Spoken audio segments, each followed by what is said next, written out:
go.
Good morning, ladies and gentlemen. Welcome to Grove City Hockey.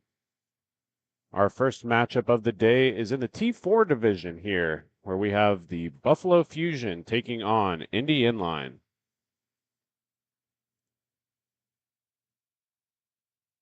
We're here in Cincinnati, Ohio for the first Cincy tournament of the weekend. Yesterday, we saw some action from both T2, T3, and T4, not to mention the first inaugural MIHA Youth League. The kids seem to mess around out there, have fun, enjoy what it was like to just play hockey again without all of the headaches and big tournament jitters.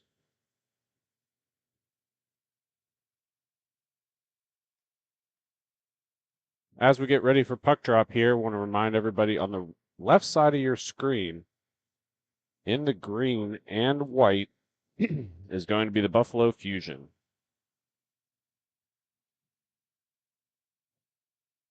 On the white and red on the right side of your screen is going to be Indy Inline this morning.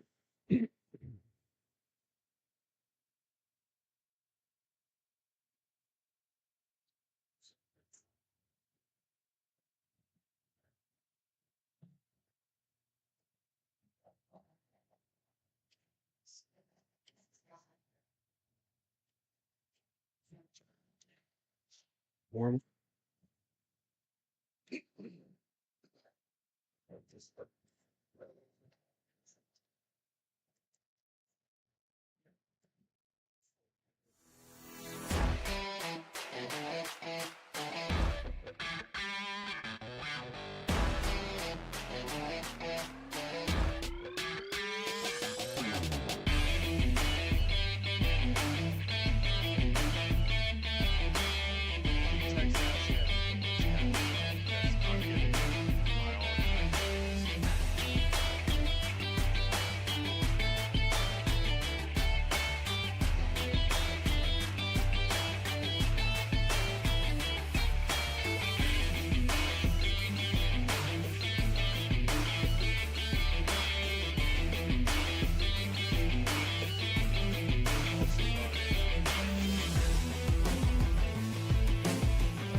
Set for face-off here, and here we go. Buffalo taking a shot, coming on the near side. That'll be picked up by Zatara. Zatara's going to play it all the way back into his own defensive end. Puck coming back down to Zatara. He's on the near side. He passes that across to Eldridge Jr., but that just escapes him as it goes to the far wall. Indy with the pickup here. Coming down, that shot's going to go all the way down below the net. And it'll be played in by both a Buffalo and an Indy player. Up along the near side. That stretch pass is sprung loose. Buffalo with an opportunity here. Newman's going to be turned back around. He sends it all the way back. Eldridge kicks it up to Whiting. Whiting sends it along the far wall. Spencer Eldridge Jr. here to pick up the puck. He's going to take it all the way behind his own net, where he's getting a lot of heavy pressure by Indy. Long pass along the near side to Zatara. That's broken up by Indy, and Indy's going to be going the other way. Indy playing up along the near side. That's number 0. Apologies for not having a roster for him, but we will try to continue to broadcast as we go. Turnover by Kuzmin. It's going to be played up along the near wall. Both teams battling for it in the near corner. That puck's played around. It's going to be held up on the near wall. Shot in front, broken up by Eldridge Jr., and that's going to squirt out to center, where Indy will pick it up. Another shot, as Kuzmin can't quite get to it. That's going to find almost the back of the net as it squirts right through the middle of the crease and onto the far wall for a Buffalo possession. As we have a turnover here, I want to welcome in studio Brandon Britton on color commentating. Now, Britt, you were watching a lot of the games yesterday, and these two teams, as you've been playing in the T4 division, they're not new to you. You've seen these guys play before. Last year, both teams having pretty successful tournaments on their own. What are you hoping to see out of these two teams this morning? Well, you'd like to see the Fusion get some offense going. Yesterday was a little bit rough for them. They had 2 goals for and 15 against, but they're looking to bounce back today in this early matchup here versus Indy Inline. As for Indy Inline, they went 0-2 yesterday with a 1 goal for and 16 goals against. So they'll also be looking to find a score sheet or find the score sheet in this barn burner of a game. Indy's going to pull it into their own defensive end, where Pruitt's going to try to pull that out. Pruitt up to Bradford. Bradford's getting some opposition on the near side and forces it middle. That's picked up, but almost lost as he's in a little bit of a defensive nightmare there, and he puts it right over the goaltender's blocker. And we have the first goal of the contest for Indy Inline. Yeah, what a shot there by Indy Inline. Hot up high, short side, over the blocker, and it's 1-0. That's going to be Rich Miyake with the goal here. Buffalo's going to come in on the near side. Battling for it in the corner, number 34 with it for the Fusion. He walks towards the middle, tries to lay it back off to the point. It goes off a stick, and Buffalo Fusion will retain. Walking into the middle now with it is number 34. He tries to make a play off a stick. 92 picks up the puck. Fusion still have it. He goes below the goal line and around the net, and now back up to the point. It'll be taken there by number 23. He waits, he looks, and he finds 34 on the near side boards. Give and go, and he's in. A shot save made by Keller, I believe, for Indy Inline. And it'll go up into the netting. That's Kleber, pardon me. Apologies there, Britt. My microphone went down mid-call, so I appreciate you stepping in there for me. It's always something interesting in Grove City Hockey Mornings. If it's not a camera, it's an audio equipment. If it's not an audio equipment, something with the rink. There's always Murphy's Law applied. That shot's going to be found by the Indy goaltender. Nice little set off the draw for Buffalo, but not able to get it done. A quick look at the Neal play. Back in 2013, the Penguins used to run the play with Malkin and Neal. They would score off of it. Now it's very common to be seen in both roller and ice hockey. Another big blast is going to be fought off by Indy and coming up along the near side for Buffalo. Andy Weber with the puck. He evades the first defender and finds a man streaking up towards the middle. Another shot opportunity is going to get fought off. And that's going to spring Indy going the other way. Indy plays it along the near side. They got Kruzman back in the middle. He gets broken up here. Opportunity here, 2-on-0. Nice pass between the legs. Might have got a little showboaty with that, Britt. Would have liked to see him make a strong pass or a shot. Both were good options there. The problem being is he makes that showy behind the back between the legs attempt, and he misses the pass, whereas if he just simplified, you hope for a better opportunity than that. They didn't even get a shot away. Well, you know what they say, Britt. The camera eats first, and he was just showing up for you folks at home. That's a good point. Eldridge Jr.'s shot's going to be deflected up front. Both teams battling for it. No call made on that trip. Seemed like he was reaching for the puck a little bit and might have just overextended. Kruzman with the puck through center. He's going to have a long shot. Looking for a redirect by Pruitt up front, but that's going to go to the end wall instead. Trying to cut middle. Another shot opportunity fought off by Buffalo. And he'll gobble that one up. Good cover there by the Fusion goaltender. Both teams making a change here, getting some new legs. Faceoff's going to be on the left side of the goaltender for Buffalo, Chris Powers. Buffalo's going to win that ahead. Opportunity here for them on the far wall. Trying to cut middle. Beats the first guy, but gets stripped of the puck on the second man. MIHA has the puck in the far corner. He's battling in tight for it. No reinforcement help from Indy for him, but he's still in the mixer. Finally, the second man in helps him out, and he's going to play it along the low wall. Continual pressure by Buffalo here. They're getting started early this morning, but MIHA's able to squirt free. Bradford's going to take the puck off of him and work through middle. Passes it down low, but that's going to go all the way to the corner. MIHA shot, and that finds the back of the net right over the blocker of Powers. It's 2-0 Indy. They seem to have found something on that short side, Sean or Jake. That's twice now they beat them high blocker. And correct me if I'm wrong, Britt, but Powers is not normally their goalie. This is a new goalie from last season to this season, so hopefully he's able to test the waters a little bit, get familiar with the team. I'm sure you're aware as a goalie. It's difficult. There's definitely a chemistry factor with your defense in front of you and how you like to see them playing the puck, how you like to see them either forcing it wide or keeping it outside. So there's a learning curve for sure. So hopefully Powers is able to get some more tips from his guys on the bench and, get this game closer. Nothing he can do about it now, but I think he can still bounce back and have a strong rest of the game. They're not out of it yet. Eldridge Jr. with the puck behind his own net. He's going to move that up along the near side to Whiting. Whiting looking down the near wall. He's able to find Gowan. Gowan back to Whiting. Big draw. That's going to make its way to the far wall. Wraparound attempt. Still not able to go. I like that by Cicero, being able to be quick on his feet. Couldn't get the redirect, so instead he tried for a wraparound. Eldridge Jr. all the way back.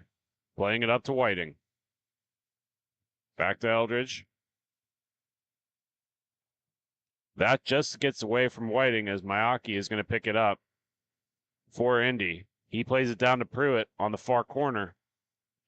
Pruitt has to turn up top. Buffalo with some good pressure here. That shot's going to get kicked away by Eldridge. Come on to the near side. Both teams battling for it. Buffalo to come away with it. That pass attempt gets broken up by Indy. Pruitt with the puck. He plays it up along the near side to MIHA. MIHA with the puck. That was a little bit of a dangerous pass there. That shot's going to go in front of the doorstep. Fought off by Powers. Pruitt's going to be the first one to it. He plays it all the way up along the near side. All the way back to MIHA. Back over to Pruitt on the far wall. That's coming back along the near side. He's got an opportunity to shoot. Makes a move around one. Looks to pass it in front. It's right on the doorstep, but that's broken up beautifully by Eldridge Jr. Cicero on his skates trying to get down with a nice opportunity for a 2-on-1. Backhand's going to go wide and come all the way to the near side. Cicero's first one to it. His shot is going to flutter up, but that's going to be fought off beautifully by Keeber. MIHA's got the puck through the neutral zone. He's got a man on the back door. That shot's going to be broken up. Power's a little bit confused by it as it squirts all the way to the far wall, where we picked up by Eldridge Jr. Eldridge Jr. on his backhand gets forced off the puck, falls in the action, and Indy's going to pick it up going the other way. That's a long stretch pass up to Cruzman. He's got to hustle to get to it first. First one, too, it's going to be Scott Whiting instead. Whiting on the far wall. Plays that over to Zatara. Zatara's shot's going to go on the near side, come around the far near corner, excuse me. Zatara trying to battle for that. Indy's going to be the first one to it. Number 0 for Indy's going to pass that up the wall. He's going to find Clark, but he's going to be stripped of the puck by Zatara. Whiting with an opportunity here. Still in front. That's going to squirt all the way up top. We got a penalty coming up here, Jake. Number 0 is going to go to the box for cross-checking in a second here. Good information as Powers leaves the net. The extra man's going to come on for Buffalo. That's played up along the far wall. Picked up by Newman. Newman looking up for Eldridge. That just bounces right over his stick, but he's still able to keep possession. Nice shot. That finds the back of the net on the delayed penalty. No PK needed today as Eldridge Jr. gets the first one for Buffalo. Yes, sir. He collects the pass on the outside in the neutral zone, beats 2 guys, trips it past him, walk-ins, wind and fire, and Buffalo is on the board. 2-1 the score. Buffalo Fusion trailing Indy Inline Hockey. Face off at center. That's going to be one back to Indy. Played back up front. Just bounces over the recipient's stick, but he's able to tie up a man to keep possession. Bradford's going to have that puck on the near side. Nice little move to get around one. He's got some room to take. Looking for a trailer, but it's just outstretched. Pruitt plays that along the far wall. Coming to the near corner for Bradford. Bradford's going to meet some opposition here as Buffalo comes away with the puck. That pass is taken back over by Bradford, looked in front, but Buffalo gets the possession right back. Weiber with the puck down low. He's going to play it up along the near wall. Back on the far side, and Weiber's going to get to it first. He's got a man up front. Surveying his options, looking for the defense, and he'll just pull it all the way back out. Weber over to Zatara. Zatara's going to lose that puck to Bradford, and they're going the other way for Indy. Cruzman on the near wall. He's tied up by Buffalo, and they'll come back with the puck. A lot of back and forth action here today, Britt, between these two teams. Yes, sir. We got the Fusion carrying the play for the last several puck minutes. Shot there off the helmet of Kleber. Yeah, and he took that one square. Stripped from the puck. Buffalo down low. He's got a man up front. That squirts all the way back to the neutral zone. But Buffalo keep possession. Dumped back down, but that's not going to work as the first one too. It's MIHA. Tripping call on Cruzman. This one they will serve as Buffalo's going to head to the power play. That's a really, really bad penalty to take there if you're Indy in line. Just no reason. Well, we're going to take a break here. It looks like we have an injury timeout. When we come back, the rest of the first period and the first power play of the game. You're listening to Grove City Hockey.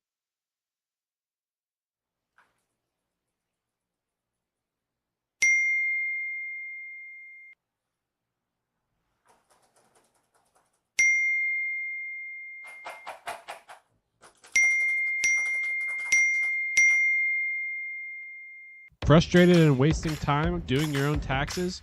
Getting confused by complex forms? Waste your time no longer. It's time for you to check out Bonus Accounting.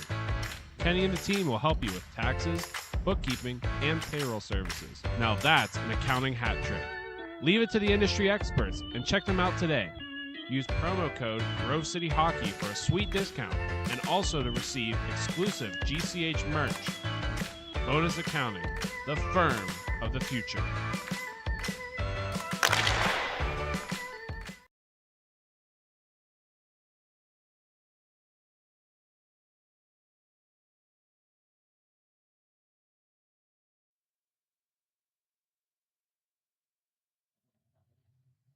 Welcome back as we get that sorted out. Looks like he's able to skate off on his own weight.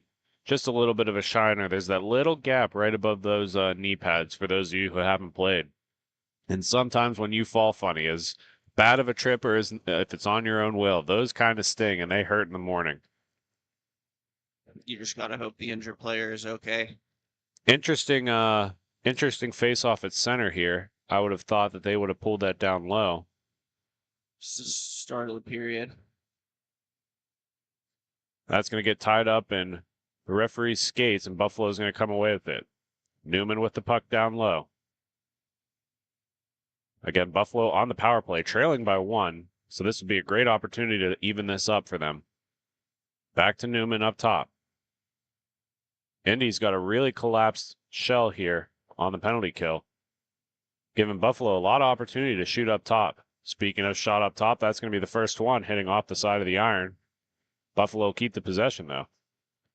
Eldridge Jr. on the near side. His shot's going to find the back of the net, goes low on Kleber, and this game is all tied at 2 apiece. Huge goal for Eldridge Jr. there. He winds and blows it past Kleber from the near side boards. Huge goal. Eldridge Jr. second, and we're tied at 2.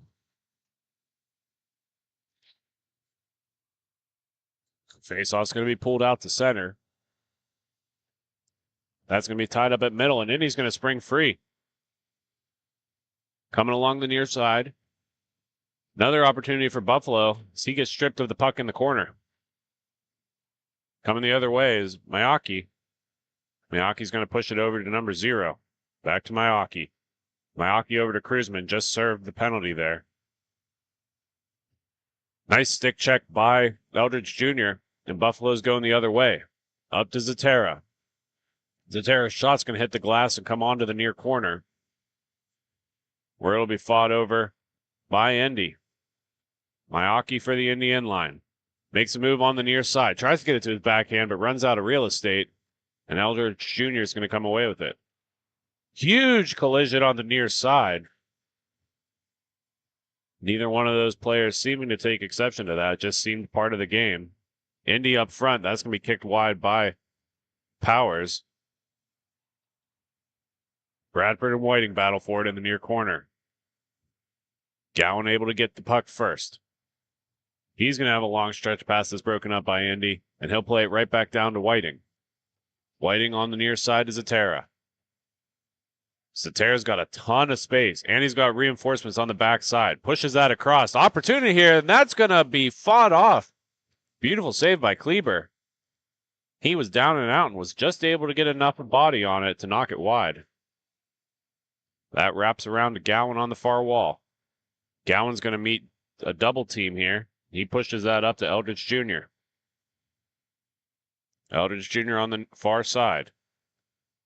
He leaves it for Zatara. Zatara winds up. He has to go all the near side. He's going to be pushed down low. Eldridge Jr. is going to race Mayaki for it and get to it first. Plays that all the way back up top to Whiting. Big blast fake by Whiting. So he's going to move that on the near side. That pass is going to be broken up by Mayaki. And Indy's going to come on the near side for Pruitt. Pruitt with the puck. That shot's going to be directed in. Are we going to get a kicking motion? They're awarding it a good goal. It seemed like his skates were moving pretty stationary. I wouldn't say that was a kick, but it definitely was a redirect off his foot. Tough call there for the Fusion. Nonetheless, it'll be 3-2 Indy inline here in the second period. Cicero giving Powers a tap on the head, saying, hey, buddy, that wasn't your fault. That's just the way these pucks bounce sometimes. Puck's going to be moved on the near side. Pruitt for the Indy inlines. Going to work it down low. That'll be picked up by Weber as he has to cut back, getting opposition by Indy. He wraps it back around the near side. Indy's going to be picked up. Buffalo is going to come away with the possession here. That shot in front is going to find the back of the net, and the equalizer comes early in the second. Great redirect there on the backhand by the Fusion. That's going to be number 0, Michael Newman, with the goal there on the back door, beating Keebler on the low blocker side. And it's 3-3 hockey. Puck goes back to Bradford for Indy. He's going to work along the near side to Clark. Clark has to kick it to himself, puts a little too much mustard on it as Buffalo gets to it first. Newman for the Fusion is going to work it on the far side. That's going to Weber. Weber's going to get a little bit of pressure here, and he forces that back over to Newman. Newman plays along the near side. Zatara's going to pick that up. That shot's going to go to the far corner, and 2 players are going to battle for it here. Nice battle is. I love when I see these little hockey players able to take on the big guys and be successful with it too. Bradford from inline. Indy is going to pick up the puck. He's going to be forced on the backhand, pushes it up center. That opportunity, nice block by the defenseman there as Newman sprung free for the Fusion. Fusion's got a 3-on-1 opportunity here. That goes across to the terror, looking on the back door, kicked away by Keebler. That's going to come out wide. Puck race is going to go in Buffalo's favor as they pull it behind their own net and set up the breakout. That stretch pass is going to go up to Gowan. Gowan's almost gives the puck away. Finally does, as that comes over to Kruzman for Indy. That shot's going to go low, and Powers is going to have no problem with that as he just scoops it up. Smart play there a second ago by Indy inline. They were going for a change. Nobody touched the puck. That's wise on their part not to take the penalty there. Buffalo's going to get some new legs out here. Faceoff's going to be on the right side of Powers. Eldridge Jr.'s got the puck. He's got a gap, but he's getting some heavy pressure by Indy. He overskates it a little bit. Number 0 for the Indy inline picks up the biscuit. Eldridge able to steal that, has a 1-touch over to Gowan. Gowan's got a man in front. He gets stripped of the puck, and Indy's coming back the other way. Big windup by Indy is going to be blocked away by Whiting, and Gowan's going to give it right back to him. Whiting steps in. He's got a lane free, and he puts it right over the glove, and that's another goal for the Buffalo Fusion. What a shot there by number 40. He cuts to his backhand, little top shelf over the glove, and Buffalo retakes the lead 4-3. Face off at center. Puck's going to be won back. Little floater up in midair is going to be taken away by Buffalo. Buffalo with another opportunity here. That goes high and wide and goes to the far corner where will be picked up by Cicero. Cicero getting some heavy opposition down low. He's still got the puck. He needs a man to outlet too. He's got one up top and one down low. He lets down low. That goes on the doorstep. But Keebler gets to it first. Good cover there, and he'll stop play. Face-off coming out. Right side of Keebler. That's going to be fought onto the far side. Big draw by Eldridge Jr. goes low on Keebler and finds the back of the net. Buffalo's starting to come alive here. They were down early in this game, and they've been pouring on the pressure ever since. Yes, sir. That's another hat trick on another slap shot goal from Eldridge. And the Fusion are starting to pull away with it a little bit. Eldridge always being a huge leader on this team, both defensively and offensively. Really comes in clutch with those big-time goals. Kruzman for Indy inline on the far side. They're going to work it along the near edge. Indy still gets a little bit of pressure, but has the puck. That shot's going to go in on Powers, and he'll cover it.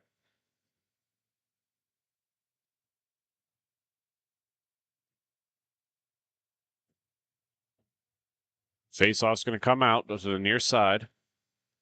Cicero's going to take the draw for Buffalo.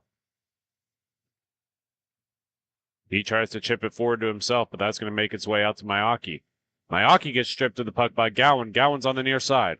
Gowan's shot's going to be fought off. Nice save by Keebler. MIHA works it up towards the top. That'll be picked up by Bradford. Powers is able to pick up that one, though, as it makes its way through traffic right into his glove. Yes, sir. Good hand-eye by the Fusion goaltender there, and he knocks it down and for an easy cover. Puck's going to be pulled out. Buffalo's taking the zone here to take the draw. Newman gets pulled out of the faceoff circle as Eldridge Jr. enters. That's going to be worked along the near side. Newman overskates it a little bit, and both teams converge on the puck. Indy inline has the biscuit. They're going to work on the far side. That hits the crossbar. Really lucky opportunity there for Buffalo. It seems like Powers was beat. They're going to go on the rush, though, here as Newman has the puck. He works on the far side. That's going to go all the way down low. Keebler was way out of net. Lucky break there for Indy inline. Puck's going to be played off the wall, but Eldridge Jr. is going to be the first one to it. He works it back over to Whiting. Whiting on the near side to Newman.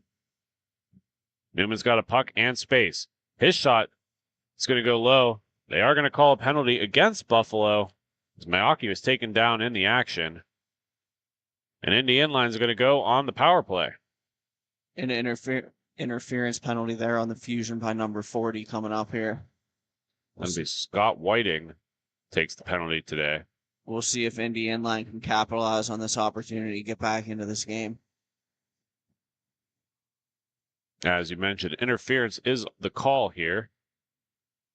Indy desperately needing to get some momentum as Buffalo has been on a tear recently.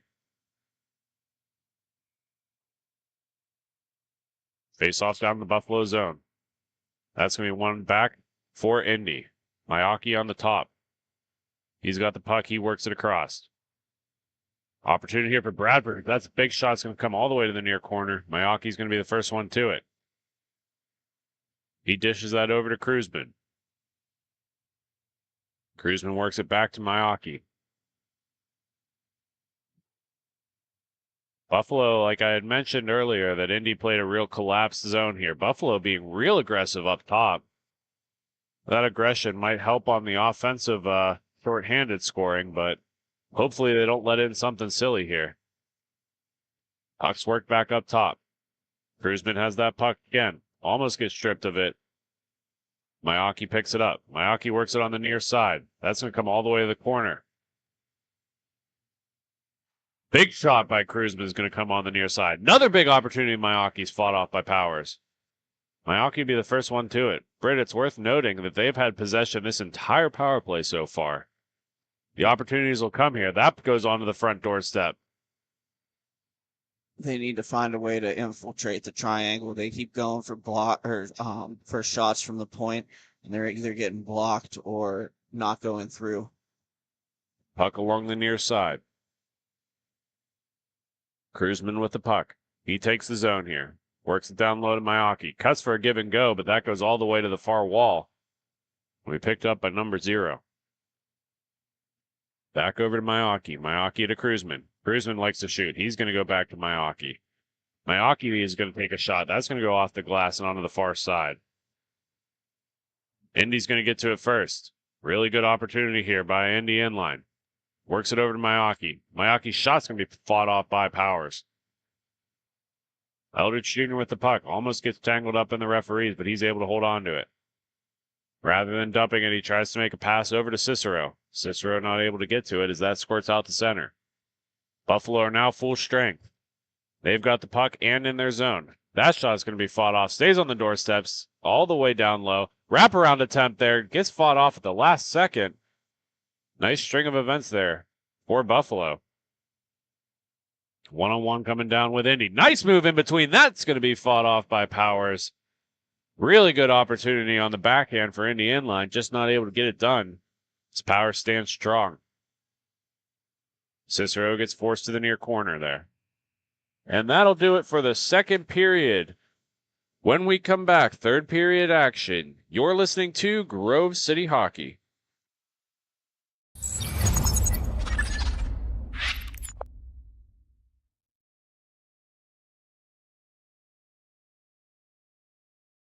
For my opinion, it has a good minimalistic look. I'm a fan of the black with minimal white accents, the white logo at the very bottom, it makes it pop. I gotta say I love the grip material. I'm not feeling like I need any tape or anything. And then honestly, in terms of weight, it's definitely one of the lightest sticks I've used. It has a good pop to it, so I feel like I'm gonna get a lot of good shots off and hopefully less muffins.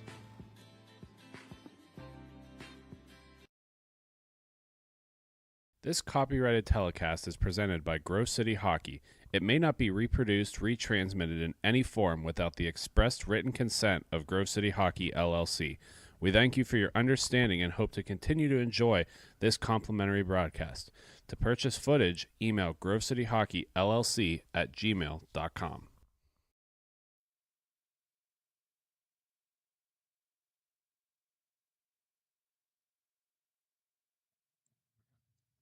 Welcome back here. Third period action is upon us.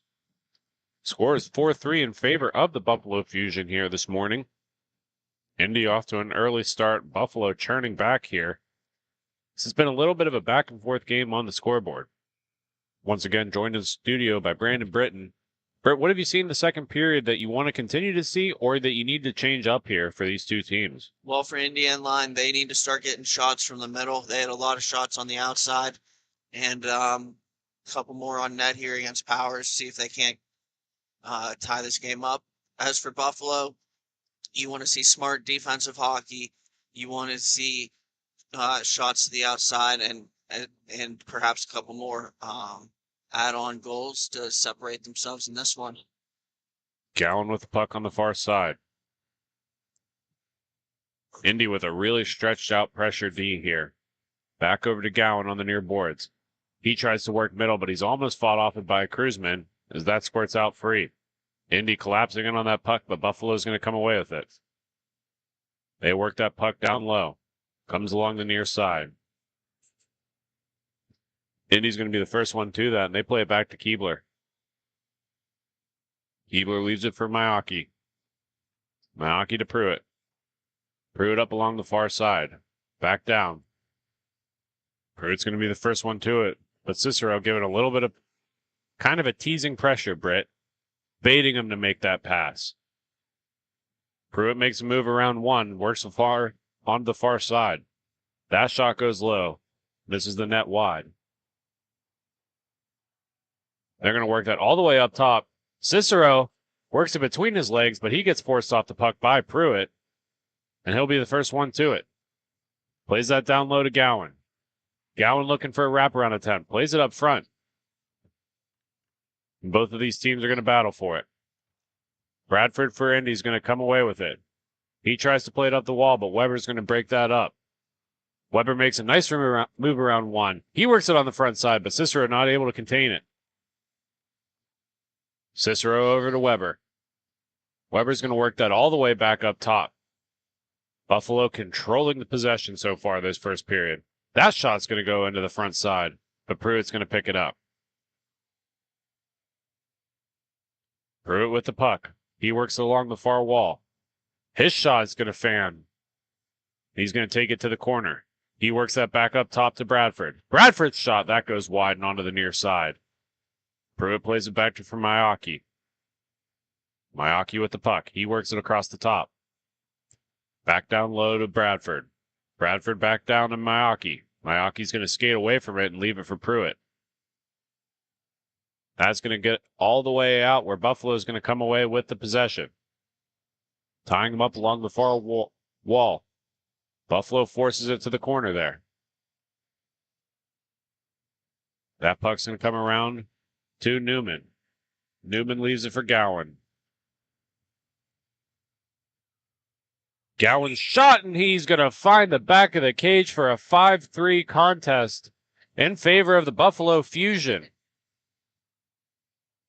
Good wrist shot there. Beats Kleber glove side, and it, like you said, 5-3. Huge insurance goal by the Fusion. Face off at center here. That's going to come back to MIHA. Over to Bradford. Indy desperately needing a goal here. Keep this an exciting one. That gets forced into the middle. Indy's going to have to take it around the outside. Looks to play it back, and they're going to race for it. Kruzman's going to be the first one to it. Plays it to MIHA. MIHA to Kruzman. Back down to MIHA. MIHA looking for an option on the back door. Just elects to take it up top to Kruzman. Kruzman's shot, and that gets fought off by Powers. And he'll gobble that puck up. Little extracurriculars there, Jake. Yeah, friendly or not so friendly exchange down low between these two teams. There seemed to be an extra whack on Powers' leg pad.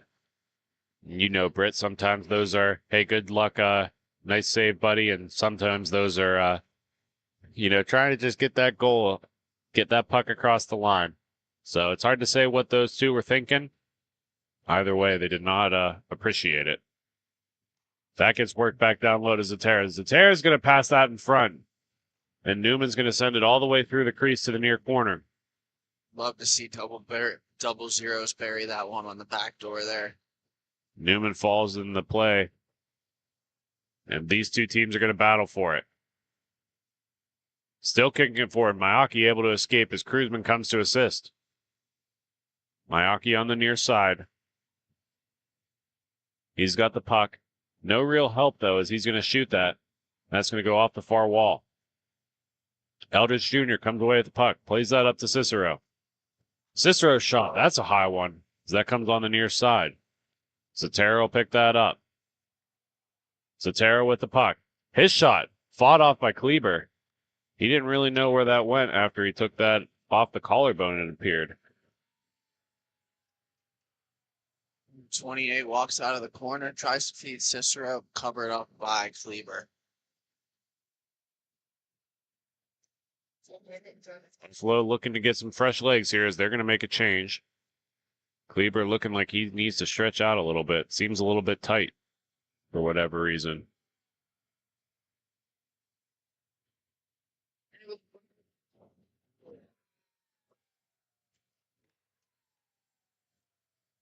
Face-off's going to be worked across the top. Buffalo looking down low.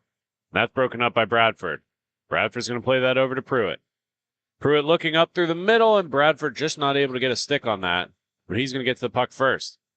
Almost taken away by Buffalo. Eventually, Gowan does get possession. He was just able to duck a hit there. I think Indy was taking exception to him coming down and playing a little bit rough. That shot's going to get redirected wide. Cicero trying to get it right back in before goaltender was able to seal off the side of the net. Gowan with the puck, works it over to Eldridge. Eldridge to Whiting. Whiting the shot. Kleber's going to fight that off, has to reach back to protect that. But he has no problem covering that up. Face-off will be to his left. Both teams are going to make some changes here. As we get ready for the face-off, we want to thank our wonderful sponsors. And this game's morning sponsor is Bonus Accounting. As the season's coming to an end, tax preparation is always important. Make sure you reach out to Bonus Accounting at bonusaccounting.com. Face-off's going to be won by Buffalo. They're going to work it back across the top. Nice little sauce pass, give and go. He's not able to find him back. That shot on the back door and just out of reach. So that gets forced all the way back across the top. Puck on the near side. Cicero gets knocked down in the process, but keeps possession as he works with Gowan. Looking on the front door, Cicero not able to get a stick on that. And that comes all the way across the top. Buffalo still has the puck here.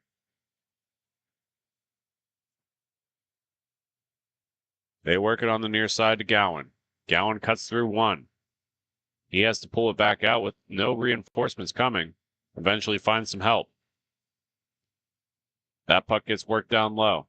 Buffalo looking on the front door. Cicero not able to get a stick on that, and Pruitt's going to come away for Indy. He works that up top to Bradford. Bradford with the puck. That's going to be kicked away by Powers there. It looks like we'll have a penalty against Buffalo here.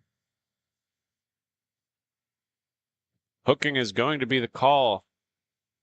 Trying to see who the number is here, Brett. I'm not sure if you're able to see.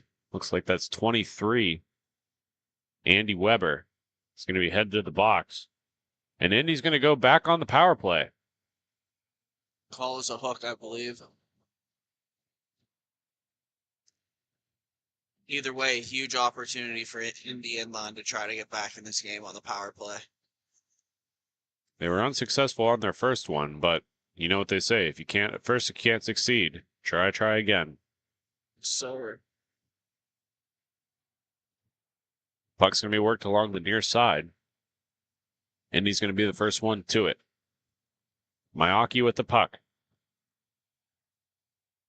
No real traffic up front here.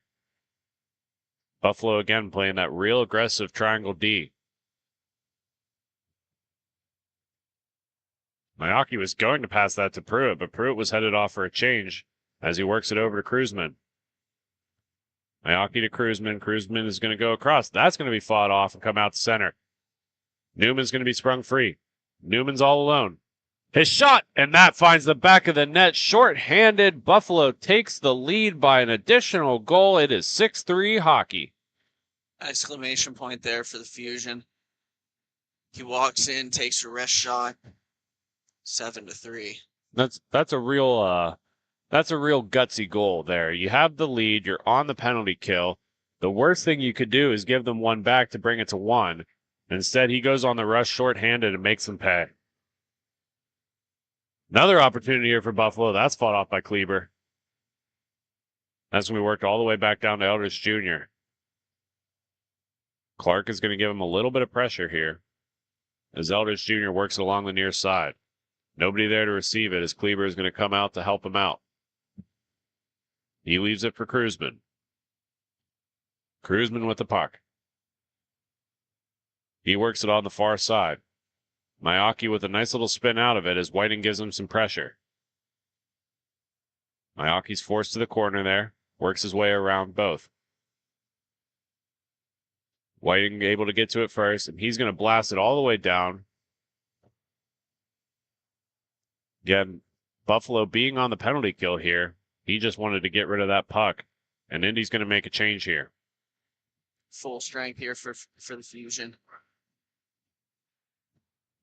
Indy's going to have a little bit of entanglement here. So Whiting's able to come away with the puck.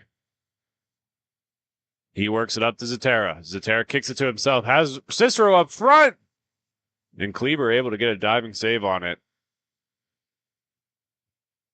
Bradford for Indy. Comes away with the biscuit. He's got Pruitt down low. That's a little bit high to be able to redirect. And Spencer comes away with it. Eldridge Jr. with the puck. It's got a man up front. Cicero, nice little redirect, but Kleber sees that the whole way. Eldridge Jr. still has the puck here. Getting some pressure here as Indy forces him off it. Works that puck around the far side to Kruzman. Kruzman's going to try to chip it up top. Whiting's going to be the first one to it. Kruzman gets it right back. And Indy's got space and some numbers here. Kruzman looking on the back door, and that's going to go all the way through the crease to the far wall, where it'll be picked up by Zatara. Zatara back to Eldridge Jr., over to Zatara.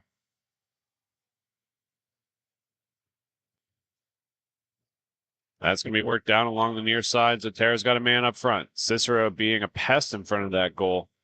Hasn't been rewarded for it yet, but it'll come.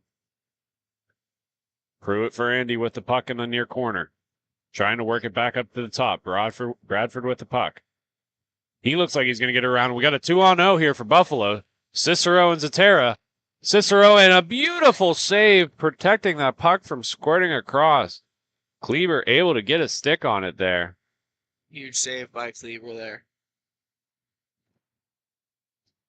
Clark with the puck on the far side. He works it all along the near edge. He's going to overskate it a little bit, but able to get to it. That's number 0 for Indy. His shot's going to get fought off it. Spencer Eldridge Jr. comes away with the puck. Works it over to Whiting. Whiting trying to seal that off, but Indy able to evade. As that shot's going to be fought off, and he's got it in his glove. Beautiful save by Chris Powers.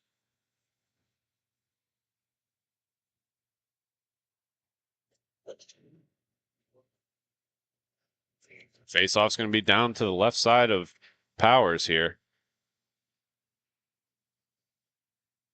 Tight and tight. That shot's going to go wide to the far corner. Number 0 for Indy, picking up the puck again. His shot fought off by Powers once again, all the way out to MIHA.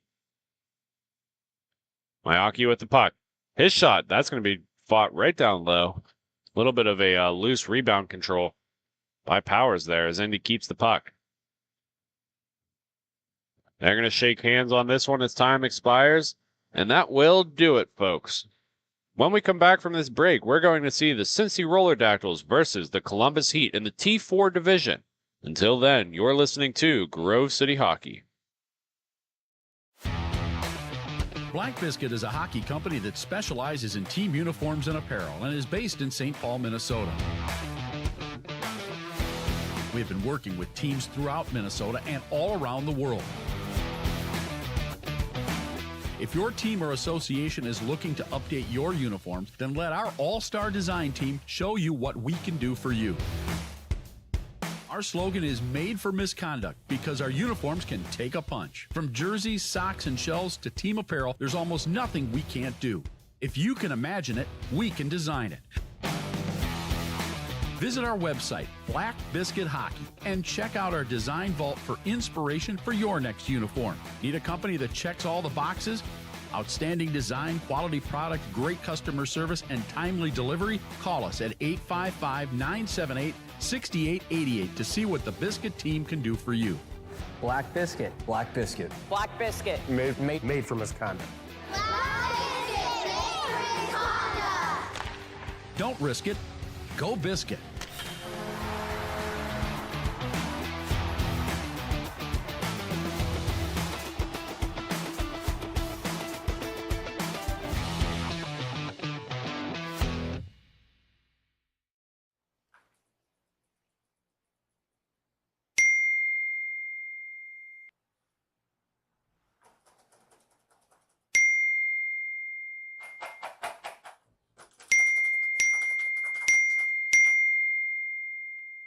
Frustrated and wasting time doing your own taxes? Getting confused by complex forms? Waste your time no longer. It's time for you to check out Bonus Accounting.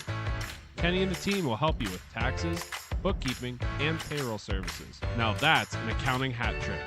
Leave it to the industry experts and check them out today. Use promo code Grove City Hockey for a sweet discount and also to receive exclusive GCH merch. Bonus Accounting, the firm of the future.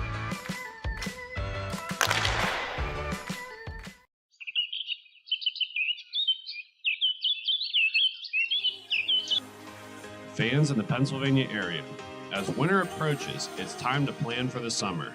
BY Lawn Care is the perfect people to reach out to get you ready for the warm season. They will get you on a schedule to be the best house on the block. They can help with all of your paint projects. Whether it's mulching, string trimming, grass cutting, the list is endless. Make sure you check them out on Facebook to see all of their great photos of previous projects. Give them a call, and thank you to BY Lawn Care for sponsoring Grove City Hockey.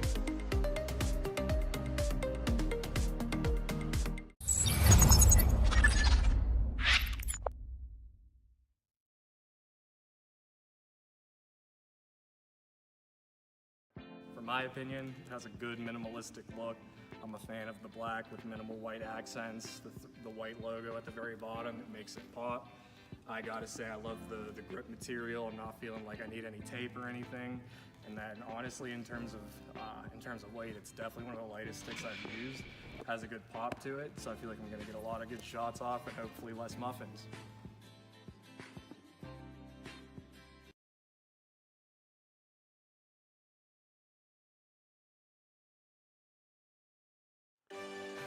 Have you let office hygiene get away from you? Place of work starting to stink? It's time to call MagiClean. Windows? Check. Washing? Check. General cleanup? Check. Now that's a Magi Hattie. Reach out for your free consultation today. MagiClean. Keep the cleaning to MagiClean.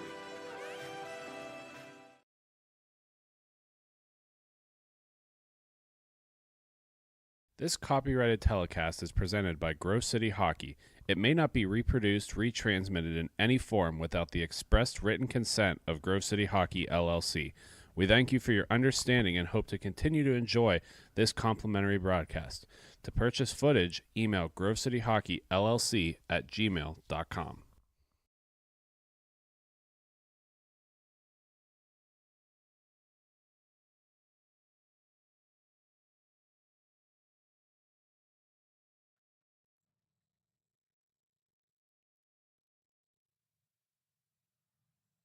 Good morning. Thank you for being here. Grove City Hockey. This upcoming game in Tier 4 is going to be between the Cincinnati Roller Dactyls and the Columbus Heat. As for the Columbus Heat, they're 2-0 on the young season. They won their first game yesterday 8-0, and they won their second game 6-5. As for the Cincinnati Roller Dactyls coming into the game at 1-1, they won their first game 8-1 and lost their second game 6-5. The Columbus Heat on your screen are wearing black and attacking to your right side, and the Cincy Roller Dactyls are wearing white and attacking to your left. Alan Chapman here, the official, about to drop the puck. Centers step into the face-off circle. Bench door closes. And we are just about underway here in Cincinnati.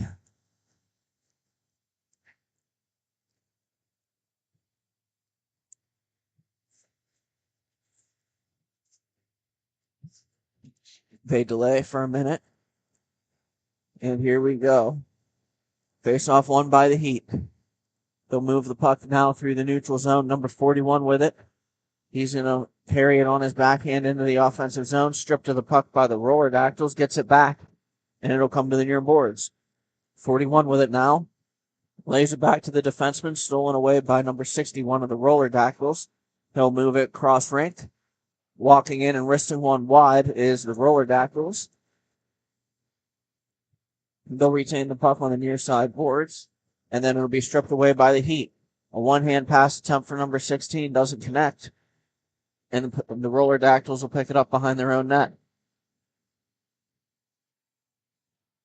They'll feed it up the near side boards, and pursuit is number 16 of the Heat. He'll take it away, and he'll move it in deep. Curl and drag move. After he hits it back, it's going to be broken up by the Roller Dactyls. Included momentarily. Number 16 with it again for the Heat. He's going to shoot it off the stick of the goaltender. It looks like Euclid. Number 10 with it now for the Heat on the far side. Moves it cross-ranked. And a shot and a goal here for the Columbus Heat. Number 16 scores, and the Heat are off and running 1-0. Joining me now on the broadcast here is Matthew Flannery. Flan, what do you think of the goal just scored? Oh, that was a beautiful reception. It was a little bit of a chunky sauce pass, but he handled it with some great hands, got a quality shot on, and it proved dividends for him. Play resumes here. The Heat will take the puck. They'll play it to the near side boards, and then shooting one off the chest of the goaltender is number 21, it looks like. He'll look for number 15. The Roller Dactyls will take it. Number 91 with it now. He's going to go down low. 32 will pick it up. He'll try to move forward in reverse. And then he'll move the puck towards number 96, pass out of his reach. Number 77 picks it up for the Heat. He'll feed it to number 15. Cross rank now in their own zone. They'll look to break out. Pass it into the skates of the Heat player. And then their next pass is going to be intercepted. Number 55 with it for the Roller Dactyls. Winds in. A shot is blocked. The puck on the far side boards now, taken by the Heat. Here they come through the neutral zone. Curl and drag move, and what a shot by number 81. He curl and dragged, let it fly right underneath where the posts and the crossbar meet, and it is 2-0 Heat. I've seen that on a few Austin Matthews highlight reels with that little curl and drag. What a dangle. And they'll drop the puck again. This time the Roller Dactyls are content to just send it in deep into Heat territory. They'll start the forecheck. The puck will be fed around the boards. Number 10 with it now for the Heat. He's in his own zone. Stops, finds number 15 on the near side boards. Cross-rank pass goes off a leg. And the Roller Dactyls will pick it back up momentarily. And now with it is number 19. He's going to look to shoot it off the blocker of the Columbus goaltender. Smith picks it up, number 7 for the Roller Dactyls. He moves it near side. The Roller Dactyls have it. They're going to wind it back into their own zone, and then feed it around the boards. It'll be picked up by number 19 there. That's Driver. He's going to go off the near side boards, and number 17 won't get there. Columbus will pick it back up in the neutral zone. Number 10 with it now. He feeds it around the boards. Number 54 goes over to collect it, and he's ridden off the puck by the Roller Dactyls. They'll skate it in behind the Heat net and work it back out to the point. Smith unable to come up with that cleanly, so he'll look to rekindle here. And then it'll be taken by the Roller Dactyls. They'll carry it all the way down, get behind their own net, and then feed it up the boards. Number 19 with the puck. He moves it cross rank. Number 17, a shot attempt and a save made by the Columbus netminder. He'll cover.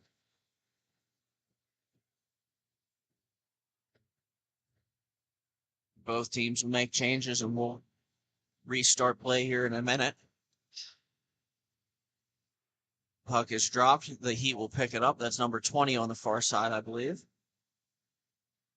And they'll battle for it in the corner, one aside. The Heat will walk away from it with the puck. And here they come. Shot attempts turned away by the Roller Dactyl goaltender.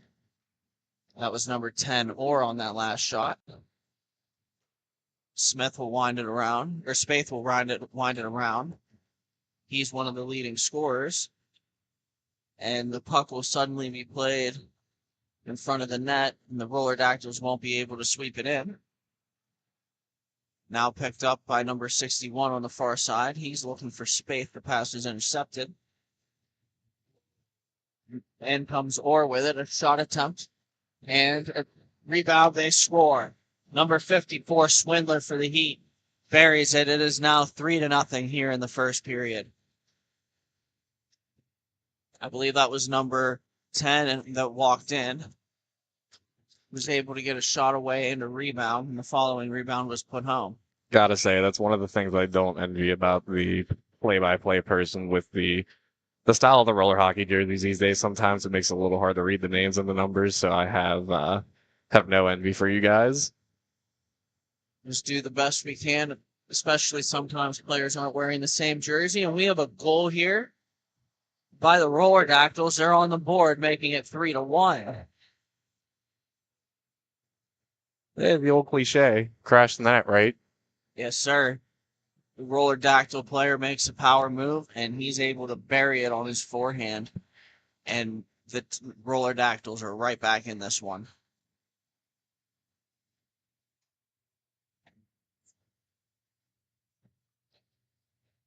I do believe the goaltender doesn't like that call.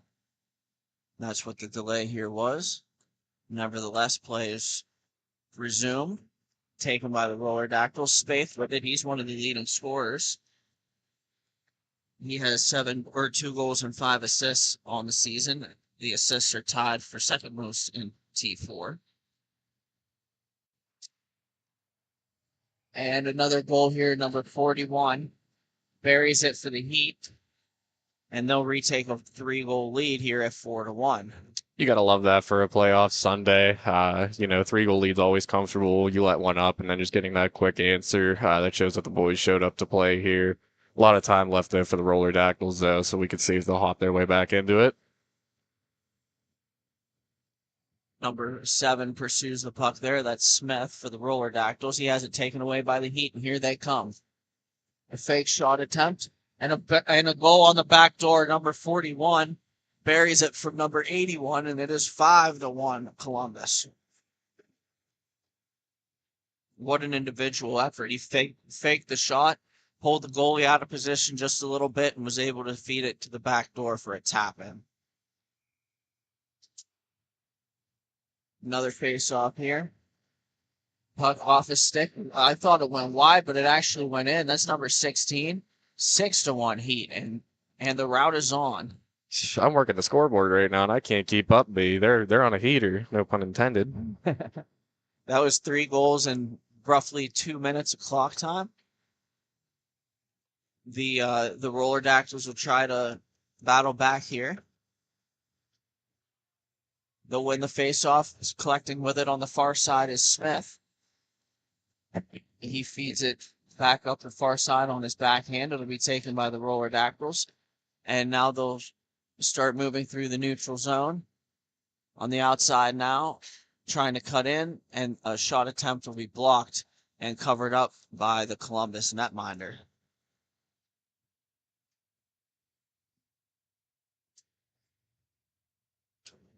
That was David Wormter. The name butchering. That's another thing I don't envy of you guys. It's very small ring. Shot attempt here goes through bodies and wide. The Pterodactyls have it, or the Roller Dactyls have it now. They'll try a centering pass. Picked up by a player who's pushed towards the corner by number 10 in the Heat. He'll retain possession of the puck. And then a shot will be off the end boards and picked up by the Heat. They'll come storming through. And the Roller Dactyls have it on the far side now. They'll carry it through the defensive zone into the neutral zone, walking into the middle, and a shot doesn't get through. The Heat will pick it back up, and here they come. Taking a wrist shot, save made by the goaltender of the Roller Dactyls, and he'll cover for a face-off.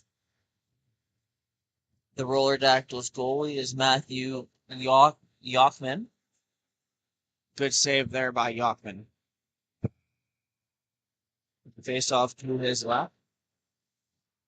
Picked up behind the net by Spaeth. He'll look and send it up the near side boards. It'll be taken there by the Heat in the neutral zone, cross rink. And back one more time. Look, sends it down low now. Battled for on the boards there. And taken eventually by the Roller Dactyls. Here comes number 61 with it. He'll carry through the neutral zone. On his forehand. Try to make a play on the backhand off the goaltender in front, and it'll be covered up by Wormter.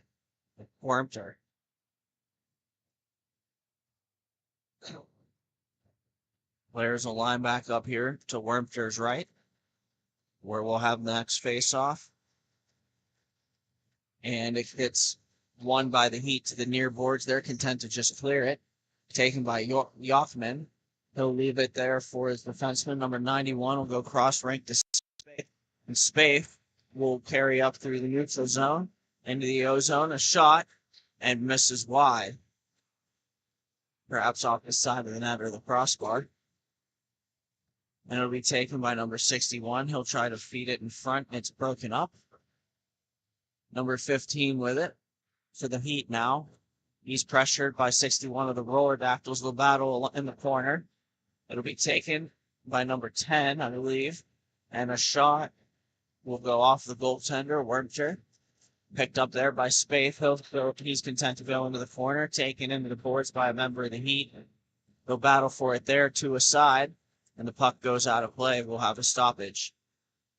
Ooh, little brotherly love there. Just players fighting for the puck, battling hard. No harm, no foul. They're sought by each other, so the things you love to see for the game. Yes, sir. Nothing wrong with some good battle in the corners. It's good for the program, B. It's good for the program. Number 32 steps in here for the Roller Dactyls on this opening on this face-off in their offensive zone. And face-off is won by the Heat. They'll control it, and they'll pass it up the boards. Number 81 with it now. He has a goal in this game. He'll look to feed number 41, who also has a goal in this game. I beg your pardon, that's number 54. It'll be taken by Driver and fed to number 24 here on the near side boards. Back to Driver. Passed it off number 81 of the Heat. with roller dactyls. We'll pick it up on the far side boards. Number 24 with it. He's going to feed number 19. Pass attempt will be broken up here. And here come the Heat in transition. Pass cross. And a shot is off a stick and into the mesh. That came from number 16 of the Columbus Heat off a stick. And we'll have a whistle and a face-off to Yopkin's left-hand side. 32 for the roller dactyls. Allen steps into the face-off circle. And it'll be picked up by Driver on the near side boards momentarily before the Heat will regain control in the neutral zone. They'll look over their options. And the option decided is to try to shoot. It's off a player, off a body. That hit number 19, and he's shaken up.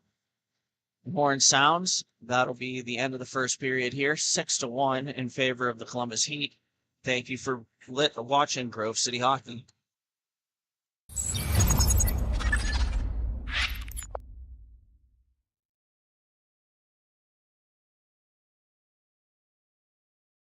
For my opinion, it has a good minimalistic look. I'm a fan of the black with minimal white accents, the white logo at the very bottom. It makes it pop. I gotta say, I love the grip material. I'm not feeling like I need any tape or anything. And then honestly, in terms of weight, it's definitely one of the lightest sticks I've used. It has a good pop to it, so I feel like I'm gonna get a lot of good shots off and hopefully less muffins.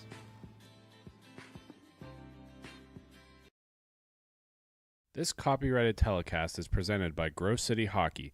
It may not be reproduced, retransmitted in any form without the expressed written consent of Grove City Hockey, LLC. We thank you for your understanding and hope to continue to enjoy this complimentary broadcast.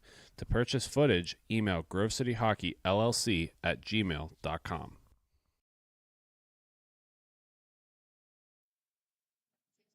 And we're back here at Grove City Hockey in this game between the Columbus Heat and the Cincinnati Roller Dactyls. The Heat here in black. Puck is dropped. Play resumes. Played up the far side boards by number 94. It'll be taken there by the Roller Dactyls. They'll look to regroup, and they work it back into their own zone. Be taken there by number 7. Smith with the puck now. He's going to feed it back up the far side, or the near side boards. Roller Dactyls come through the neutral zone with it. They'll look to attack. On the backhand, making a power move. Shot on goal, save made by Wormfer. And they'll be taken there by the Heat. They'll carry it up and through the neutral zone into their own zone. And number 41 with it on the far side corner. He looks, tries to feed it cross range, pass off a stick. And it'll be worked out back into the neutral zone by the Heat, number 16 with it now. He looks, and he's content to dipsy doodle behind his own net. He'll carry the puck through the neutral zone now. And into the offensive zone, there he goes. Shot on, or cross ice pass to the back door is broken up by the Roller Dactyls. It'll be taken again by number 16. He considers his options. Tries a toe drag. Broken up by the Roller Dactyls. They'll clear it around and it'll be taken there by number 94 for the Heat, and they'll look to regroup. That's Turk with it now. He's in his own zone, and he's going to wind it down behind his own net, taken there by number 16. 16 steps to his right, and he'll carry through the neutral zone. King shooting, and it's wide, off a stick perhaps. And it'll be taken by the Roller Dactyls. They'll overscoot. 94, that's Turk again with it. He's going to move it cross rank. Number 10 picks it up there. And it'll be fed around the boards. The Heat momentarily possess it. And then it's fed by number 10 of the Roller Dactyls, and he gives it away. Columbus Heat try to center. Pass will go across. Number 10 with it now. He's content to just pass it back. And it'll be sent all the way up the rink on a stretch pass. Shot attempt is off a stick. And players will battle for it in the corner. That is number 20 for the Heat and Spaeth for the Roller Dactyls. And it'll come up to the point. Smith will have it stripped away. And the Heat will take it. Backhand behind the back feed. Shot is high and wide. Number 16 picks it up behind the net. He's going to give it across to number 20. And number 20 will just send it deep. 61 with it now for the Roller Dactyls. He's going to carry it out of the zone on his backhand, try to one-hand it up the boards, intercepted by the Heat. 61 gets it back, and he comes into the offensive zone on his backhand again, tries a pass, and a shot and a goal. Spaeth scores, and it is now 6-2.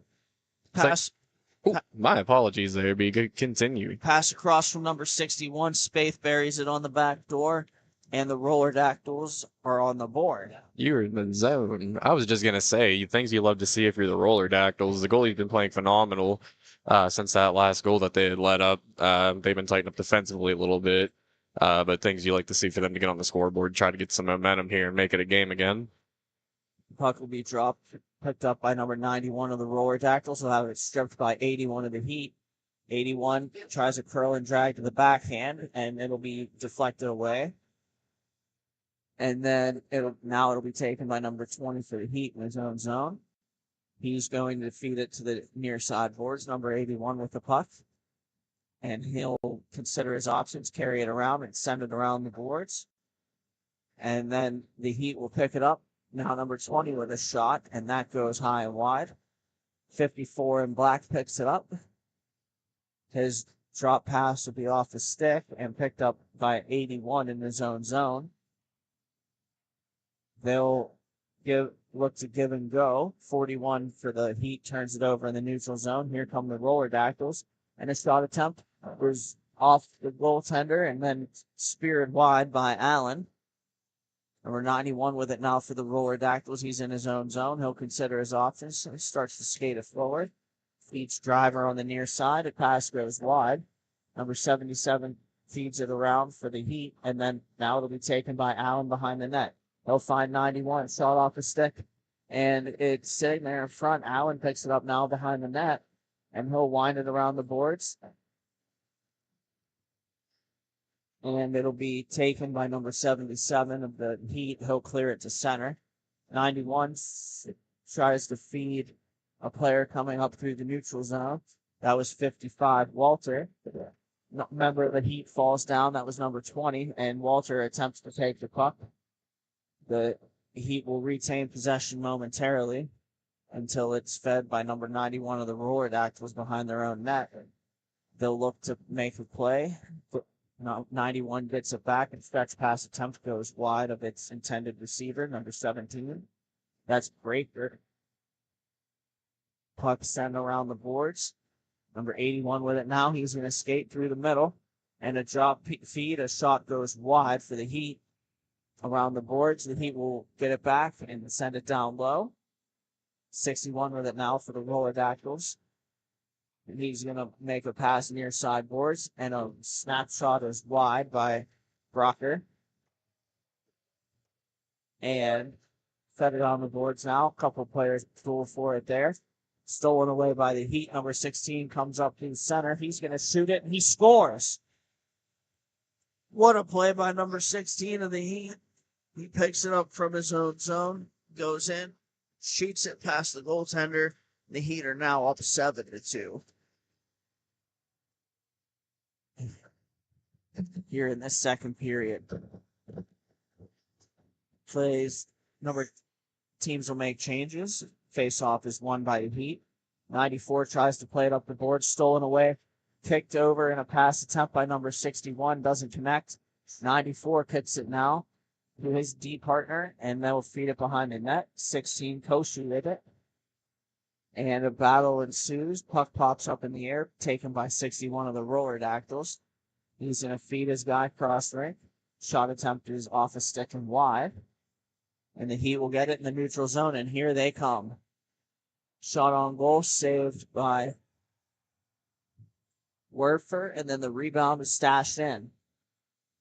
How did that go in? I believe the player for the Heat knocked it out of midair on the rebound, and nonetheless it is 8-2 in favor of the Columbus Heat.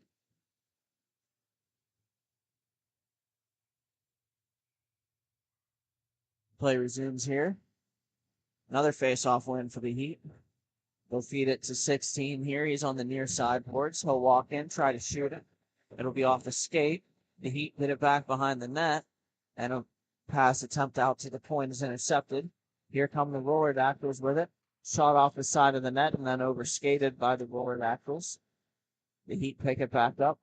Number 91 will go on its backhand, and number 16, D to D. 16 will feed it up through the neutral zone. Taken there by the Heat. Saucer pass is gloved down by number 91. And then it'll be taken by the Roller Dactyls. Here comes number 61 with it. He's making a move to his backhand. A shot attempt wide. The Heat pick it back up. 15 with it. Overskated. Roller Dactyls pass attempt through to the slot is off the stick. Number 15 will try to make a play there, and the Heat will come through. Shot is off the goaltender and then got the glass. The Heat will have it, though 15 with it. He was looking. Shot off a stick, I believe off the butt end of the stick of the goaltender and out of play. One of the most demoralizing saves a goalie can make on a player just because it's such a slim chance to make that kind of save. If you were that close to scoring the goal, but it was just taken right away from you. Goalies will always tell you if the shot hits the butt end of their stick, they're in the right position. Play resumes. Fed around by the Roller Dactyls. They're 3 men strong through the neutral zone.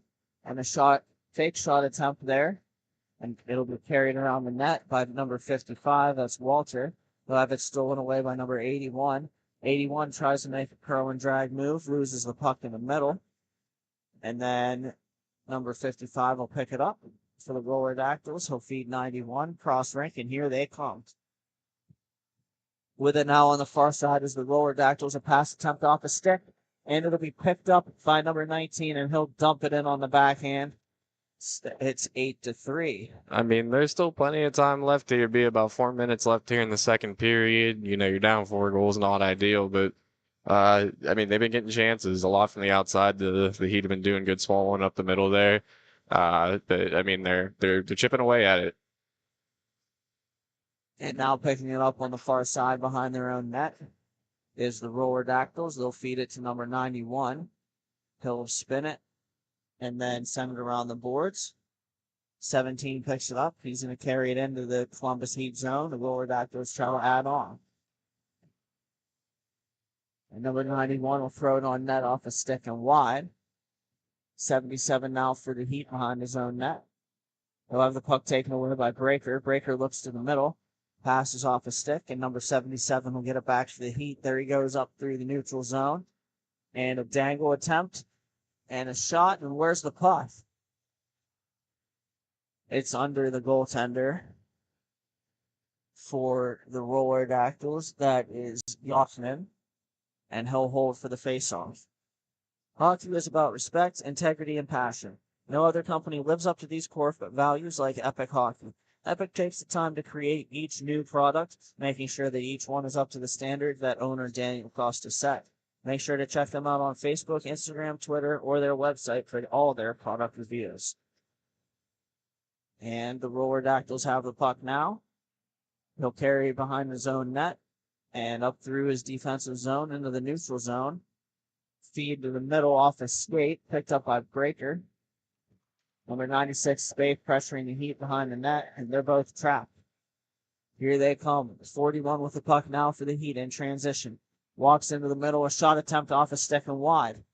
The Heat players drops it off, sends it all the way around, where number 16 picks it up in his own zone.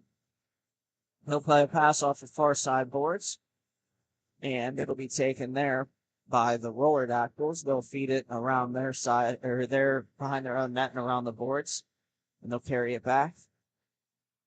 Stretch pass attempt for a tip is all the way down the rink and into the glove of Wermter. Love it or hate it, kind of got to respect the windmill. Honestly, if somebody shot it full length on me, I might do the same thing.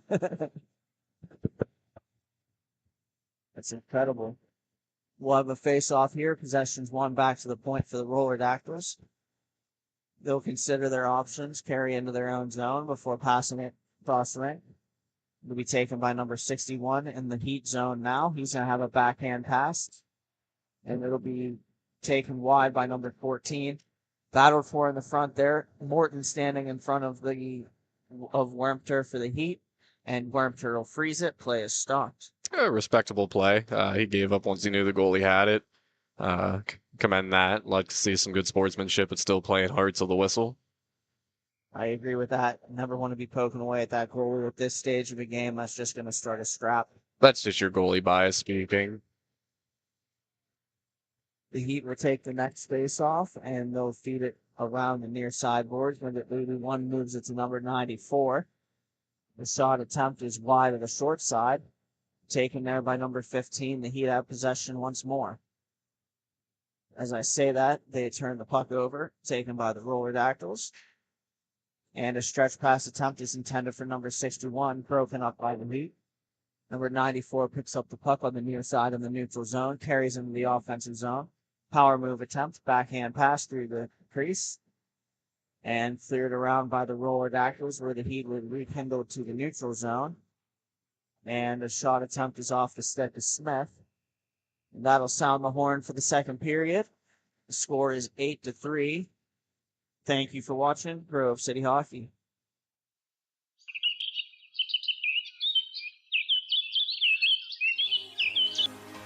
Fans in the Pennsylvania area, as winter approaches, it's time to plan for the summer. BY Lawn Care is the perfect people to reach out to get you ready for the warm season. They will get you on a schedule to be the best house on the block. They can help with all of your paint projects, whether it's mulching, string trimming, grass cutting, the list is endless. Make sure you check them out on Facebook to see all of their great photos of previous projects. Give them a call, and thank you to BY Lawn Care for sponsoring Grove City Hockey. This copyrighted telecast is presented by Grove City Hockey. It may not be reproduced, retransmitted in any form without the expressed written consent of Grove City Hockey, LLC. We thank you for your understanding and hope to continue to enjoy this complimentary broadcast. To purchase footage, email grovecityhockeyllc@gmail.com.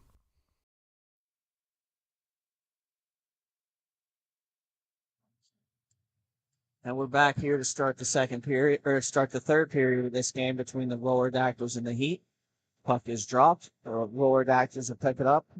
That's Walter with it. He's going to carry through the neutral zone.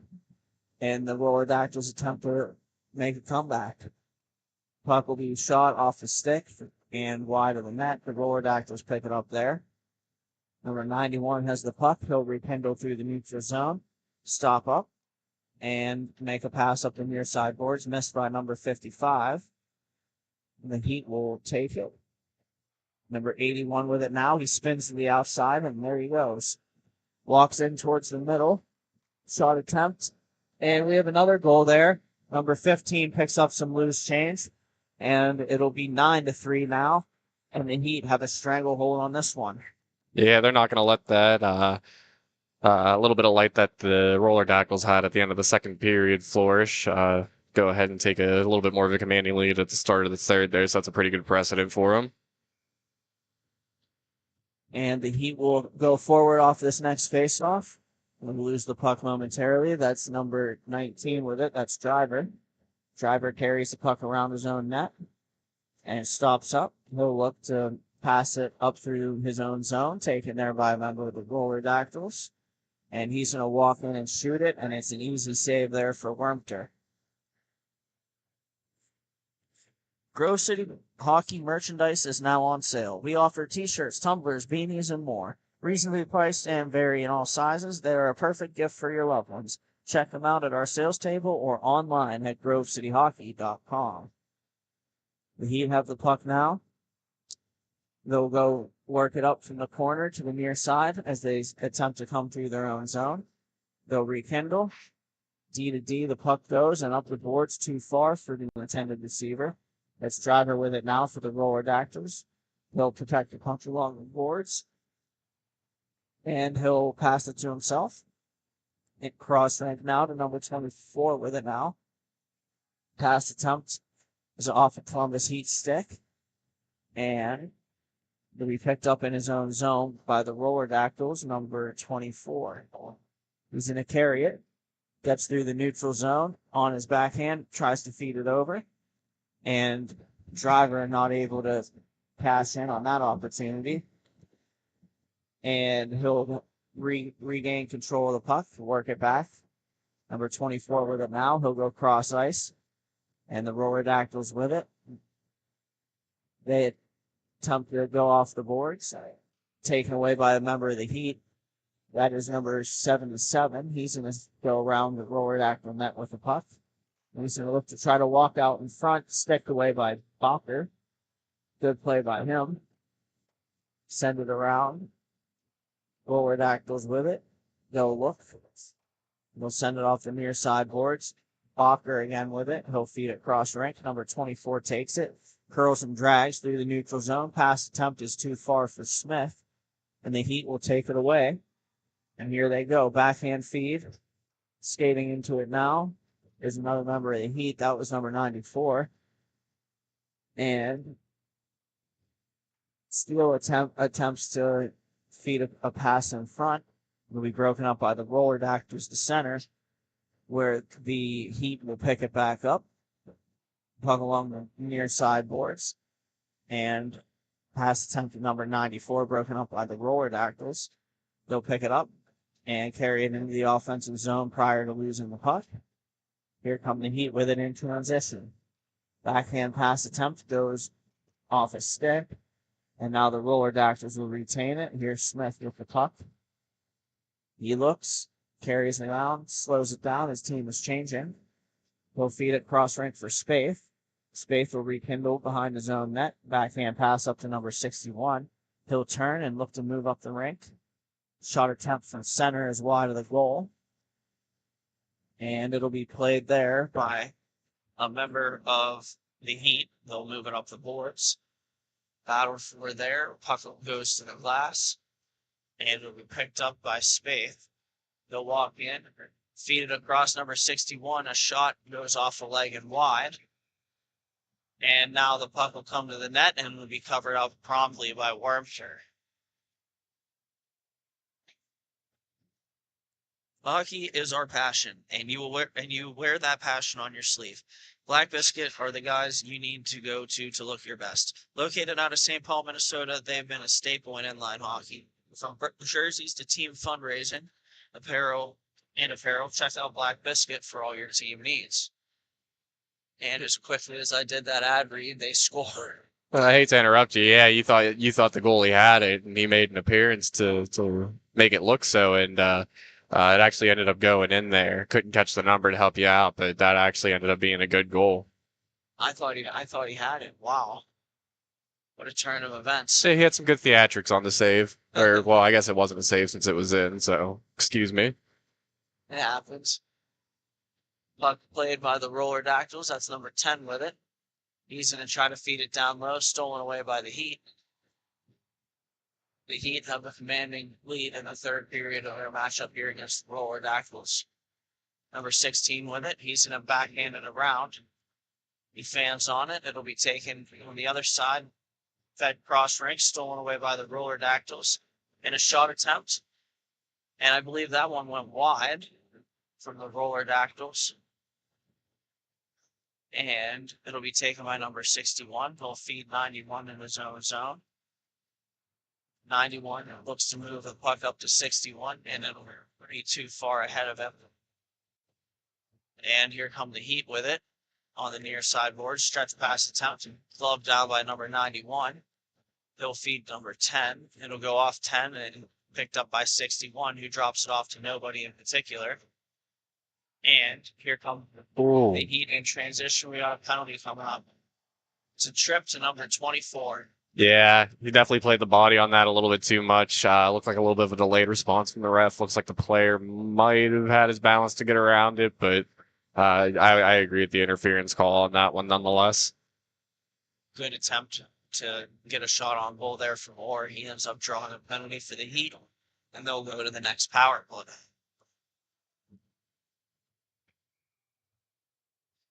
The Heat will, or the Roller Dactyls will make a change. They'll get some fresh penalty killers out there to start this power play, or their penalty kill. Number 55 with it. That's Walter. Stepping in, he'll have the face-off stashed away from him, picked up by number 20 on the far side. The Heat with the puck now. Number 81 has it in the neutral zone. He'll look and he'll curl a pass over to number 20. And it'll be batted to the near side boards, taken there by the Heat. Backdoor feed attempt for number 77 doesn't connect. And it'll be taken by the Heat now. They're at the point. They'll feed it down low. Number 81 has it. And he's going to walk into the middle before being pushed back to the outside by the Roller Dactyls. And a couple of players behind their own net, or behind the Roller Dactyl net. Pass is broken up. And now the Roller Dactyls have it. That's 55 Walter. He tries to get it down, gets it as far as the far blue line. And it'll be taken there by the Heat. They'll feed a pass up to number 41. He's going to carry it into the zone near side. And a blast, and it goes into the corner off the goaltender. That's Yachman. 77 picks it up. He tries a pass off the stick to Smith. Smith will wind it around and clear it. Number 41 for the Heat will pick it up behind the Heat net on the far side. And they'll bring it up to the far side boards. There they go on the backhand with it. Pass attempt in front. In wide of the intended receiver. Number 94 now for the Heat will pick it up in his own zone. Both teams making changes. And we'll have the Heat is fake in a shot.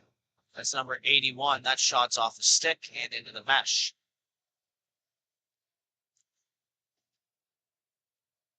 Look no further than Bonus Accounting for all your tax and bookkeeping needs. They can help with audits, payroll services, and tax planning for the upcoming year. Bonus Accounting, the firm for the future. And fresh players coming on for the Heat here.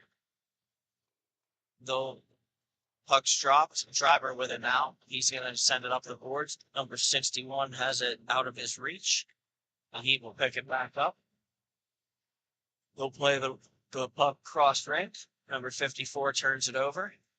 Number 16 has it now for the Heat behind his own net. He'll wind it around. It'll be taken there by a member of the Heat. He has a stretch pass option. Pass doesn't get through. And it'll be stashed on goal there. And we'll have a goal by the Roller Dactyls. And I believe that is number 92 or 32. I believe that's Miller. He scores. And it is, I believe, 9-5. Number 91 now for the Roller Dactyls with it.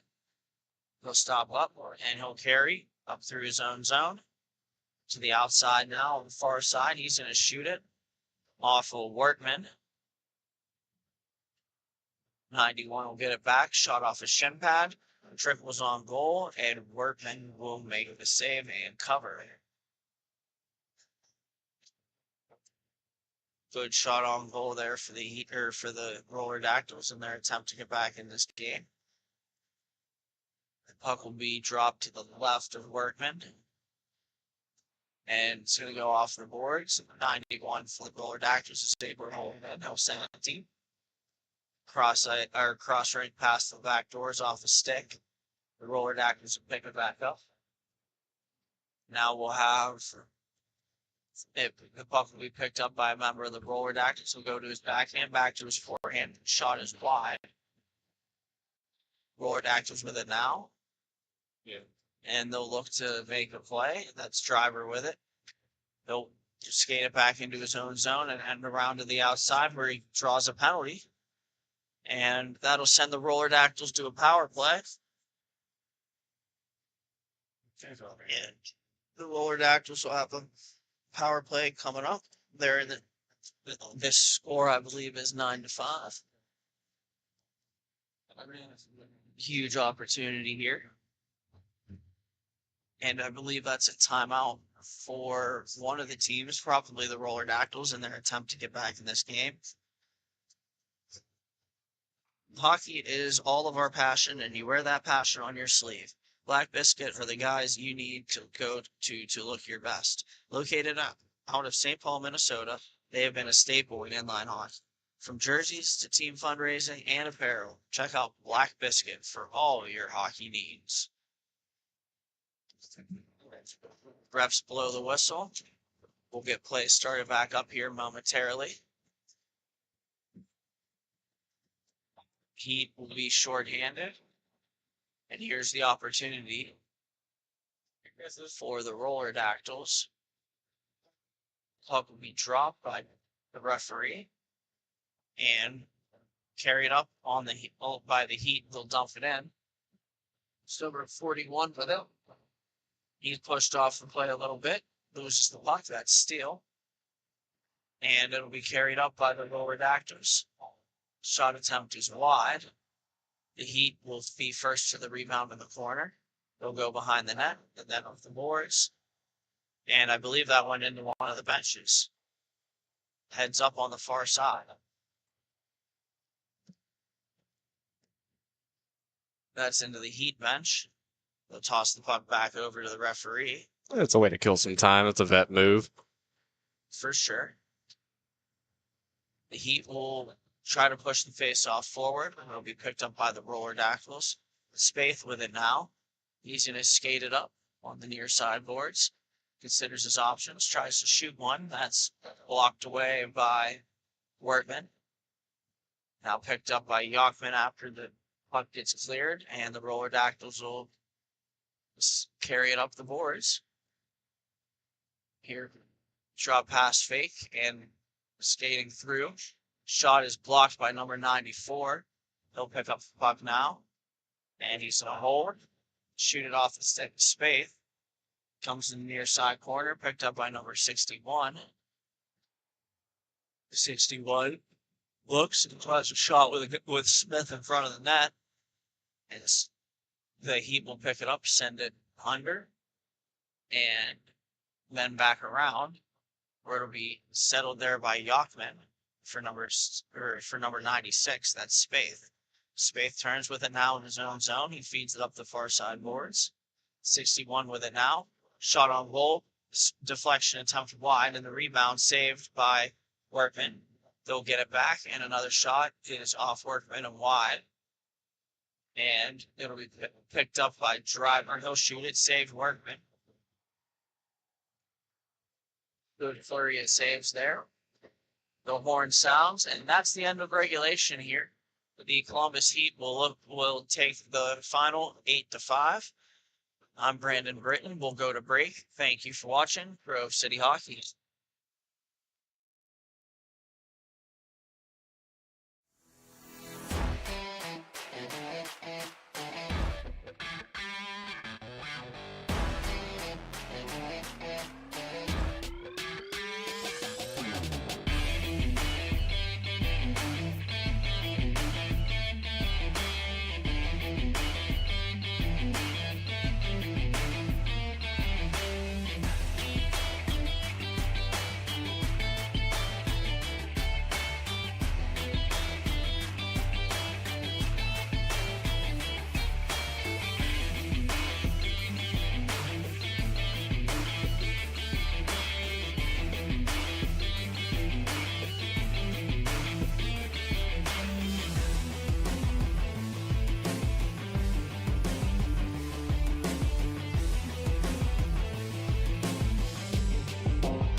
Folks, it's that time again for the Black Biscuit betting corner.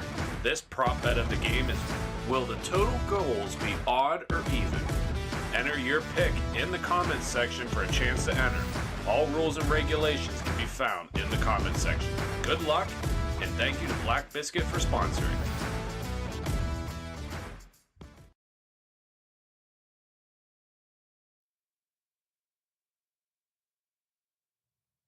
Thank you for tuning in here, Grove City Hockey.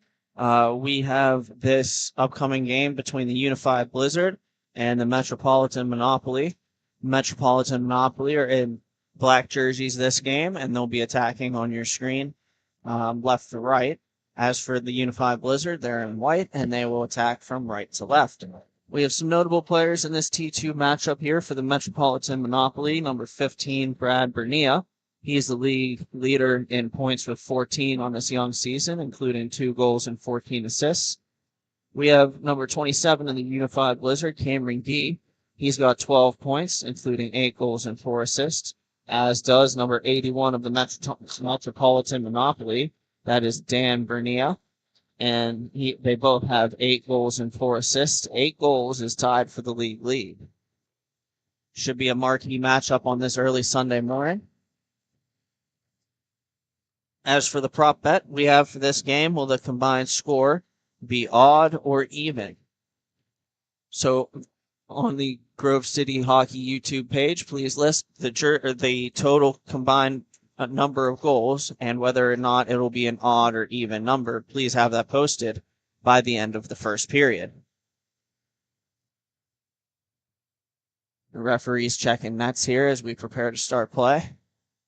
As is the due diligence of the stripes. There's nothing worse than finding 2 pucks in the back of the net or 1 puck in, 1 puck out in the middle of play. So definitely got to make sure your I's are... I'm going to go with the I's crossed and T's dotted. We're going to switch it up a little bit on that. Yes, sir. I like it. Good officiating crew here. We have Alan Chapman on the far side. He's by the score booth, and I can't tell who that is by the near side. If I'm not mistaken, that looks like one Nicholas Leone, GM of the Detroit Fuel, if I'm not mistaken. Very good. And they'll line up. Chapman will check the goalies and prepare to drop the puck here. Face-off is underway. And won by the Unified Blizzard. That's number 15 with it. He's going to carry it around. And it'll be taken away there by the Metropolitan Monopoly. The Unified Blizzard have it now on the far side. That's number 15 with it.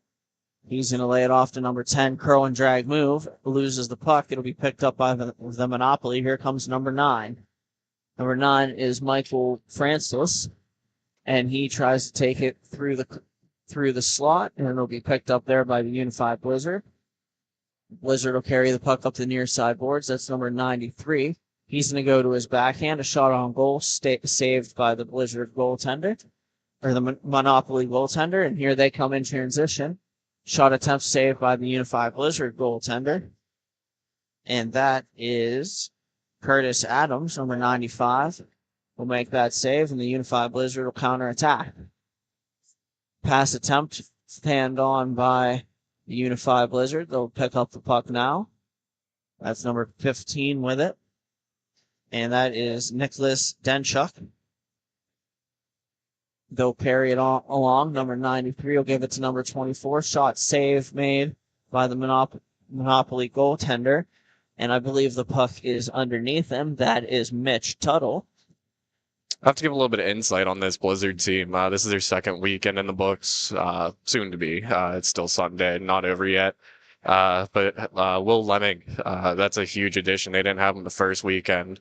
Having him, I think, adds a completely new addition with just kind of that threat of all times on the rink.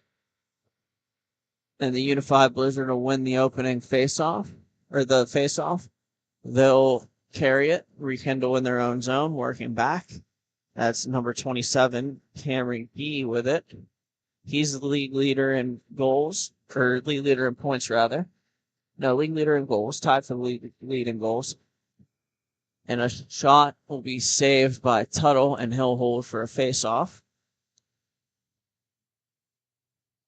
As for the Metropolitan Monopoly on the young season, they're 1-4-1, including 0-1-1 this weekend.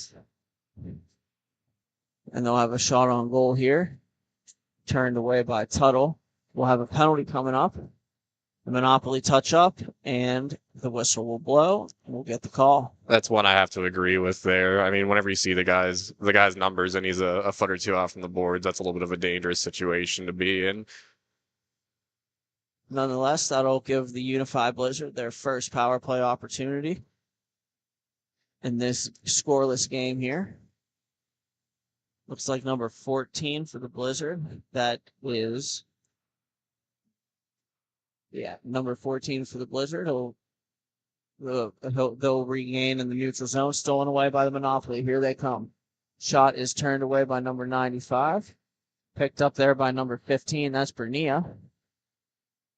And it'll be taken away by the Unified Blizzard. They'll come through the neutral zone. And they'll rekindle. And taken there on the far side.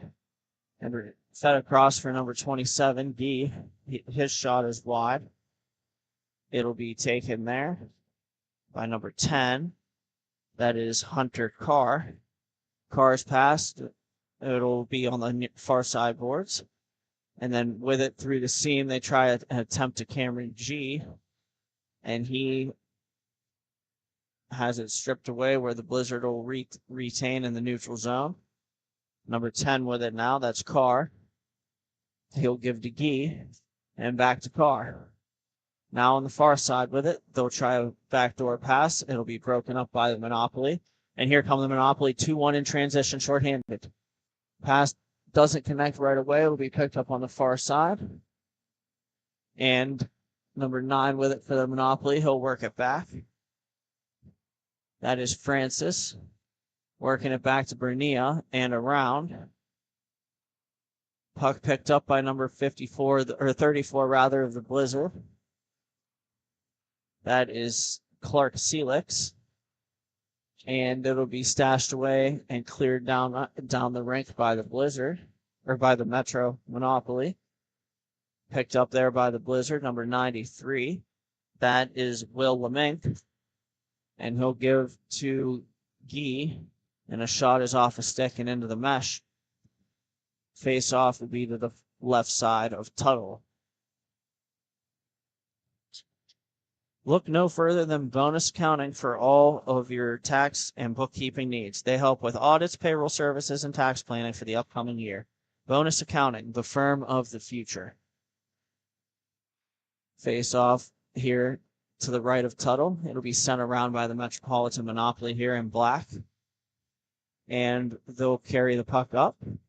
And a little drop-off pass and a second drop-off pass. A shot is wide. That'll be picked up by Gee. Gee's going to carry. Have it stashed away from him by number 83 of the Metropolitan Monopoly. That is Mitchell Porter. And it'll be taken, number 88 with it. It looks 83 with it, rather, it looks like. And he'll give it to number 9. Number 9's pass up top will be intercepted by Gee. He'll come in and shoot it off the glove and then off the side of the net.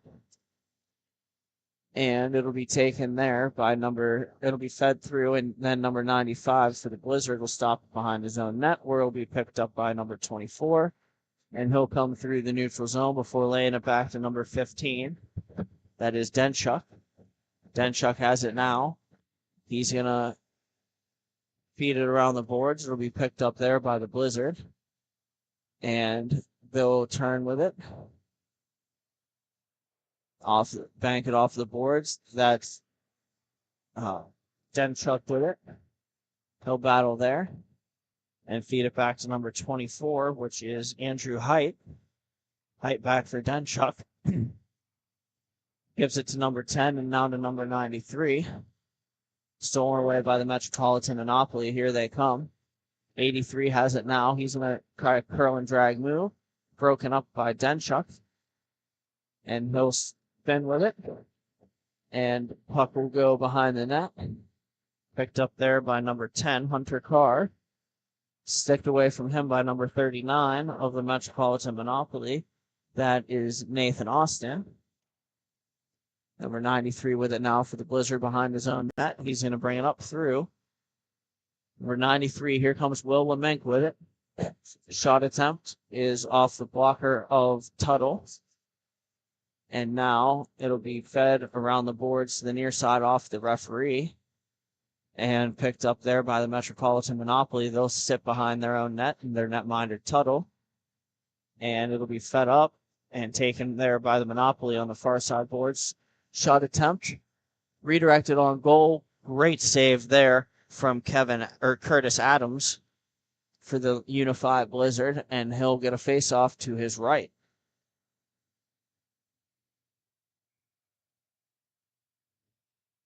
Gee in the face-off circle here. It'll be won by the Unified Blizzard. They'll carry it up. Number 4 with it. His pass is too far for Cameron Gee. And it'll be played and stolen away behind the net for the Unified Blizzard. A shot on goal is stopped and held by Tuttle. And it'll give the Monopoly a chance to catch their breath. They'll make some changes. And this game still scoreless. Puck is dropped, and it'll be taken by the Monopoly. And here they come with it up the near side boards. Cross-rink pass, and picking it up in stride as a member of the Monopoly. They'll throw it wide, or throw it on goal, saved by Adams. Now number 4 has it. Then it is Cameron Bennett. He'll feed it up the near side boards. Here comes Cameron G with it. And he'll feed it back for number 34, a shot, and that is high and wide. It'll be taken by the Blizzard and battled for in the neutral zone by both teams, and here come the Monopoly with it. That's number 15. He's going to have the puck stripped away from him by G, and G will lay it off for Bennett. And lightly pressured now by the Metropolitan Monopoly. Here they come. Number 10 with the puck on the far side. That's Carr. Carr looks and shoots it off Tuttle. And then off a skate of the Unified Blizzard. They'll work it down low. Big save again by Tuttle there. And it'll be taken by the Blizzard on the far side, far corner. And they'll work it back. And Carr sends it down deep again by the goal line to the to Tuttle's left, and a play or a pass attempt off a stick and out of play.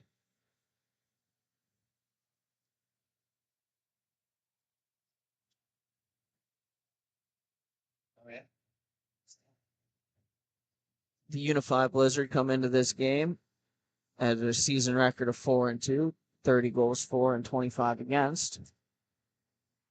And the Blizzard will get a shot on goal. That's number 34, Clark Celix. And a play is stashed in, and we have our first goal of the game. The Unified Blizzard are on the board. They beat Tuttle, and it is 1-0 on the rebound, stashed in by Celix. 1-0 Unified Blizzard. And number 15 with it now. He's going to pivot, and it'll be given to number 93. That's Will Lamink. Lamink over to Celix, who just scored. And a shot attempt was off a stick and then off of Tuttle, where it'll be battled therefore and recovered by the Blizzard. They'll bring it back into their own zone. 2 quick passes, and they'll get moving forward in transition. Carrying it down the boards is number 93. He's going to wind it around the net. Look, shot off a stick of the Monopoly, and it'll go to the far side, far boards corner. Here they come with it now. The Monopoly in counterattack, picking it up in stride. A shot and a goal. What a shot there. That was number 83, Mitchell Corridor, and we're tied just like that at 1. Well, this is some good playoff contingency here, B. We got about 2 minutes left on the clock here remaining in the first period. 1-1 game, couple quick goals. Giving the people what they want, starting to bring some excitement. Yes, sir. We'll get play resuming here. It'll be taken by the Monopoly in their own zone. They'll feed it back, and they'll look to break out. Under pressure from the Blizzard, but walking through is the member of the Monopoly who has the puck now. He's going to cut into the middle, try to center and pass. And the puck will be sent to the boards. That was all by number 10. That is Robbie Archer. And it'll be taken by number 15, which is Jeremy Austin for the Monopoly. No give it, curl and drag move, and losing the puck. It's number 39 of the Monopoly.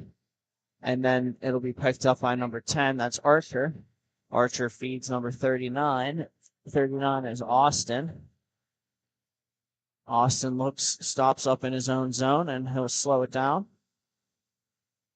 The Monopoly still have the puck here. It'll be fed to Archer, or Austin, number 39, Nathan Austin. Austin will give it back to Archer. And then on net, saved by Adams. And Adams will give the puck along to number 10. That's Carr. Carr with it. He'll feed 15. And Denchuk, he'll overskate. Shot on goal by the Monopoly here is blockered away by Adams. Now number 39 with it. We've called Austin's name a lot. He'll go through, pick up the puck in the neutral zone. He'll pass it across. Shot is off a stick and comes to the near side boards, where it'll be picked up by the Monopoly. Archer with it again. And the puck will be taken now by number 15. He'll feed 93, Lemank. Shot on goals. This stepped away by Tuttle. The horn will sound, and that'll do it for the first period. I'm Brandon Britton. Thank you for watching Grove City Hockey.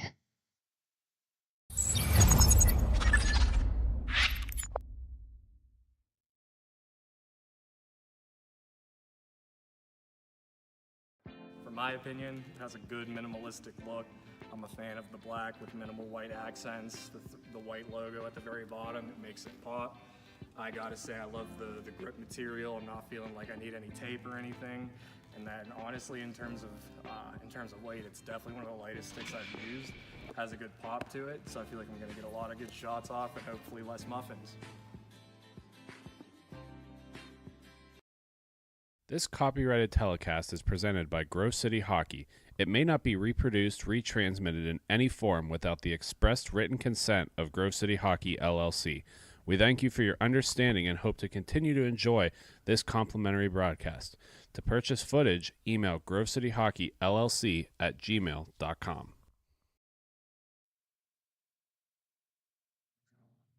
Here we go. Second period action here. We have the Metropolitan Monopoly and the Unified Blizzard. A shot on goal covered by Tuttle, and he'll freeze it for the face-off. As for the Metropolitan Monopoly, their goal differential was 21-4 and 33 against. And the puck will be controlled here by the Unified Blizzard. It's number 4, Cameron Bennett with it now. He'll carry it back around behind his own net. And it'll be dropped off, and the Unified Blizzard will retain possession of the puck. Under pressure from a Monopoly, they'll carry it below their goal line and then feed it up the boards. It'll be taken there. 3-on-3. Puck is held by number 10, I believe that is. And now that's number 10, the Metropolitan Monopoly, to step around B with it. And that is Archer. Archer brings it up the far side, walks into the middle. He's got space. And a backhand pass attempt, and a shot is turned away by Adams. Number 15 now, that's Bernia, I believe. That is Brad Bernia. He has a league leading 14 assists on the year, and it'll be taken from the far side by the Blizzard. And a shot on goal off a stick, it'll be recovered behind the net by the Blizzard. They'll move it up to 34 on the near side. That's Clark Steelix. He has a goal in this game. And number 27 with it. He'll feed number 4. That's Bennett. Bennett with the puck now. He shoots it, and it'll be covered by Tuttle. And it'll be a face-off to his right. As for how these teams did yesterday, the Unified Blizzard lost their first game 7-6 and won their second game 8-7 in an exciting shootout. And as for the Metropolitan Monopoly, they lost their first game 8-0 and their second game 8-7. Number 24 goes and tracks the puck down, and he'll carry the puck, lay it back on. It'll be taken there by a member of the Blizzard.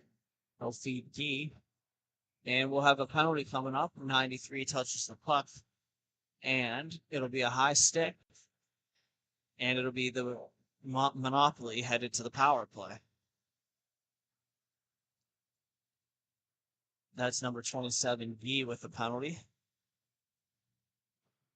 Number 39 now will take the face-off. That is Nathan Austin.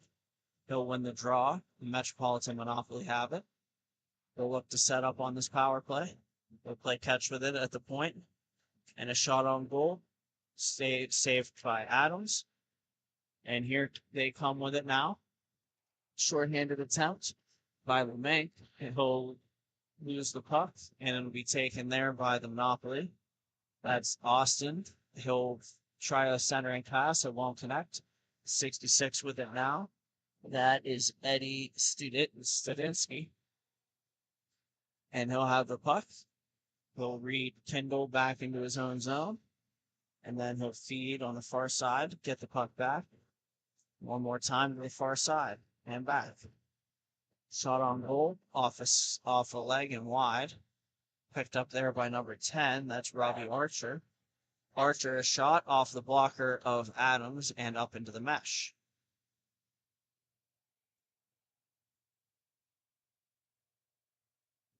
And we'll have a face-off to the right side of Adams. Power play remains for the Monopoly here. And it'll be stashed over. That's number 39, or that's number 9 with it. That's Michael Francis. Francis will give off to number 10. Shot off the pipe. Almost a goal for the Metropolitan Monopoly power play there. And now it'll be worked around, back through the box. And back up top, number 10 with it. He looks to make a pass. Feeds it back to number 39. Across the box to number 9. That's Francis. Francis for Archer. Archer for Francis. And it'll be picked up along the far side now by number 39. That is Nathan Austin. And it'll be taken there by number 9, Francis. Francis comes in and shoots one. And it's off a body and into the netting.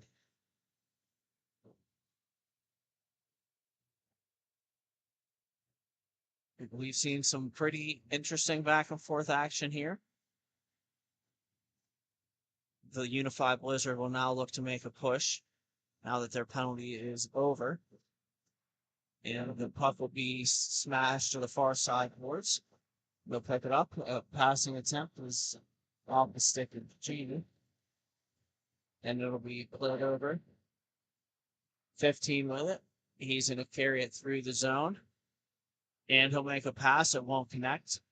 It'll come around, picked up from the far side there. And we'll have another penalty coming up. This one, again, to the Unified Blizzard. And they'll touch up. And skating off is... I can't tell who that is for the Unified Blizzard. Number 24. That is Andrew Height.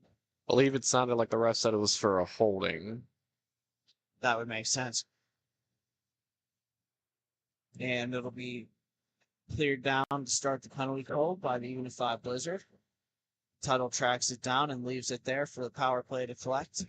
That's number 15. Brad Bernea with it. And he'll look. We'll give it to number 9. That's Francis. And Francis and Austin play catch with it. Back up top to Francis and down to Archer. And loose puck back before there. No, Francis with it. He's going to look over his options. He walks in and shoots one. And it misses the net high. It'll be recovered by the Metropolitan Monopoly. 83 has it now.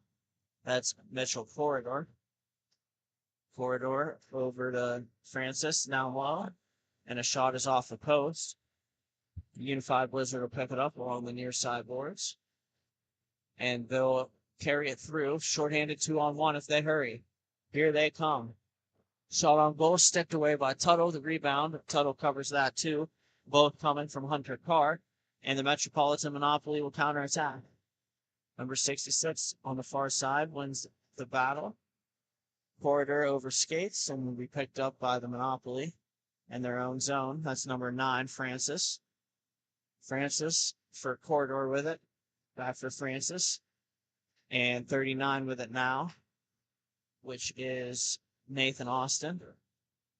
He'll feed it along. Francis back to Austin. Shot on goal off the glass. And picked up there by number 83, Corridor. Corridor for Austin. Forecheck there by a member of the Unified Blizzard. Pressure is withstood.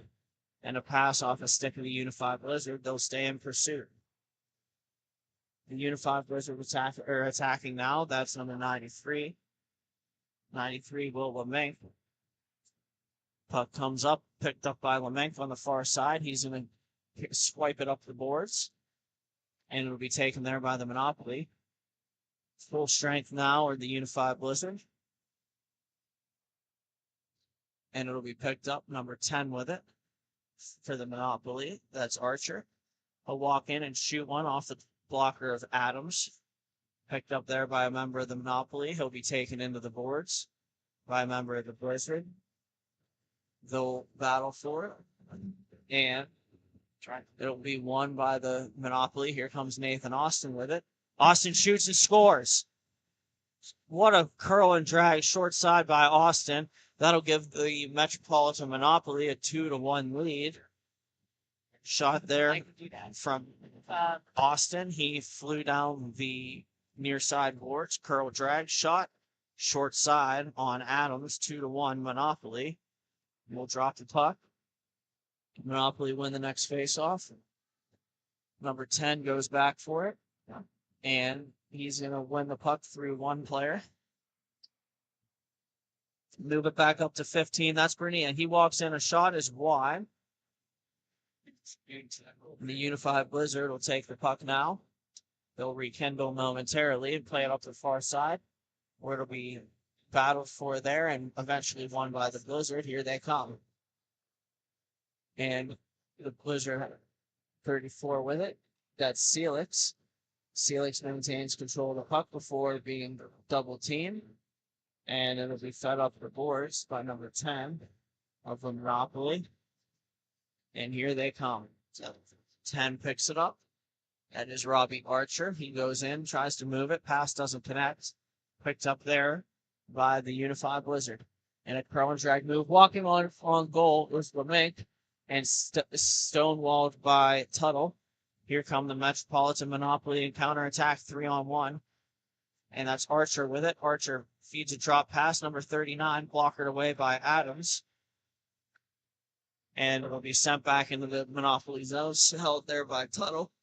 66 picks it up, and he'll clear it down the rink. Picked up by the Unified Blizzard.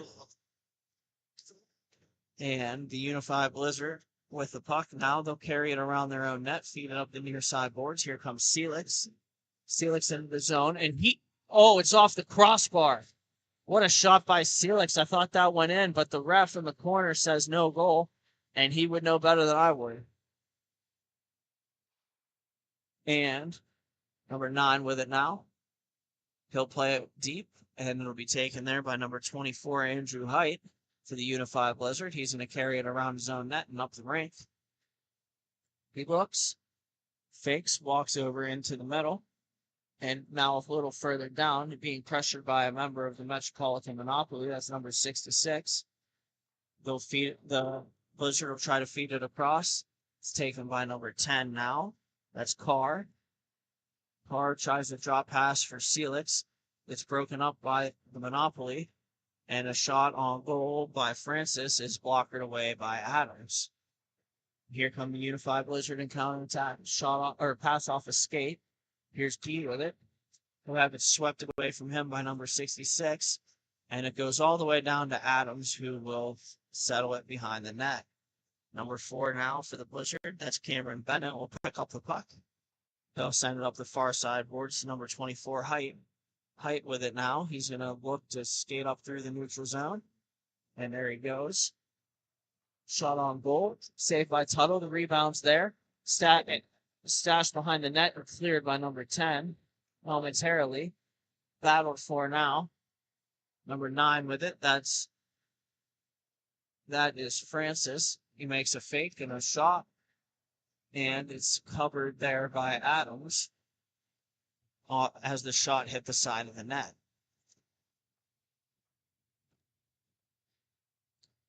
We'll have a face-off. Adams is left in this game, 2-1 here for the Metropolitan Monopoly.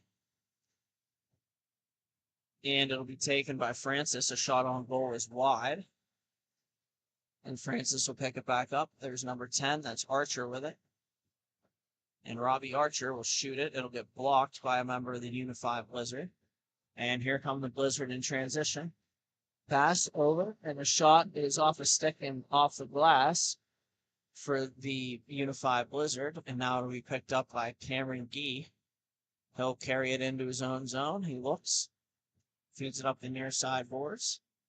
And it'll be curl and drag and a shot. And it's off the corner boards, picked up by Gee. He's on the far side, tries to feed it down low on the backhand, and it won't go.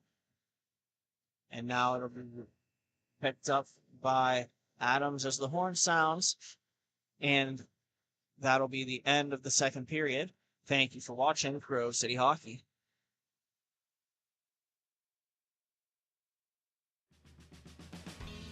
Everyone has their own unique pre-game preparation, and most of them are pretty different, but there's one thing in common, and that's Jack's Hockey Wax.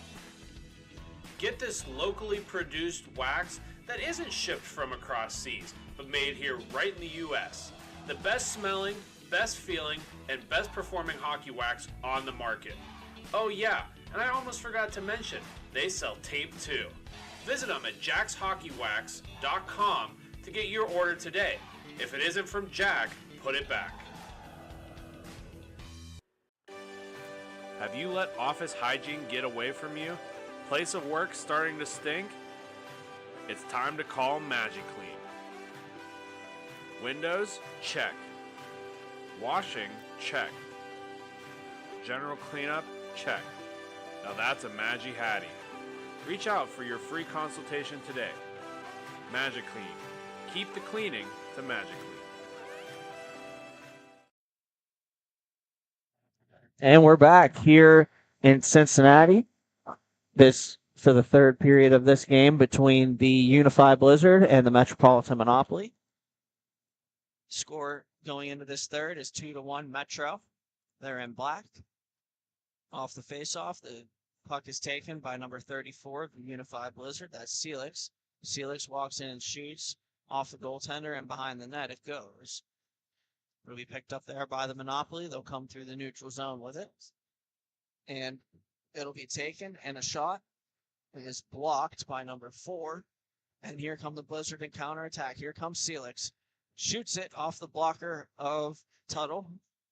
And it'll go behind the net where it's picked up by the Blizzard. Here's Lemenk with it now. Lemenk feeds Cameron Gee. Gee takes the puck from skate to stick, and he'll look for his options in his own zone. He'll turn with it, slow it down, and feed it around the near side boards in the corner. It'll be picked up there by Bennett, and Bennett will hold the puck and patiently look for his options. And he'll feed it back to the near side boards. There's Celix. Celix, the lone goal scorer for the Blizzard. He tries to feed Gee. He struggles to get control of the puck, and it'll be carried in. Here's a breakaway for the Monopoly. Shot off of the shoulder of Adams and out of play. That was from number 15. Brad Bernia. Huge save there to keep this only a 2-1 game.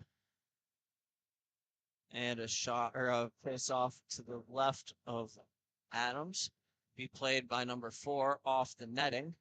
The face off will stay in the Unified Blizzard zone.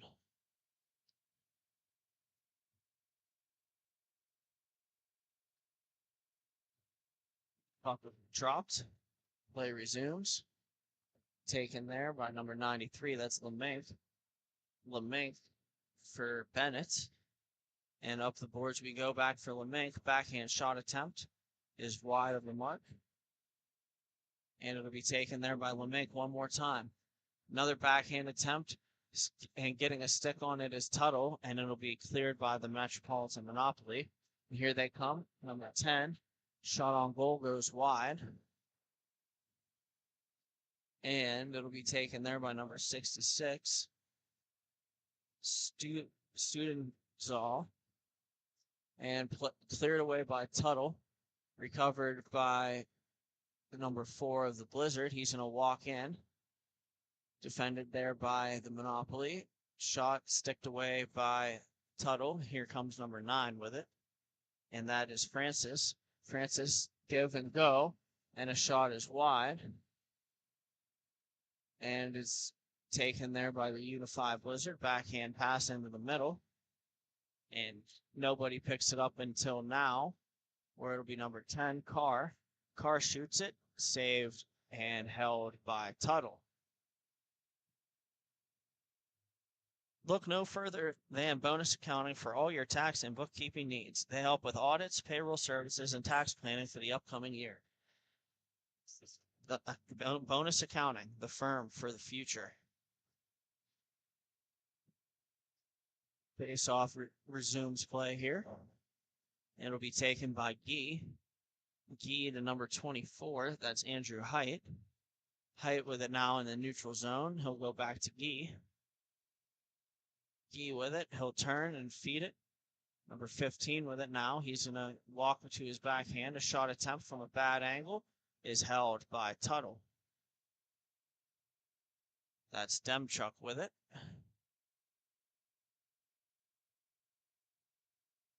And we'll have a face-off in the Metropolitan Monopoly zone here. They're up 2-1 in this third period. Guy for the Unified Blizzard is going to take the face-off. We'll see what he can do. And the face-off is taken by the Monopoly behind their net. Number 10 with it. He's going to backhand it down low. And then it'll be carried up through the neutral zone for the Monopoly. Here they come. And a grip wide off the stick of number 15. That's Jeremy Austin.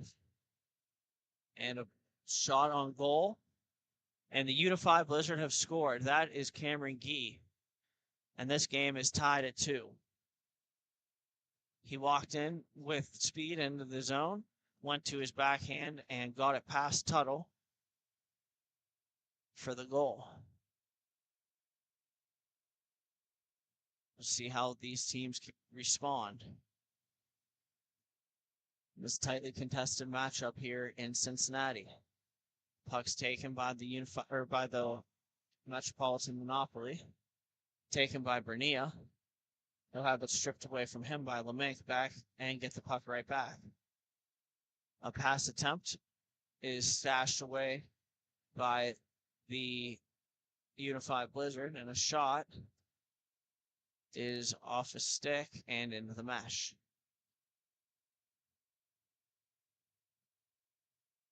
Hockey is our passion, and you wear that passion on your suit. Black Biscuit are the guys you need to look your best. Located out of St. Paul, Minnesota, they have been a staple in inline hockey. From jerseys to team fundraising and apparel, check out Black Biscuit for all your team needs.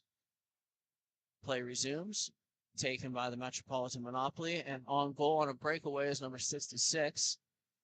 And he tries a backhand passing in the middle after he fails to convert the breakaway. It'll be taken by Austin there. And Austin will give back to Studzinski. And it'll be taken by number 39. And fed in front And Adams will cover up and play as halted.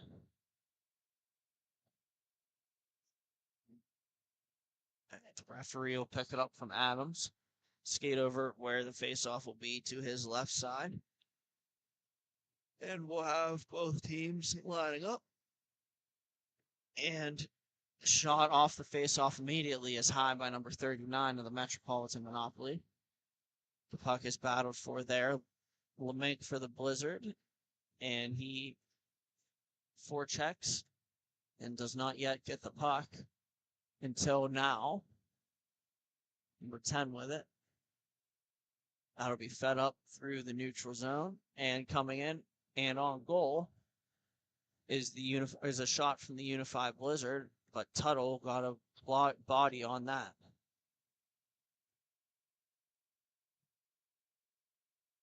The Unified Blizzard looked to be carry and play a little bit more here in the third period. And they'll win this face-off. They're making a push. It will be taken by number 4. And he looks, he carries to the outside, stumbles, picks the puck back up, and he'll get it deep. And it'll be taken, bank pass off the boards for number 24, that's Height, and he shoots it off a stick and into the mesh. Face-off will come to the left side of Tuttle, his glove side, and it'll be number 9, which is Francis for the Metro. He'll take the puck. It'll be stashed up the near boards and not past the neutral zone. Taken there by the Blizzard. A shot on goal, saved by Tuttle. And it'll be taken there by, here come the Metropolitan Monopoly. They pick it up, and a passing attempt goes off the corner boards, where it'll be stashed away by Andrew Height. He's in a stop behind the net, and they'll look to set up a breakout. And here they go. He feeds it up to LeMake. Here he comes down the far side boards. He's flying in. Shot on goal is held by Tuttle. Good save there from Tuttle to keep this game tied at 2. They'll drop the puck to the right of the goaltender. And here comes number 34. That's Celix with it. And the face-off will be won by the Monopoly. Here they come. Getting in on a breakaway. And a shot on goal is saved by Adams from Bernia. And a feed to the back door. Another save by Adams. Puck will be stashed along. Kept in by the Unified Blizzard. They'll be pressured. That's Bernia. The Blizzard still have it. They'll headman. And here they go. That's Celix with it. He's going to slowly just kind of consider his options before he feeds it cross rink. That's number 10 with it now. That's Carr. He's looking over his options. Starts to go forward and then wheels back. It'll be taken by G in his own zone now. That's actually number 4, Cameron Bennett. Bennett will move it up the center of the rink. And it'll be taken there by Celix. Celix will rekindle in his own zone. He's going to look to shoot it. It's off a stick. And it'll come up. Here comes Bernia with it for the Monopoly. He shoots it over. And a shot doesn't get through. There's number 9 with it. He's in a battle. And it'll be taken by the Unified Blizzard. Here comes Celix with it. Coming in. Tries to make a move past the Monopoly. Loses the puck. And then a shot on goal will go off a stick and out of play.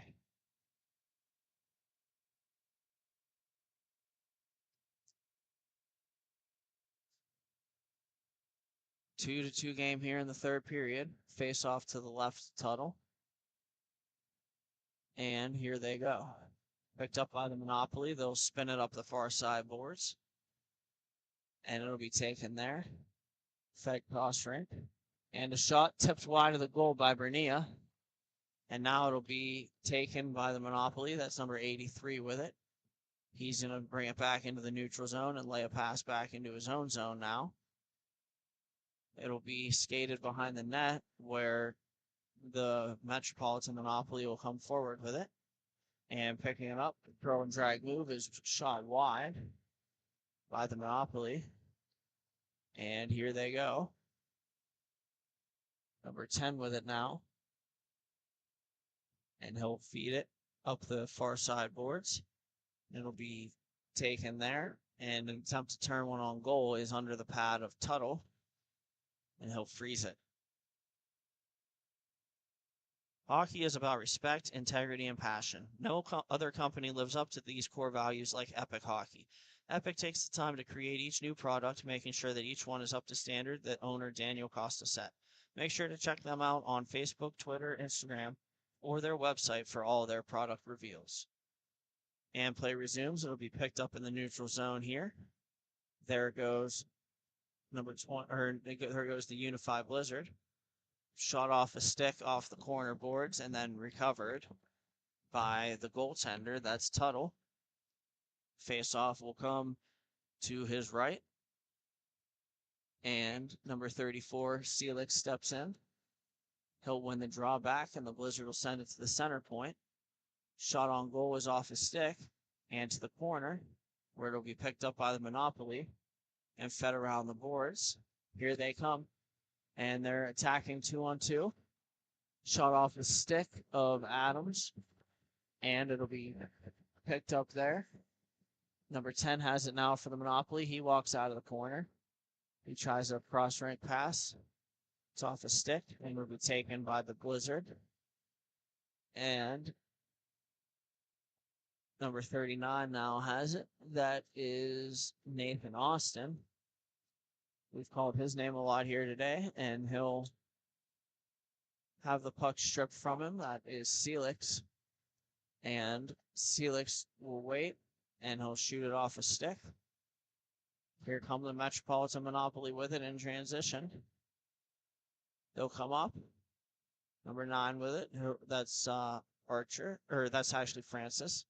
He'll spin it back into his own zone, and they'll look to break out. Here they come, the Metropolitan Monopoly for it, or with it, taken away by Celix. And he'll shoot it off the glove of Lemenk and stick to the corner of Lemenk. Off the glove of Tuttle into the corner, where it's picked up again there by the Blizzard. That's Celix in pursuit, and it'll be taken away from him by the Metropolitan Monopoly. And off a shot off the stick of number 9. That is Francis. And the puck is now going to go out of play. And a face-off will resume and play will be blown dead. Face-off to the right of Kevin Adams. Both teams are making changes. Now they'll get lined up. And it'll be played behind the net, and the horn will sound, and I believe we have some overtime. Typically, they tend to go right into things. We'll see if we're going to keep it here. We'll give them a couple seconds to see if they make up their mind. I believe I can hear Chapman trying to get the players rolling. It looks like Chapman's telling them to line up.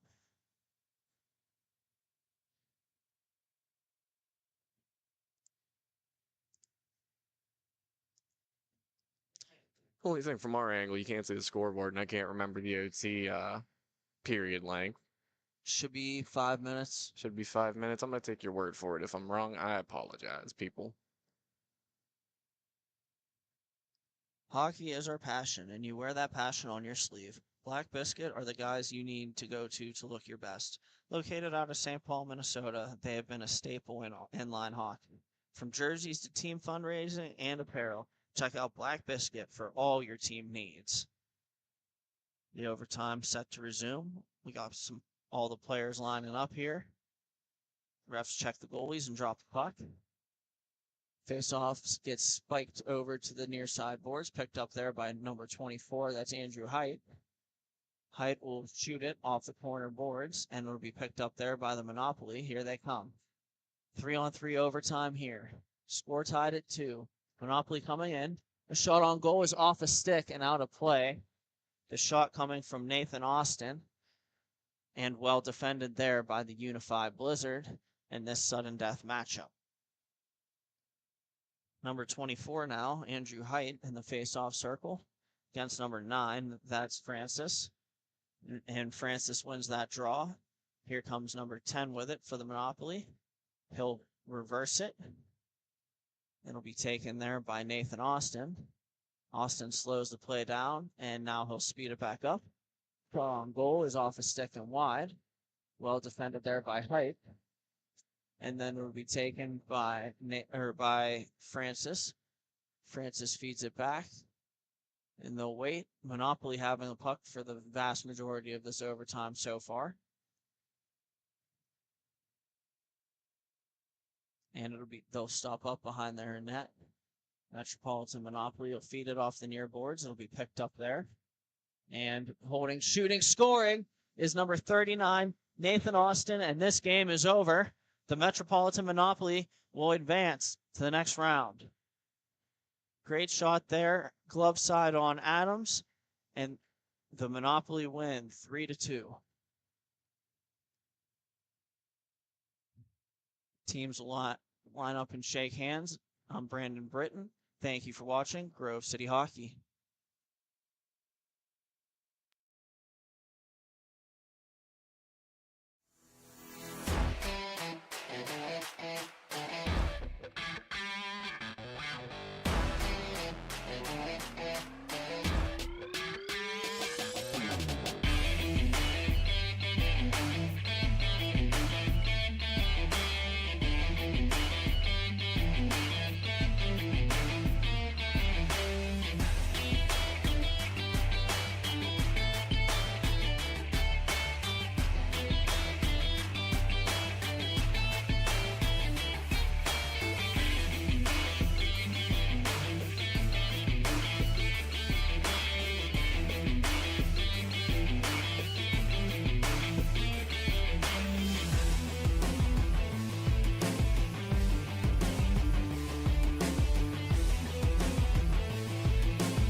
Folks, it's that time again for the Black Biscuit Betting Corner.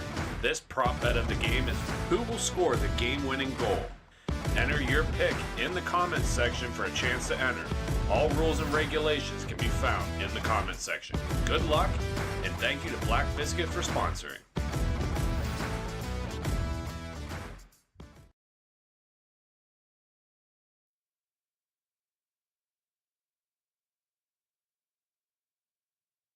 And we're back. Thank you for watching Grove City Hockey. I'm Brandon Britton. With me is Jake Jasinski for this matchup between Indy Inline Hockey and your Grove City Thunderbirds. Thanks, Brett. We saw both of these teams play a multitude of games yesterday, and what I'm interested to see about the Thunderbirds is they started off the morning with a really huge, heavy win, and then had a pretty disappointing loss. So it's going to be interesting what Thunderbirds team shows up today. Yes, sir. As for Indy Inline Hockey, yesterday they lost 11-3 in their first game. They won their second one 7-6, and they're 1-1. Grove City also being 1-1, as you mentioned. And the Grove City Thunderbirds here in this game are in yellow, and they'll attack from right to left on screen. Indy Inline is in black. They will attack from left to right. For our prop bet here, for this game, what player is going to have the game-winning goal? Please submit your answers on the Grove City Hockey YouTube page by the end of the first period to qualify. Britt, I'm feeling a Brubach brother. I'm not sure quite which one yet. I'm gonna go Adam Brubach for my game-winning goal. Who do you got? I'll go Brandon Brubach, number 86. Play picked up the opening face-off here. Here's Brandon Brubach with it. He'll lay it off for Ian Edwards, number 21. Edwards looks over his options, carries through the neutral zone. Here he comes. Ian Edwards now. He's going to feed Smith with it. That's Cam Smith. It'll come back to Brubach. Brubach will lay it across for Dylan Scott. Scott with the puck now. He'll lay it off for Ian Edwards, and here come the Thunderbirds. Edwards with it now. He's going to come down the neutral zone, shoots it on goal, and a save made by the goaltender of the Indy Inline Hockey, Alex Musick. Yeah, a little bit of confusion there as I thought I heard a whistle too, Britt, and apparently that was a different arena in this Queen City Sportsplex. Apparently they're going to get a penalty here for it. Looks like a technical foul. I wonder if somebody said something.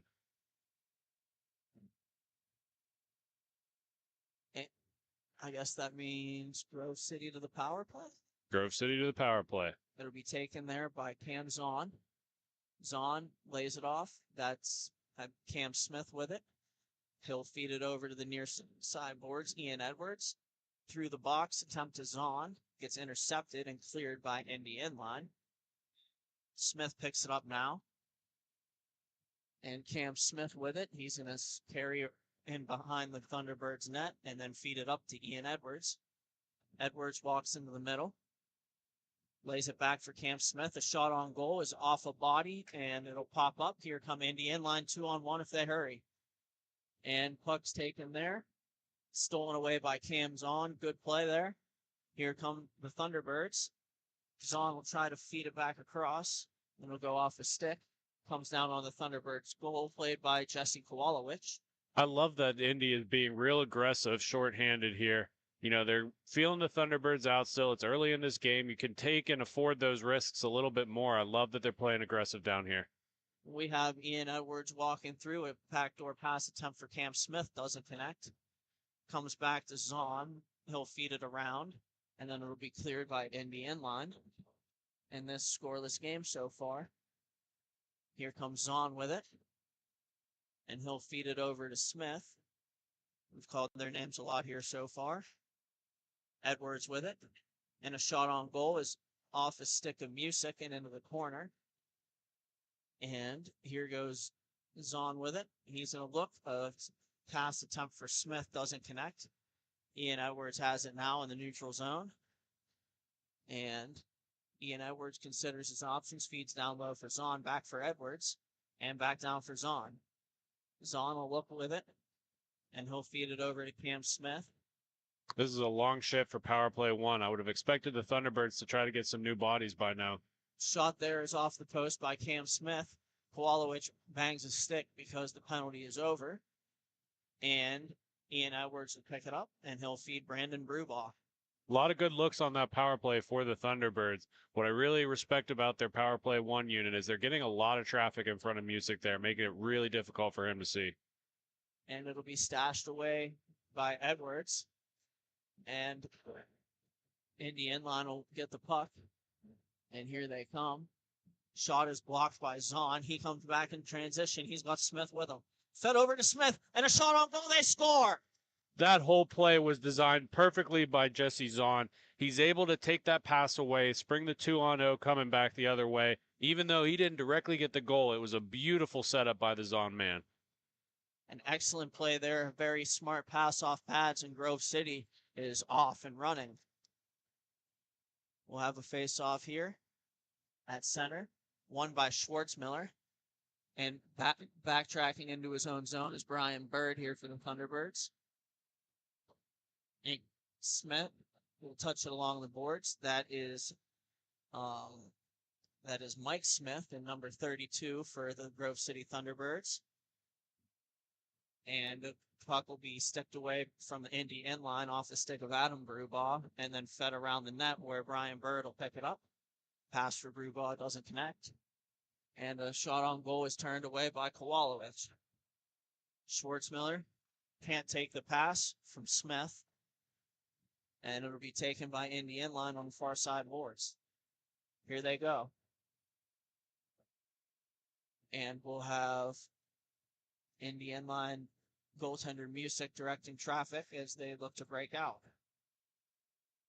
Will be taken in front of the Indy end line bench and fed cross rank now. With it is number 19. He's going to turn around and look. Pressured there by Schwartzmiller. And Schwartzmiller still dogging on him. Lost the stick. And we got a penalty coming up. And shot on goal. And they score off the post. I really don't have an issue with the penalty there. What I'm a little upset about is Schwartzmiller loses his stick. Rather than rushing on that stick to get back into the defensive play, starts to pick a fight with the referee. That's not the time to do it. You do it when the penalty's called, and then you argue. Some of the players on Grove City there looked confused at hooking versus holding the stick. I'm surprised they were only going to take one there, honestly. Play resumes. We're tied at 1. And taken by Brubaugh. Brubaugh for Zahn. Zahn stops and looks around, feeds it to Adam Brubaugh. Here he comes. Walks in, shooting one off a leg. And Adam gets it back. He'll look. And passing attempt off a stick. It'll be taken by his brother, Brandon Brubaugh. And Brubaugh carries it back in front of his own net, where he'll consider his options. And he's surveying the rink. And Brubaugh to Brubaugh. That's going to get old quick. Back to Brubaugh.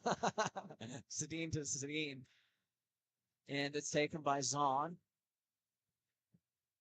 Zahn with it. In pursuit, they'll have it behind the net. And Indy inline will fall. They'll turn it over.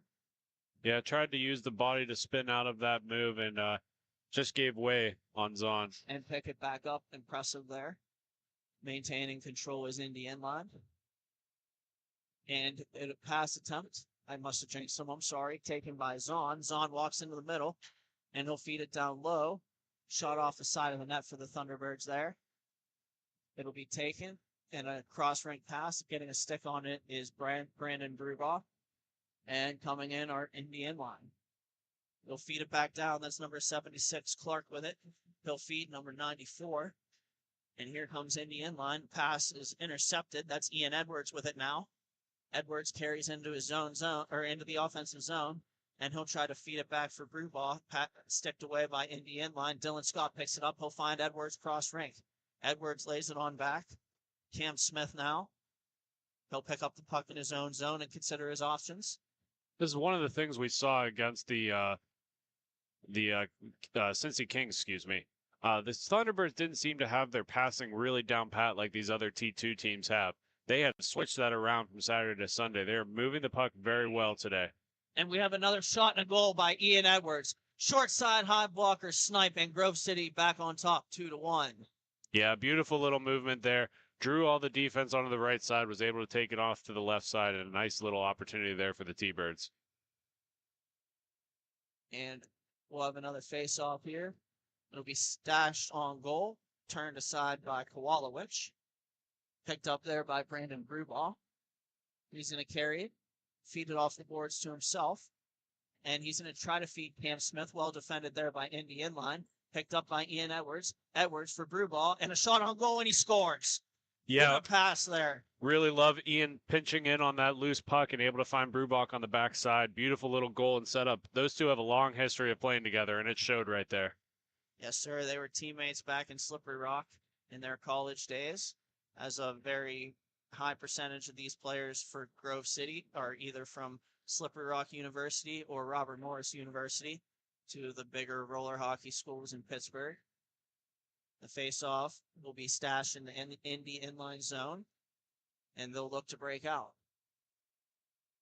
And a pass goes wide of the intended receiver. It'll be picked up by Brubaugh, pursued by number 10. 10 will win the battle for a minute until Dylan Scott rushes back. I love Scott rushing back on that puck. Rather than joining the rush up, he saw there was two Indy guys back. He came to play help defense, and it paid off for them. He'll feed Ian Edwards. Ian Edwards will rush it up the rink and then drop it back for Scott. Scott now to Smith. Smith takes and tries to drop pass, intercepted by Indy inline. And here comes Indy inline with it. A shot on goal is stopped by Kowalowicz. And here they come with it now. Indy inline with control of the puck in the neutral zone. And skate to stick with it. Indy inline will carry to the outside. And a move around Brewball. And losing the puck now is number 10. That's short. Play stolen away by Dylan Scott in a feed. There's Ian Edwards and a shot and a goal. A beautiful goal set up by Dylan Scott. Ian Edwards makes it 3-1. Yeah, you leave him on the backside unguarded. He's not going to miss very many of those. He goes high glove on Kusick, the goaltender for Indy inline. And Indy inline reeling a little bit here. They need a play to get back in this game. And they've had good opportunities. They've had a lot of rolling pucks and bad bounces. They just need the first one to kind of break this into two, and then they can go from there. 3's a big hill to climb. Just take it one time at a time. And Brian Bird steals the puck from number 72 of Indy inline. They'll feed it back cross rink. Adam Brewball with it now to his backhand, stops up, reverses, and he'll feed Bird. Bird will rekindle into his own zone, go behind the net, behind his goaltender Kowalowicz, and picked up there on the far side by Adam Brewball. And puck goes out of play, and we'll have a face-off to the left, or to the right of Kusick. Yeah, bro, we've been doing this a couple of years now. The names don't get any easier for us in the studio, do they? I can barely read his names. And Brewball with it now. Adam Brewball looks, and he'll feed it under off a stick of Indy inline. Gotten back by Brewball. Bird tries to play it. Bird and Brewball behind the net. And we got a penalty coming up to number 72 with a cross check. Yeah, that's a great draw right there by Brian Bird. He knew he had to get into the difficult areas if he wanted that call, and it paid off for him. Those bruises go away eventually, right? Can confirm.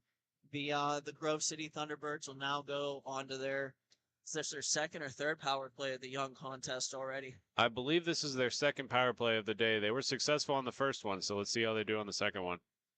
That's Cameron Smith in there. And they'll be taken by Indy inline and cleared. Brandon Brubach will go back for it for the Thunderbirds. Picks up the puck. And he'll bring it up through the neutral zone, get Grove City set up. Feeds it over to Cam Smith. Smith back to Edwards. Edwards back to Smith. Back to Edwards one more time. He's got 2 in this contest already. Smith shoots it, and he scores. They were just casually playing catch with it, and the shot finds the back of the net. It is now 4-1 Thunderbirds. And if you notice, Britt, that point man on that defensive penalty kill, he saw that puck go back and forth 3 or 4 times, and he just stayed over on Edwards, leaving a wide open shooting lane for Smith. We'll have a face-off here. Cam Smith will step into the circle for the Thunderbirds, and he'll win the draw, taken by Scott, fed back to Brewball. And Brewball will wheel with it, and He'll feed it along the boards. It'll be shoveled back down below the net, played by Dylan Scott for Edwards. And shot on goal deflected wide by Indy Inline. Indy Inline playing a physical brand of roller hockey here. Cam Smith will take the puck for the Thunderbirds. The horn will sound. That'll be the end of the first period. And thank you for watching Grove City Hockey. We'll be right back after a short break.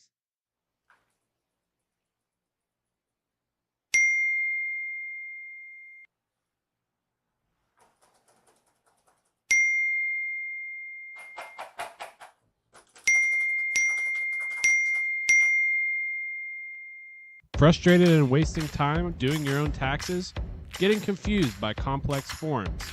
Waste your time no longer. It's time for you to check out Bonus Accounting. Kenny and the team will help you with taxes, bookkeeping, and payroll services. Now that's an accounting hat trick. Leave it to the industry experts and check them out today. Use promo code Grove City Hockey for a sweet discount and also to receive exclusive GCH merch.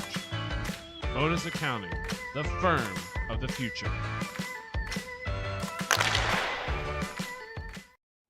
Hi, this is Jake Drzezinski, defenseman for the Grove City Thunderbirds. Thank you for watching Grove City Hockey. Make sure to like and subscribe. And we're back for the second period of this contest between the Grove City Thunderbirds and Indy Inline Hockey in T2. Face-off won by Indy Inline Hockey. And they'll back skate behind their own net and set up a breakout. Here we go. I believe that is short with the puck to Indy Inline. And it'll be taken by number 26 on the far side boards. And here we go. Indy Inline will stay to the outside. And it'll be taken by the Thunderbirds. And a pass it off a stick, and it'll be covered by Kursick. Yeah, Indy needs to get the first one here this period, set the tone to just a 2-goal deficit. 2-goal deficits are a lot easier to come back from. And here we go. 4-1 the score, or 5-1 the score maybe. Indy Inline will win the faceoff. Here comes number 74 with it. He looks and plays it in, and a shot on goal is blockered aside by Kowacic. There's Cam Zahn with it. He'll shoot it. Saved by Music. And taken by Indy Inline. They'll counterattack. Stolen away by Cam Zahn. And it'll be played in front now. And here goes Zahn in pursuit. And now taken away. We have a couple of penalties coming up. That's an easy one to call right there. You get tackled and you suplex Zahn. Somebody in the stripes is going to notice. Good discipline there by Zahn too, not to retaliate. Sending Grove City to yet another power play here. This will be their third. They were successful on both of their first two. So they might have gotten Zahn for one as well because they're pulling this out to center here, Britt. Yeah, they did. I think it's going to be even strength for this. And it'll be won by Indy Inline. Coming back is number 94. He drops the puck back, 76 with it now. That's Clark. Clark will feed it up the near side boards out of the reach of the head man, number 77. It'll be spun back along by Edwards. Here comes Cam Smith with it now. Cam Smith shoots and it goes in. Smith shoots it past Music, and it is now 6-1 in favor of the Thunderbirds here in this second period.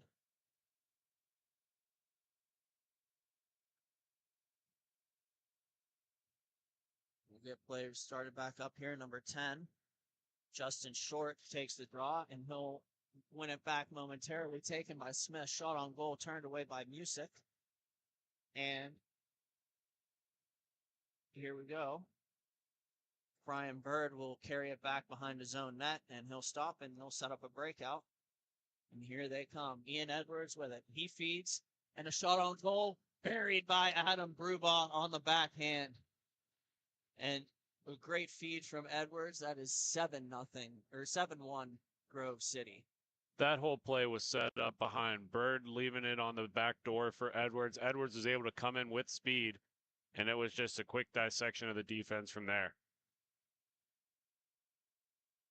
And Indy Inline needs a couple plays here to get back into this game. Face off taken by Dylan Scott. Battled for there. Indy Inline walks away with it. And it'll be fed around the boards by Indy Inline. No control in the neutral zone. And that looks like number 94 with it. That's Vanderhagen. He'll feed it around. Picked up there by the Thunderbirds. Sent up the boards. And that'll be taken by Clark. Clark wins a battle against Mike Smith. And it'll go off the leg of Justin Fort. Played back along by number 94. And then it'll be taken by number 72. Cross rank pass. Headman, number 72 with it now. Fed back to the point. Shot on goal, turned away by Kovacic. And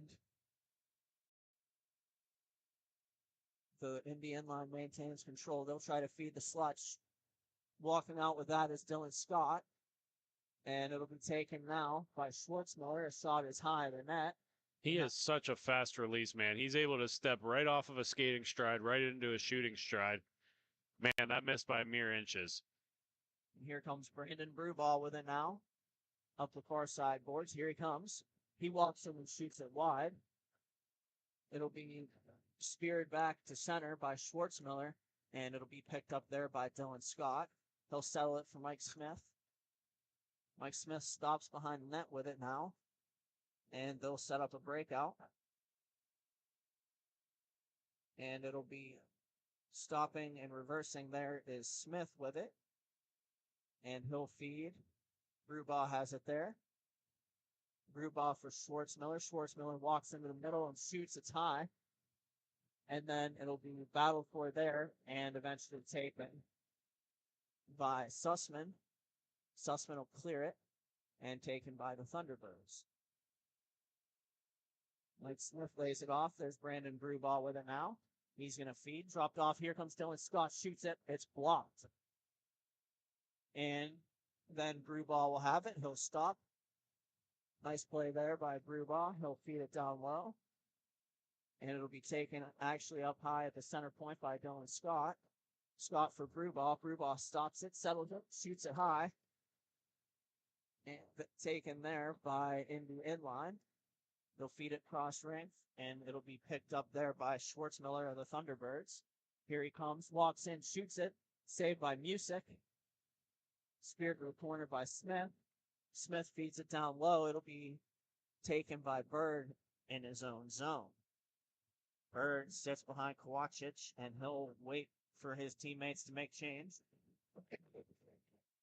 Cam's on out there now. Bird feeds the puck. It'll be taken by Adam Brewball. Brewball lays it back for Bird, and we have a penalty coming up. It's going to be against the Grove City Thunderbirds. Yeah, they're looking like they might take Dylan Toma on this one. We're waiting to see here.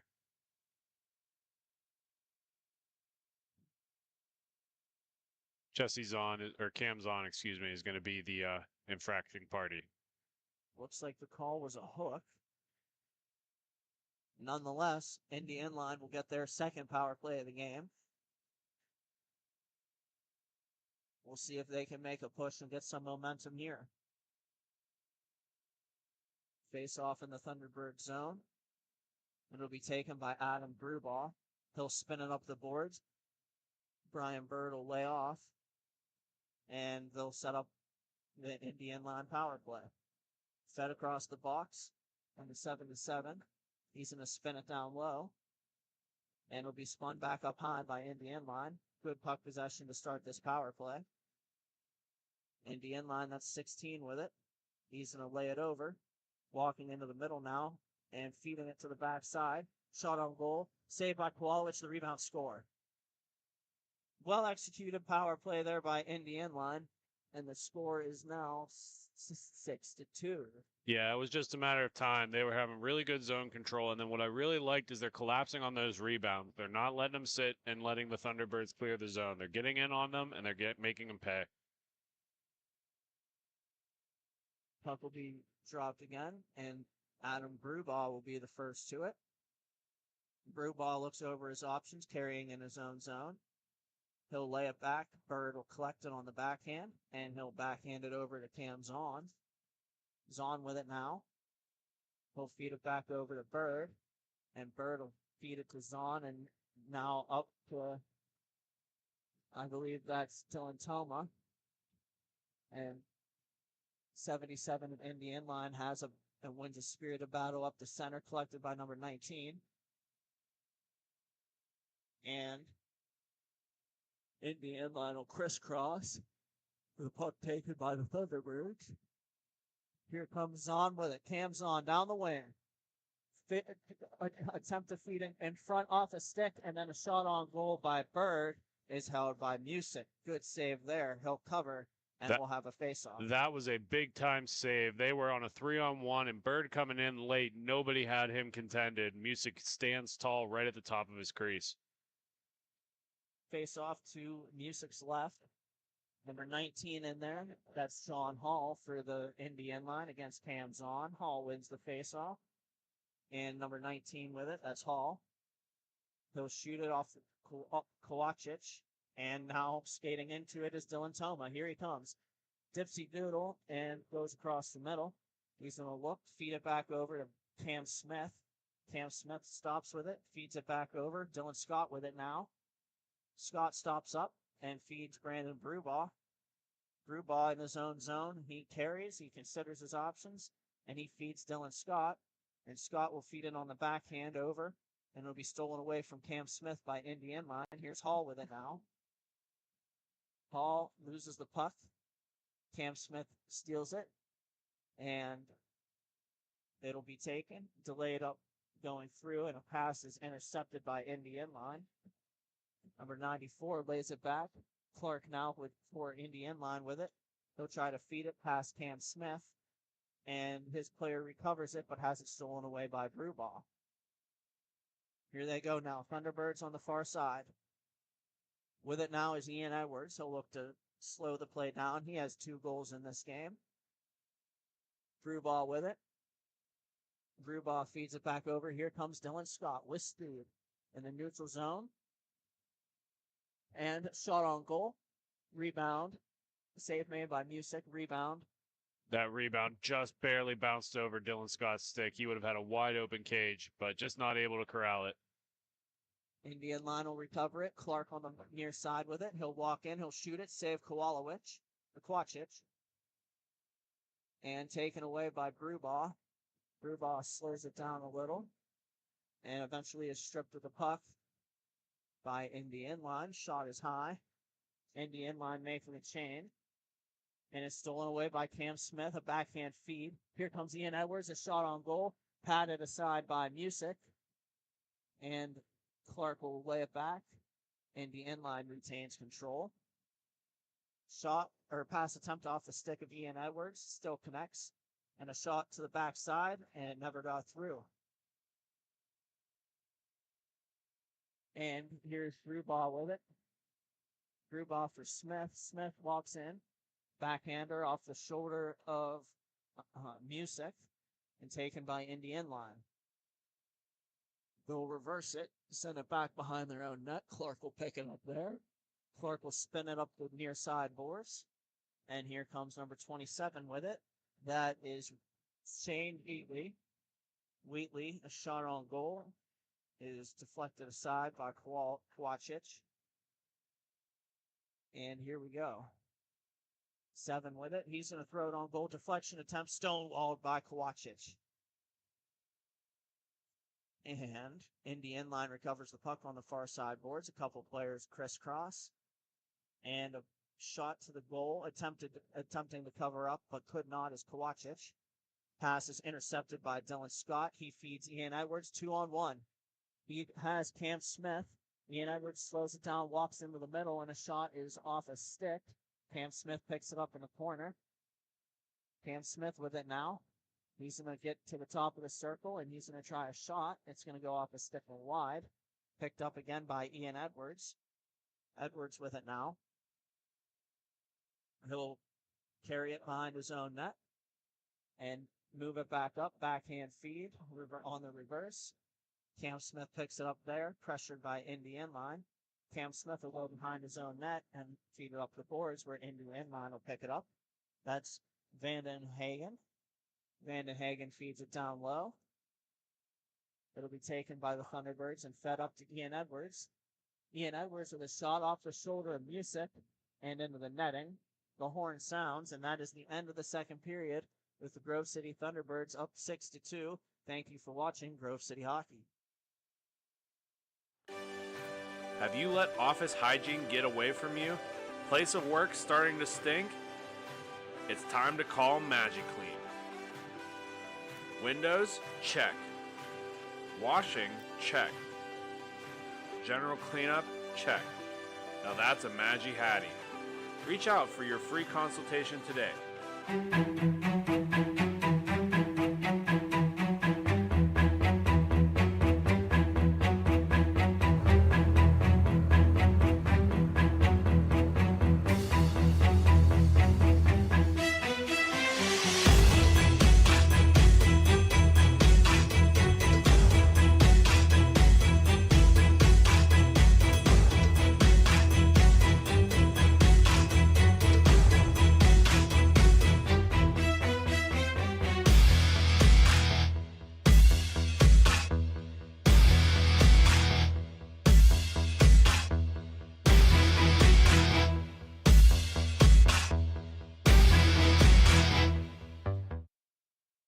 Here we go. Back for the third period of this game between the Grove City Thunderbirds and Indy Inline. Grove City is up 7-2, and the puck will be taken on the far side to start the third. Here comes Cam Smith, stripped away by Indy Inline, and they'll rekindle into their own zone.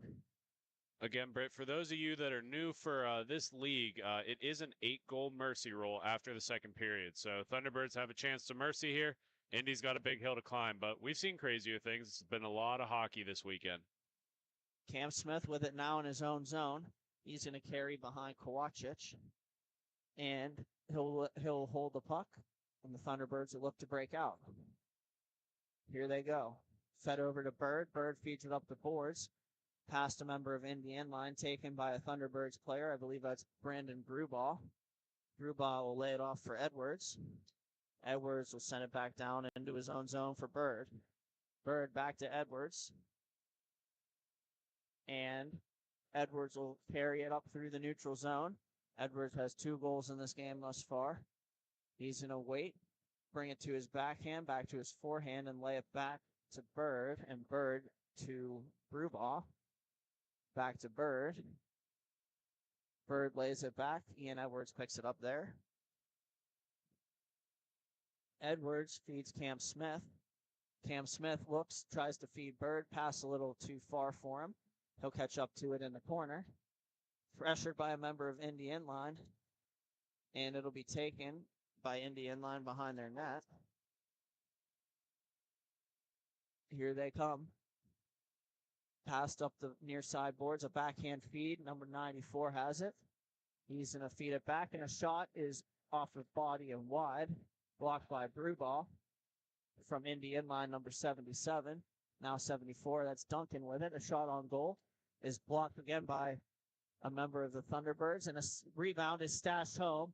That is Bager, number 94 of the Thunderbirds. He scores, or number 94 of Indy Inline, he scores, and it is now 7-3. Yeah, Britt, that was just a bouncing puck that either the 2 men up front nor the defenseman could handle, and it just bounced right to the backside and was put up top. Here we go. Starting the third period, Indy Inline tries a drop pass. It's intercepted by Schwartzmiller and thrown on goal and turned away by Music. He'll hold and we'll get a face-off.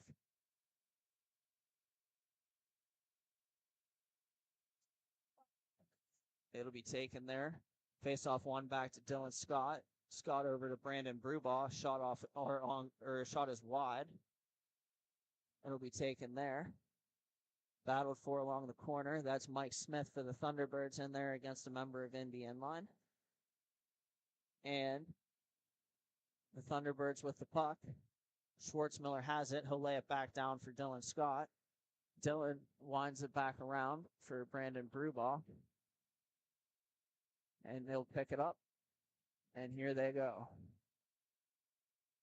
Scott reverses. Picked up there by Mike Smith. Smith with it. Gives over to Schwartzmiller. Schwartzmiller will wind it up and carry through the neutral zone. It'll be stripped away by Indian line. Fed back to Schwartzmiller by Scott, and he's in. 5-hole attempt is turned away by Music. Fed back over to Brandon Brubaugh. Brubaugh walks in and shoots one, and it's off a body and wide. It'll be taken by Indian line momentarily. Brubaugh takes it back. Brubaugh spins with it, and he's going to carry it up the boards. Withstands a check from number 7 of Indian line. And fed over, and a pass doesn't connect. Well defended there by Indian line. And here they come in transition. Shot on goal off the blocker of Kowacic and out of play. Good save there by Kowacic. Both teams will make changes. Face off to the left of the Thunderbirds netminder. Here's Dylan Toma in with it in the face-off circle. It's won by the Thunderbirds momentarily and taken into their own zone. They'll possess. Forechecking is Cam Zahn, and moving it up is Indian line. Shot on goal off the crossbar for Indian line. Rebound is shot wide.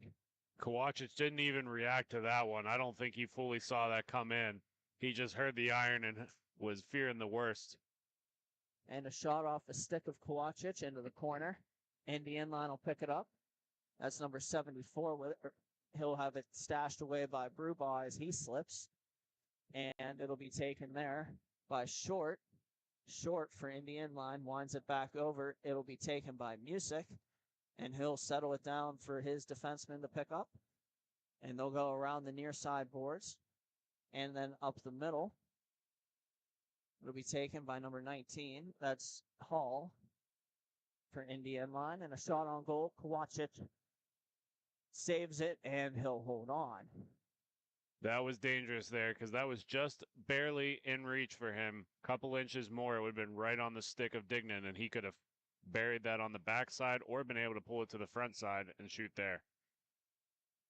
And we'll have the face-off to the left of Kowacic, or to the right of Kowacic. Stepping in is Toma. Face-off is won by Indian line. And that is Short with it. He'll feed it back into the D zone. And it'll be taken there. Here comes Indian line winding, firing off a pad of Kowacic is Indian line. And it'll be attempted to be cleared, but not out. Number 74 has it now. That is Duncan. Taylor Duncan. And Indian line will shoot it off the glove of Kowacic and wide. Ham's on with it now. He's going to carry it around his own net and make a pass, and here come the Thunderbirds. Zahn gets it back. And a feed, and a shot is deflected wide by Toma. Good attempt there from the Thunderbirds. It'll be taken from Indian line now, and they'll feed it back and regroup with it. And now coming through the neutral zone, here comes Indian line. Shot on goal. Sticked away, or gloved away, shouldered away by Kowacic, and out of play. Good shot there from Indian line. Good save there from Kowacic. Both teams will make some changes. Ian Edwards will step into the face-off circle for the Thunderbirds, and he'll feed it down. It'll be taken by Bird. Bird back lays it off for Edwards. Edwards will step behind his own net, and they'll set up a breakout. It'll be taken there by Indian line. Pass for Cam Smith was intercepted, and it'll be cleared by the Thunderbirds. Indian line will recoil in their own zone. Pass off a stick taken by Cam Smith. Smith on goal, goes wide. It'll be collected in his own zone now by Brian Bird. Bird sends it back over to Adam Brubaugh. Adam Brubaugh waits with it, and he's going to skate it up and then feed it back around, and Ian Edwards will take it. Edwards for Smith. They'll set up a nice breakout here, and they'll recoil. Edwards feeds it up for Smith. Here he comes. He's in. And Smith holds it, shoots it, score! Good shot, 5-hole by Cam Smith. 8-3 Thunderbirds. Yeah, he had all kind of time to look and analyze that shot. Not a whole lot of defensive back checking there. They were all covering that backside, which also had a threat, and just gave him all kind of time to shoot. Smith will step back into the face-off circle where it'll be won by Indy Inline. And Indy Inline with it. Centering pass attempt is moved off a stick. And now the Thunderbirds will not be able to catch up to it. Indy Inline will retain possession. Heavy with it. Number 77 for Indy Inline. He'll take the puck. Here comes Heavy. And walking through a Thunderbird with it. And now momentarily, and now it'll be taken by Ian Edwards. Ian Edwards loses the puck. Looks around like there should be a penalty. There is not one. Play will resume. Indy Inline will curl and drag and shoot it wide of the goal. And that is number 74 with it. He'll be pressured by Ian Edwards. It'll be taken. Shot deflected wide of the goal. Taken by Brandon Brubaugh. He gets double teamed by Indy Inline, and they get the puck. It'll be taken now by Adam Brubaugh on the far side. He'll give it to Cam Smith. Cam Smith will bring it back in his own zone momentarily and consider his options. He'll feed it back to Brandon Brubaugh. And Brandon Brubaugh will feed up to Ian Edwards. And now over to Adam Brubaugh. Shot is off a blocker and wide. Good save by Music. It'll be taken there. And Indy Inline will carry it through. They'll cross and drop 3-on-2. And a pass doesn't connect for Indy Inline, and the Thunderbirds will feed it around, taken on the near side boards with Ian Edwards. Edwards comes in and shoots. Score! Hat trick, Ian Edwards, and it is 9-3 Thunderbirds. Yeah, beautiful low glove side. I kind of want to back up a little bit, Britt. Dignan on this far side here, he missed that backdoor pass by a matter of inches, and now all of a sudden it'd be a 4-8 game, and they're getting it within half. So Indy's missing their chances by a matter of inches. This game isn't necessarily over. And puck is dropped. Play resumes. Short plays it around his own zone. It'll be taken by Indy Inline. Number 7 will spin it back. 76 with it. And he'll feed it around the boards. And they'll stretch it out. Here he comes in Indy Inline from the corner. Shot on goal is turned away by Kowacik. And fed by number 10. It's number 76, and he scores. That is Lee Clark. What a shot over the glove of Kowacik. And it is 9-4. Yeah, the Thunderbirds defense was spaced out a little bit too wide on that one. Left him a wide open angle, and Kowacik can only do so much on those open looks. Number 7 with it now. That is Sussman. Sussman has it for Indy Inline. He'll stop up behind his own net. Indy Inline looks to break out. He'll step out from behind his own net and feed a stretch pass up. That's too far. It'll be taken by Brandon Brubaugh. Pressured by Short. Short wins the puck. Short feeds it to the backside. A shot off the pipe by Sussman. Thunderbirds will pick it back up, and here they come. Brandon Brubaugh tries to beat a guy, loses the puck. And he's not ready to give up this game yet, Bruce. Sorry to interrupt you there. Shot on goal, saved by Kowacik, picked up by Schwartzmiller. He's going to wheel around his own zone with it. Hold on to the puck. He'll feed it up the near side to Dylan Scott. Here comes Scott with it. He looks over his options and just smartly feeds it down into his own zone. where Yeah. Brewball can pick it back up. There's game and time management here, and it shows some of the veteran players on the Thunderbirds knowing when to force it and when not to. Shot on goal here by Zahn is turned away by Music.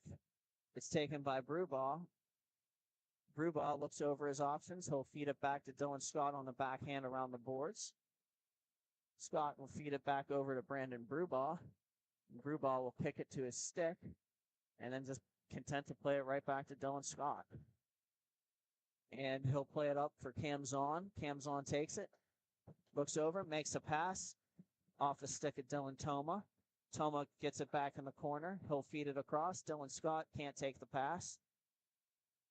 And Scott's content to feed it over to Cam Zahn in the far corner. Zahn with it now, has it stripped away by Indy Inline.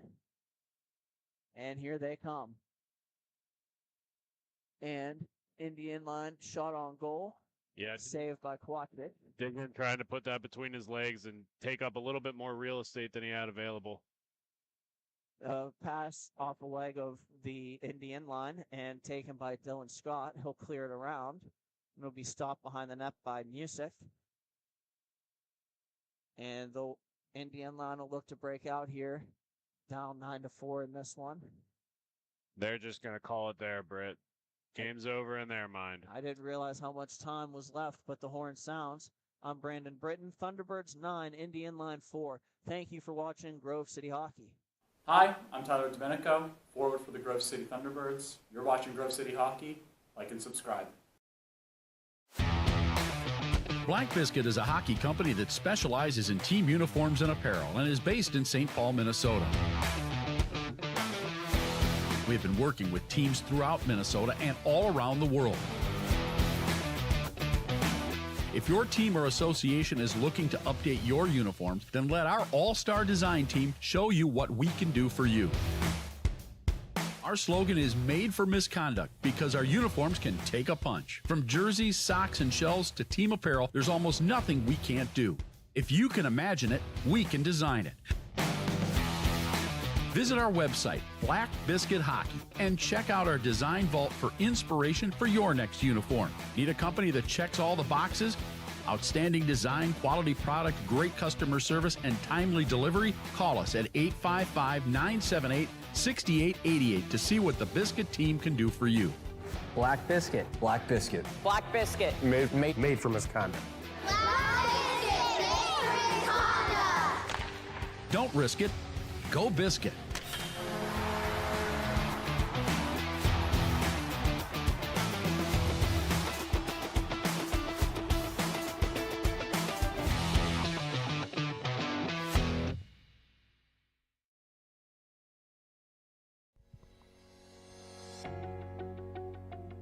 You know you've always thought about playing travel hockey.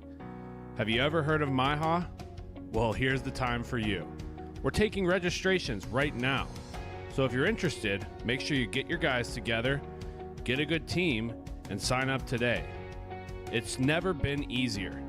All you have to do is go online, go to MIHAHockey.com, and look at all of the incredible options that are on this new intuitive website. Visit standings, schedules, registration details, league information, history, and so much more. And if you ever have a question, it's so easy. Just go to the contact page and reach out to Carl, and he'll help you right along. Sign up quick because spots are running out. Visit us at MIHAHockey.com. Folks, it's that time again for the Black Biscuit Betting Corner. This prop bet of the game is which player will have more assists than goals this game. Hint, more than one answer may apply. Enter your pick in the comments section for a chance to enter. All rules and regulations can be found in the comments section. Good luck, and thank you to Black Biscuit for sponsoring.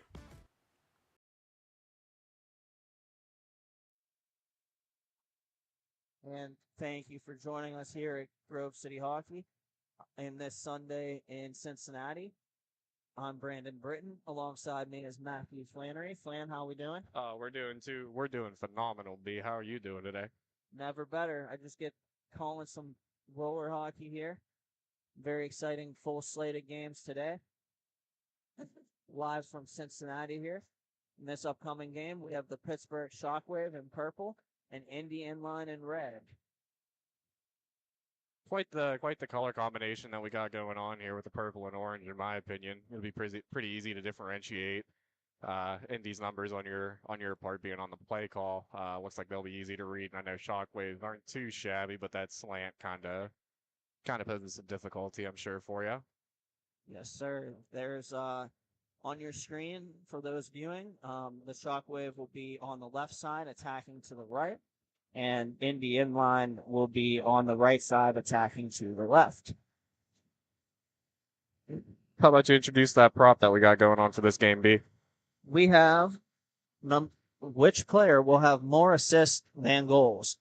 Keep in mind, I do believe that could be more than one player, so get your picks in by the end of the first period. As long as they have more assists than goals, you've won.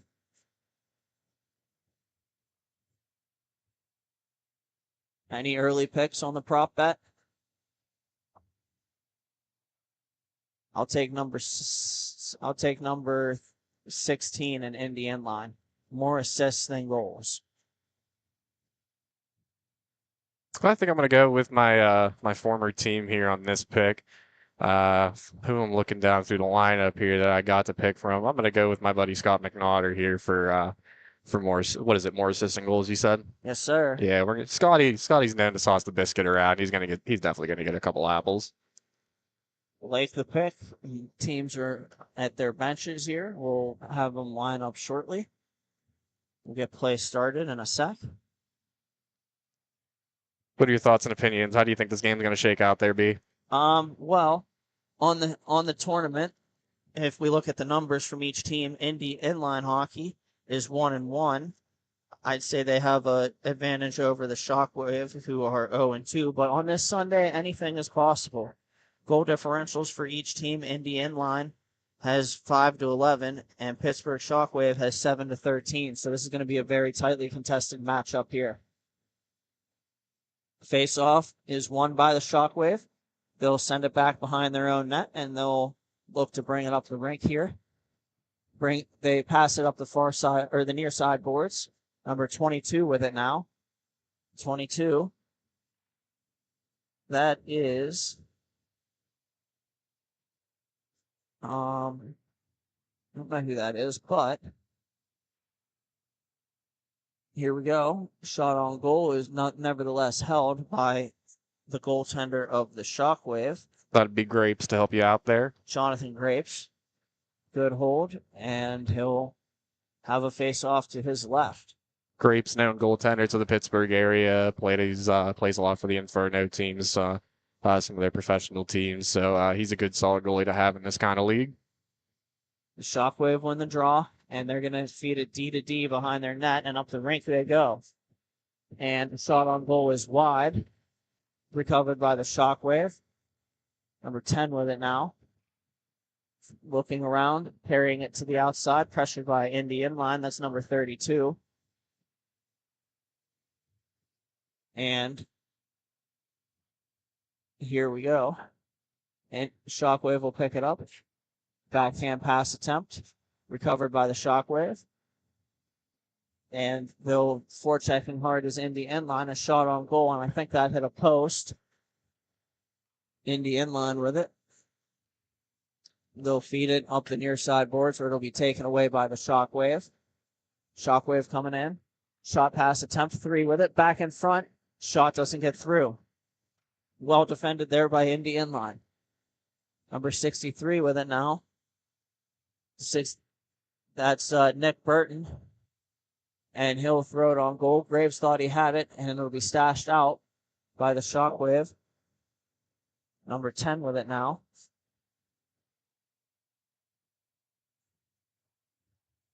And here we go. Shockwave with it. They'll come up through their neutral zone. Number 9. And number 9 carries the puck. He waits. He looks. Backhand drop pass. Here they come. And they'll feed it back. 66 loses the puck. 69 for Indian inline, just polished off, and that's going to be a penalty. What a hit by number 9. He's going to sit for 2 minutes. Definitely a rough here at roller hockey.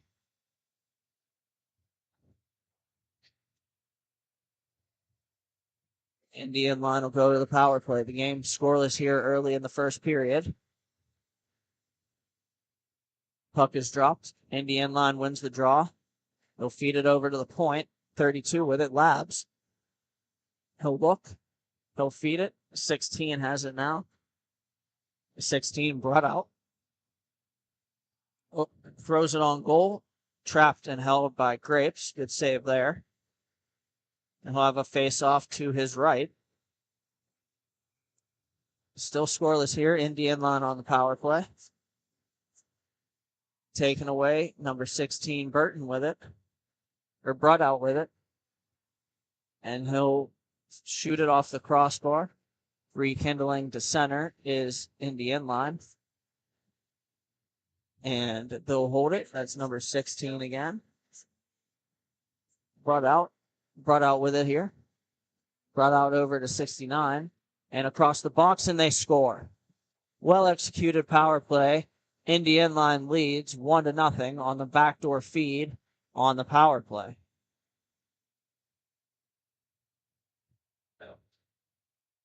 Next face-off here comes up at center. But players will line up. We'll get the face-off started. Possession is won by the Shockwave. That's number 9 with it. Number 26 has it now. He's going to carry it through the neutral zone. That's Scott McNaughter.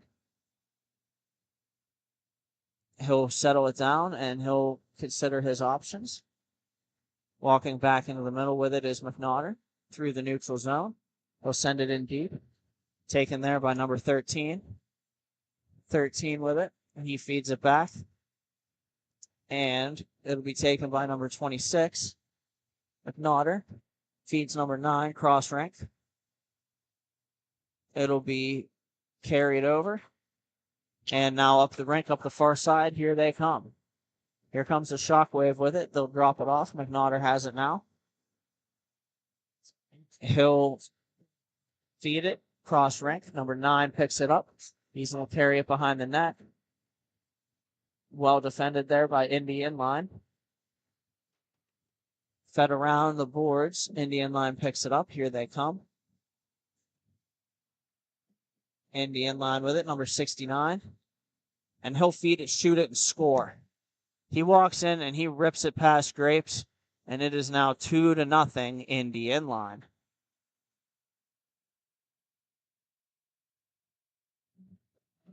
Face play resumes here with the face-off. Teams line up. Taken by Labs, number 32 of Indian line. He'll bring it back into his own zone. Carry it around his own net. And try to backhand it up the boards where it's intercepted by the Shockwave. Here they come. Number 3 with it now. 3 will feed 22. 22 will sit behind his net and wait for the breakout. And here they go. He'll feed it across. Intercepted by Indian line. Number 63 with it now. That's Nick Burton. He comes in. Passes it across. Shot on goal. Saved by Grapes. And Indian line will bring it back into their own zone. And pass stolen away momentarily by the Shockwave. It'll be a loose puck in the corner. And battling for it is number 3 of the Shockwave and Burton, I believe. Or actually, that's Labs of Indian line. The Shockwave with the puck. They'll wheel back through in the neutral zone. The Shockwave have it. They'll feed it back. That's number 22 with it. That is Jeremy Suter.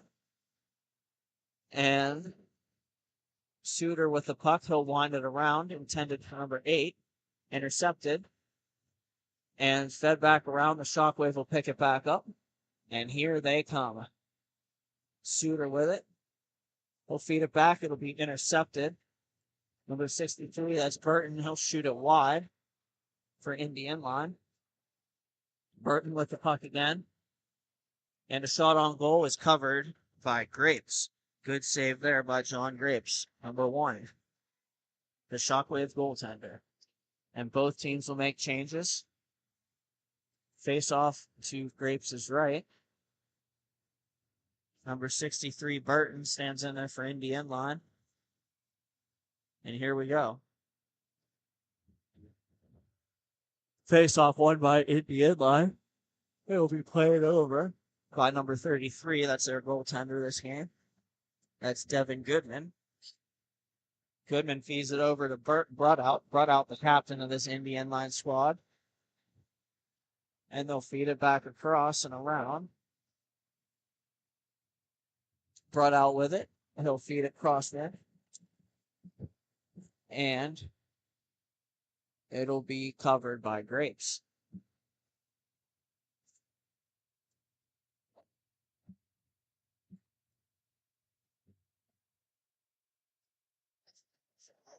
And here we go. It'll be taken by the Shockwave. They come through the neutral zone now. No, that's number 9, John DeMarkey.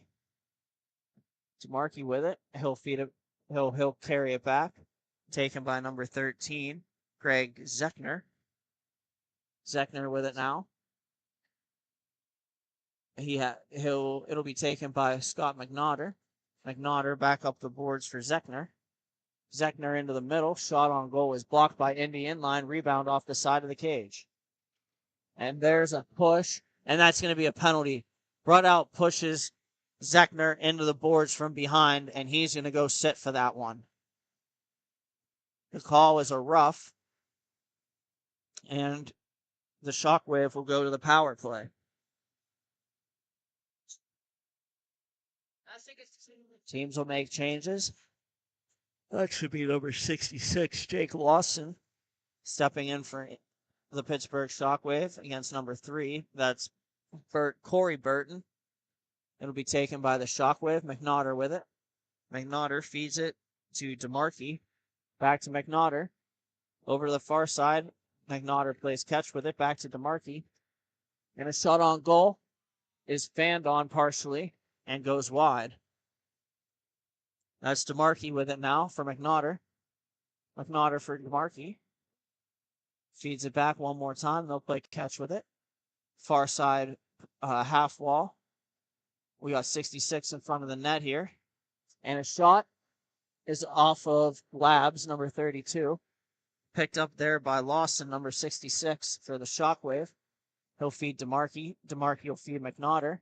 And a shot attempt is sticked away by Indian line. They'll possess the puck and they'll dump it down, where Grapes will play it for Shockwave. Grapes leaves it there for McNaughter. And McNaughter brings it up, and he'll set it up on the power play. The shot on goal is off a stick and high of the net. Taken there by DeMarkey. DeMarkey for McNaughter holds it. And he'll go across. Back for DeMarkey. And cleared away by Indian line. Jacob Roman with it now for the Shockwave. And he'll look to rekindle on this power play. They'll try to set up here with a Shockwave. And a shot on goal off a body. And it'll be sticked into the corner. Number 12 with it now. That'll spear. And it'll be played by Shockwave. And taken by number 63. That's Burton. It'll be taken there. And attempting to dangle is number 8. Doesn't work this time around. That's Daniel Medley. And they'll have it on the far side boards. Here comes the Shockwave with it. That's number 3. Shot off the shoulder of Goodman and into the netting. Good shot there from Bob Ross. And a better save from number 33, Goodman. Face off to his left. Ross will step back in for this face-off, and he'll win it back. It'll be taken by Indy inline. He'll racing down the boards with it. Shockwave will get the puck. They'll send it back down low for number 22, Jeremy Suter. Suter with it. He'll spin it back up. Here comes the Shockwave. And he'll walk in the shot, and it'll be swatted away by Goodman. And then Burton will feed it down the far side. He is a member of the Indian line streaking. Great save there by Grapes on the member of the Indian line. That was number 63, Nick Burton. And a better save there from Grapes. And number 22, Jeremy Suter, feeds it now cross rank. Shockwave coming up with it. And a shot on goal blocker to side by Goodman. No look for the puck in the rear corner. Burton with it. He'll feed it across the rink up to number 69. And a great defensive stick by Suter on him. He'll get the puck back. And the shot on goal is off the post. And then it's covered by Grapes. Great cover there by Jonathan Grapes. And he'll have a face-off. And that'll actually end the period. Thank you for watching Grove City Hockey. It is 2-0 in the inline, and we'll be right back.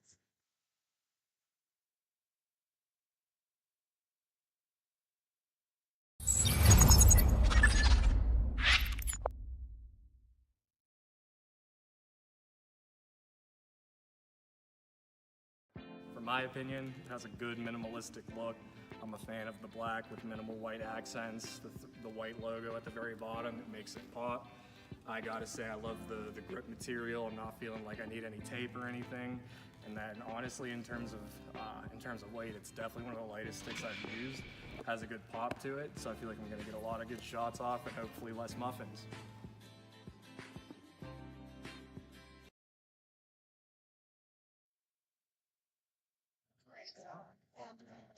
And we're back here at the start of this third period in the game between Indy Inline and Shockwave. This game in Tier 3 for the Midwest Inline Hockey Association. Good Sunday, happy Sunday morning for everybody just joining us and those who have been viewing since 8 o'clock. In this game here, we have the Shockwave in purple if you're just joining us, and Indy Inline in red/orange. Puck is dropped. Play resumes. We'll start this third period.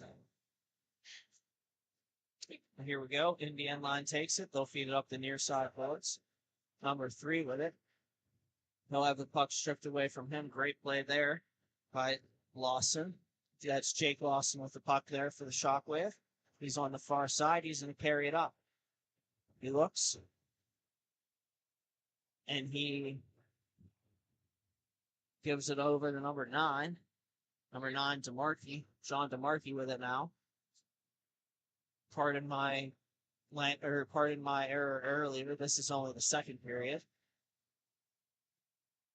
And Indy Inline will take the puck. That's Burton. He'll feed it back.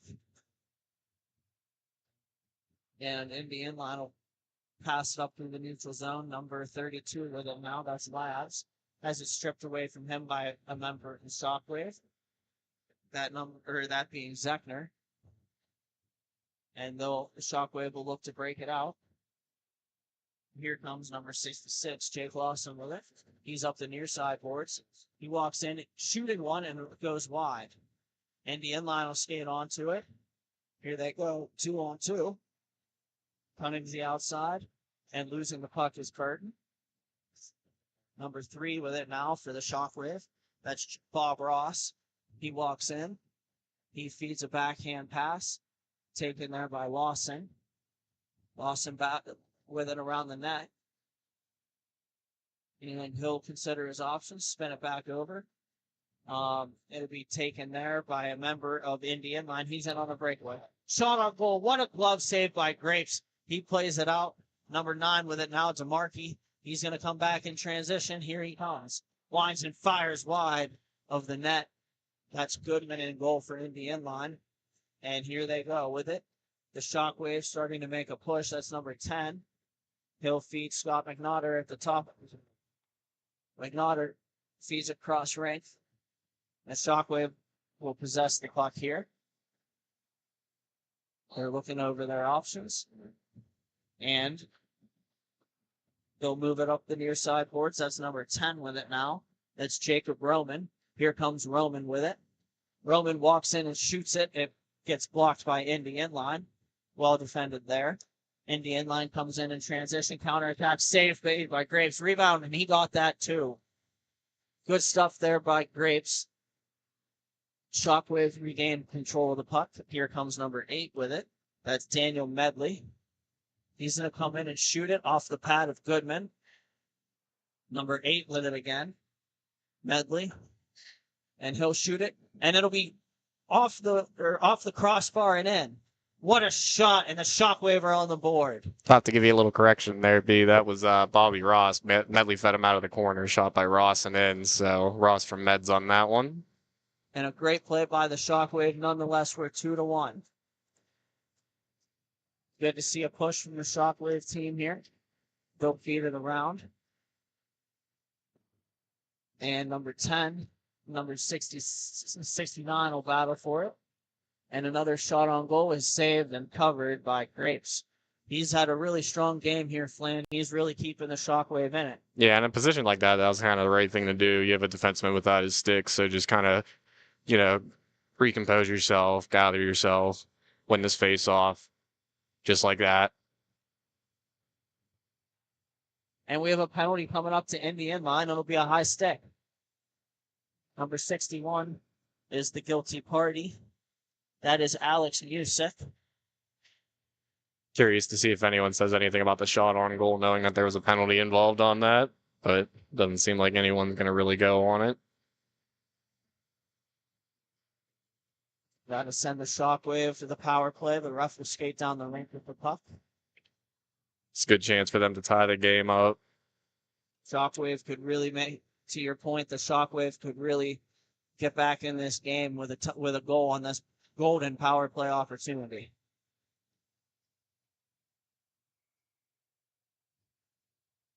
And the face-off to the left of Goodman. Won by number 10 of the Shockwave, and they'll control at the top of the point and in the middle. That's number 9. He'll give it back. Shockwave has it. We're going to look. Feeding it up top to DeMarkey. DeMarkey plays catch with it. And one more time. They'll look to go down low with it. Puck taken on the far side there. That's Jacob Roman. That's number 10. Roman to DeMarkey. DeMarkey rolls wide and feeds it back to Roman. Shot off the post by Roman, and it goes wide. The Tendy didn't seem to know where that one was. Good thing it was outside the slot at that point. His defenseman does him a favor and clears it. Shockwave will get it back, and here they come. Shot on goal is wide of the net. Picked back up by Roman. Roman has DeMarkey at the top, and Roman delays. He'll feed DeMarkey, rotating in. And another shot on goal off a stick and wide. That's Roman on that last shot.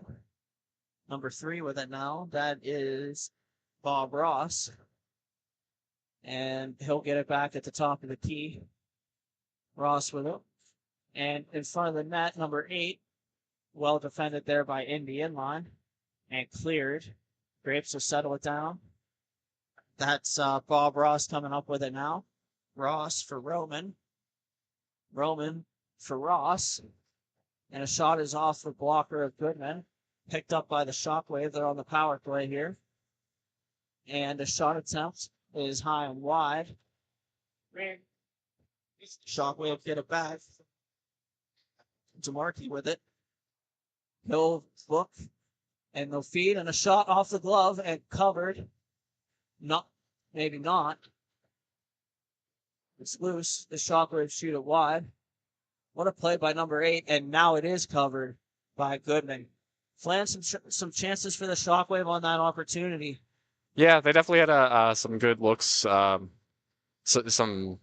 not so good advantages that they were trying to take. Some shots getting wrapped outside. You lose some time trying to retrieve the puck on on that power play. That's precious time trying to make it an even game at this point. Even though there's a lot of clock left, you want to try to make that sooner than later.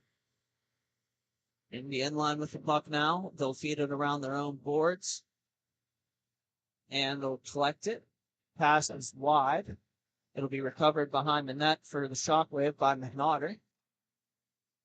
And McNaughter with it. He's going to play it over to Jake Lawson. Lawson back to McNaughter. McNaughter with it. He's going to feed it up the far side boards. Taken there by Indian line from Greg Zeppner. And number 69 with it. He's going to shoot it off the stick of McNaughter. Well defended. 69 gets it back and walks up to the top of the circle, and a shot doesn't get through. Well defended there by the Shockwave. McNaughter with it on the far side. He's looking. Stops up. Looks. Waits. Reverses. Feeds Zeckner. Zeckner with it now. He'll stop up. And back to the backside, and a shot. And they score! What a shot by DeMarkey. And this game is tied here in Cincinnati. Well, they definitely make up for not scoring that power play goal. They show that they're still going to still what they can to get that next one. They do so. We got a tie game 2-2, just about 5.5 minutes left here in the second period, B. And what a shot that was, high to the short side by DeMarkey. Beautiful play by the Shockwave. And here we go. Here come Indian line, not to be outdone. They shoot it. It's wide. Picked up there by Suter. Jeremy Suter with it. He'll throw it on goal. Covered by Goodman. And the rink starts to tilt for the Moans. Here we go. Good. Next face off here. Zeckner for the Shockwave. Won by Indian line. And here they go. Drop pass. Here come Indian line through the neutral zone.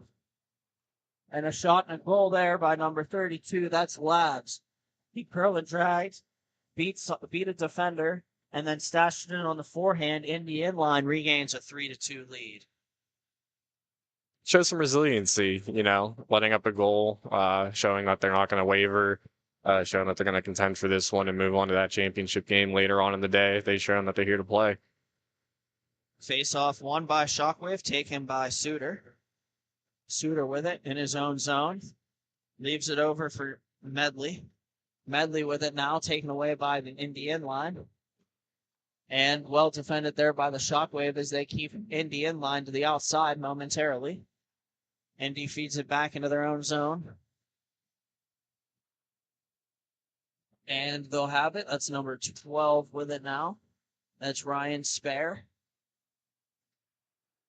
Pressure by Zeckner. Zeckner steals the puck momentarily. It'll be pitchforked out to the neutral zone. Taken there by Medley. Medley will spin back into his own zone and give the boys a chance to set up the breakout. And here they go. Medley with it now. He'll carry it in, cut to the outside, and consider his options. Here they come through the neutral zone now is Indian line. And a shot attempt on goal is wide by Labs. They'll lose the puck. Here come the Shockwave. Number 10 with it now, Jacob Roman. Roman walks in and shoots off a stick and up out of play.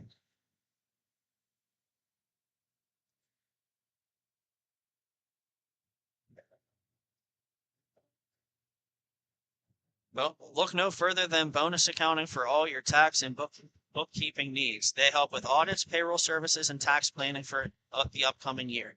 Bonus Accounting, the firm for the future. Face-off won by Indian inline. They're going to take the puck here. They're up 3-2. Number 63 with it now. That's Burton. He's the captain of their team. He'll feed it back into his own zone. Indian line will maintain possession. And they'll be lightly pressured for the time being. And a pass off a stick. Good read there from number 22. That is Jeremy Suter. Suter walks in and shoots wide. Picked up there by Roman. Roman for Suter on the back door, and it doesn't go. Indian line picks it up. They'll try to dangle, and they'll lose the puck to the Shockwave. Shockwave with it now. That is Roman. Roman leaves it for Suter. Suter plays it back. Number 8 now, Medley. Go back for it. He has Roman with him. Medley with it now. Considers his options. And here they go. Pass attempt off a stick of Indian line and out and into the mesh above the bench.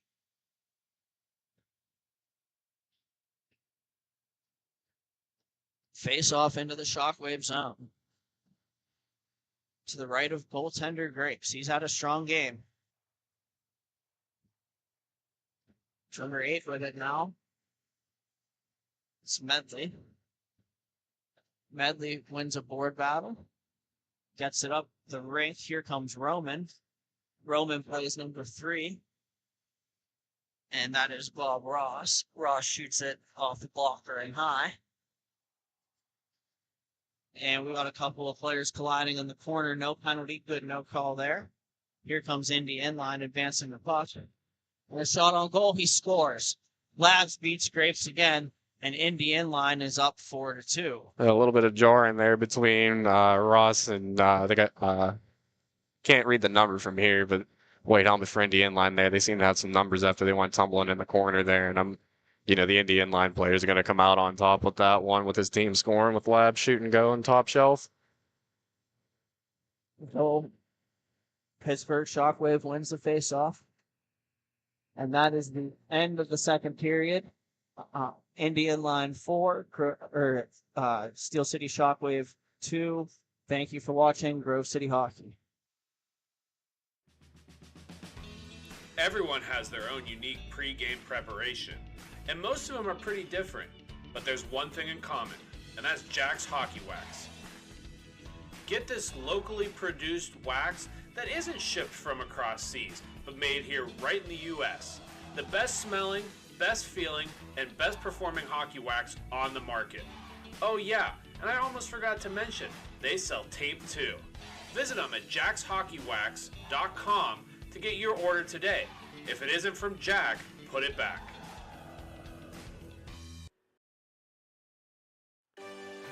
Have you let office hygiene get away from you? Place of work starting to stink? It's time to call MagiClean. Windows? Check. Washing? Check. General cleanup? Check. Now that's a Magi-Hattie. Reach out for your free consultation today. MagiClean. Keep the cleaning to MagiClean.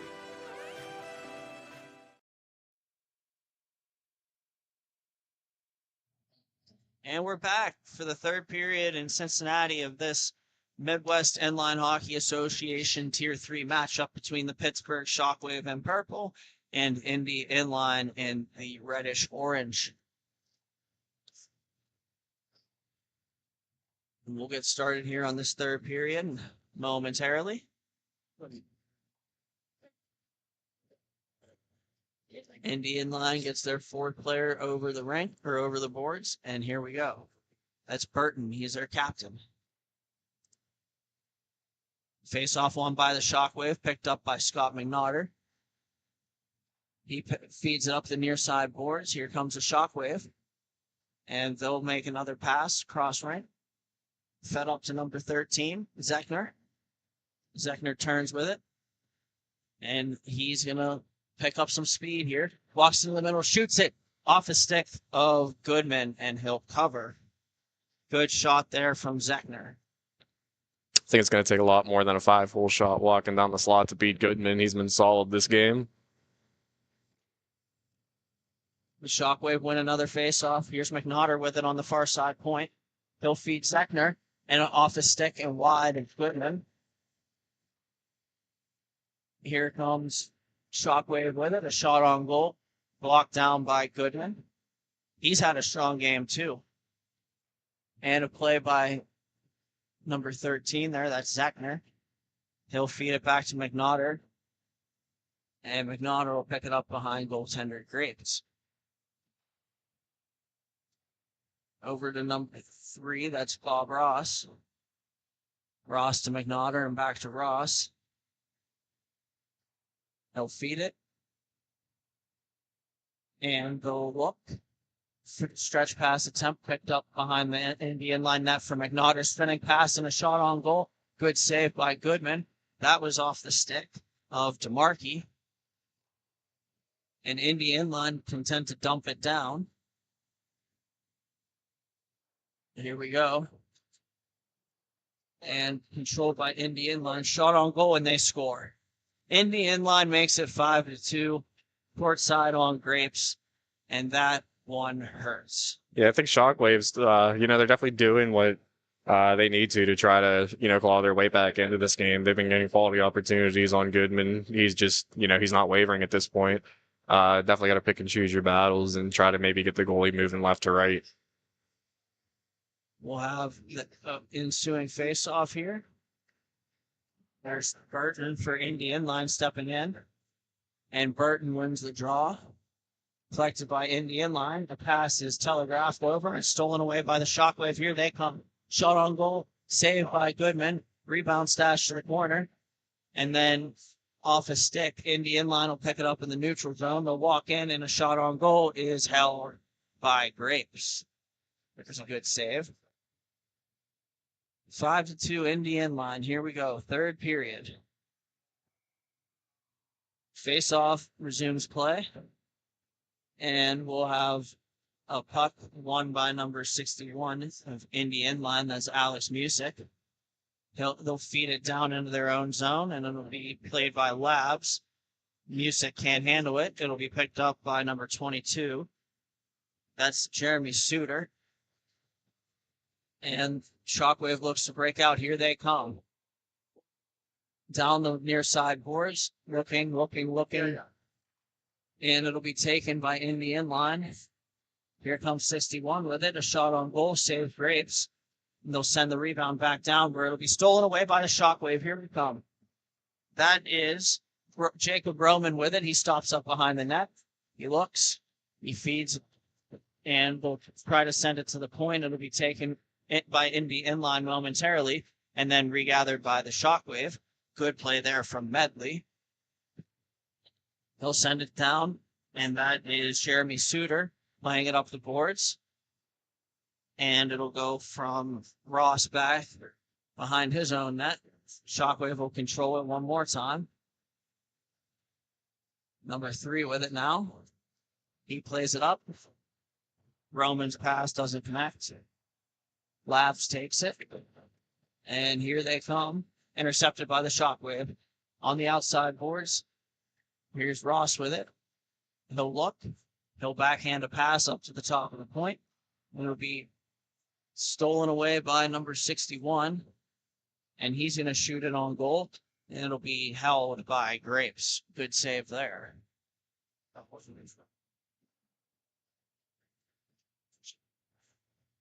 Hockey is about respect, integrity, and passion. No other company lives up to these core values like Epic Hockey. Epic takes the time to create each new product, making sure that each one is up to the standard that owner Daniel Costa set. Check them out on Facebook, Instagram, and Twitter, and their website for their product reviews. Play resumes. Indian line has it momentarily, taken away by McNaughter. His pass a little too far, and it'll be taken by 16 and Indian line orange. And it'll be taken a shot on goal off the iron. And the Shockwave will try to counterattack McNaughter with it. He looks, he feeds it. It'll be sticked away by Indian line. Burton with it now. Burton loses the puck momentarily, gets it back. And there is McNaughter recovering in his own zone. Here he comes. McNaughter with it. And he'll feed a drop pass, a shot on goal, tipped wide by the Shockwave, glove down, and recovered by Zechner. Zechner with it. He'll feed McNaughter. He'll take it through the neutral zone and find a pass. Shockwave still have it. Number 66 with it. That's Lawson. In front, an attempt saved by Goodman. Rebound is taken by DeMarkey. He'll recover it in the neutral zone. He'll feed McNaughter. McNaughter will turn with it and then feed it to number 66. 66, curl and drag move. Coils around to the outside, and he'll lose a wheel. And it'll be taken by 66. He'll get it back. Still has it there. That's Lawson in the corner. Taken into the boards by Burton. Lawson battling for it. And it'll be played around by Brutt out for Labs. Taken away by McNaughter. McNaughter, that's taken now by Indy inline. 69 with it. He's going to roll up through the neutral zone. And a shot attempt is blocked by the defense. That's Zeffner. Good defensive play by him. Indy inline now with it in their own zone. That's Burton. 69 feeds it up the boards and picked up by the Shockwave. Here they come. Shot deflected in. Great goal there by the Shockwave, Jacob Roman, and it is 4-3. Yeah, the last few minutes have been majority possession of Shockwave. Again, they are doing the right things that you need to succeed in the sport of roller hockey, if you ask me my opinion. Just, again, Indian line's goalie, he just will not waver, and you have to just get kind of one of those lucky goals to get one past him. And another shot here is held by Goodman. I stand corrected. That's 5-3 now, but it's still a big goal nevertheless by the Shockwave. They can get back in this game. Yeah, B, we're just about at the 6-minute mark. There's plenty of time left to get a couple goals, and especially at this point, if you can keep it within a 2-goal margin.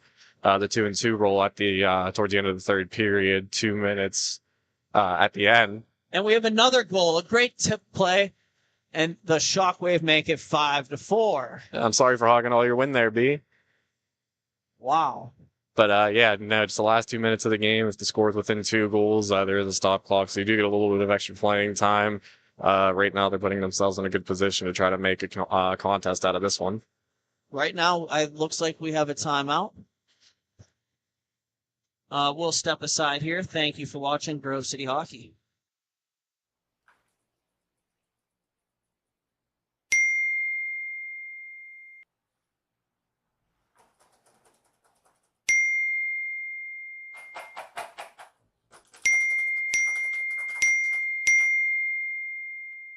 Frustrated and wasting time doing your own taxes? Getting confused by complex forms? Waste your time no longer. It's time for you to check out Bonus Accounting. Kenny and the team will help you with taxes, bookkeeping, and payroll services. Now that's an accounting hat trick. Leave it to the industry experts and check them out today. Use promo code Grove City Hockey for a sweet discount and also to receive exclusive GCH merch. Bonus Accounting, the firm of the future.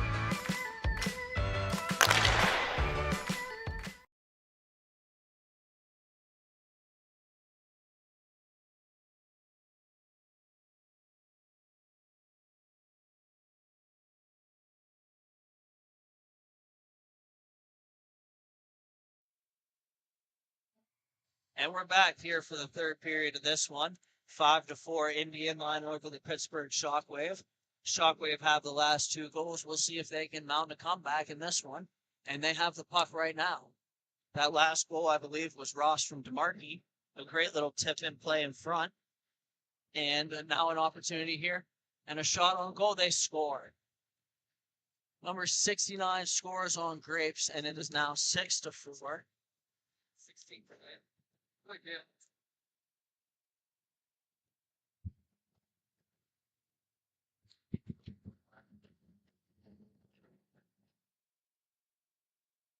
And here we go. Play is resumed. Shockwave have the puck now after a quick shot by Indian. Line went wide. And they'll bring it back and set up behind their own net. Here they come. The Shockwave with it now. Well defended by Indian line. The Shockwave have it in the corner. And they'll look to make a play here. They'll feed it back to McNaughter at the center point. He has it. He looks, he turns, and he makes a pass. And that's number 3 with it now, I believe. That's Bob Ross. He'll take it. He'll try to feed it in front. And they score. What a goal that was. And a broken stick to Indian line number 12 as he tomahawks the crossbar. What did that stick ever do to him? My goodness. Nonetheless, it is 6-5 in favor of Indy Inline, but a pushback here made by the Shockwave. I didn't do that bad, but I was all there was no beer. No, it's 6. Not that bad. Face off from Indy Inline, won by McNaughter. And here they come. Shot on goal, redirect into the pad of Goodman. Zechner with it now. He has the puck on the far side. He'll make a backhand pass over to DeMarkey. DeMarkey will consider his options. He's going to go try the far side with it. It'll be taken away there by Indy Inline, and then Zechner will recover. What a bounce that was off of something, and it'll go to number 9. That's DeMarkey. He'll feed it back. McNaughter will pick it up, and he'll play number 10. Number 10 with it now for the Shockwave to DeMarkey. DeMarkey wearing number 9. Over to McNaughter wearing 26. They'll come up to the top. They'll try a pass. It doesn't connect. And number 10 with it plays McNaughter. And they'll feed it over. And number 9 with it now. And a shot on goal is wide. And it comes back to the net, and it'll be held by Goodman.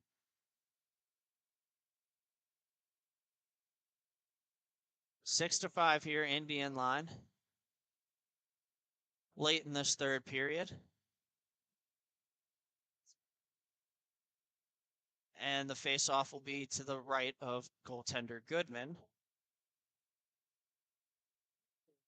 Face-off won by Burton of Indy Inline. And Indy Inline brings it up the near side boards.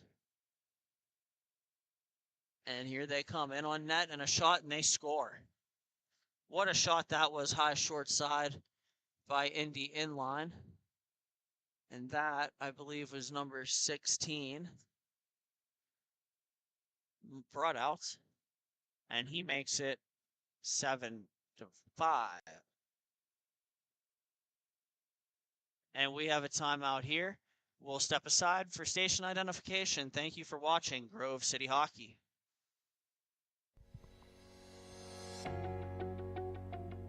You know you've always thought about playing travel hockey. Have you ever heard of MIHA? Well, here's the time for you.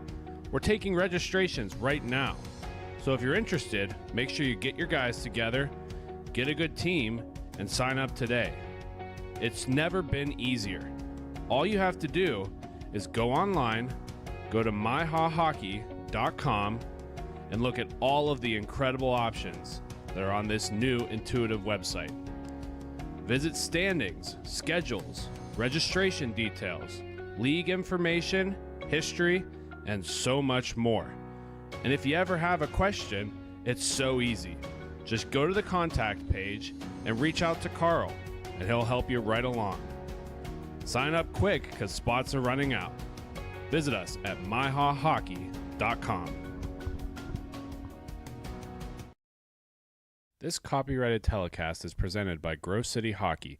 It may not be reproduced, retransmitted in any form without the expressed written consent of Grove City Hockey, LLC. We thank you for your understanding and hope to continue to enjoy this complimentary broadcast. To purchase footage game from Cincinnati, Indy Inline in orange against the Steel City Shockwave. And here we go. Scrum off the face-off, recovered by Indy Inline. They'll feed it up the boards behind the net, and it'll be taken by the Shockwave. Here comes Grapes to the bench for the extra attacker. And here they come. Shockwave with it. That's McNaughter. A shot goes off, or a pass goes off a stick and wide. Here we go. 7-5 in favor of Indy Inline. Face off to Goodman's left. And here they go. Face off one by the Shockwave, and a shot to the net, and it trickles wide. And now here they come with it. Pass to the slot, shot on goal, save Goodman, rebound, blocked by the defense, and they're content to clear it. And picked up by DeMarkey. He's going to carry it with speed up through the neutral zone. And a shot on goal is off his stick, well defended there by Indy Inline. And Bob Ross will have it now. They'll play it back to the center point. And it'll be spun on a pass back. And then Indy Inline will have it. They'll shoot for the empty net. They'll score, and that'll make it 8-5.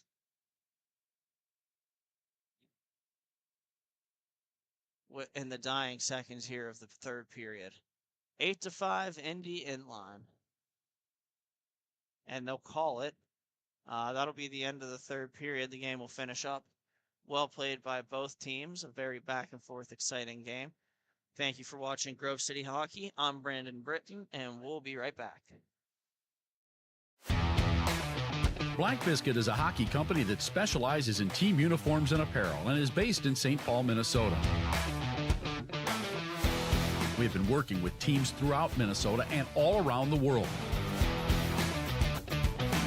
If your team or association is looking to update your uniforms, then let our all-star design team show you what we can do for you. Our slogan is made for misconduct because our uniforms can take a punch. From jerseys, socks, and shells to team apparel, there's almost nothing we can't do. If you can imagine it, we can design it. Visit our website, Black Biscuit Hockey, and check out our design vault for inspiration for your next uniform. Need a company that checks all the boxes? Outstanding design, quality product, great customer service, and timely delivery? Call us at 855-978-6888 to see what the Biscuit team can do for you. Black Biscuit. Black Biscuit. Black Biscuit. Made for misconduct. Don't risk it. Go Biscuit.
This copyrighted telecast is presented by Grove City Hockey.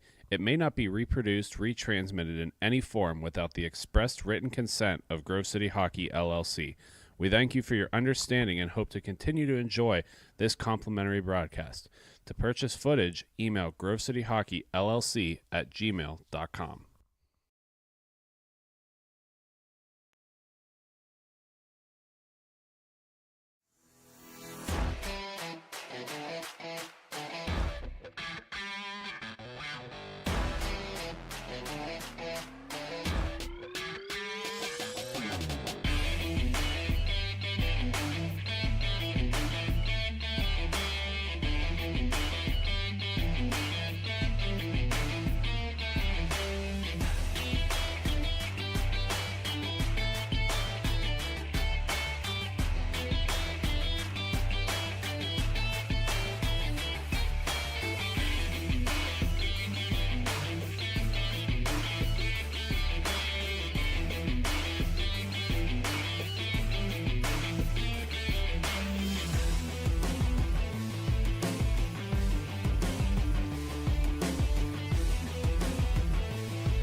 Jake Drzezinski, defenseman for the Grove City Thunderbirds.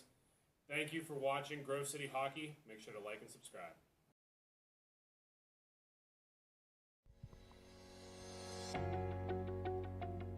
You know you've always thought about playing travel hockey. Have you ever heard of MIHA? Well, here's the time for you. We're taking registrations right now. So if you're interested, make sure you...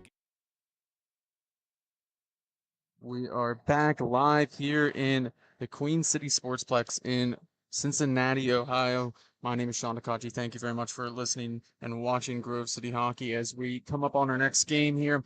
It will be the number 1 seed Midwest Leaf Ray taking on the Buffalo Fusion. The Buffalo Fusion, who played earlier today, won their playing game against Indy. They are the 5 seed, got past number 4 seed to play in this game here. As we're underway, working from right to left on your screen will be the white and lime green Leaf Ray, and in the predominantly black with the yellow or green trim will be the Fusion. Puck along the boards picked up, shot on net and covered by starting netminder PJ Cagle, number 39. Paul usually plays for the T5 Motor City Knights. He's subbing in this weekend for the Fusion, able to help get them secure a victory earlier this morning at 8 a.m. And I'm joined in the broadcast booth here with Jake Drzezinski. Jake, how are you doing today? I'm doing good and appreciate all the hard work you've done. And it's exciting to see this game. We've had a lot of good hockey so far. Start out as Cicero takes it into the slot, had a nice takeaway, gained some help from Gowan, and now a little board battle. They get tied up. Puck comes around the back of the net, and it's going to be played there, and now finally worked out by Gavin Rock. And for those of you watching, as we have a delayed penalty call, the prediction for this game here, are we going to see a shutout? Doesn't matter which team, who records a shutout, will there be a shutout in this game? As I believe there'll be a tripping call, and we'll see our first power play opportunity of the day. Yeah, Sean, earlier games here with the Fusion, Buffalo loves to pinch up on shorthanded opportunities here, so we may see a shorthanded goal sooner than later. Referees is Nick Leone, the GM of the Detroit Fuel, and Dean Henley, who is the head official in MIHA, just named this year, and part of a very good list of referees that I personally get to deal with. Jake, I know you don't as much, maybe more as a player than an actual, worker, I guess you could say. But they do a very good job here on the rink, as carrying it in is Marigold with a shot, and that's going to get redirected into the netting and out of play.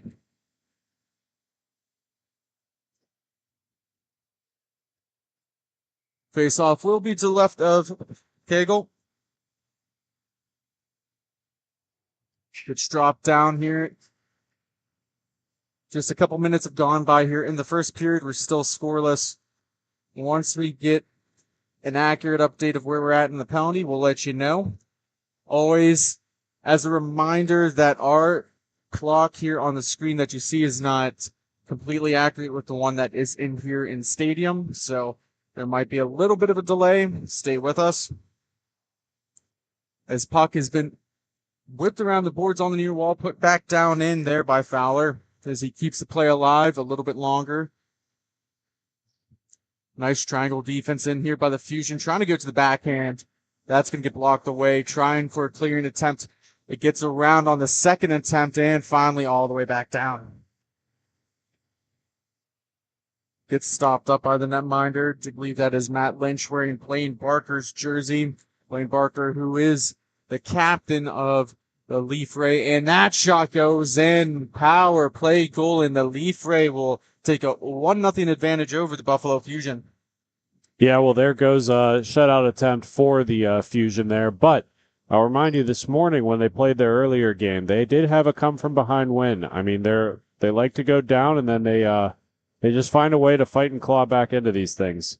Now, Jake, you've played against the Buffalo Fusion team, and they're a tough group to play against here. Do you have anything to add of what kind of style they like to play? Lanky. They're long. They like to go east to west really quickly on their moves whenever they're stick handling the puck. They move the puck well, and they love to shoot.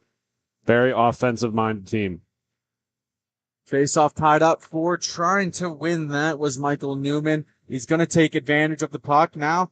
Gets a little bit of a stick tap, and he shoots and he scores, and he ties it up, and I guess that goes away for our prediction as neither team will walk away with a shutout in this game as we're all knotted up at 1 in period number 1. Yeah, and it was bound to happen. As soon as they let one in, you know that they're going to come back roaring. Well, the face-off at center, Henley to drop it down. Cicero wins it back to his D-man.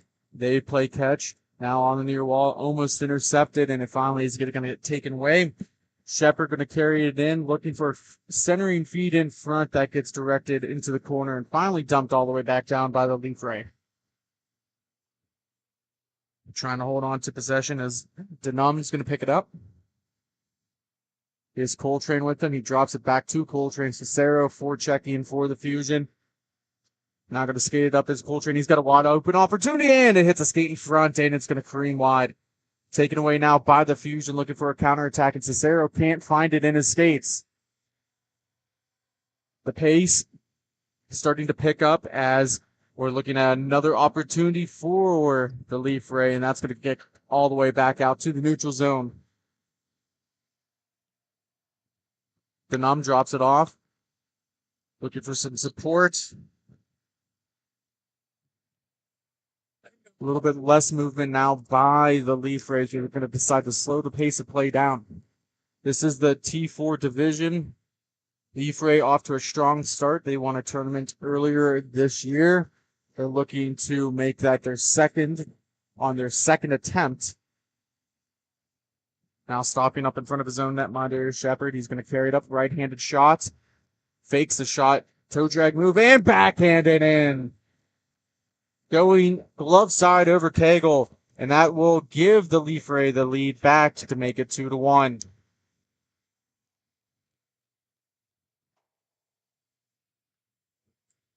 Some more changes being made. Coming up just under 10 minutes here, 9:36 rough estimate, and Cicero's going to pick it up. He gets poked off the stick. It comes right back to him, oddly enough. Backhanded, and another couple of slots at it as Gowan tried to feed it back in. The net is going to get pushed off its spot and readjusted. Finley resets the net. Face-off will be to the right of Lynch.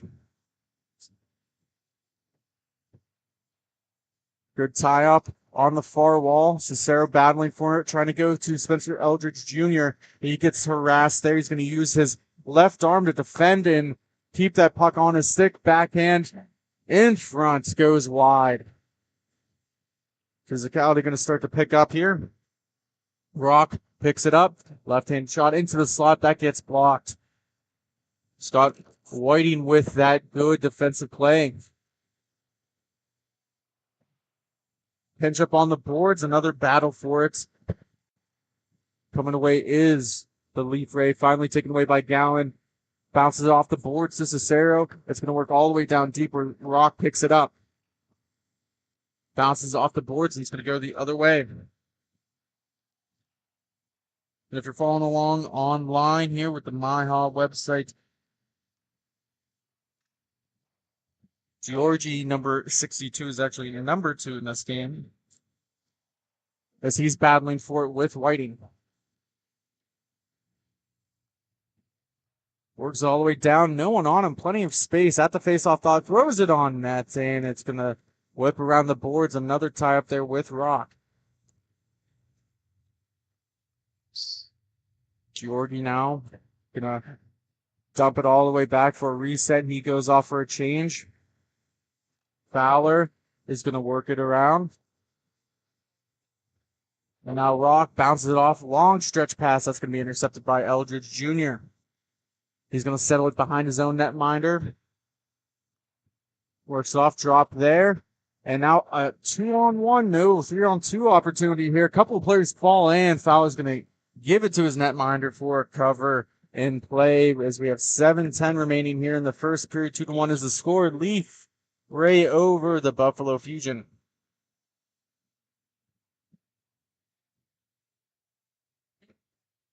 And while we have a moment here on the face-off here, Jake, would you be able to tell us a little about the upcoming tax season and who to go to? Yeah, Sean. I mean, we always use bonus accounting for our business taxes, and not only is it because we're, morons when it comes to taxes and we need an expert, but they really are easy to work with. It's a really simple process, not to mention they do it the right way. I know a lot of people, get scared and nervous about the IRS and taxes, and bonus accounting makes it easy. And we appreciate all the hard work that bonus accounting, our very own Skylar Hetrick, who does help with not necessarily ours, but other people's taxes coming up in this upcoming year. As Fowler skates it in, he throws it on net. Puck flutters into the glove of Cagle. He's going to go for a cover. Another face-off agreed to the right in the Fusion zone.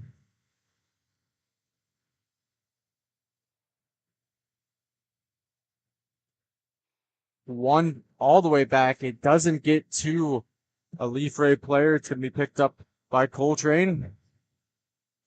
Right-handed shot defenseman stops up. He's going to interchange. And now, right in front of his own net, dangerous play, gets it up to Fowler. Dropped off and now carried in. Newman's going to pick up the puck. He's working with it, trying to drop it off for Zatara. Shot that gets blocked onto the far wall. This time it gets on that to Cagle. It's going to be picked up, going to slow the play down, works it across to Zatora. He's got Newman on the back end, shot in, the puck's loose and bouncing in, still right there. Good battle. As sitting on his back was Lynch, and he was able to at least knock it out of the way. And a shot going the opposite direction. He's going to hit off the boards. Zatora plays it back.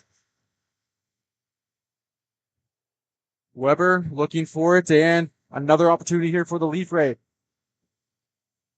Puck's still sitting there, gets poked all the way out, maybe a one-on-one opportunity into the feet. It's still there, and just spinning around is Newman. He's trying to find his balance.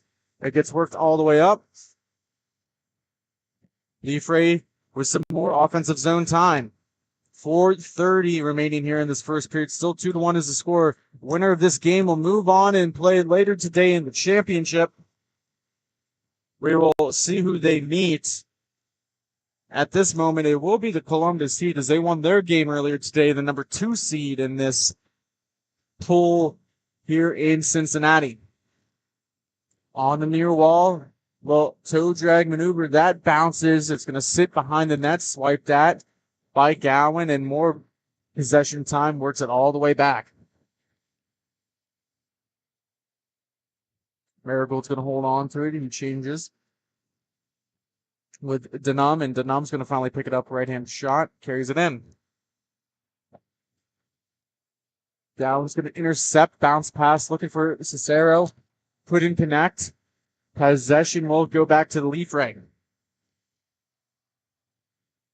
Puck comes on Cagle. He's going to cover it up. A little bit out of position in his crease, but makes the play for a face-off.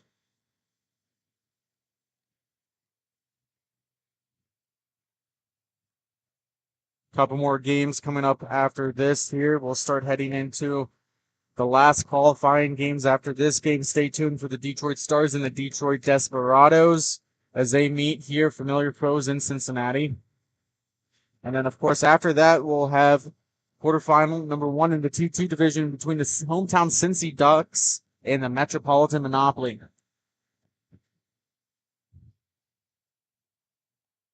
Covered up with another face-off looming in the Fusion defensive zone.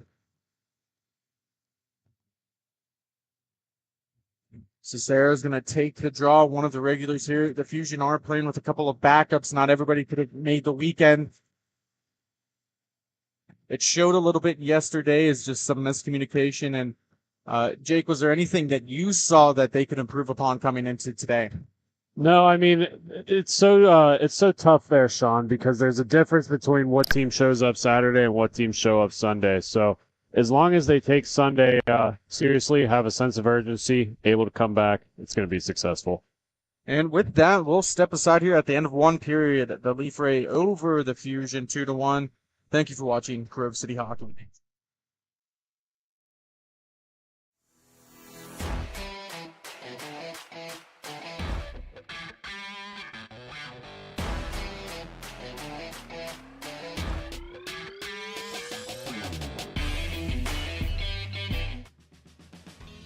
Everyone has their own unique pre-game preparation, and most of them are pretty different, but there's one thing in common, and that's Jack's Hockey Wax.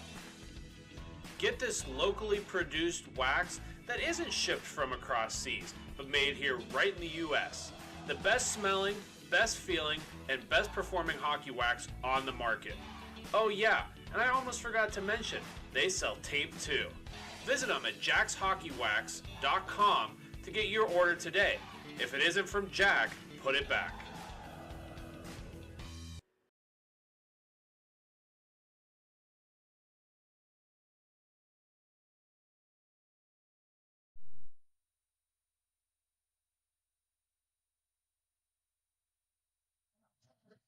We are back for the start of the second period here between the Fusion and the Leaf Ray. Face off down. Possession will go with the Leaf Ray to start out. Circling back is Georgie. Going to carry it in. Goes all the way back to his defense as they reset. Marigold's going to stick handle. Now coming up through the neutral zone. Defended away by Cicero. Gains some support as Whiting's going to bounce it off the boards into the neutral zone. And maybe a 2-on-1 here.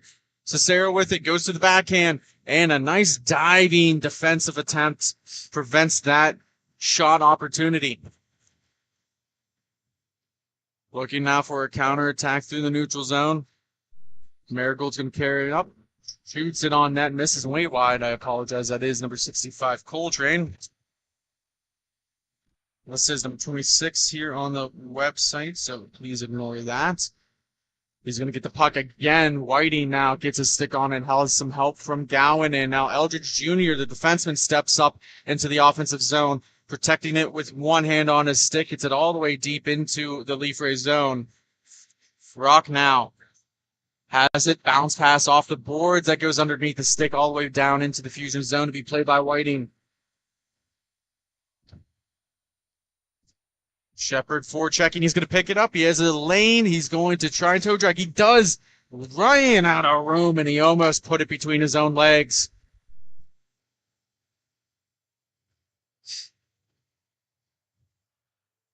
Hyman now with it. Settles it down for the Leaf Ray. Cicero going off for a change. Hopping out is Newman. He's going to make a poke attempt here. 2-on-1 backdoor. Shot on Keikold, still there. And Spencer's going to clean up the garbage and dump it around. Yeah, that's that right on the doorstep there, Sean. Really big opportunity for the Leaf Rays. Just not able to get a stick on it. Still a one-goal game, 2-1, and we're just about a minute through here. Coming up on the 12-minute marker of the second period. Winner will take on the Columbus Saints, who do have actually a new arena coming out here soon. We'll see in 2024. But for right now, they do call Cincinnati their home rink. Excellent poke check by Eldridge Jr. Good back check, takes it off of the stick of Zatora. Defending it is Coltrane. He has a centering feed. It's poked at, and gets some help there is Whiting. And now we got some physicality picking up. Yeah, I'm not sure why that wasn't blown dead earlier. There was a lot of bodies on top of that puck. I'm sure Nick Leon had eyes on the puck there, and it appears that the goalie's hurt, so we're going to step aside here for a second, Sean. All right.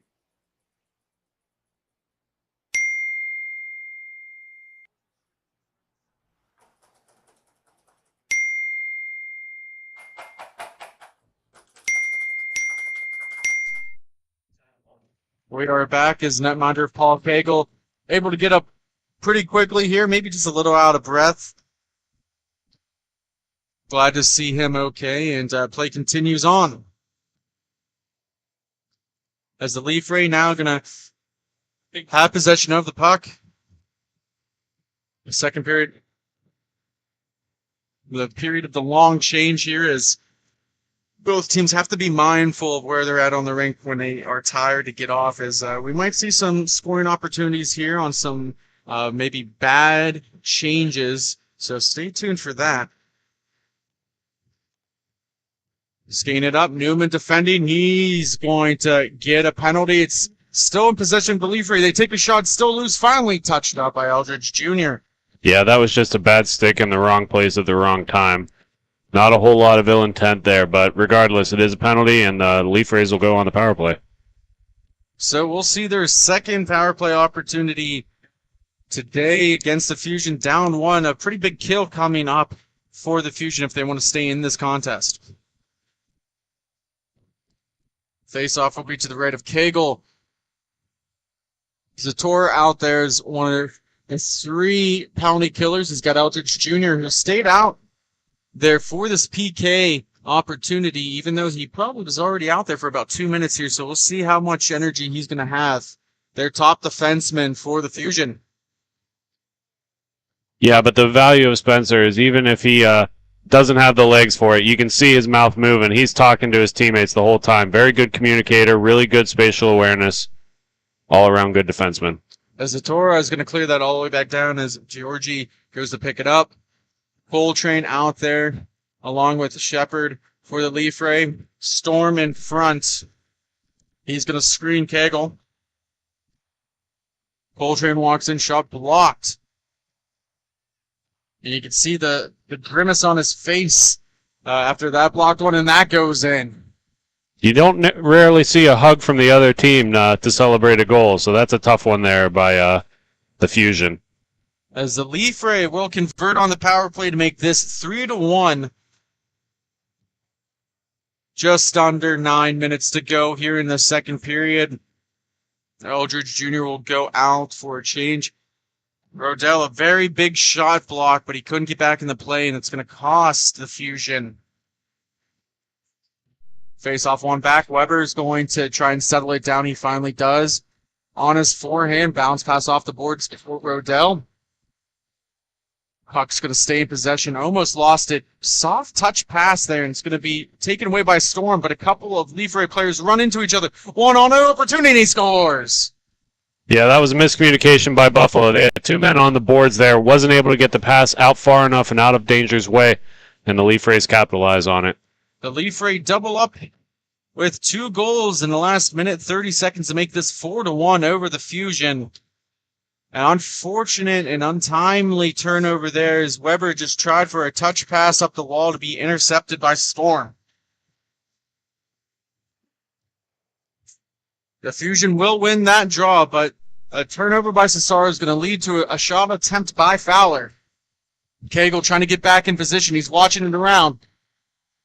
Shepard, there's forehand backhand on the near wall. He's going to protect it with his hand. He dangles. He shoots and he scores. 5-1, the Leafre over the Fusion. Yeah, you would have noticed on your screen there, Sean, that he went for the Michigan, and when he couldn't get that done, he decided to score in front. Probably smarter in the long run, but nonetheless, Leafres get another one in the tally chart. This is starting to get just a little bit out of hand. There's still plenty of time here on the clock in the second period. And I'll reiterate, Buffalo loves to do those come-behind wins. They're sneaky. They don't play strong in the first period, but they have really huge thirds. And now carrying it up once again. Here comes Coltrane. He shoots it high and wide. That kisses off the glass, and it's going to come on the far wall. Scoring opportunity looking for Cesaro, and an excellent defensive play by Fowler as Cesaro almost got that pass by himself right in front of Lynch. Pace going to start to pick up a little bit, maybe some urgency here for the Fusion, down a good amount of goals here by 5, and Prowler's going to feed one in front. No one was there to try and tip it as Weber's going to make a move around, carries it in front of his own net. One of the subs for this team defensively, solid on that back end. He's going to feed a pass for Gowan. He's got some trouble there, getting poked away by Gio Jordan. Good stick check. Coltrane going to help support Cesaro with the shot. That's what we're saying, Sean. The comeback behind wins. Cicero does an easy job putting that right over the glove side and making this a little bit easier. I don't think Lynch realized where the puck was in that particular play. He wasn't completely hugging the post. There was a good amount of room there for Cicero, and he's going to capitalize.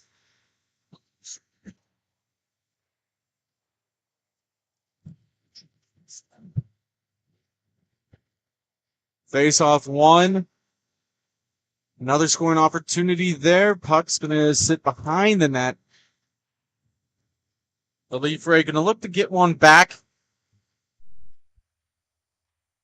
Good stick check there by number 28, Jatora. Looking for a scoring opportunity there. You can't get away with it. Two of the Jatora brothers on this team. We're seeing Scott here. Haven't seen Zachary. He might be one of the few missing players on this Fusion roster. Carrying it up. Good dump in. Looking for a backhand feed. That's going to hit off the stick of Cagle. Comes right back to Denham for the Leaf Rays. They hold on possession, but Newman's going to battle for it. He's going to try and get into the offensive zone, but it ends up putting it out of play. Face-off will be at center.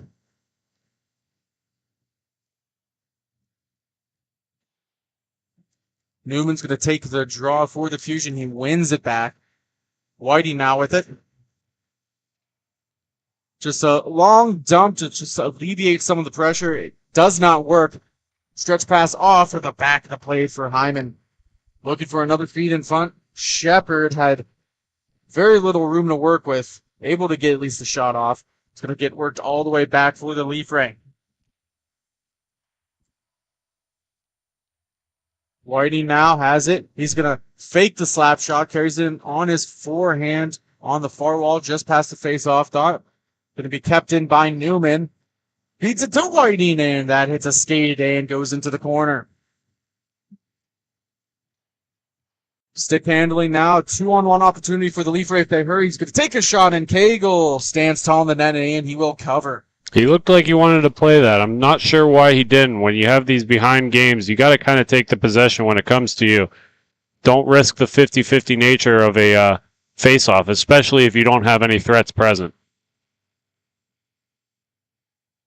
Face-off will be to the left, and I just want to say a quick thank you to Epic Hockey, based out of California. Good man Daniel Costa helping us out. Make sure you check them out at www.epic or 3p1c.com for your next stick order today. Cicero with a wraparound shot.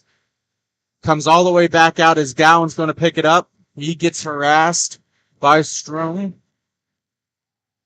Now 2-on-2 opportunity. Still on the back end. Couldn't get enough of it.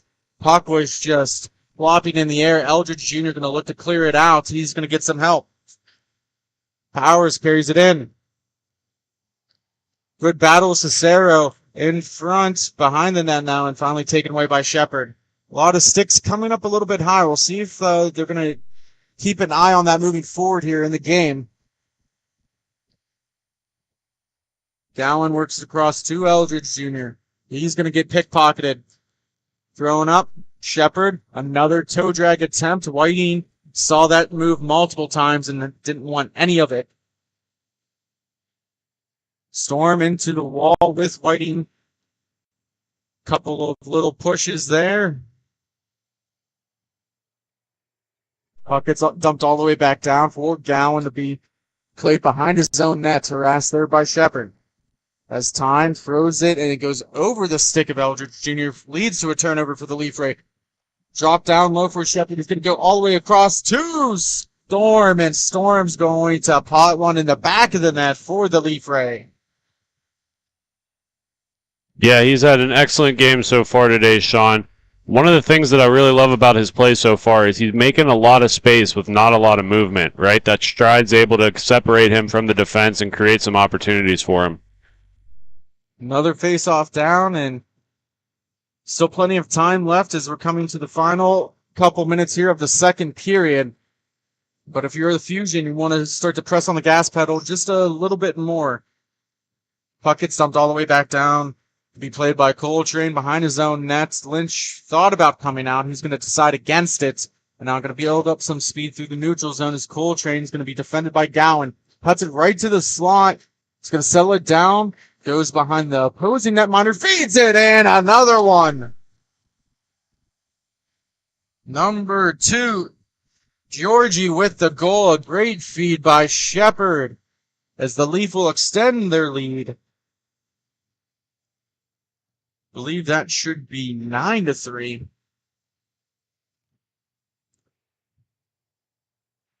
Face off one forward. Cesaro trying to carry it in. Same group out there for the Fusion as Gowan has it. He's getting harassed by 2 different replay players, and that will do it for the second period. Stay tuned as we watch the third and final period for one of these 2 teams. Thank you for watching Grove City Hockey.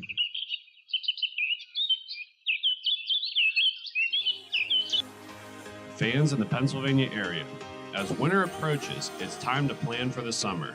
BY Lawn Care is the perfect people to reach out to get you ready for the warm season. They will get you on a schedule to be the best house on the block. They can help with all of your paint projects, whether it's mulching, string trimming, grass cutting, the list is endless. Make sure you check them out on Facebook to see all of their great photos of previous projects. Give them a call, and thank you to BY Lawn Care for sponsoring Grove City Hockey. This copyrighted telecast is presented by Grove City Hockey.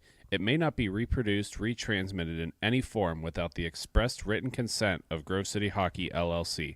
We thank you for your understanding and hope to continue to enjoy this complimentary broadcast. To purchase footage, email grovecityhockeyllc@gmail.com. Hi, I'm Tyler Domenico, forward for the Grove City Thunderbirds. You're watching Grove City Hockey. Like and subscribe.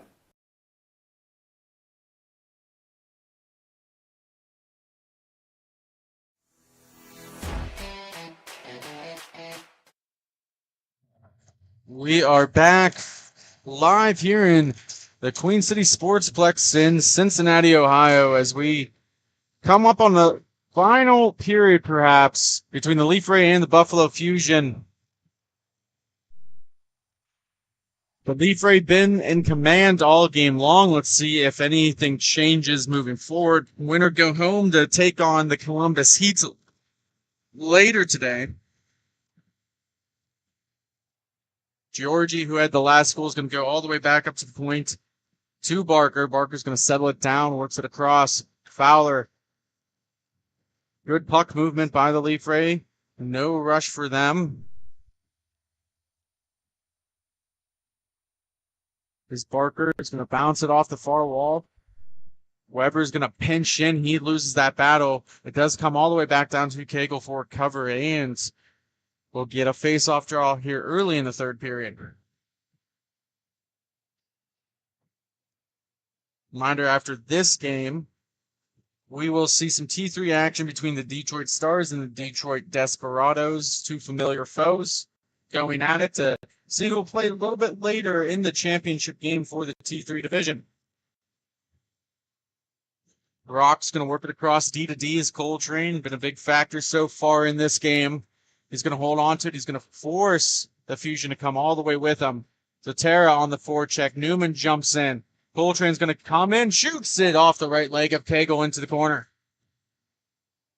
Excellent battle for it. Down low, right in front of our camera. Weber's going to come away with it. Soft pass over to Newman, who's got one of the goals here for the Fusion as he rips it wide.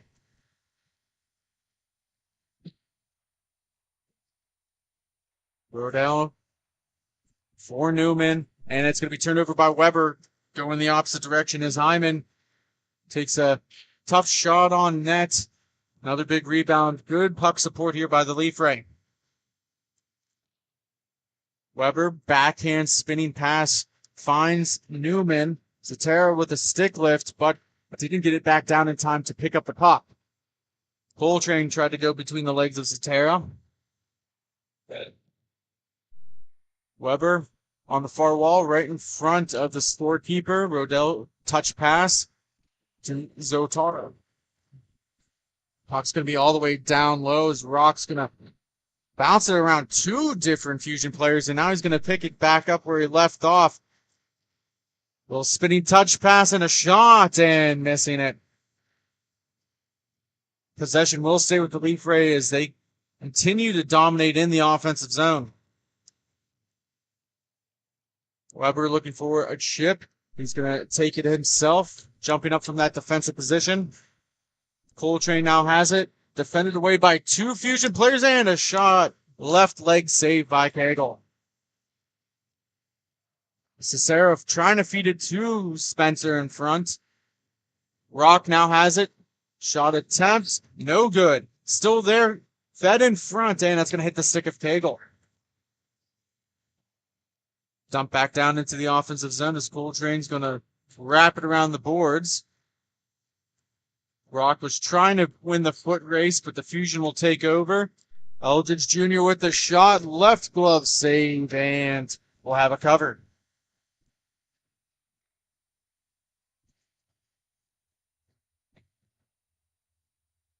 Coming up on that 10-minute marker here of the third period. Cicero to take the draw.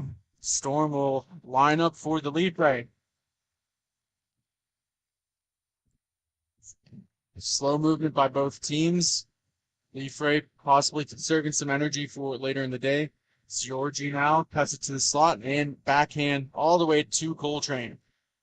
He works around Gowan, now pinching up his Whiting. Able to get a little bit of the puck, but not enough, and a backhand on net. It's going to sit around, come all the way to the neutral zone to be picked up by Georgie. Cicero hassling him, forces it to give it off to Coltrane. He's going to carry it in. Defending is Eldridge, and another cover for Cagle. Keeping the Fusion into this game so far with a couple of excellent saves here in the last minute 30 to keep the lead where it's at.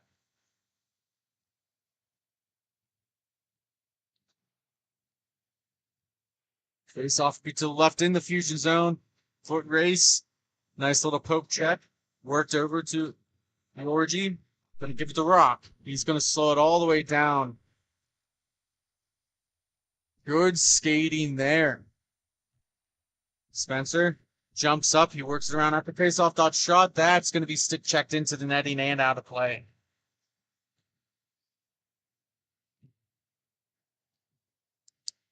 Got another face-off here upcoming. And Jake, I haven't talked to you all day. I mean, what have been your thoughts of this weekend so far? Oh, it's always great to watch hockey here, Sean. And what I like about these kind of weekends is we got multiple divisions, so we get to see a little bit of everything. It's not just one speed. Shot into the netting. Can be out of play again. And as mentioned, we do have T2, T3, and T4 action all here. Only missing one division, the T5, the newly minted T5 division. Face off to the right. That's going to skip underneath the stick of Rock. He races and wins it. Going to slow it all the way back down. He stops up. Gowan's going to forecheck. Long distance pass attempt is going to be intercepted. Spencer looking to get it to Whiting. Good stick work, and Shepard will walk away with it. Looking for Georgie. He shoots and he scores. Beautiful use of a stretch pass there, Sean. Found a man wide open in front and didn't let him make the mistake of not shooting it. So we'll get a timeout on the rink. We'll take a timeout ourselves. We'll step aside, and we'll be back after this quick commercial break.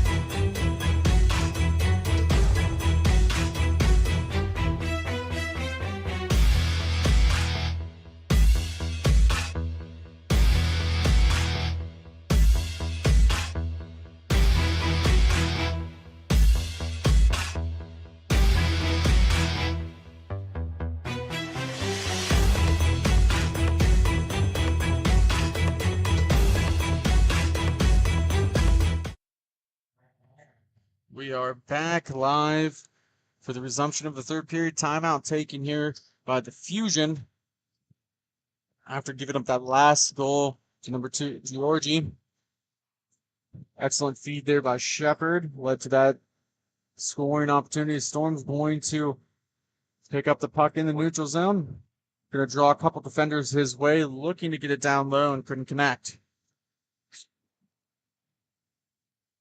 The Fusion will settle down play.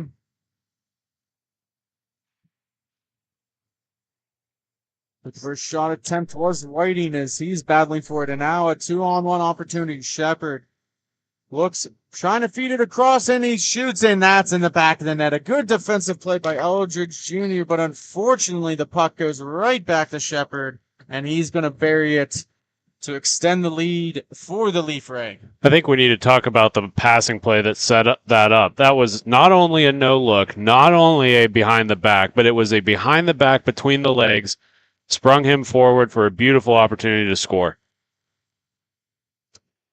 As the Leaf Ray look to cement their place here in the T4 championship here later today, and that should be a good matchup between the Columbus Heat and the Leaf Ray.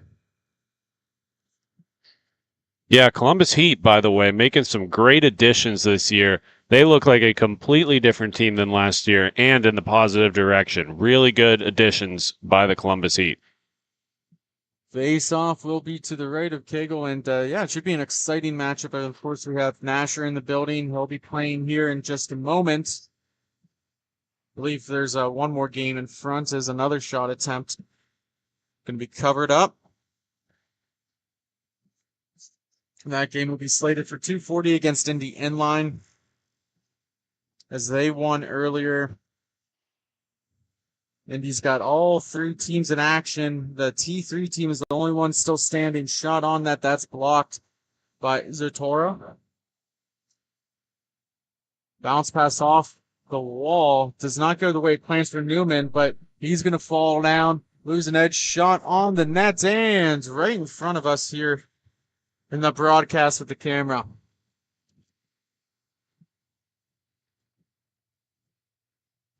Puck out of play.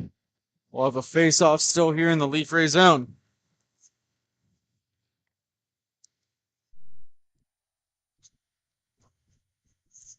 Dean Henley talking to Fowler here, and it looks like he might be going to the sin bin here, and it's going to be a power play opportunity for the Fusion, their first of the game.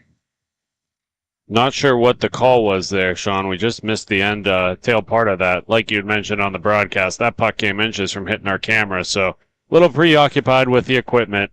We'll get an update on what that call was later. And that tends to happen, but if I had to speculate, I would assume it was probably a tripping call that was taken here as Newman was crashing right in front of us. Though I don't think the Fusion are going to argue as they head out. You have Eldridge Jr., Spencer. You got Zatora, Newman, and now Weber in front. Rock out there on penalty kill. Shot attempt. That goes wide. Nice little chop. And that puck's going to stay in the zone. And be taken down by the Leaf Rays. They're going to try and kill off as much time as possible. Shot on Kegel, even on the shorthanded attempt. Finally going to be worked all the way back down to Newman. He's going to wind one up and just getting enough of his glove on it was Lynch to deflect it into the netting and out of play. Yeah, they're kind of in desperation mode, the Fusion are now, getting everything on net. No goal is a bad goal. Time winding down in this contest. Stay with us as we'll be here to the earliest 5:10 tonight. Definitely going to be here at least till 6 with that 5:10 game being the last one of the day. And of course, moving forward, our next broadcast will be in our hometown, Grove City, Pennsylvania. And we'll see a bunch of teams in action there as well, as we'll see T3, 4, and 5. Cicero has the puck. He's defended away. Gets it. Newman in front. He can't get it off. Good defense by the Leaf Ray. Prevent that. Dangerous quarters. Now an opportunity for Rock. He's going to take it in. He loses an edge right in front. Gets a shot on. And that will do it. The Leaf Ray will go into the championship game later today against the Columbus Heat. The Fusion, unfortunately, will have to head back to Buffalo and regroup for their next outing. Stay with us. Coming up after the commercial break, we'll see the Detroit Stars and the Desperados in the T3 division. Thank you for watching Grove City Hockey.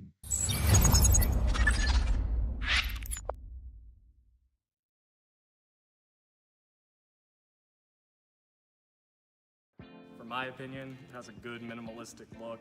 I'm a fan of the black with minimal white accents, the white logo at the very bottom, it makes it pop. I gotta say I love the grip material. I'm not feeling like I need any tape or anything. And then honestly, in terms of weight, it's definitely one of the lightest sticks I've used. It has a good pop to it, so I feel like I'm gonna get a lot of good shots off and hopefully less muffins.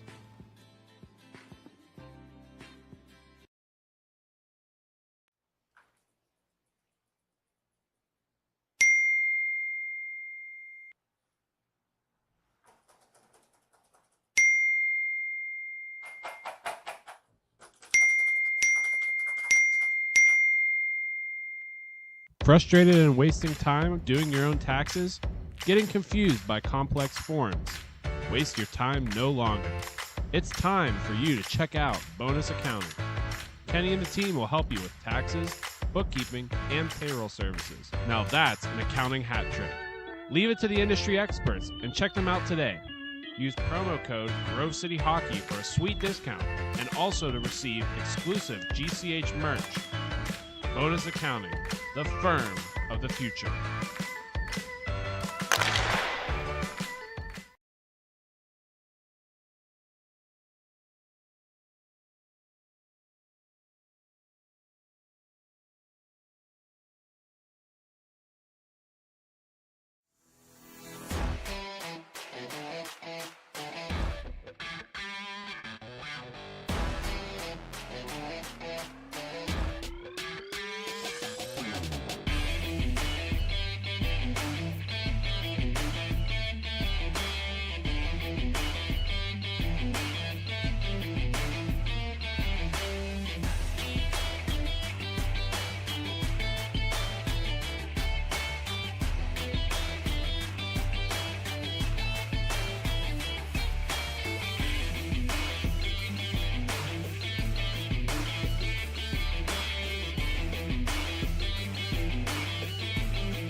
Fans in the Pennsylvania area, as winter approaches, it's time to plan for the summer.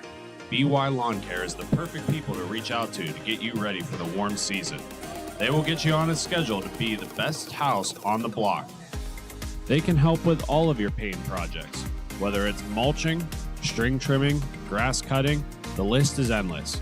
Make sure you check them out on Facebook to see all of their great photos of previous projects. Give them a call, and thank you to BY Lawn Care for sponsoring Grove City Hockey. Hi, my name is Tyler Warner with the Grove City Thunderbirds. Thank you for watching Grove City Hockey. Have you let office hygiene get away from you? Place of work starting to stink? It's time to call MagiClean. Windows? Check. Washing? Check. General cleanup? Check. Now that's a MagiHattie. Reach out for your free consultation today. MagiClean. Keep the cleaning to MagiClean.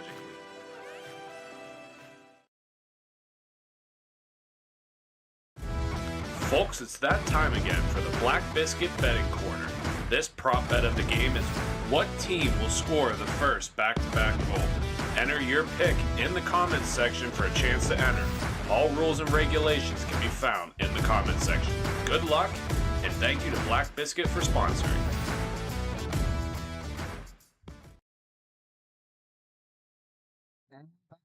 In Cincinnati for this Midwest Inline Hockey Association matchup in Tier 3, we have the Detroit Stars and the Detroit Desperados. Here we go. Desperados in black. They are attacking from right to left. The Stars are in orange. They are attacking from left to right. Number 93 with it now. And he'll feed a pass. Nobody home. Picked up by the Detroit Stars. Here they come. Around to the outside is number 18. That is Kyle Astalos. And Astalos will feed it around. Picked up there by number 99. That's Nathan Johns. Johns shoots it. It goes over the net. And it'll be taken there by number 5. He's bumped off the puck. That by Astolero. I can't say it here right now. And regardless, play will come up. Detroit possesses the puck. It goes back. Astalos with it now. He gives to number 19, Taylor Britton. And they'll battle for it. The Desperados come up with it. And here they go. Fed to the doorstep and around the net. And a wraparound attempt pass in front. Save made by the Detroit Stars goaltender. That is Zach Prevost. They're saying that's a goal, Britt. They said he snuck it low side, and that's going to be the first one of this contest. I thought he had it, but it trickled in. Desperados up 1-0 here in the early first period.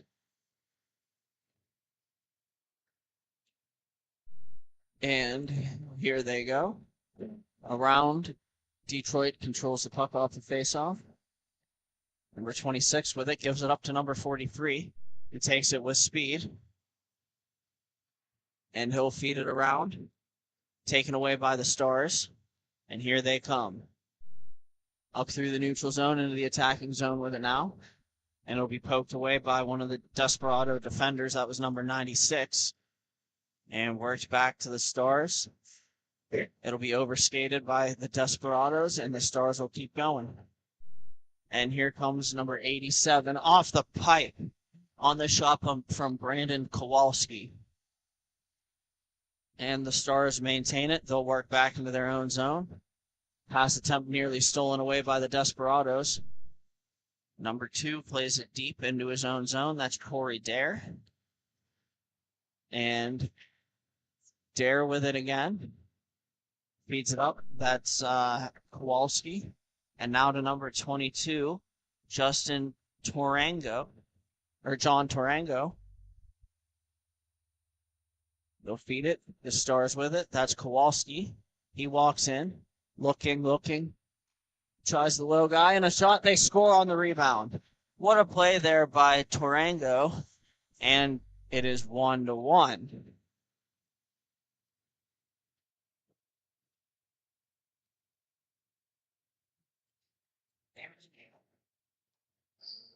And early in the first period, both of these teams will make changes. And here they go. Desperados win the faceoff. They walk in, they fire, and a save made by Prevost.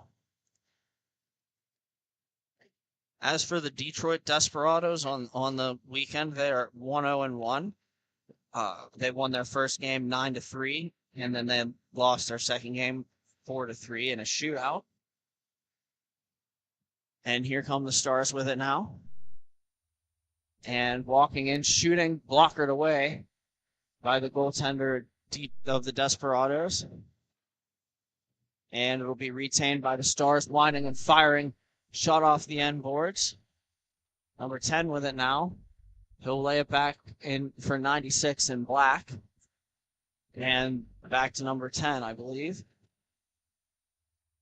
He'll turn, take the puck, and just continue to circle his own net with it. And lay off a pass, number 26 with it now. He comes forward through his own zone and into the neutral zone over the center red line. And he's looking, waiting. Tries a backdoor pass off a stick and behind the net. And then it'll be battled for there, one aside, and eventually one forward by the Desperados. Pass deflects, and here come the Stars in counterattack. Number 19 with it now, that's Taylor Britton. And a backhand attempt on net is controlled down low by number 5, Gary Smith. Smith with it now, he feeds Nathan Johns. Nathan Johns spins it back, and that is Kowalski. trying a shot, and Detroit will walk out. The Desperados will. And a shot on goal saved by Zach Prevost. He's had a good game so far. And we're looking. Shot attempt by number 10. Save Prevost, the rebound. Swept aside and cleared down by the by the Stars. And a quick opportunity there from Gary Smith is saved by number 30 of the Desperados. What a save there. Yeah, really high, almost those Larry Murphy dump passes that you talk about. One red line to the other. Just wasn't able to capitalize. It's a cheat code.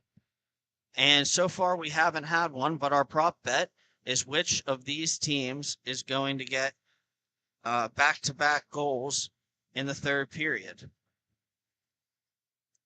You have till the end of the first to submit that on the Grove City Hockey YouTube channel. Again, these teams are the Detroit Stars and the Detroit Desperados.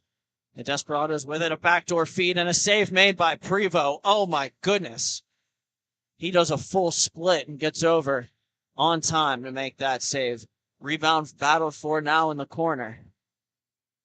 And it'll be spun back the other way, reversed. And here comes the Detroit Stars with it. And a shot attempt and a goal. And that is John Torregano with his second of the game. Yeah, he absolutely had all the time in the world to shoot there and didn't miss. Put it right over the glove side. Beautiful little goal by Turn and Go. And here we go. We got players lining up for the next face-off. Torregano here. He'll try to spin it back. It'll be broken up by the Desperado. And race for the puck in the corner, won by the Desperados. They're going to feed it back to the point. Number 5 has it now. He's going to walk back, and he's going to try to shoot. It's going to get blocked by the Stars, and no transition. Here they come in counterattack. Shot on goal by number 66, Nick Bordeaux, is high and wide. And now it'll be worked back to the point, and a blast and a fire off a stick. And it's going to go towards the corner in the Desperados' end. And a centering pass doesn't connect for the Stars. Here comes 66, Bordeaux with it. Bordeaux shoots it wide off the side of the net. And here come the Desperados in counterattack. And a shot, I believe, goes off a stick and out of play.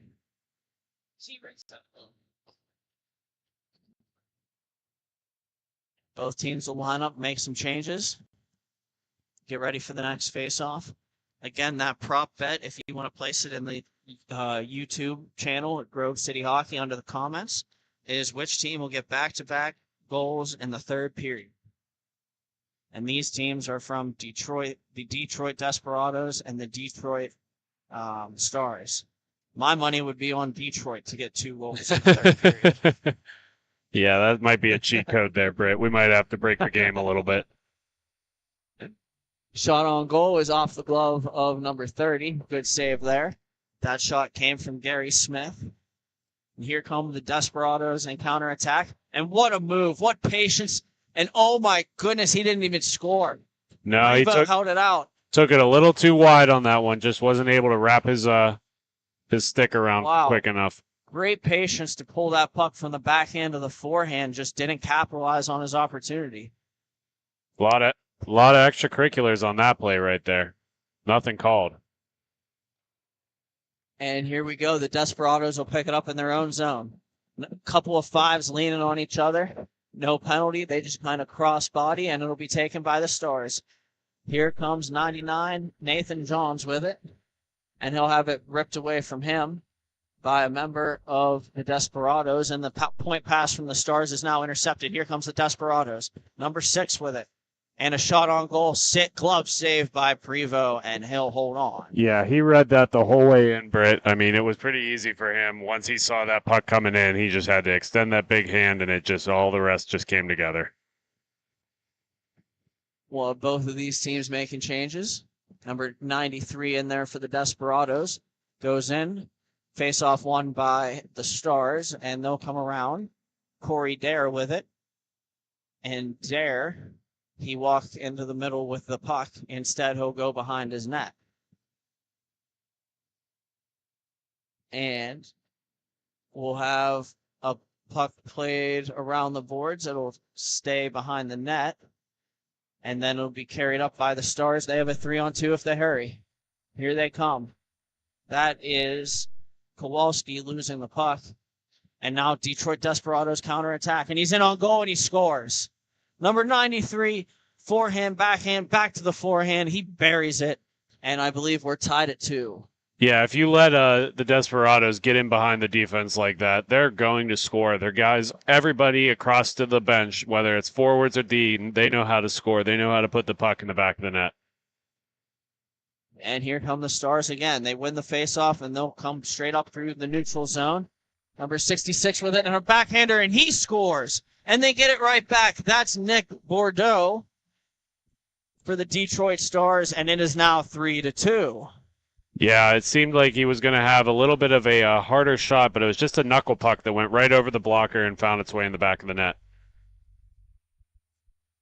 And the next faceoff will again be controlled by the Detroit Stars. And they'll battle for it on the near side boards. Here they come. 66 with it. That's the goal scorer, Bordeaux. And he'll have it ripped away by the Desperados. And here we go. The Stars pick it back up. Here they come. 1-on-3. Shot on goal into the glove of number 30 from the stick of Brandon Kowalski.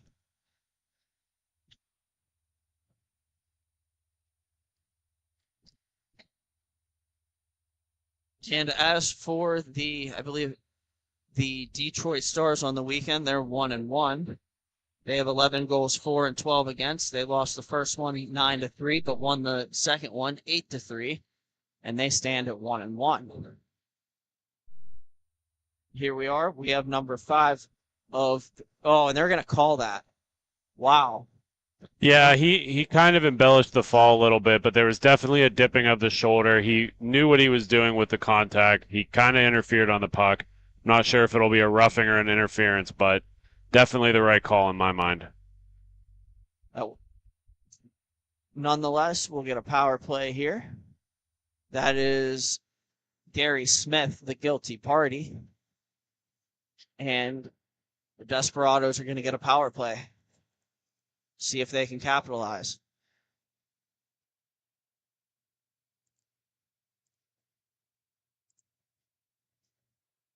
And the face-off won by the Desperados so cleanly that their goaltender will come out to play it in their own zone. And he'll set it up for number 10. No pressure from the Stars, so he'll carry into the O zone. And a shot on goal is saved by Prevost, and he's going to cover. Look no further than Bonus Accounting for all your tax and bookkeeping needs. They help with audits, payroll services, and tax planning for the future. Bonus Accounting, the firm of the future. And a shot on goal here, another save by Prevost. He'll hold again. And so far, Jake, the goaltender has been the best penalty killer on this opportunity. Yeah, really strong down in net there as time winds down, but we'll see how the rest of the power play goes, Britt. Why don't you send him home? Yes, sir. We'll be right back. Detroit Desperados 3, Stars 2. Thank you for watching Grove City Hockey.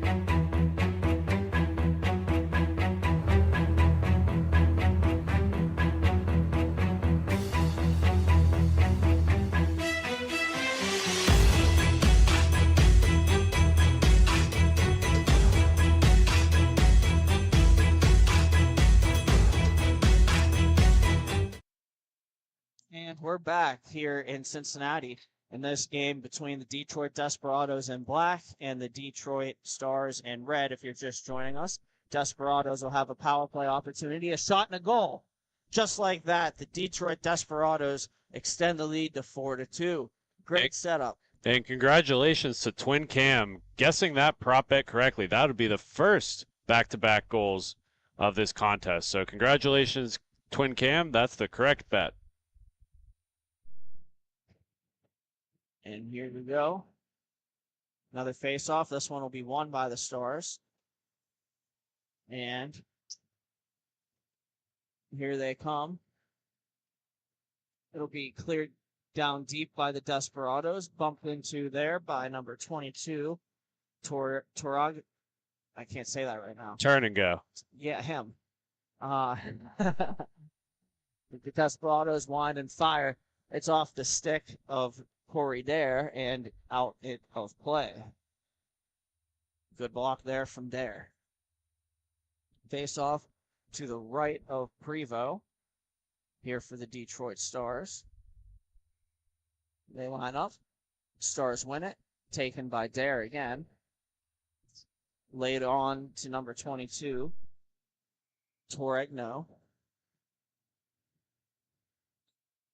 And now it'll be out of play as it's cleared into one of the benches. Right in front of our cameraman, Mark Mondlewski. And it'll come down inside the Stars zone. Face-off won by the Desperados. They turn, shoot it, hit something and goes wide. And now we'll have a battle for it in the corner to a side. They'll work it around, and it'll be taken by the Desperados momentarily, and now fed around off a body and behind the net where the Stars will pick it back up. Torregno with it. He's going to feed it around, and the Stars will carry it. And we'll have Corey Dare playing it deep for Torregno. We've mentioned their names a lot during this shift. Very much around the action they are. And now the puck's going to get worked back to Brandon Kowalski. He's in the neutral zone with it. He's going to turn and carry it and wind up and try to gain some speed. Here he goes. Kowalski with it.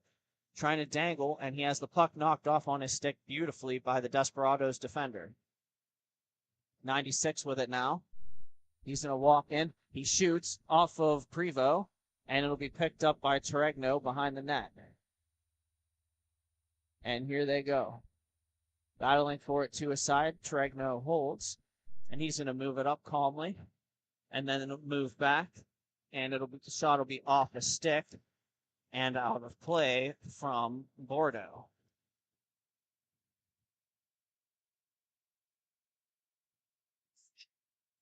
Face off to the left of the Desperado goalie here in the second period of this one. And face off is won by the Desperados. They'll work it behind their own net. And here they come through the neutral zone with speed. And trying to dangle 1-on-3 is number 93. And he'll have it knocked away from him beautifully by number 18. Astalos, and Astalos will lose the puck back to number 93, and 18 with it. That's Astalos again. He's going to send it all the way around. Picked up there by the Desperados, and they'll play it cross corner and walk out with it. Up the neutral zone we go, and into the offensive zone on the backhand. Number 5 feeds it up. He's got number 6 behind the net. 6's return pass is intercepted by number 5 of the Desperados. That's Gary Smith. He's had an eventful game so far. Shot on goal is off the net.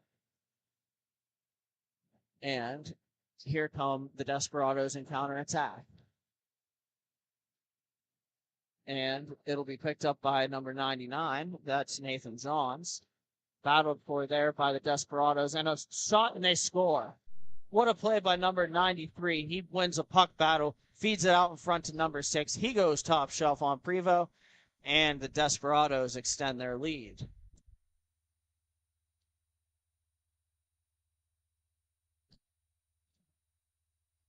What a play that was, a thing of beauty. And Astalos wins the faceoff for the Stars. Number 2, Corey Dare is going to carry it down, and he's going to go behind his own net, try to create some space, feed it along to Gary Smith, his defensive partner, number 5. Smith will leave it for Astalos, and Astalos will feed Corey Dare, and a feed in front and a backhander, and we have a goal. What a great goal by the Detroit Stars. Wow, what a play. Yeah. And not a second too late, Britt. You don't want to let them get too big of a lead here, the Desperados, because they're going to be really very controlling with the puck, and it's going to be hard to climb back. Get it slow, get it started. Great goal by her. I believe that was number 19, Taylor Britton, on the goal there. Great patient play. Nevertheless, the faceoff will come through, and the Detroit Stars have another opportunity, and a shot on goal is saved and held by the Desperados goalie. The faceoff will be to the blocker side, to his right.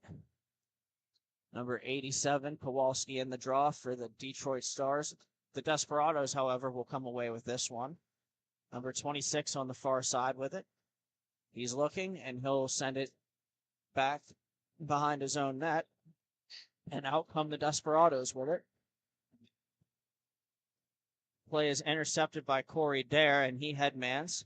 And a quick 2-on-1 if they hurry, and a shot, and they score. They won't let you stay ahead very often. They're going to come right back on this one. And that is a goal from number 87, Kowalski. Short side, glove side on the shot, and I believe that makes it 4-4. 5-3. 5-3.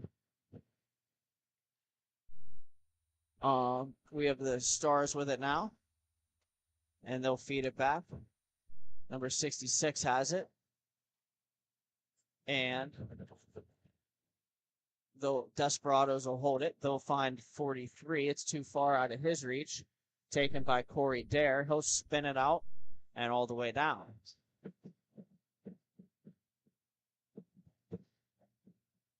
And we'll play stolen in their zone by the Desperados. Kowalski has it. He dishes it, and a shot on goal, save. And a rebound, they score again. And I believe that was Kowalski again in front of the net for the tap in on the rebound. And that 5-4.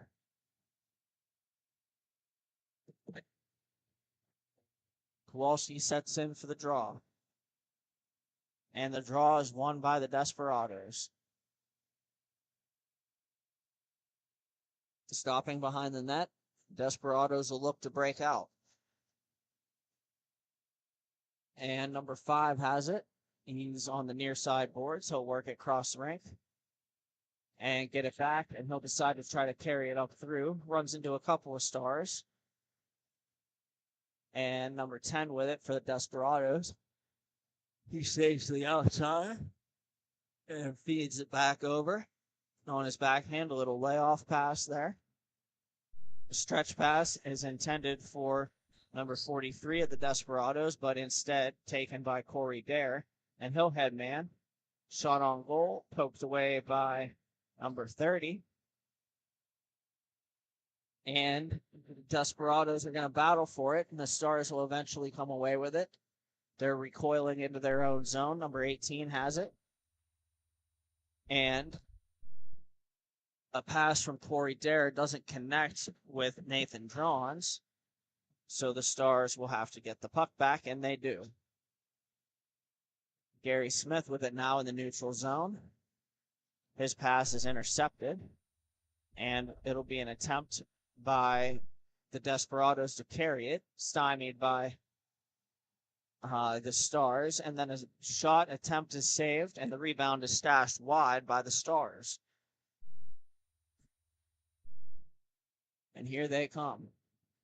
Number 99 has it, and he'll shoot it off a leg to the far side boards. 99 gets it back. That's Johns. He'll find number 18. That's Astalos. And then it'll be taken by the Desperados. And here they come. Stretch pass. They got a man open. And he's going to try to walk into the middle. Well defended there. And he'll still carry it. Backhand feed through the slot. And a shot. And they score. What a shot that was. A spinning shot from number 10 of the Desperados. And he scores late in the second period here. And the ensuing faceoff comes to center. Battled for there and won by number 93 of the Desperados. They'll carry it around their own net and they'll try a breakout.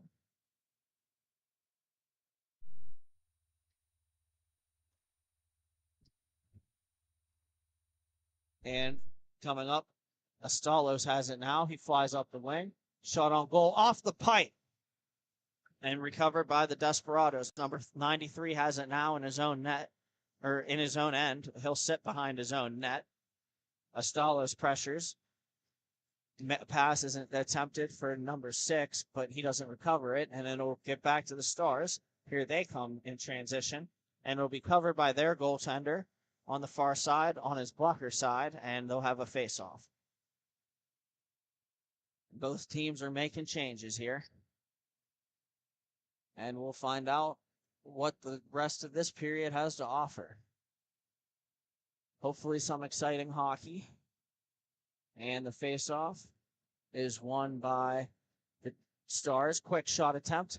And trying to get over, and the rebound is stashed wide by the Stars. And the Desperados will counterattack. Here comes 93, a shot on goal, and he scores. What a shot that was, top shelf by number 93. And the Desperados answer again. I'm pretty sure by now that's back-to-back goals on both teams. So as long as you pick Detroit, you won. Yeah, it would have been the first set of back-to-back goals. So Twin Cam, once again, he's our only winner for today for this one. But again, it is a running scoreboard. So make sure you guys put in your picks for all games, and we'll see who wins at the end of the weekend. And number 2 with it, that's Corey Dare. He's going to feed it up the near side boards. Bordeaux with it now. He waits, he walks in, he cuts to the middle, and he shoots, and it's blocked by the Desperados. Well defended there. He'll circle with it. And Bordeaux with it gives along to number 87, Kowalski. He'll feed Corey Dare walking in with it, and he has some space. Cutting across the middle. He'll look for his play, and he's content to just carry it, control it behind the net. He looks patiently with the puck. He'll feed Brandon Kowalski in his own zone, and Kowalski will send it up. And they'll continue to work it around. Kowalski, curl and drag attempt, well defended by the Desperados. And they come in. And the shot, or passing attempt from number 5 is off a stick. Glove down by Kowalski. Here he comes for the Stars. The Stars changing behind the play. This time a curl and drag is shot on goal. Yeah, the Desperados goalie wasn't really sure if he had that one. You saw him looking behind his shoulder to see if that snuck through, but he was able to hold on to it. Good save there by the Desperados goalie indeed. And now we'll have a face-off to his left. The shot on goal hits the post and goes off the glass. Taken now by number 96 of the Desperados. He's going to come in one-on-one versus Taylor Britton. Shoots it. Swallowed up by Prevost, and that'll end the second period. And we'll head to the third period after this break. Thank you for watching Grove City Hockey.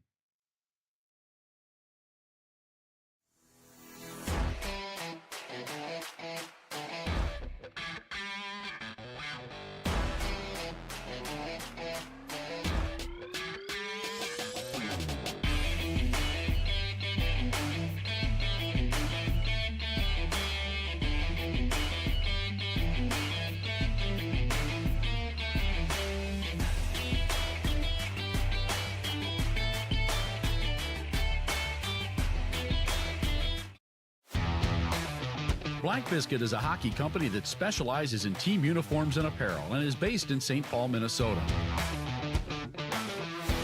We've been working with teams throughout Minnesota and all around the world. If your team or association is looking to update your uniforms, then let our all-star design team show you what we can do for you. Our slogan is made for misconduct because our uniforms can take a punch. From jerseys, socks, and shells to team apparel, there's almost nothing we can't do. If you can imagine it, we can design it. Visit our website, Black Biscuit Hockey, and check out our design vault for inspiration for your next uniform. Need a company that checks all the boxes? Outstanding design, quality product, great customer service, and timely delivery? Call us. And we're back here for the start of this third period, a 6-6 tie. We have the Detroit Stars and the Detroit Desperados. And the Desperados have it. They're going to carry it in their own zone. Around the net they go. And a drop-off pass. No. Number 5 keeps it. He's going to take on 4 Stars players. And he'll lay it off now. 43 will take it. He's going to try to get through, and he can't. And then it'll come to the near side boards where one aside will go race for it. Recovered by number 26 of the Desperados. He's going to walk in, a shot saved by Prevost. And then it'll be taken by the Stars. Shot on goal off a stick and patted away by 30. And the Stars, or the Desperados have it. Number 5 with it now. Here he comes. And he's going to try to play it.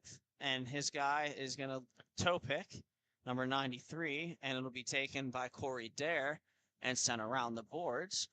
And here they come. Detroit Stars with it now. And the Desperados have it. They'll come up, walking across the rink, shooting it wide, is number 26. And then it'll be taken by the Stars. And that is Nathan Johns laying a pass back. It'll bounce up to the neutral zone. Here comes Gary Smith with it. He's walking in, delays, shoots, and it's high and wide. Number 93 of the Desperados picks it up. He feeds it over. It's taken by Astalos. Astalos battles with number 5 for the Desperados, and the Desperados walk away with it. 93 has it now in his own zone. He'll try to stretch pass. Number 26 unable to collect it until it hits the end boards. And now a shot and a good save by Prevost to keep this game knotted at 6. Number 87 with it. That's Brandon Kowalski. He's going to turn. He's going to walk around the net with it. He waits. He goes across the point. I love the patience there on Kowalski not to take that puck and go right into a ill-advised shot and a definite turnover, but rather holds on to it, pulls it all the way out, and keeps the play moving. Now we have Corey Dare with it in the neutral zone. And he looks. He's going to feed. And a shot off the pipe. A shot by Tarango. He has 2 goals in this game, I believe. And he shoots that one off the iron. Again, for those of you listening at home, we had the score being 5-6, ending that last period. Checking the scoreboard in the arena, it does say 6-6, so that is why there has been an adjustment to the scoreboard. Not sure if that's accurate. We may have missed one, Britt, but nonetheless, they're playing it as if it was 6-6.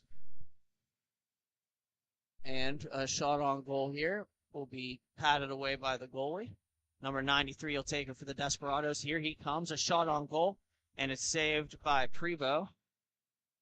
And the Stars will counterattack 1-on-1. Here we go. Astalos with it. He shoots it. It's off the stick of number 96, and it goes out of play. Well defended there. And both of these teams are going to make a couple changes here. And we'll have Kowalski stepping in against number 93 for the Desperados. And here comes 93 with it. They win the faceoff. He looks, he walks into the middle, he tries to go to his backhand, sticked away by the Stars. Good play there, and here they come. And he's going to shoot it. It's going to go off the blocker of 30 and wide.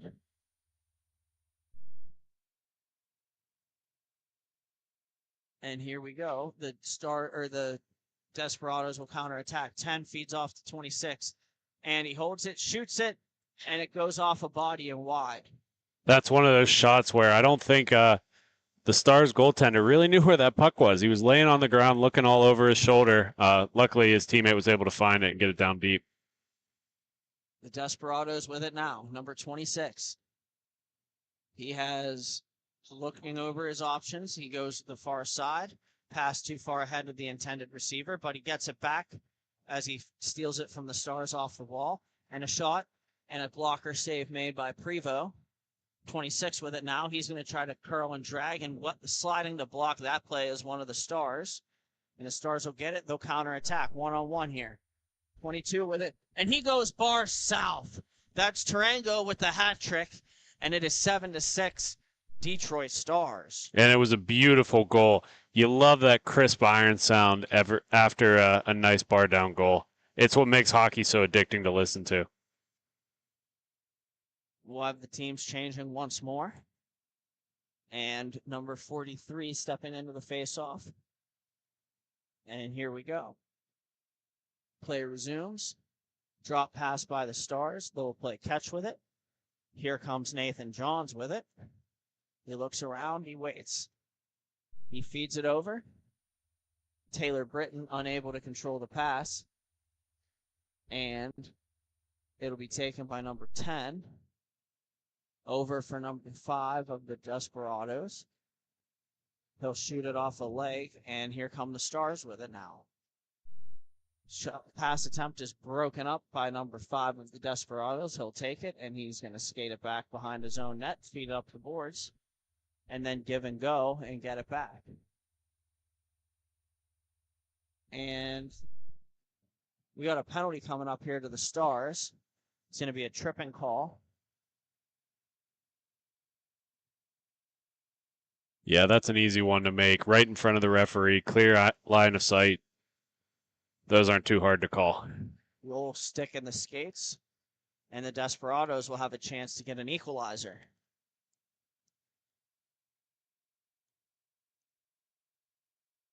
And here we go.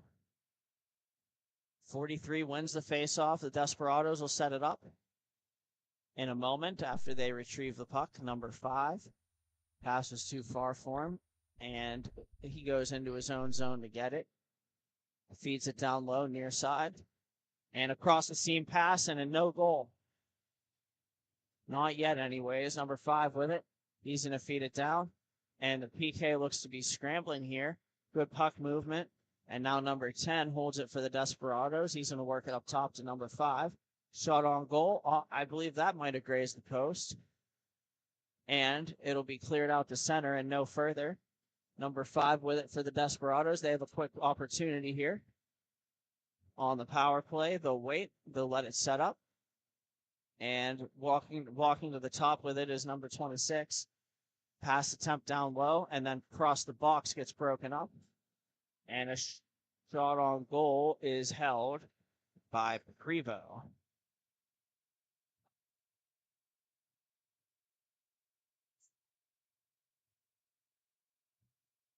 And the face-off to Prevost's left. Number 93 for the Desperados will take it, and he'll win it. And they'll backhand pass near side. 26 with it. Shot save Prevost. Rebound hits the side of the net, and Prevost covers.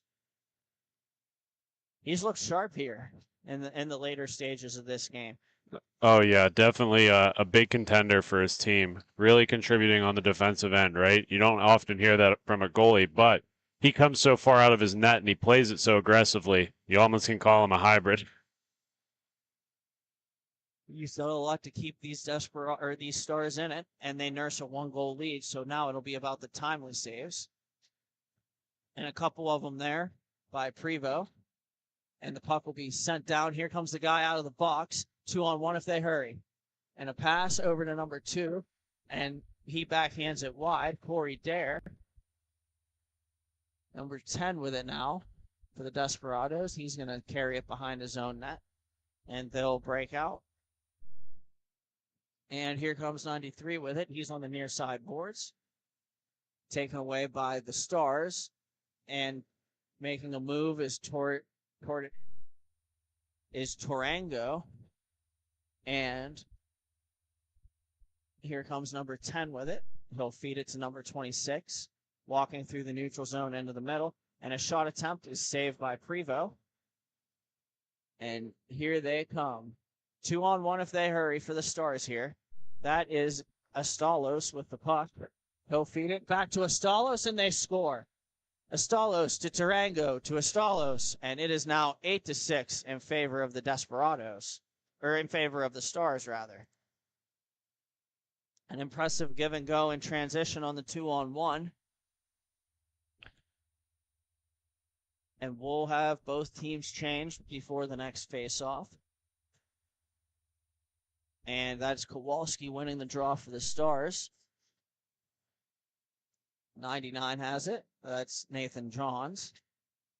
Johns will go D to D underneath, and then they'll feed it, and they'll carry it through. That's Bordeaux with it.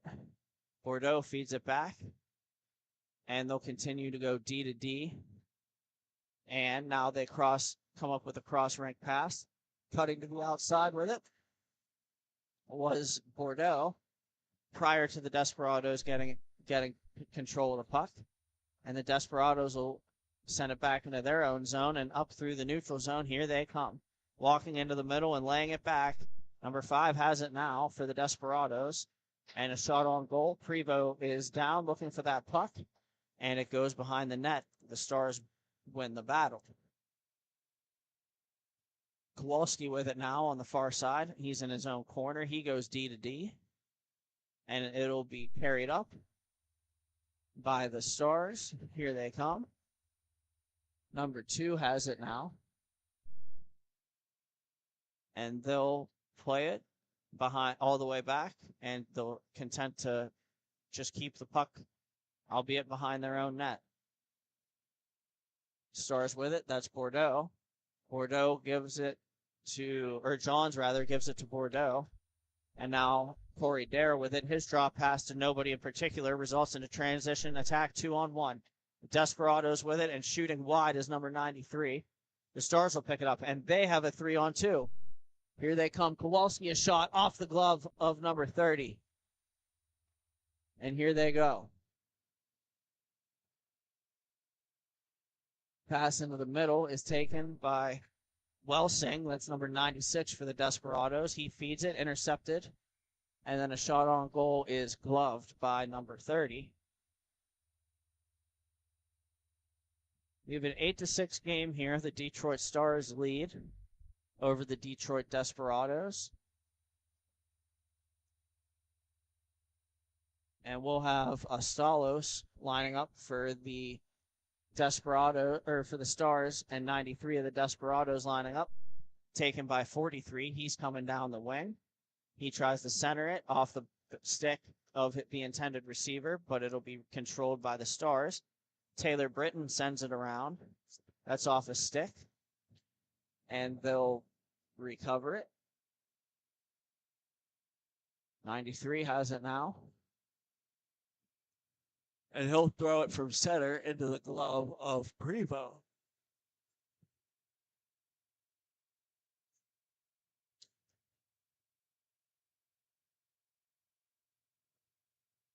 And now we'll have a puck. Face off here. Won by the Stars. They'll try to possess in the corner. It'll get taken away. And number 5 throws it off the iron. And here come the Detroit Desperados trying to counterattack. The Stars walk away with the puck. 2-on-2 transition. They're content to just carry it around the outside. That's Astalos with it. He's run off the puck a little bit by a couple of the Desperados. And they'll continue to battle for it. And walking through to the front of the net are the Stars with it. It's saved by the number 30 of the Desperados, and 93 will walk out with it.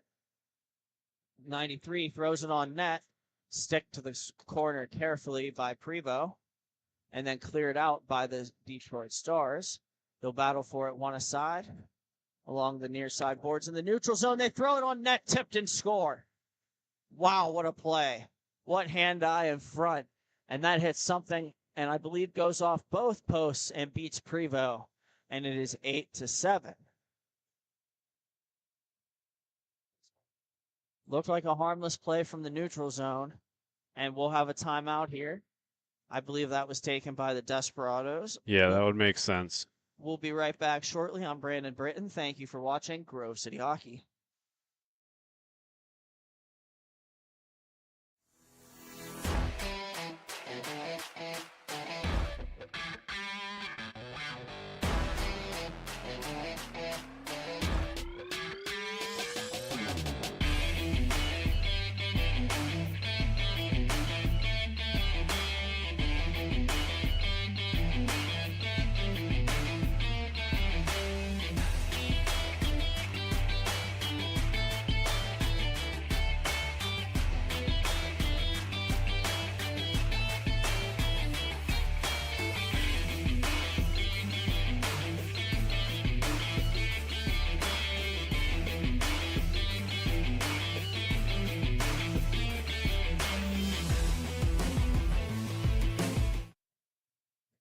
And we're back for the conclusion of this game between the Detroit Stars and the Detroit Desperados.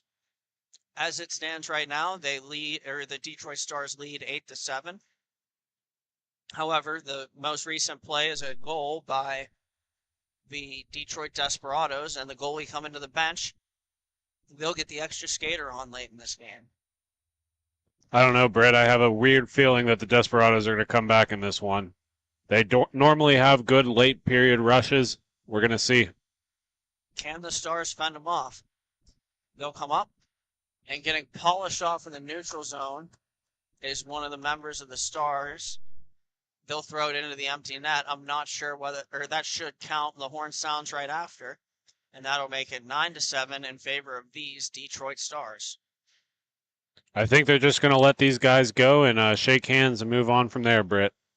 Yes, sir. And up next, we should have a barn burner matchup, and that'll be between the Midwest Leaf Ray and the Buffalo that'll be actually between the Metropolitan Monopoly and the Cincy Roller Ducks. Thank you for watching Grove City Hockey.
Folks, it's that time again for the Black Biscuit betting corner.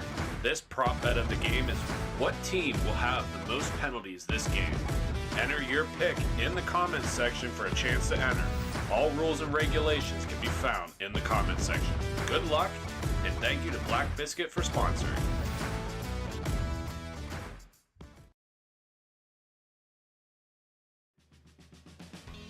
Everyone has their own unique pre-game preparation, and most of them are pretty different, but there's one thing in common, and that's Jack's Hockey Wax.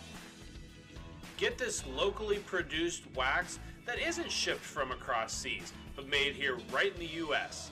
The best smelling, best feeling, and best performing hockey wax on the market. Oh yeah, and I almost forgot to mention, they sell tape too.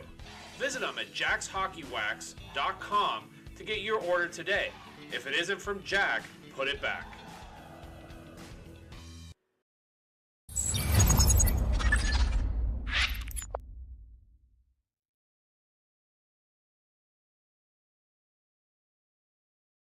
For my opinion, it has a good minimalistic look. I'm a fan of the black with minimal white accents, the white logo at the very bottom, it makes it pop. I gotta say I love the grip material. I'm not feeling like I need any tape or anything. And then honestly, in terms of weight, it's definitely one of the lightest sticks I've used. It has a good pop to it, so I feel like I'm gonna get a lot of good shots off and hopefully less muffins.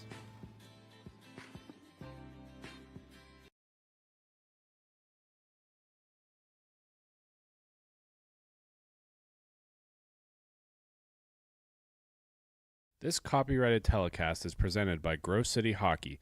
It may not be reproduced, retransmitted in any form without the expressed written consent of Grove City Hockey, LLC.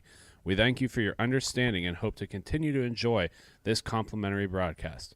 To purchase footage, email grovecityhockeyllc@gmail.com.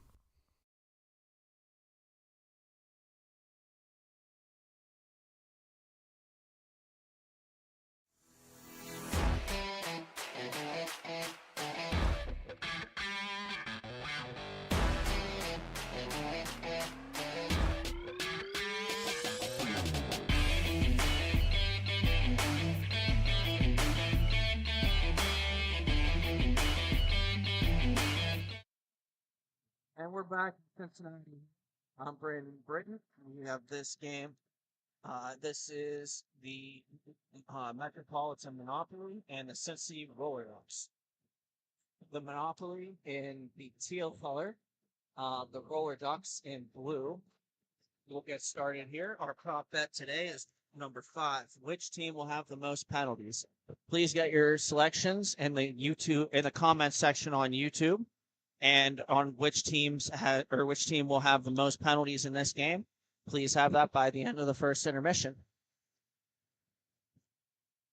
And now we have the Roller Ducks with the puck, number 17 with it now.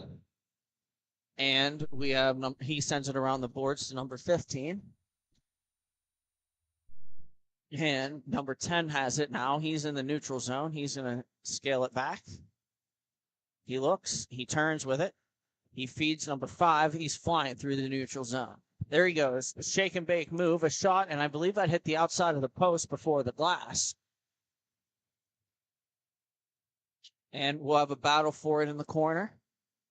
The Cincy Roller Ducks will have it. They'll take it. They'll continue to kind of just maintain possession. They'll try to go into the middle. It'll be knocked away momentarily by the Metropolitan Monopoly. Oh, and here they come now, the Monopoly with it. Poked away by number 15 of the Roller Ducks. And now the Roller Ducks counterattack. 10 has it now. Tries to go make a pass on his backhand. Sticked away there by the Monopoly. And the Roller Ducks have it. Taken away by Monopoly in the neutral zone. Number 66, he'll feed it back down. And he'll get it back below his own goal line. Cross rink, D playing catch with it. And here they come. Battle for the puck won by number 68. and he shoots it off a stick and up into the mesh. Yeah, this excuse me, Britt. The Cincy Ducks seeming to be one of the favorites of this tournament. But from what I've seen so far, Monopoly has had their chances. They've been able to move the puck well. They just haven't been able to find the back of the net. The Monopoly yesterday, they lost their first game 8-0 and then lost their second game 8-7. So they had a significant improvement in the second game. We'll see if they can carry that momentum in today in their matchup with the Roller Ducks. And now with it, number 9 sends it around, and they'll look for it and feed it on the boards where it'll be collected by the Metropolitan Monopoly. And here they come with it. Stolen away by the Roller Ducks. Centering pass. And they try one more centering pass. Saved by Tittle. And then it'll be stolen away, or it'll be taken by the Metropolitan Monopoly. Number 10 will overskate. He'll stop up in the neutral zone. It'll be taken away by the Roller Ducks, thrown on net, and a save made by Tittle. Yeah, he's been very aggressive out on top of his creases. He was able to see that the whole way in. No traffic in front. That's an easy save. He's going to make 9 times out of 10. And here we go. Number 17 with it now. That is Timmy Thermo. And he has the puck. Thermo sends it up high, and they score. What a backhand shot that was. That was from number 15, I believe, or 16, actually. That would be 16 is Timmy Thurno. That's 17 is actually CJ Grow. My fault. Then we'll have the Metropolitan Monopoly winning this board battle. They'll deflect a puck out into the neutral zone and race in to get it. Here they come. Shot on goal comes from Nathan Austin, and it goes wide. And then we'll have number 18 with it. That's Chase Pilowski. And they'll have it. The Roller Ducks will behind their own net. They'll look to set up a breakout. And here they go. 68 with it now. And he'll try to make a play. It'll be stripped from him by a member of the Monopoly.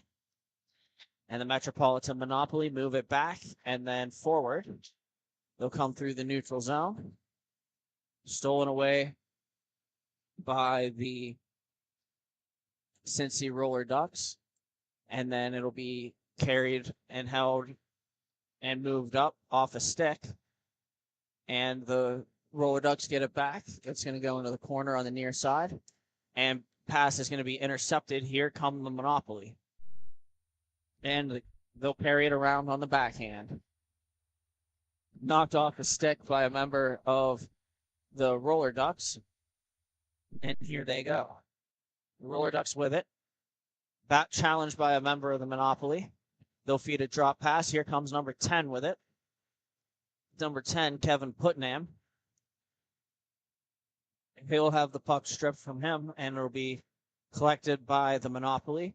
Number 9 with it now. That's Michael Francis. And a shot turned over. Shot on goal. Save made by Tuttle. And here they go. The Roller Ducks with it.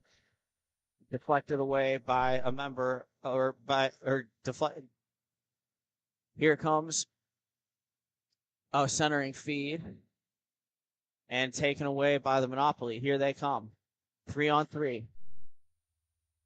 And a pass from Brad Bernia goes off of a body. And Tuttle will move it up. Here come the Monopoly with it. Centering pass and a shot wide of the goal. And they'll try for the rebound. That's Bernia. And now that'll be Brad Bernia with it. He's going to feed number 9. That's Michael Francis. And here they come in transition. And the Metropolitan Monopoly pick it up on the far side. Here they go. The Monopoly with it. They're going to spin. They're going to feed it through. It's going to sit there forever. And then it'll be stashed to the corner by the Roller Ducks. And picked up again by the Monopoly. Tip try on goal. Carefully played away from danger by Mitch Harden. That is the Roller Ducks goaltender. They'll play it. Number 17 has it on the far side. He'll feed it back to Matthew Fisher, number 5, and Fisher will sit there behind the net. He'll feed up to number 68, and 68 will bring it in. On the backhand with it. And there they go. The Roller Ducks take the puck back, or the Monopoly take the puck back.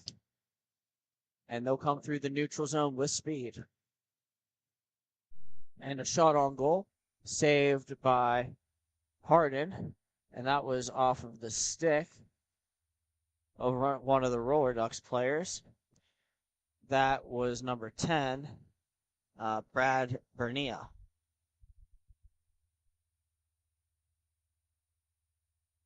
Standing in is Kevin Putnam on the face-off. And it'll be won by 68.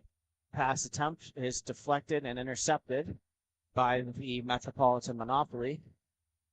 Number 83 has it now. That's Mitch Porter. Porter loses the puck, and here come the Roller Ducks.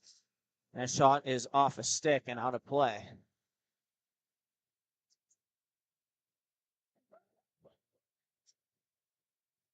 Player slow to get up. That's number 51. Nonetheless, he gets up after a second. And then he'll take the face-off. He'll end up winning the face-off forward. And then it'll be taken away by the Monopoly. And here they come. And they'll feed it through the crease.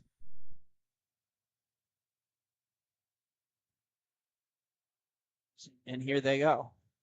The Metropolitan Monopoly get it back. Looking is Bernio with it. And he'll play it along off the boards, picked up by Mitch Corridor. And now it'll be settled down by number 68 in his own zone. He'll walk behind the net. And it'll go to number 81. He tries to leave the puck and recollect it. It'll be taken away there by the Monopoly. Corridor sends it wide. Now the Monopoly have it. They're in their own zone rekindling. And they'll try to break out. It's going to get stashed across the rink. And here come Corridor with it, I believe. That's actually Bernia. And number 39 battling for it now. That is Nathan Austin.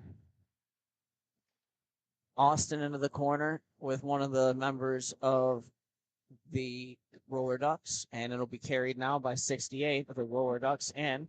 A shot. It doesn't make it to Tuttle. Blocked in front by the D. And they'll have the Monopoly come away with the puck. Here they come through the neutral zone. Changing behind the play. Shot on goal is saved by Harden. Shot on goal and saved by Tuttle. And it'll be chipped up the boards by the Metropolitan Monopoly. They'll walk in and a shot. And it'll go wide. And a pass intercepted and a shot off the bar and they score. Brad Bernia intercepts the breakout pass and he rips it past Harden. And that is a tie game at 1.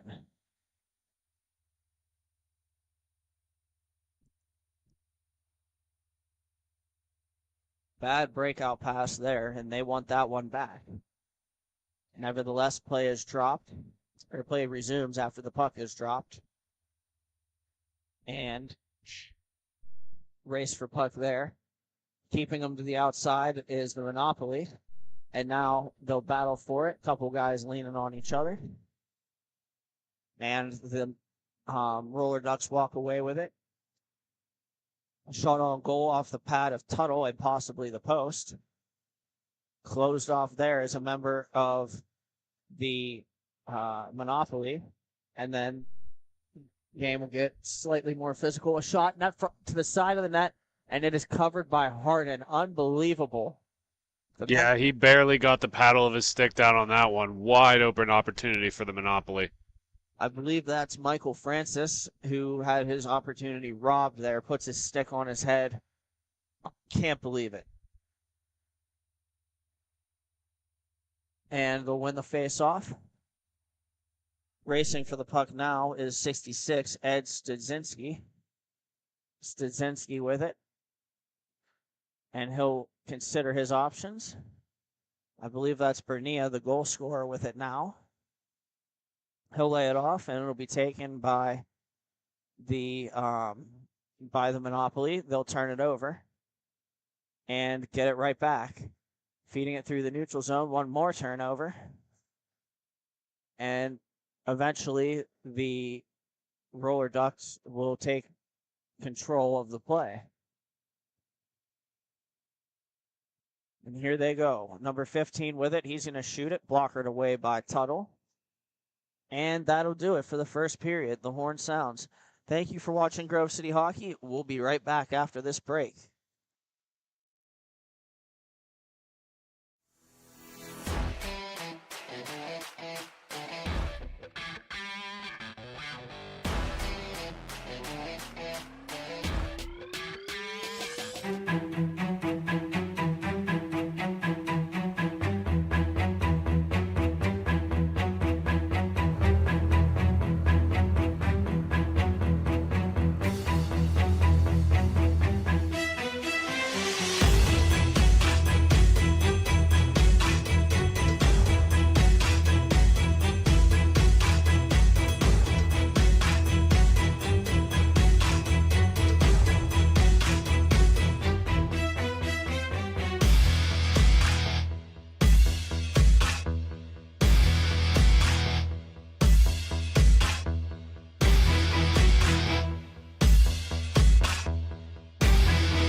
And we're back for the start of this second period between the Metropolitan Monopoly and the Cincy Roller Ducks. The Roller Ducks are in the blue. The Monopoly is in teal. Joining me now on the broadcast is Sean Takachi. Sean, how we doing? I'm doing good. Thank you for having me on, Britt. It's been a great weekend so far, and looking forward to some more exciting hockey. Yes, sir. We got these two teams right now in a barn burner of a game. I believe it is 1-1. And here come the Roller Ducks with it. Up the rink they go. That's 68. Shot on goal. Misses wide of Tuttle. And the puck will be cleared down. And that'll be where Harden will leave it for his defender. Both these teams, very talented, obviously, in the T2 division. Monopoly did not have the best weekend that they wanted coming into this, but made up for it with a win there as a snipe by CJ Groh. That shot was filthy, and that'll make it 2-1 Roller Ducks. Both teams have a short bench, 6 players, and this is the Ducks' first game of the day. Winner will go on to the championship to take on the Thunderbirds later, but something to keep in mind, I guess, moving forward, Brett. And here go the Roller Ducks with it. And the Monopoly will steal it, but they give it right back. Here come the Roller Ducks. And ref waves off a high stick on that deflection. number 10 with it. That's Brad Bernia. He's the goal scorer here for these Monopoly. He'll leave it back in his own zone. And that'll be Studzinski with it. They'll move the puck a little more, and now they have it taken away from them as a player falls down. Roller Ducks will come back in transition. They wait, they look, and they'll reverse it, and they'll look to reset. I believe that is CJ Grow with it behind the net. Grow, very talented player, and he's been a part of the Cincy organization for a while now, and I mean, just one of the toughest players to even, play against from at least the players I've spoke to. And Grow gets the puck again.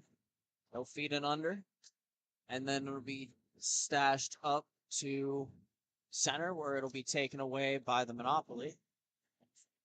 They want to just try to monopolize the puck possession here. That would be helpful. I see what you did there, Britt. And puck's taken away and a shot high over the net. That was off the stick of Kevin Putnam. And then we'll have the Roller Ducks take control of it. And a give and a go and a goal. That's number 15, or 16 rather, Timmy Turnell. And he scores, and that'll make it 3-1. It's going to be a pretty big hole here if you're a fan of the Monopoly. I mean, anytime the Ducks get a lead, they just kind of suffocate it afterwards. Still plenty of time left. They at least need to get one here to kind of cut that deficit, keep this close. We'll see if they can counterpunch with their next possession. The faceoff goes to the Roller Ducks, and they will sit behind their own net with it for the moment. They move it up through center, and a backhand pass up the near side boards. The play is intercepted by the Monopoly, and here they come. That was number 9 with it, Michael Francis. He kind of stumbles as he shoots, and it'll be an easy save and cover by Mitch Hardy. Francis is an excellent player, plays for Team USA, 35 and over in the World Skate Games. He did an interview with Ben earlier in this year, and just talking about his experience. Everybody wants to play with him, and it speaks a lot to his character. Now we have the Roller Ducks with it, or the Monopoly with it, and they'll control behind the Roller Ducks net. In deep on the play, I believe that's Brad Bernia, and he's going to battle for it before eventually the Roller Ducks are going to stash it and recover it in their own zone. Number 10 with it now. That is Kevin Putnam. He loses the puck momentarily. His teammates will he'll recover it. And he's going to cut to the outside. He's looking, pressured by Bernia. And then he'll feed it back into his own zone. The Roller Ducks with it. And that's Putnam one more time. And 68 feeds it around. Putnam with it now. He looks, he waits, and he finds number 61. Shot on goal, steered away by Tuttle. Picked up by Putnam. And he's going to give and go with the defender on that side. And then he'll find 68 on the other side. 68 walks into the middle, a shot and a goal. Correction, that was CJ Grow. A shot and a goal. He rips it high blocker side, I believe, over Tuttle, and it is now 4-1. Yeah, not much of fear the netminder that he can even do there. Just a perfectly placed shot. I think there was a screen from his own defenseman, Bernia, in front that made it a little bit difficult tracking that puck. And, I mean, Grow's, he's going to hit that 99 out of 100 times if he gets that chance. Here comes CJ Grow with the puck in his own zone. He goes behind his net, lays a backhand pass around, and will be taken by the Roller Ducks. And they'll continue up the near side and through the middle. Shot on goal, and they score. Number 68 buries it, and now it's 5-1, and the route is on. Yeah, it's going to be interesting to see. I mean, the Ducks are going to probably want to, if they keep control of this, try to finish it as quickly as possible with a championship game later today at 4:20. That'll be stashed back by number 83, Mitch Corder. And it'll be trying to go through it as the Monopoly. A 10-2 skating move gets blocked away by the Roller Ducks. A centering pass off a stick into the near side boards. And here comes Corder with it. He's going to rush back 2-on-1 if they hurry. Makes a move, cuts in, and a shot, and it's off the post. Just the faintest of sounds off that bar, man. Well-placed shot. And here come the Roller Ducks with it. Stopping up in the corner, trying to center it. And the pass doesn't connect. Well defended there by the Monopoly. And the Roller Ducks will have it. Backhand pass up the far side boards. Poke check by Tuttle as he tries to come to the net is number 61. And now the Monopoly will counter. That's Bernia. He gets stripped of the puck by the Ducks. And a shot. Deflection attempt. Well defended there by the Monopoly. And then it'll be taken by the Roller Ducks in their own zone. And they'll rekindle here. Give themselves a chance to break out. And cutting to the net is Grow again. And this one, Tuttle makes a diving save. It hits a stick and goes into the glass. And now it'll be taken by the Roller Ducks on the far side. Looking, walking is number 5. That's Matthew Fisher. Fisher with it. He'll find CJ Grow. And Grow, wow. What a move. A backhanded toe drag attempt there. And it almost worked. I think Tuttle got a piece of that one too. He's really having a decent game. Yeah, that was a beautiful move by Grow. He pulled it back and created a great scoring opportunity, but Tuttle said no way. Probably his best save of the tournament so far. Puck is battled for, where eventually the Monopoly come away with it. Number 39, Nathan Austin will walk through. He's in, and he can't get past one of the mathletes on the far side.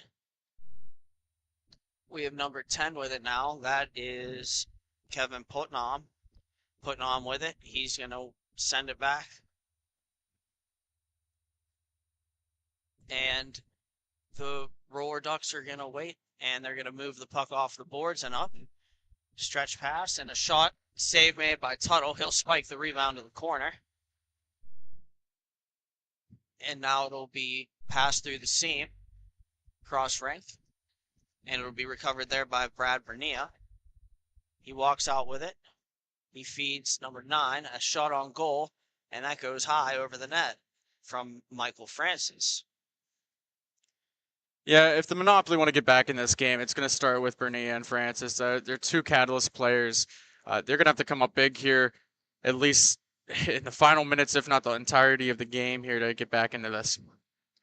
It looks, and now the Roller Ducks possess it, and they'll feed it behind their own net. And then up the boards, here they come. 61 has it. A shot on goal is swallowed up by Tuttle, and he'll get a face-off to his left. Great positioning there by Tuttle. Just had it completely squared up the entire way, saw the shot. His defenseman cleared the lane for him so he could see it, and that's just textbook, and he'll get that every time. 66 spins it down. Bernia racing in to get it. He'll chip it up the boards. Here come the Monopoly. And then Bernia rotating, walking around a member of the Ducks. And then he passes it. His pass gets intercepted. And 2-on-2. Here they go. Cross and drop. Walking into the middle with it. Oh, and a save by Tuttle. Oh, my goodness. He was dead to rights. He stuck up a blocker, and he swatted the puck out of midair there. I mean, if they come back to win this game, you're going to look at that save as the turning point. And here come the Roller Ducks. A shot on goal. Save again by Tuttle. And it'll be reversed. The Monopoly will have it. And it'll be held in the neutral zone. Number 66 picks it up. He shoots, and a save made by Mitch Harden. Recovered by the Roller Ducks on the is the rebound, and they'll try to work it down low and attack. Sending it around is a member of the Roller Ducks from the far side to the near side. And now that's a shot off the crossbar. And, Oh, man. And this defensive effort, the Monopoly are not going away here. That was a shot off the crossbar from Putnam, I believe, and that would have made it 6-1. I mean, I don't like to disagree with the refs too many times, but I believe that was a goal. That should have been a goal, but credit to the Monopoly for rallying around Tuttle and just you can't say anything. That's just beautiful play, just great team effort. CJ Grow goes back for it now on his own end. He's going to feed it around the boards. It'll be taken there by Matthew Fisher. Fisher finds 68 with it. 68 controls, and he's going to send it back to CJ Grow. Grow sends it up, and on the far side, in the neutral zone, they'll work it. It'll come back to Putnam. He's going to spin a pass intended for Grow, but he'll pick it up in his own zone. And here come the Ducks again. Cross-rank pass. And a shot off the glove of Tuttle. And the Roller Ducks block the clearing effort, but a hand pass is ruled against the Roller Ducks. Good call there. Monopoly just having a tough time exiting their zone right there. I mean, Bernia was able to pinch off his man down low and try to throw it around the boards, and obviously, I mean, the Ducks have just been swarming and pinched it off before there was any chance. Face off at center here. And we'll have the Roller Ducks winning it back. Grow clears it around. It'll be taken there by Putnam. Putnam leaves it for 68. But the horn sounds, and that'll do it for the end of the second period. Thank you for watching Grove City Hockey. We'll be right back. This copyrighted telecast is presented by Grove City Hockey. It may not be reproduced, retransmitted in any form without the expressed written consent of Grove City Hockey, LLC. We thank you for your understanding and hope to continue to enjoy this complimentary broadcast. To purchase footage, email grovecityhockeyllc@gmail.com.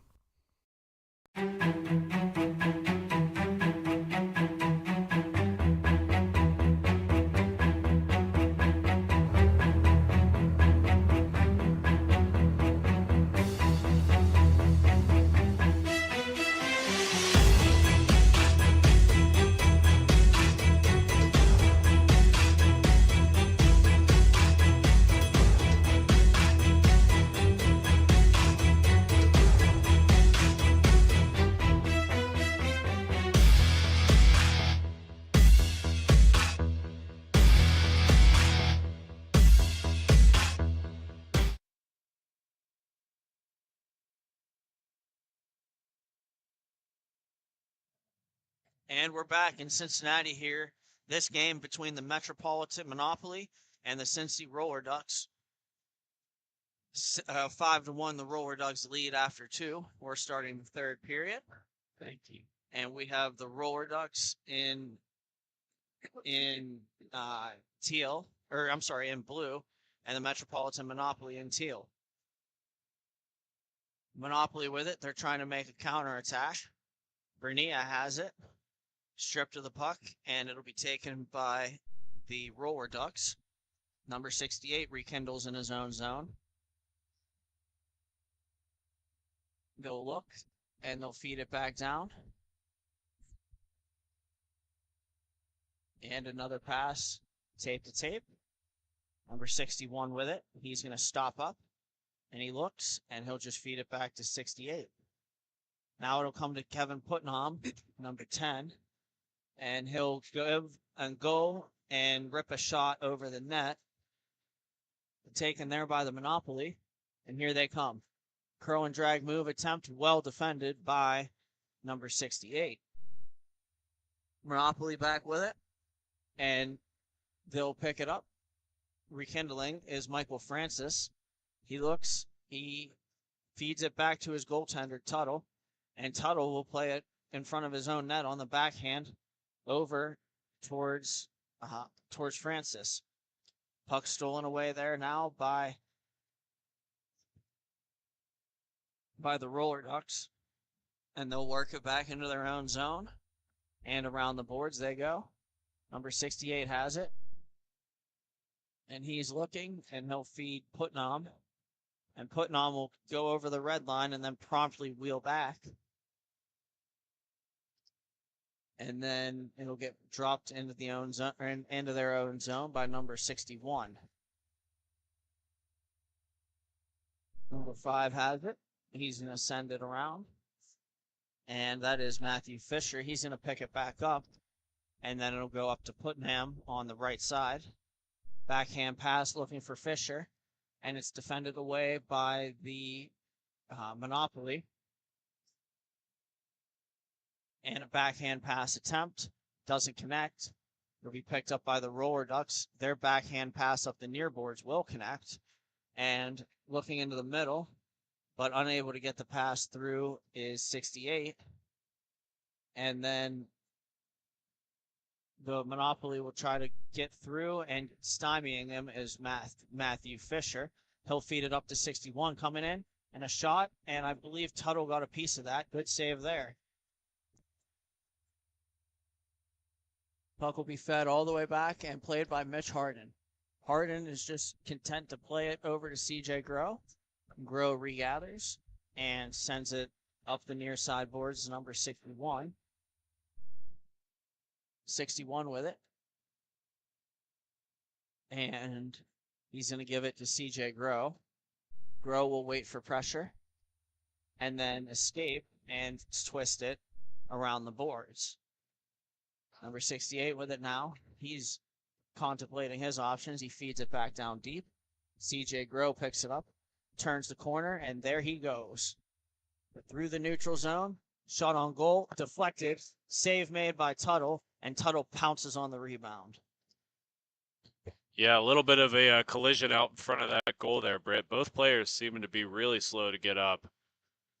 Not to mention also, you take a kneecap to the side post of a goal, it's going to leave a mark. For sure. Yeah, that stings. Looks like everybody's up and good to go, though. That's good. Good news. We'll have a face-off to the right of Tuttle, and they'll take the puck, the Monopoly, and they'll look to try to get back in this game. And it'll be taken away by the Roller Ducks and then stolen away by the Monopoly. They'll walk through 3-on-2 if they hurry, and overskating the puck is number 10, Brad Bernia. He'll take it, and shot on goal, blockered away by Harden. Number 39 with that shot, that's Nathan Austin. And then it'll be recovered in their own zone by Matthew Fisher. And it'll be battled there on the far side by a member of each team. Fisher with it now behind his own net. Pressured by 2 players from the Monopoly. And they'll have it. The Roller Ducks will drop a pass off. And then it'll be shot wide, and the Monopoly will collect it. Here come the Monopoly, overskating momentarily. But then the pass is deflected in on Harden, and Harden makes the save. Here comes 68, the big lumbery defenseman. He tries to make a move, stops up, has the puck stolen away by the Monopoly, and here they come in transition. Shot on goal, patted away by Harden. A couple of players crash into the near boards. They'll battle for it. And we'll see what the Monopoly can do. The puck on the point now. It'll get moved to Bernia.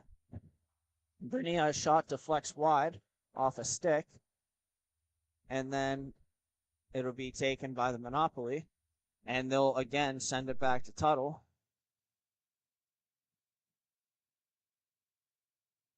Tuttle with it now, and they'll clear it up. Monopoly with it. Pass goes off a skate and is rekindled in the offensive zone by number 66. Backhand shot attempt saved by Harden. And an attempt to put the rebound on goal is number 66, Ed Studzinski. He does put it on goal, but Harden knocks it away. And here goes Bernil with it. He looks, tries a centering pass. Swinging and missing is Jeremy Austin. And now CJ Grow with the puck again. Here he goes.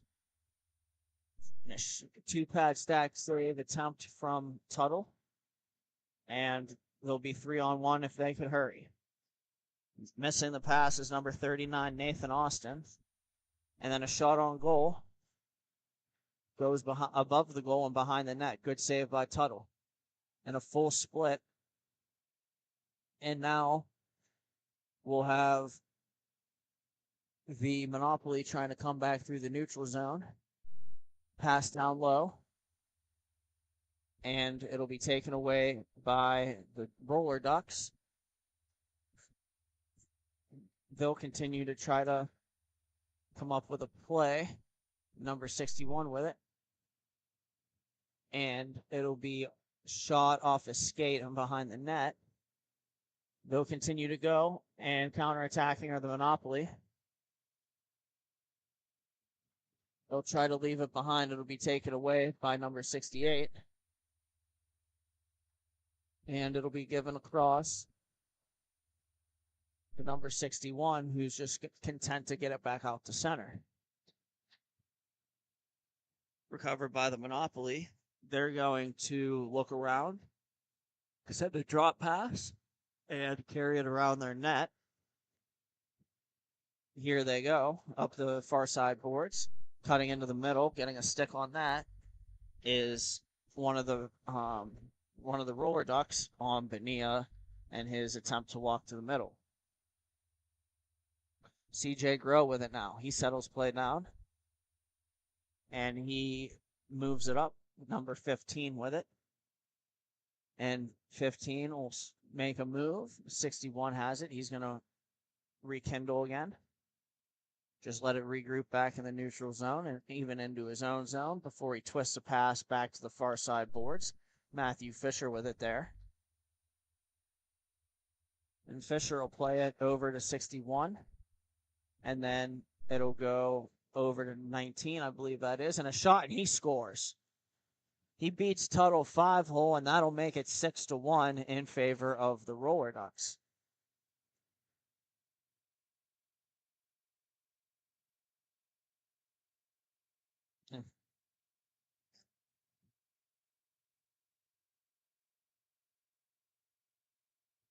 And here we go. Roller Ducks making changes.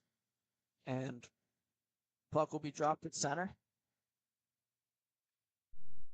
Fisher pokes the puck to the corner, where it's picked up by Grow.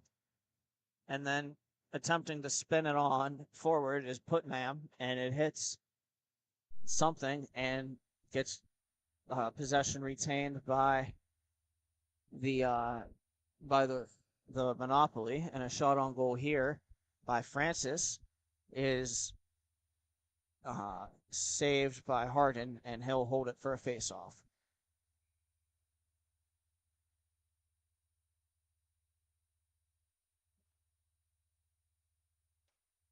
Cleared around the corner by Grow. He's going to send it over to 68. 68's going to backhand chip it, and it's going to be picked up by Putnam. And the shot is, I believe, off the glove of Tuttle. And then it'll be recovered by 68. 68 will send it down low. Save made by Tuttle. He attempts to poke the rebound, and they score. Tuttle went to try to poke the rebound. They picked up the puck, went down low, fed it back out in front, and they buried it to make the score 7-1 in favor of the Roller Ducks.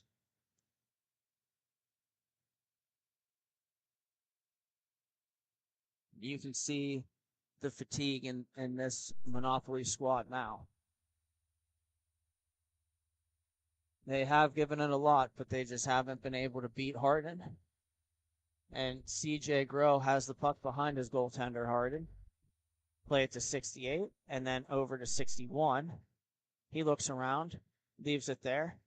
It'll be picked up by Putnam, and he'll go over to CJ Grow with it. Grow sends an area pass for number 68. 68 possesses momentarily in the corner and then feeds around for his teammate, and that is CJ Grow down there. And then they'll backhand a pass out to center. It'll be taken by Putnam. Putnam will drop it left side low to Grow. And it'll be picked up by 61. He'll spin with it. Passing attempt goes off of one of the Metropolitan Monopoly members, and then they score. In on a breakaway was number 39, Nathan Austin. He makes no mistake and gets it past Hardin, and it is 7-2.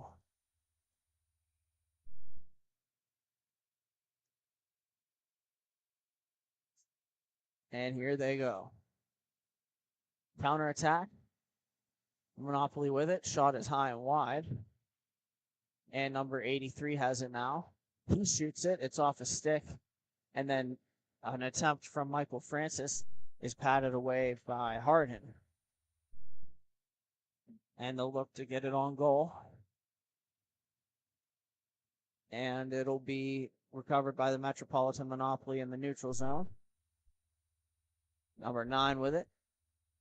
What a move by Francis. He's looking. Got another member of the Roller Ducks on him. He tries a pass. It goes off a body. And another shot goes wide by Austin. And he'll feed it back out in front. It'll be saved by Hardin.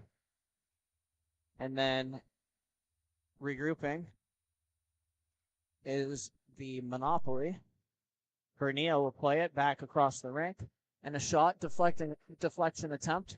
And a save made by Hardin. Rebound, another save by Hardin. What a play. Now 68's going to hold the puck behind his own net. And he's going to feed it over to Kevin Putnam. The officials blow it dead and tell both teams to shake hands. The Cincinnati Roller Ducks will go on to meet the Grove City Thunderbirds in the T2 Championship this weekend. Thank you for watching Grove City Hockey. We'll be right back.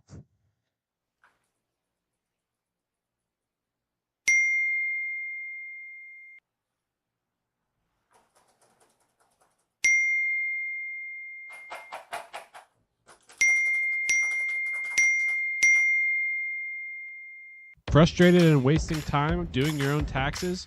Getting confused by complex forms? Waste your time no longer. It's time for you to check out Bonus Accounting. Kenny and the team will help you with taxes, bookkeeping, and payroll services. Now that's an accounting hat trick. Leave it to the industry experts and check them out today. Use promo code Grove City Hockey for a sweet discount and also to receive exclusive GCH merch. Bonus Accounting, the firm of the future.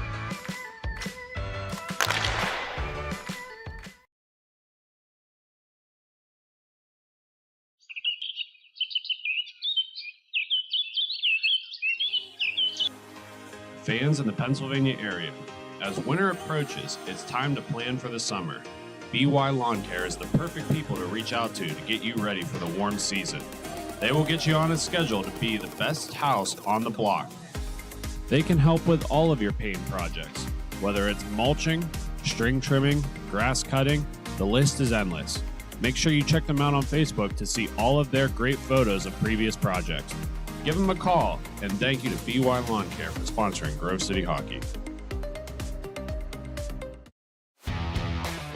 Black Biscuit is a hockey company that specializes in team uniforms and apparel and is based in St. Paul, Minnesota. We've been working with teams throughout Minnesota and all around the world. If your team or association is looking to update your uniforms, then let our all-star design team show you what we can do for you. Our slogan is made for misconduct because our uniforms can take a punch. From jerseys, socks, and shells to team apparel, there's almost nothing we can't do. If you can imagine it, we can design it. Visit our website, Black Biscuit Hockey, and check out our design vault for inspiration for your next uniform. Need a company that checks all the boxes? Outstanding design, quality product, great customer service, and timely delivery? Call us at 855-978-6888 to see what the Biscuit team can do for you. Black Biscuit. Black Biscuit. Black Biscuit. Made for misconduct. Don't risk it. Go Biscuit.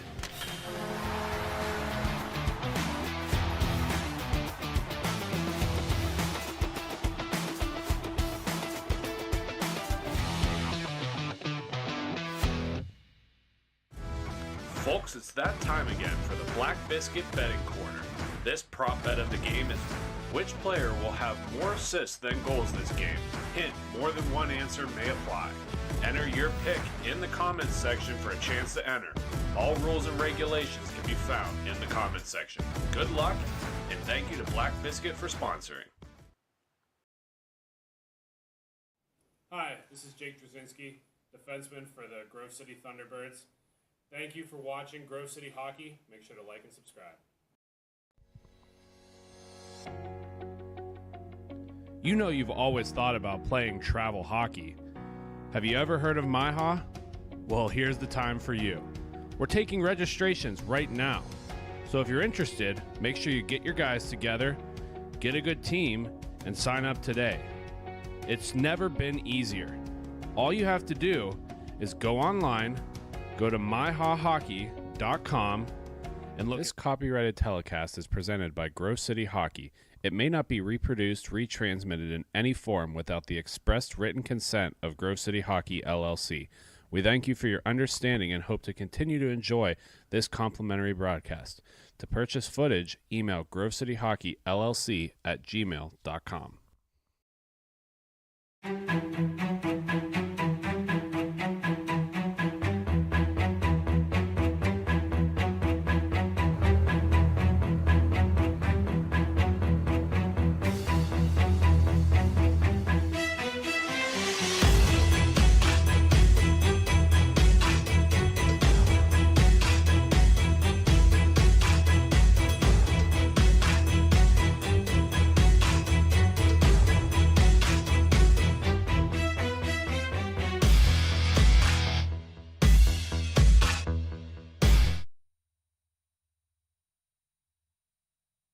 Welcome back, folks, here for some more MIHA action in the T3 division. In the red on the left side of your screen is going to be the Indy Inline Hockey Club. And in the pink and blue on the right side of your screen is going to be the Columbus Heat. Both of these teams having some pretty electric matchups throughout the week. And finally meeting here Sunday. Telfer with the puck, he's going to cut middle. Passes that back to Wiggins. Wiggins drops back to Lee. Lee's going to come along the near side. Back to Wiggins up top. Indy playing a very conservative shell defense here. Telfer's going to pull it along the far side. He takes that down low. His shot's going to get redirected up into the netting. And we'll have our first face-off in the Indy inline zone. Joining me in studio today here is Sean Takachi. Sean, you've seen a lot of these teams playing both last year and this year. What improvements have you seen specifically amongst these two teams joining the 23-24 season? I think the biggest one here, especially for the Columbus Heat, unfortunately they will be without Nick Lane this year, but Carter Patnow will step in with his brother, and I mean, he's a pretty excellent goaltender. Nothing against Nick Lane, but I think that's one pretty big improvement that you'll see here moving forward. Indy, I'm kind of unsure to see here. They have a lot of guys that moved up to the T2 division, so they have a little bit of a shorter bench, and a couple of the guys that I have seen on this team are not here. So be a little curious to see what happens in this matchup. Patnott, as you mentioned, quite the pedigree goalie, playing lots of T3 MIHA action. Probably one of the more underrated goalies in the league. Yes, he's a little bit on the smaller side, but he makes up for it in speed and technical movements, I guess is what I'm trying to say. Esposito's shot's going to get pushed to the wall. Wiggins will pick that up and continue to rush. He's going to move that ahead to Telfer. Telfer on the near side. His shot's going to come across. That's broken up by Indy. Another rebound opportunity here is going to be broken up by Indy. And Esposito's going to take that puck. Esposito is one of those players that always seems to find himself on a new team. This year he's playing for Indy Inline.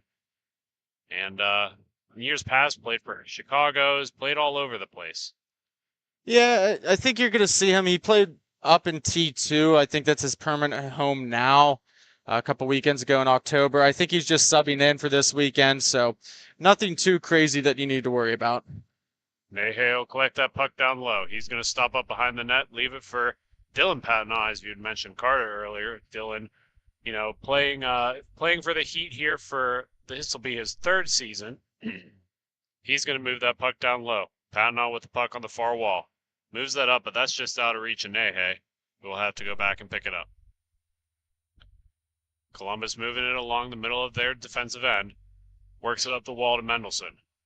Mendelson across to Lee. That's going to come all the way back to MIHA. MIHA's shot is going to look for a redirect. That's going to hit the end wall, where it'll be picked up below by the Heat.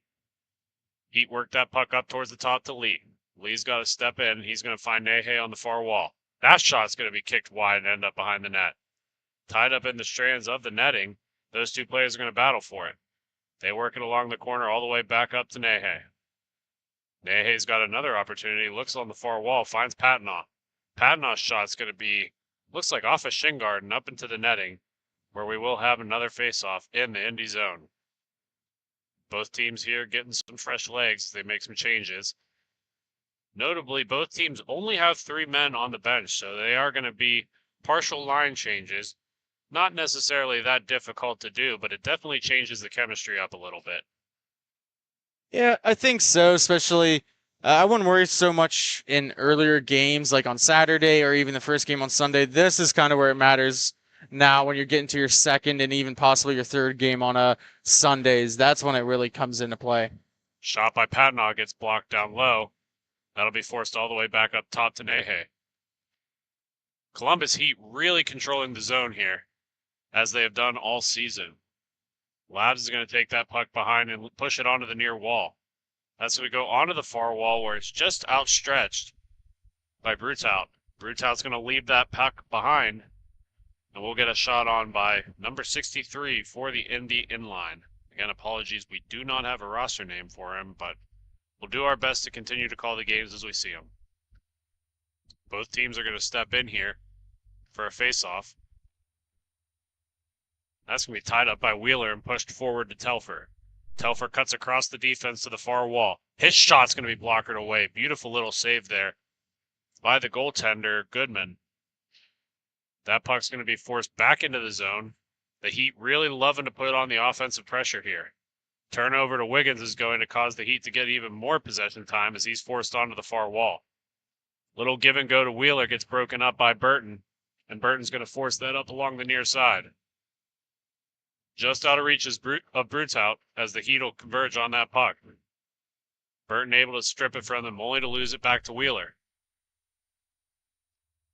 Wheeler's going to leave that puck behind the net for MIHA. MIHA's going to give it to Wiggins. Wiggins up along the near side, cuts through the neutral zone. He's got Wheeler down low, but elects to go high to MIHA. MIHA's going to try down low, hits it off the skate of Spar. That's going to hit off the end wall, where Indy will keep the puck. Heavy pressure from the Heat down in the corner forces the Indy Inline to push it all the way down low and then out back to center. That shot fought off by Patnaugh goes to the far corner where it will be collected by MIHA. MIHA up to Wheeler. Wheeler's got an opportunity here with men rushing, but elects to keep the puck himself.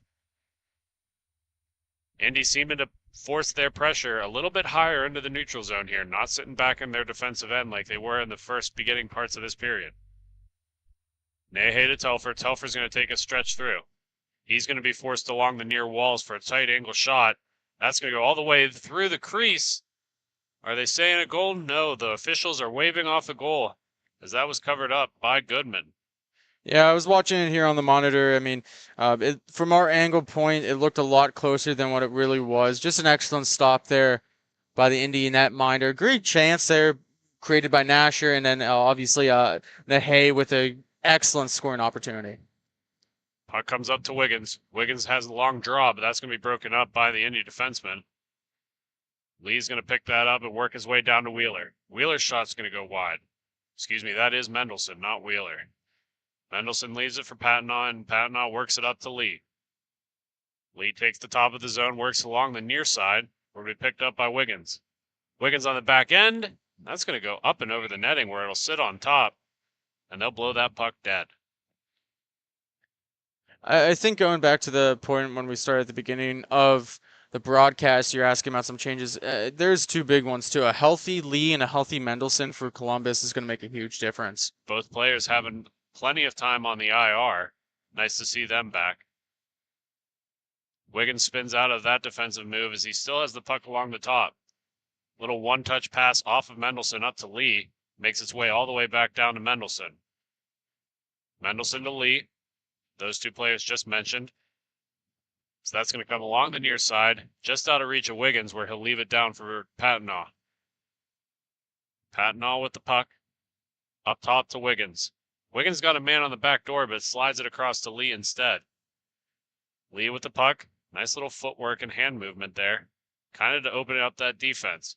He works it down to Wiggins. That goes off the side of the iron and stays in the near corner. Indy's going to have to work that down low and around, or it'll be picked up by Labs. Labs on the far wall. He's got lots of space. No help, really. He cuts through one, but can't cut around the second one as it goes to the corner, and he has to force it all the way back out to Esposito. Vince Esposito with the puck. Dangerous pass through center. Doesn't connect as that'll be picked up by the Columbus Heat. Wiggins will take that puck behind his own net.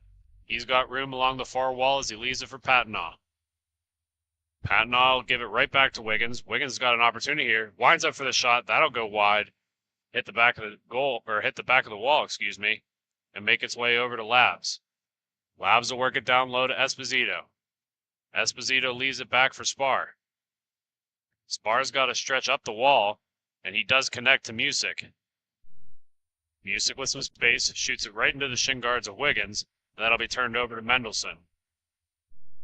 Errant pass by Mendelson makes it onto the way of the stick of Esposito, who's putting on the afterburners to get around one. He's coming in tight on the near side. Looking for an option up front, but elects to take it behind the net instead. He's going to come along the near wall. Works it on the far side, but that'll be broken up by Patnaugh. Patnaugh outmuscles Esposito, but gets the puck tied up along the wall and forces it all the way back out to Lee. Lee over to Wiggins. Columbus is going to make some changes. Indy will follow. Broken up play by Indy. That'll be Burton. Nice steal by him. That shot's going to go high into the netting and out of the arena.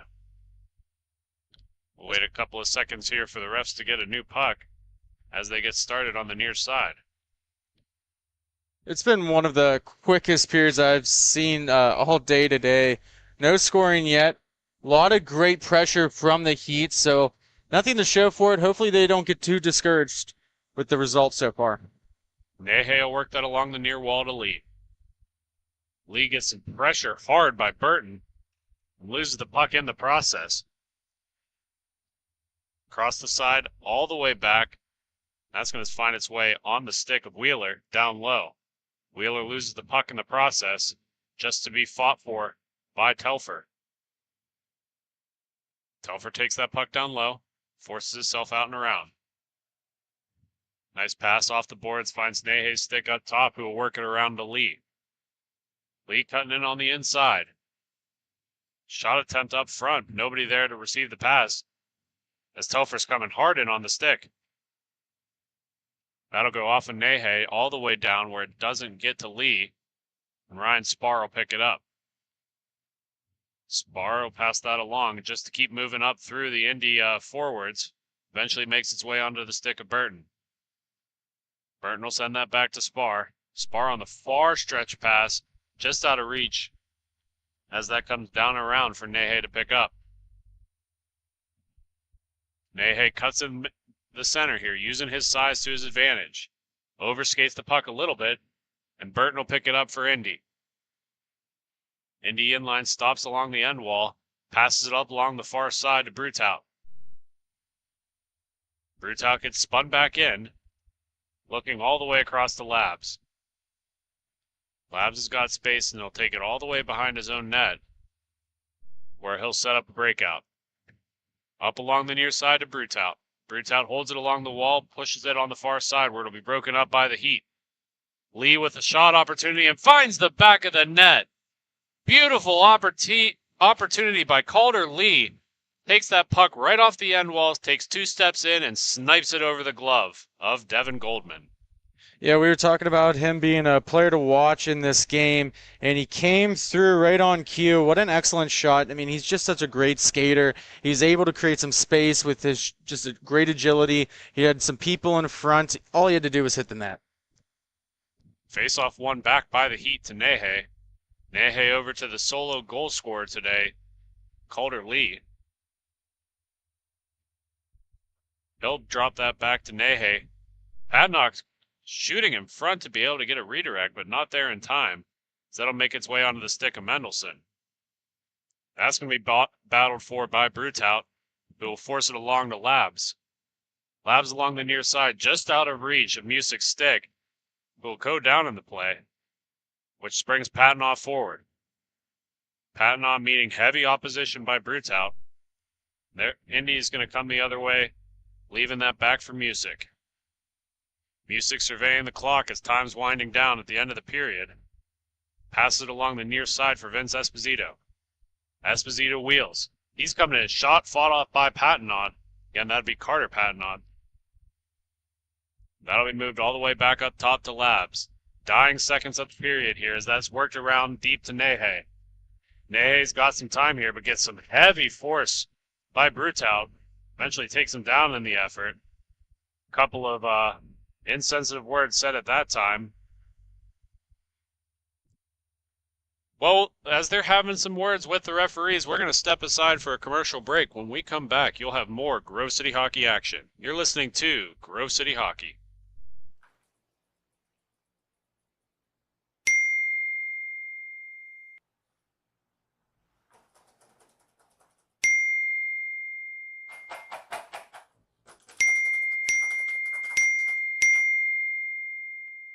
Frustrated and wasting time doing your own taxes?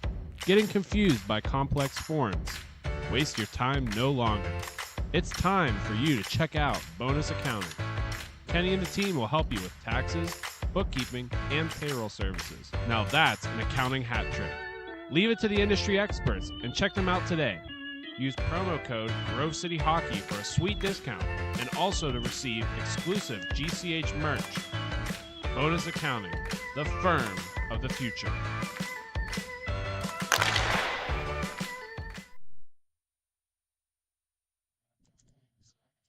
Second period action is upon us, folks.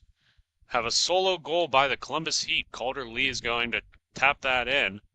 Indy's had some nice opportunities here, especially later in the period. They still need to find their first of the contest. Face-off at center is going to be won back by the Heat. Lee to pick that up for the Columbus Heat. He's going to work that along the far wall. That's overskated by Wiggins. Wiggins is able to get a stick on it to move it all the way back where Lee will collect. Puck coming along the near side. Mendelson will take it back behind its net. Columbus in absolutely no rush to force anything, as they have commanding possessions over this whole game. Lee on the near side working on the far end. That blast by Patnaugh is going to hit a defenseman up front. Second opportunity by Lee. Third, continuing to whack at it. Those guys are fighting in front nicely for it. Mendelson drops to Lee. That's going to hit the end wall and go along the far side. Mendelson with the puck. He's going to be tied up along the boards. Burton able to strip him of it, just to have it go right back to Mendelson's stick. Patnaugh's going to hit off the face mask, and there goes Mendelson right in the back of the net. Hit Goodman up top, and it bounced right on the doorstep, and Mendelson sends it home. Yeah, that's really just unfortunate. If you're playing defense for Indy, you got to clear the front of the net. You can't let that rebound. That was a tough angle shot. Goodman made the initial save with his head, no less. you got to get a little bit more help from the D. I mean, not too much you can do. It's still only a 2-goal game. Esposito gets pushed out of the face-off circle. He's going to still get the puck after it's all said and done. Wiggins race for it on the near side. He's got Telford up front. That shot's going to go wide. On Telford's stick. That's a beautiful kick save by Goodman. Makes its way down below. That's picked up by Esposito. Only to be stripped of it is Lee. Lee with the puck on the near side. He stops up tight, forcing it in tight. Telford's getting a lot of resistance here, as Lee will take that puck out of his way. Lee stops up tight, leaves it for Telford, but Telford miscommunicated as he headed to the front of the net. Lee back for Telford. Those two playing a little pitch and catch. Rolling puck's a little hard to settle as he sends it all the way back to Wheeler, who will end up settling the biscuit. Wiggins with the puck gets forced all the way past center. Esposito giving a lot of forechecking pressure here. That's pushed down low to Lee. Over to Wiggins, and that's going to come on the near side. Telfer with the puck, and he's got a little bit of space. He's able to cut middle, goes wide with it. Forces on the backhand. Goodman fights that one off. Another opportunity. Goodman's looking for a call as Wheeler hit him in the head on a follow-through. But as we all know, follow-throughs don't apply for high sticking. Yeah, there's been a lot of people that have maybe kind of tried to get a call from the referees that were not actual penalties this weekend. Maybe we need to get back to the rule books here. But I hope Goodman's okay because it is a dangerous play. Puck behind, Labs will take it for Indy. Big man's got all kind of space as he cuts through the neutral zone. Splits the two defenders but gets forced all the way to the far corner. Is able to tight back again. That's kicked away by Patton and goes to the near side. Telfer up to Nehe. Nehe's got an opportunity here. Tries to leave it for Telfer, but Labs breaks that pass up. Burton will pick up the loose puck. Comes along the near side. He gets forced off the puck. Wraparound attempt. But Patton had that sealed. Yeah, it was an excellent play there by Burton to get the puck moving up and down, north and south, not east and west. He had a lane there, but Patton, I mean, we've talked about it. He's a very good goalie. He saw that one coming. Telfer and Wheeler discussing some issues with the goaltender for Indy, Goldman. Goldman just shakes him off to the bench. Patton's pass goes on the near side. Wiggins almost able to pick that up, but that's going to be picked up by Patton instead. Spar with a nice block up front for Indy.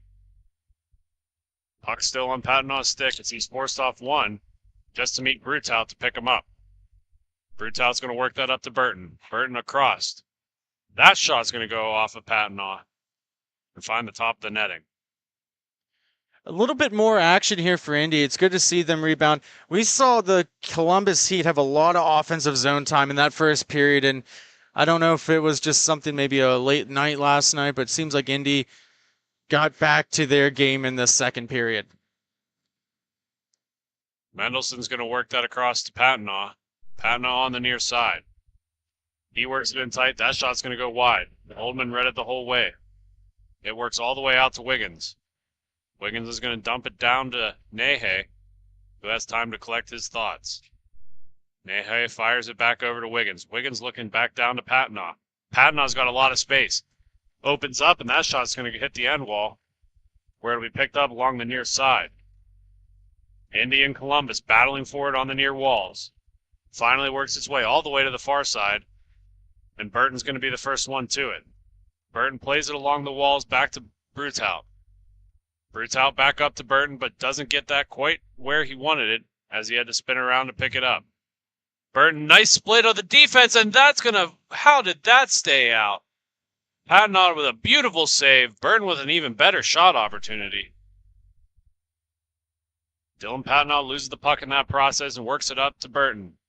Burton for Indy. He gets forced wide, leaves it for his brother. That shot's going to go wide and come along the near corner. Patton just stretching, not able to reach it. That's broken up through the neutral zone anyways. Wiggins with space here. He's going to have an opportunity. Steps in. That goes right over the glove of Goldman and hits the back of the wall. Brutout up on the near side. Burton's going to collect that. Burton looking. That shot's fought off by Patton.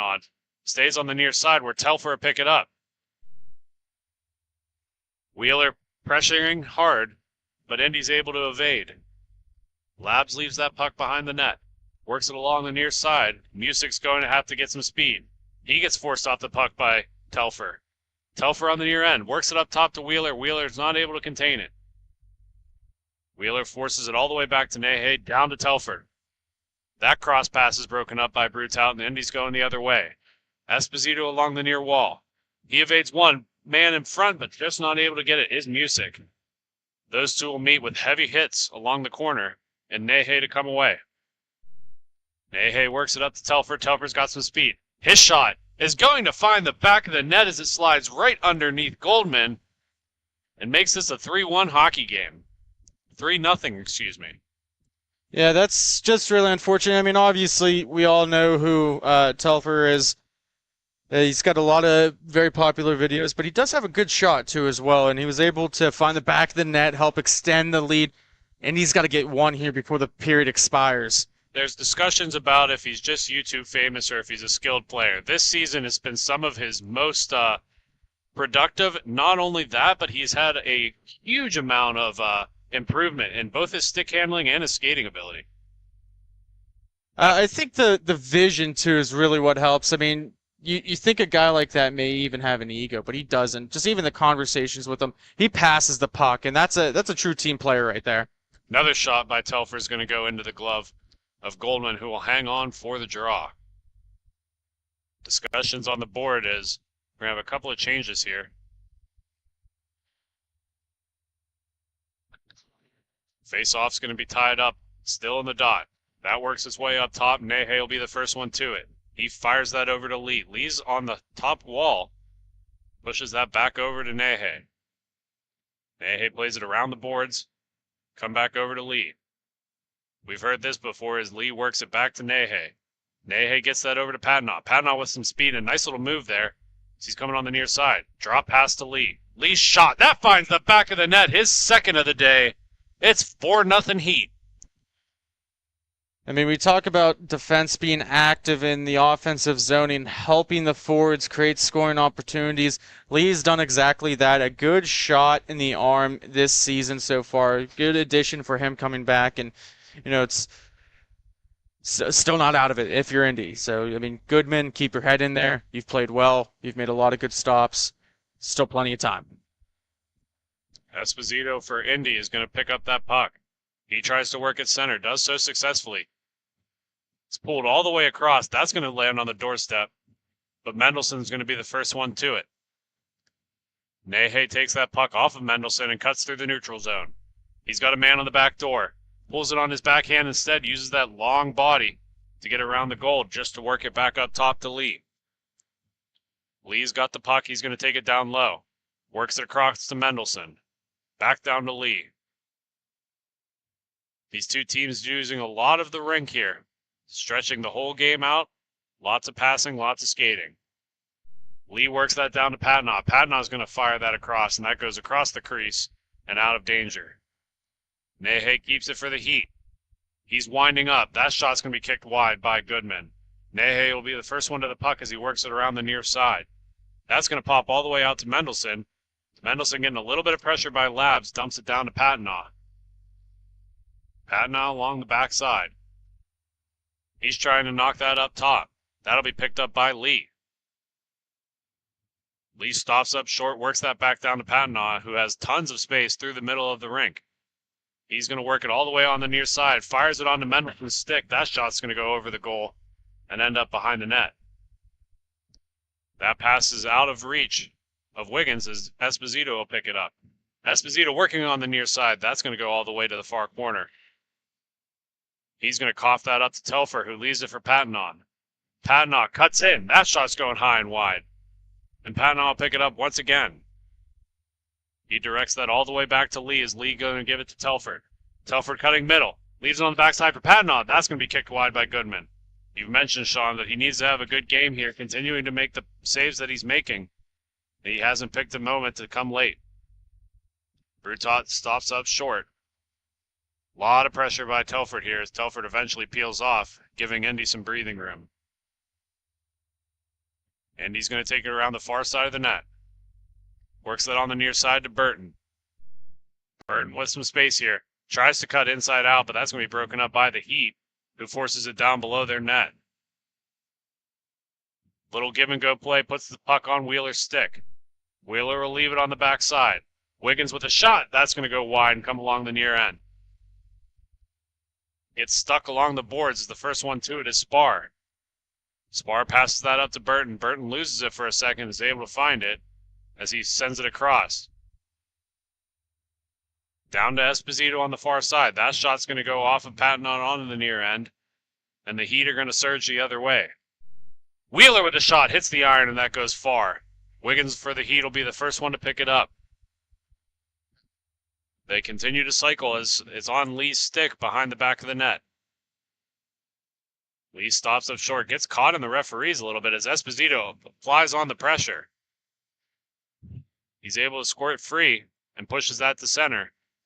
That'll be picked up. Wiggins with the puck here. He leaves that for Telford. Shot goes across, but not able to be retained as Wheeler has it on the far wall.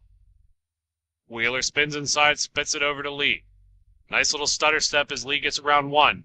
He's forced down low, and he pushes that along the near side. Lee getting a ton of pressure.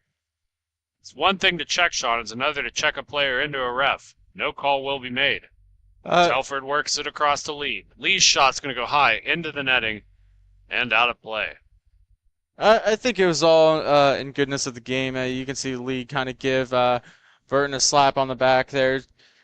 Maybe, if anything, we'll call it incidental contact by the referee. Face off on the left side of Goodman. Burton and Mendelson will face off. That'll be won back by Burton, picked up by Brutout. Nice little cut inside as Brutout has created some space for himself. He's got a man up front. His shot is going to find the back of the net, and you get the first one before you need the four. Beautiful goal by Brutout, and that's the first one for Indy, just as time is about to wind down. Yeah, an excellent play there. I think Brutout knew he needed to make a play, and that's exactly what he did. Very timely, and this game isn't over yet. 4-1 the score. Columbus Heat leading Indy inline. That's worked along the near end just to be pushed onto the far side. Patton with Nehe down low. Nehe gets around one. Not able to retain the puck as Labs checks up to get it. Labs for Brutout as time does expire.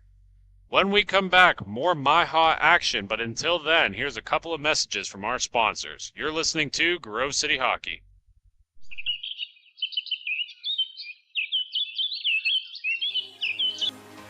Fans in the Pennsylvania area, as winter approaches, it's time to plan for the summer. BY Lawn Care is the perfect people to reach out to get you ready for the warm season. They will get you on a schedule to be the best house on the block. They can help with all of your paint projects, whether it's mulching, string trimming, grass cutting, the list is endless. Make sure you check them out on Facebook to see all of their great photos of previous projects. Give them a call, and thank you to BY Lawn Care for sponsoring Grove City Hockey. Everyone has their own unique pre-game preparation, and most of them are pretty different, but there's one thing in common, and that's Jack's Hockey Wax. Get this locally produced wax that isn't shipped from across seas, but made here right in the U.S. The best smelling, best feeling, and best performing hockey wax on the market. Oh yeah, and I almost forgot to mention, they sell tape too. Visit them at jackshockeywax.com to get your order today. If it isn't from Jack, put it back.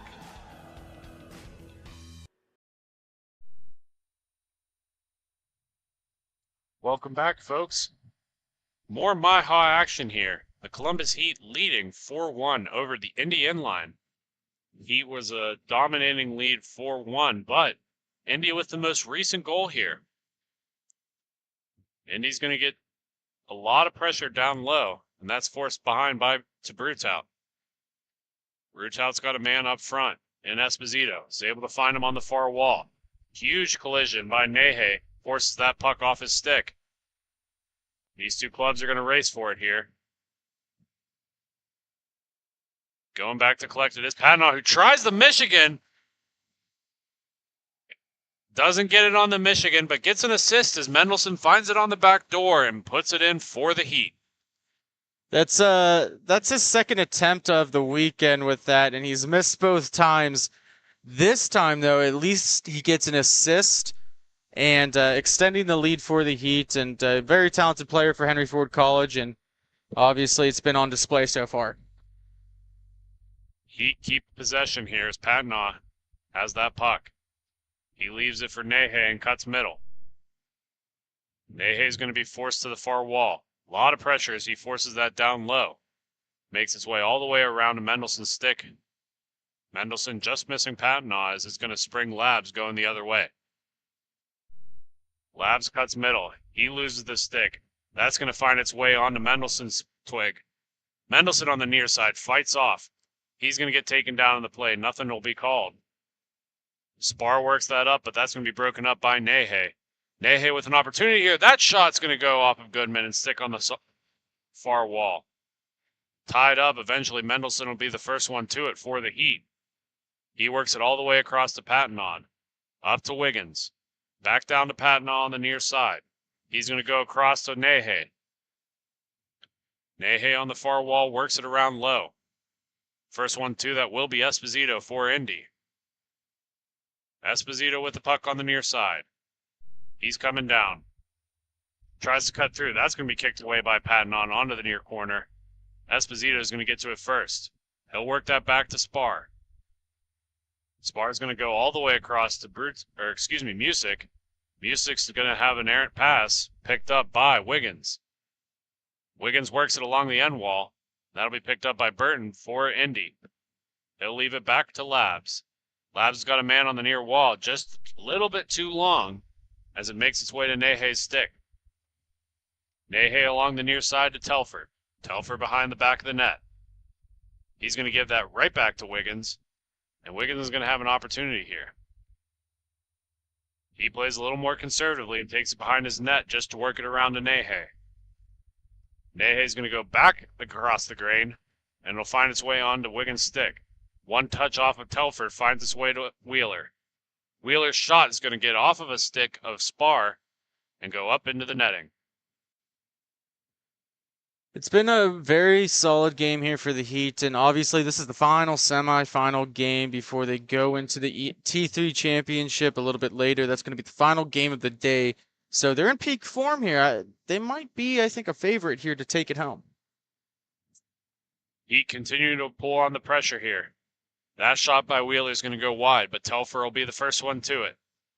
He plays it all the way back to Nehe. Nehe is going to take it behind his cage and set up shop. Burton coming in as Nehe plays it off the back of the net. It's going to make its way up to Lee. Lee on the near side cuts middle. That shot's going to go wide and onto the far corner. Lee uses his momentum to get to it first just to push it back to Nehe. Wheeler to Lee, just a one touch to Telfer as Telfer comes along the near side. That shot's going to hit the side of the iron. Goes up into the netting, and they will call it dead for a face-off. So after this game, Jake, we got 3 championship games. We'll see T4 first, then T2, and then finally T3. So, I mean, I know if you're here to watch Nasher and the Columbus Heat, stay with us. There's going to be a lot more great action coming up soon. Absolutely, Sean. Makes its way back to Nehe. Nehe's going to move that over to Lee. Cross crease to Wheeler. Wheeler's going to try for a little give and go here. Telfer takes it behind his own net. Telfer along the inside passes it over to Lee. These guys are using their speed to their advantage right now as Lee takes that back in. He's able to evade two. Gives it over to Telfer. That sits on the doorstep, but it will be picked up by Indy. Just out of reach of Burton as Indy's trying to get something going here late in the third. Wheeler with the puck works it across. That's going to find Lee's stick. Lee sits up on the back door, just bounces over the twig of Telfer to be picked up by Brutout. Brutout, the only goal scorer for Indy inline with the puck. He works it along the near side. Burton's got an opportunity. Tries to cut in the middle. That shot's going to go off of Patnaugh. And Lee will pick it up for the Heat. Heat with some speed through center. Bouncing puck gets turned over to Burton. Burton with a nice little one pass. Passes that back to Brutal, excuse me. Down to Lee. Fakes one way, goes the other. Getting some heavy pressure by Burton. Is able to get around him. Lee chips it to the far side, just out of reach of Nehe, but eventually spins back into it. Nehe passes that up to Telford. That's going to go off a stick and up into the netting. Hockey's about respect, integrity, and passion. No other company lives up to these three core values like Epic Hockey. 3P1C takes the time to create a new product, making sure each one is standard that owner Dan Costa sets. Make sure you check them out on Facebook, Instagram, Twitter, or their website for all their product reveals. Wiggins with the puck up top. That's going to be blockered away by Goodman. Worked along the near side. Music with the puck. Music's got an opportunity up front, but he's forced to turn back. That pass across gets broken up by Lee. He's got two men forward. He's able to find Mendelson. Mendelson over to Panov. Give and go, and that will... It has to have found the back of the net. They're saying no goal. Goodman must have got a toe on that just at the last second, able to trap that under his leg for a face-off. Beautiful save by Goodman. Yeah, and it's for Indy, that's the story. At least if the result's not what you want, you can at least hang your head high and say Goodman played an excellent game. Got to tighten up just a little bit in front of him, and you can't let those happen, especially in a 5-1 game when you're trying to come back. Puck worked along the near side. Music with it for Indy. He's going to push that ahead to Brutal. Brutal pushes to the far corner where Labs is going to be the first one to it. Labs' pass is broken up by Wiggins, who will work it up along the near side. One touch off of Mendelson finds its way onto Lee's stick. Lee pushes it all the way back to Patnaugh, who's got some space along the near side. He'll leave that back, and that'll move away through Mendelson all the way to Lee, deep in their zone. Lee drops back for Mendelson once again, back to Lee. That'll be on the near side, but Labs is going to take that away for Indy. Labs is going to pass it off of Mendelson to himself as it makes its way over to Esposito. Esposito spitting back out. Fans on the first pass, makes the second one, all the way to Burton. Burton back down to Music. Music over to Esposito, who's got some space. Esposito works it on the back end, but just can't connect with Labs as it springs Mendelson. Excuse me, that's Wiggins back to Lee. Lee with the puck, works it back to Wiggins. Wiggins makes his way around the referee as he forces it on the far wall. Lee stops up short there, evading the pressure of Esposito to push that up to Patnaugh. Patnaugh takes his own on the near side. That shot's going to be fought off by Goodman, and he'll hang on for the draw. Yeah, 5 minutes left. I mean, won't say it's impossible, but with each passing second, it's going to be becoming increasingly improbable. If they can get one here within the next minute, Indy still has a chance. But Columbus has been by far the more dominant team so far today. Faceoff's going to be one back to Columbus. They're going to work it along the far boards to Telford. Telford's going to push that up front. He'll take that puck all the way back, and Nehe will collect it. Once again, the score is 5-1 in favor of the Columbus Heat as they work that up to Wiggins. Wiggins over to Wheeler, who leaves it for Telford. Telford cuts inside. That shot's going to be fought off by Goodman. That shot's still on there. I believe it's under Goodman's knee pads as he hangs on and covers up. Very, I mean, we can tell he's not giving up a very good outing here. And Jake, I mean, I'll just ask you, I don't know what your most impressive player so far today is. I got to go with Goodman myself, but it's a hard contest to say for sure. And this game definitely would say that Goodman's been holding it up for his team. Unfortunately, his team is a little bit outside of this one, but as you'd mentioned, plenty of time left to go. Brutal's past fans, as that'll be picked up by Wiggins going the other way. Wiggins drops that back for Wheeler. Wheeler with the shot opportunity. That's going to go wide and along the far side. Burton's going to meet Telford, and he'll come away with the puck. Over to Spar, and Spar's going to go back down to Burton. Burton's going to pull that in front of his own net and finds Esposito on the far wall. Esposito cutting through center. Works along the near side. He finds the back of the net right over the blocker of Patinaw. Patinaw shaking his head as he respects that shot and had no chance of saving it. It's 5-2 hockey. Esposito's a very excellent skater, and he's got very quick hands. He's got a great shot. There's a reason why he plays in T2 the majority of the times, helping sub for this weekend. But, I mean, last year with the Hitmen, he was definitely a problem. Nothing's changed. Telfer's going to drop that back to Nehe, who will leave it back for Telfer. The Heat playing very conservatively as they have a very comfortable lead late in this third period. Telfer trying to stop up tight. Able to put it between the legs of Esposito, but can't find anyone on the front door. Wheeler bounces that all the way back out to Nehe, who will work it across. Wiggins will hold onto that puck and turns it back along the far walls. He works that down to Wheeler, only to be broken up by Labs. Labs' pass is taken back the other way by the Heat as they're worked down below the goal, where he'll meet a ton of pressure by Labs. Labs trying to steal Nehe against the boards there, but Nehe is able to use that big body to escape. He's going to pull that all the way behind his own net, where he'll work it along the near side to Telfer. Telfer back down to Nehe. Nehe struggling to control that puck, but gets it eventually. That puck's going to be just out of reach as Brutout for Indy's going to pick it up. He'll work it along the near side. Picked up by Esposito, the most recent goal scorer for both Indy and the whole game.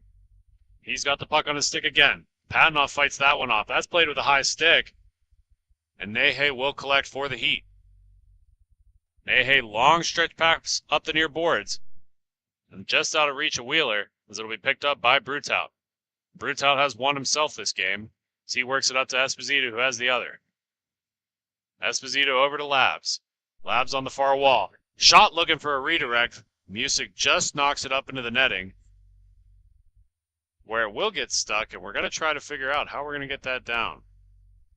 Yeah, they're just going to have to get another puck. There's nothing else they can do about that. Surprised, I mean, even with 3 goals, didn't even consider taking a timeout or maybe even pulling the goalie. I mean, you don't pull it now, but I mean, you still have that in your back pocket. This is a do-or-die game here for Indy. 30 seconds left to go. Doesn't leave a whole lot of time to get 3. Mendelson will pull that back. He's going to give it to Nehe. Seems like both teams have accepted their fate as the pressure and intensity has really slowed down here. Patinaw with the puck on the near side. He looking center, and that's going to be kicked all the way out to Esposito. Esposito trying to get one for Pride as he leaves it on the back door for Burton. Burton pulls it to his backhand real quick, tries to tie it up and tight. But Patinaw is able to fight off both of those as a second shot comes in late from Esposito. As time expires, the Columbus Heat 5. The Indy Inline get knocked off with 2. When we come back, we're going to have the Leaf Rays versus the T4 Heat. So if you're here for the Heat action, make sure you stick around. Until then, you're watching Grove City Hockey. Have you let office hygiene get away from you? Place of work starting to stink?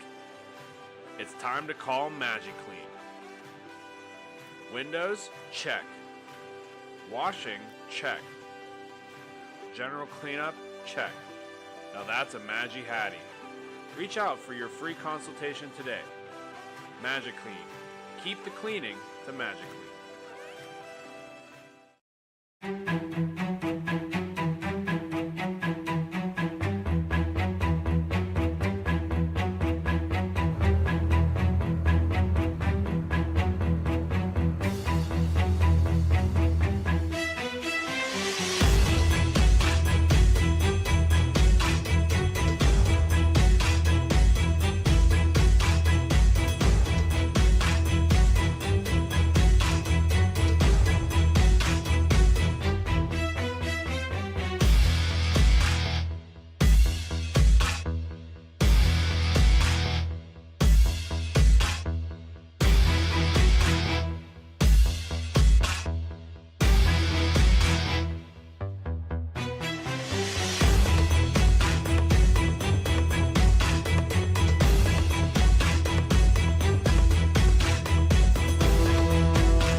my opinion, it has a good minimalistic look. I'm a fan of the black with minimal white accents, the white logo at the very bottom, it makes it pop. I gotta say I love the grip material. I'm not feeling like I need any tape or anything.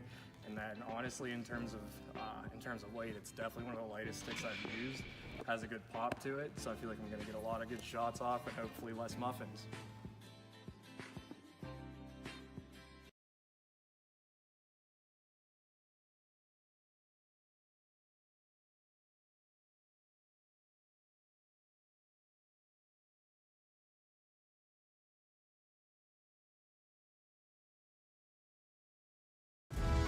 Folks, it's that time again for the Black Biscuit betting corner.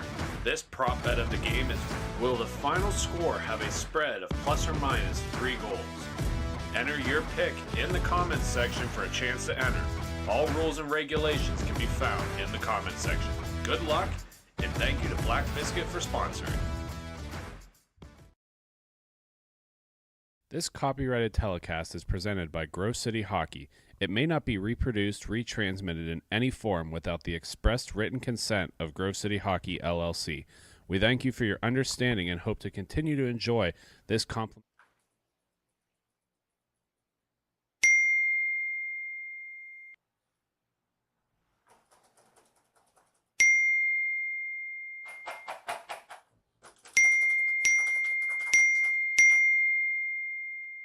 Frustrated and wasting time doing your own taxes? Getting confused by complex forms? Waste your time no longer. It's time for you to check out Bonus Accounting. Kenny and the team will help you with taxes, bookkeeping, and payroll services. Now that's an accounting hat trick. Leave it to the industry experts and check them out today. Use promo code Grove City Hockey for a sweet discount and also to receive exclusive GCH merch. Bonus Accounting, the firm of the future.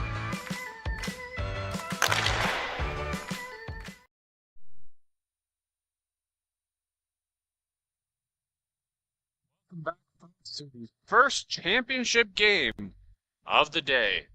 This will be the T4 division, as we have the Columbus Heat taking on the Midwest Leaf Rays. Leaf Rays have been using their speed and their passing abilities to win games earlier today, and the Heat have added a little bit of scoring touch themselves. In net for the Iowa Leaf Rays, Matt Lynch wearing number 1, which will be on the left side of your screen in green. And for the Columbus Heat in white, on the right side of your team will be Wertmer. Players take the draw at center, and that'll be won back by the Leaf Rays. Sherpert is going to move that along the near side. That'll be picked up by Rock. Rock gets muscled off the puck, and that'll be picked up by Orr. Both of these teams battling in tight. That's going to be worked up, and it'll be picked up by the Columbus Heat as Steele has it on the far wall. Steele moves it along the near side, cut to Kanishi. And that's going to come all the way back for the Leaf Rays. Leaf Rays on the first shot. That's going to hit the iron and come to the near side. And it'll be forced down low. Gavin Rock taking a heavy hit as he's forced off the puck. As Columbus Heat Steele will pick it up. Steele gets a nice body off of Rock and is forced to move that puck all the way back to Turk. Turk on the far side. Nice little move as he fans on that shot. Springing the Leaf Rays coming the other way. Leaf Rays with space. Got a man on the back door. Puts it on the backside, but squeezes all the way through the crease and makes its way along the far wall. Kanishi's going to put that puck onto the near side where it'll be picked up. That shot's going to go all the way to the far wall. Both of these teams with a lot of energy early in this contest. Puck makes its way all the way back. It'll be picked up by Turk. Turk through center. He leaves it on the far side. That'll be picked up by number 77, who is not rostered, unfortunately. And the Leaf Rays let in the first goal as the Columbus Heat capitalize. Looking to see who the numbers are here. See who got that goal. And they will be spinning here any second now. I'm unsure who got that first goal. But regardless, the Columbus Heat take the draw first. Heat win that puck back. Persinger's going to have the puck. He works along the near side. That makes its way onto the stick of Drexler. Drexler is the one who got that goal earlier. And that puck's going to be tied along the far corner. Heat are going to lose the draw as it comes back the other way for the Leaf Rays. Leaf Rays with speed. Working it in. That shot's going to go wide and come along the near side. Move back is Bullions. He's going to give it to Persinger. Persinger along the far wall, just out of reach of Bullions as he's going to come along the near side. Bullions is going to take a stick up high. Nothing's going to be called here, though, as the Leaf Rays are going to come the other way. Leaf Rays force the puck all the way back in their own zone, out of harm's way. And they're going to make a change here. Leaf Rays get tripped up on the play as the Columbus will be heading to the box. First of this contest.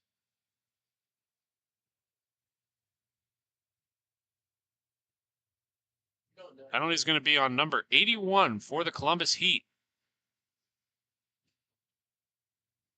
Again, nobody rostered under that number, unfortunately.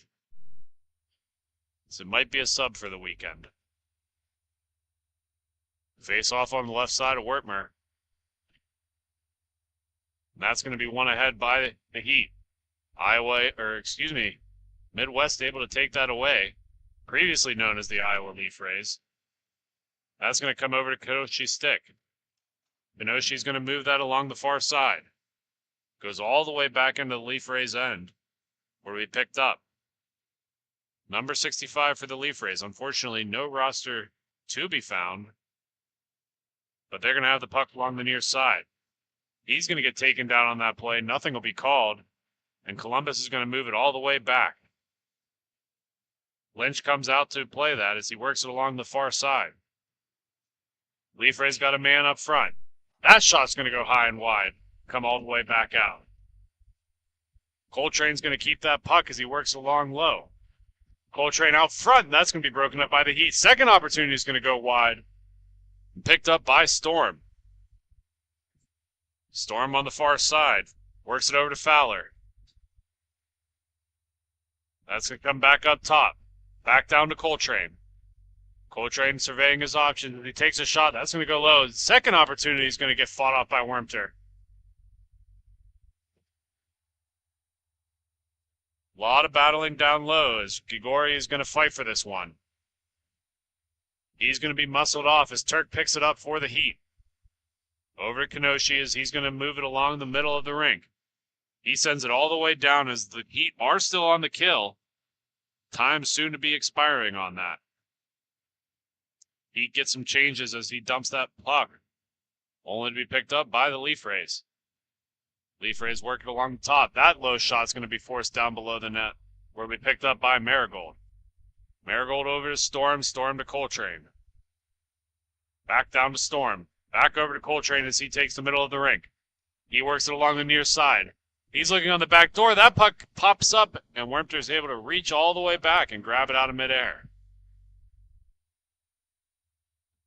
Grove City Hockey merchandise is now on sale. T-shirts, tumblers, beanies, and more.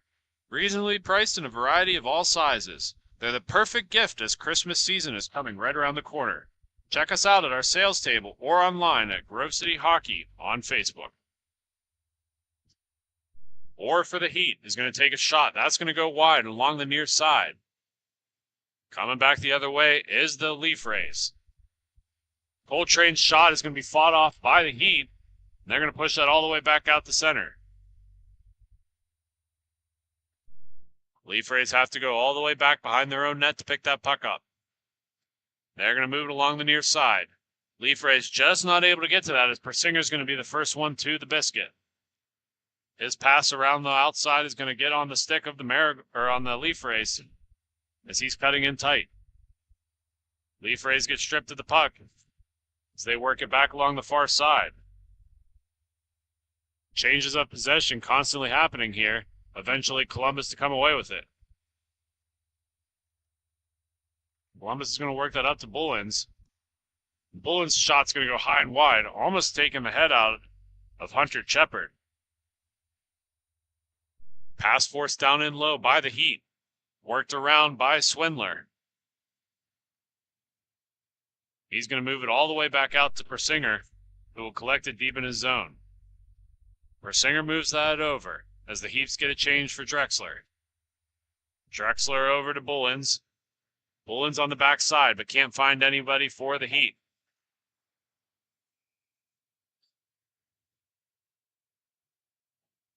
We get a whistle here as both teams are making a change.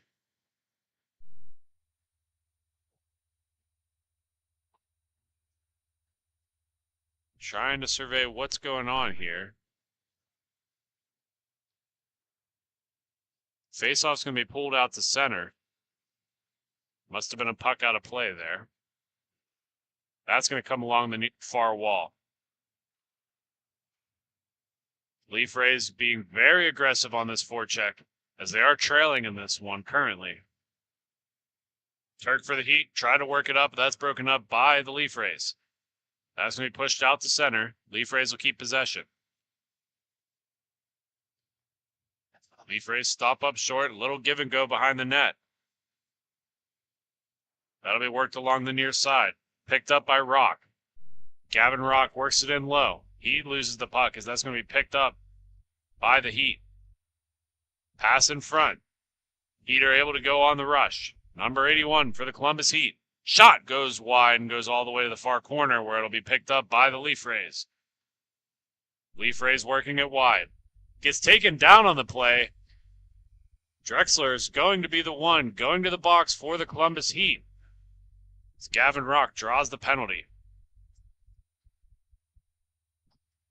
Leaf Rays getting some new bodies out there in preparation for their power play. Once again, Heat leading this contest 1-0 over the Leaf Rays. Columbus Heat along the far wall.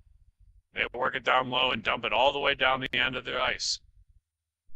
Lynch coming out to play that puck and settle it down, as it will be picked up by the Leaf Rays. Coltrane's going to cut it along the inside. He's going to leave that back to Rock. Rock on the far wall. That shot's going to get directed up front, but Wormter is going to find it in between his legs and squeeze on. Once again, want to thank you, the Queen City Sportsplex, for inviting us and welcoming us to broadcast here in Cincinnati, Ohio. I want to remind everybody the next broadcast weekend is going to be December 2nd and 3rd in our home, Grove City, Pennsylvania. Coltrane makes a nice move around one, works along the near side, and Wormter's able to get across and hold on to it. Face off to the left of Wormter has been perfect so far.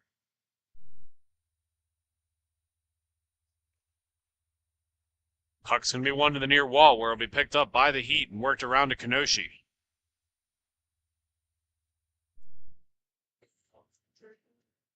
Lynch has to come out of his net to slow that puck down, and Coltrane will pick it up for the Leaf Rays. Leaf Rays work it through center as they come along the far wall. Leaf Rays line that up, but that's going to come along the near side, and Turk will pick it up. Long stretch pack for Turk, just out of reach, as that comes back for Rock.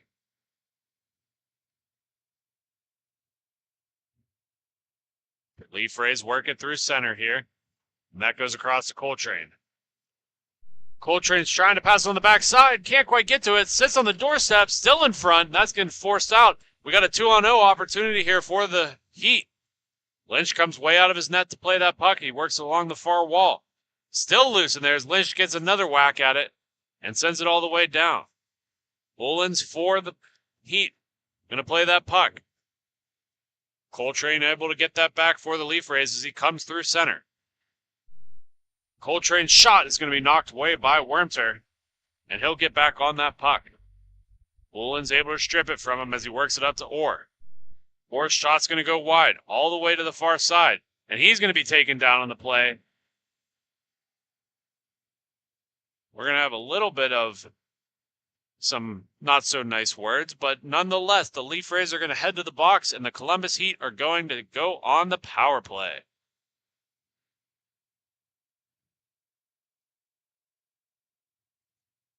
We want to thank all of you wonderful folks at home for watching our broadcast here today.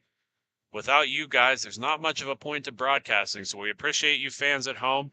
And if you haven't already, please consider liking and subscribing. It's completely free to you guys, and it helps us out more than you realize. Puck works its way along across the top. That's going to go down the side to Kanishi. That shot's going to be on net. And Lynch is going to hang on for the Leaf Rays.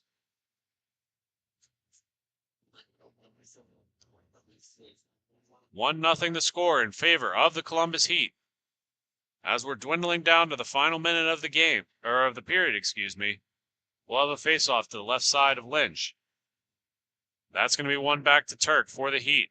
Turk to Kanishi on the back door, but that goes all the way through and works its way back up top. Turk with the puck again on the back side, working it along the near end. And Kanishi's going to pick that up. Iowa with some heavy pressure down low. Excuse me, that's Midwest with some heavy pressure. As that's going to make its way all the way to the corner. Turk up top for the Heat. He's going to fire that down low where there will be opposition. Coltrane for the Leaf Rays picks that up. He loses it right away as he's able to get to it first, and he dumps it all the way down. Heat have to go back to collect it. That'll be picked up by Turk. Turk moves it across to 81. 81 gets around one. His shot is going to go wide on Lynch. And he'll be the first one to it as time expires. When we come back, we'll have the rest of this second and third period of this T4 championship game. But until then, you're listening to Grove City Hockey.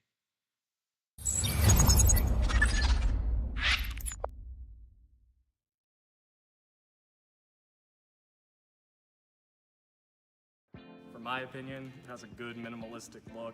I'm a fan of the black with minimal white accents, the white logo at the very bottom, it makes it pop. I gotta say I love the grip material. I'm not feeling like I need any tape or anything. And then honestly, in terms of weight, it's definitely one of the lightest sticks I've used. It has a good pop to it, so I feel like I'm gonna get a lot of good shots off and hopefully less muffins. This copyrighted telecast is presented by Grove City Hockey. It may not be reproduced, retransmitted in any form without the expressed written consent of Grove City Hockey, LLC. We thank you for your understanding and hope to continue to enjoy this complimentary broadcast.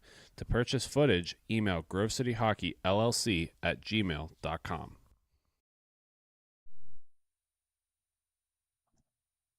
Second period action, folks, as we have a 1-0 score in favor of the Columbus Heat. Both teams have had some good opportunities on either ends of the rink. And the Leaf Rays just need the first one to get going. Face-off at center is going to be one forward, and the Leaf Rays are going to dump it into their own net. Battle for it down low. Nice moves by Gavin Rock as he comes away with the puck. Still fighting for it, Columbus is eventually going to strip him of it and come the other way on the rush. Columbus Heat dumped that all the way back out to the neutral zone, coming back along the near side. That shot's going to go wide on Lynch and come around the outside. Heat with another opportunity that's going to come out along the near side. They're continuing to fire at this net. That goes over to Kanishi, and he spins out of that one. He's along the far wall, passes it through center. That's going to be picked up by the Heat as they come in tight. Number 81. Taken over by Gavin Rock for the Leaf Rays as he works it down low. That'll be picked up. Shot, and Wermter is going to hold on to that one. And we will have a face-off. Pictures will be on sale after the conclusion of this tournament. Taken by our excellent cameraman, Mark Mozdalewski, these pictures encapsulate your amazing weekend. Reach out to us via Facebook or email at grovecityhockeyllc @gmail.com. Fowler for the Leaf Rays had another shot that's fought off by Wormter, and that's going to come down low. Working its way all the way out top as the Heat are on the rush. Heat work it to the far wall. He stops up tight, but just out of reach. Coming in tight. Columbus Heat, another shot. Beautiful shot, and Steele is going to score. He sticks with the puck, finds it all the way to the front of the net, and buries it. It's 2-0 Columbus.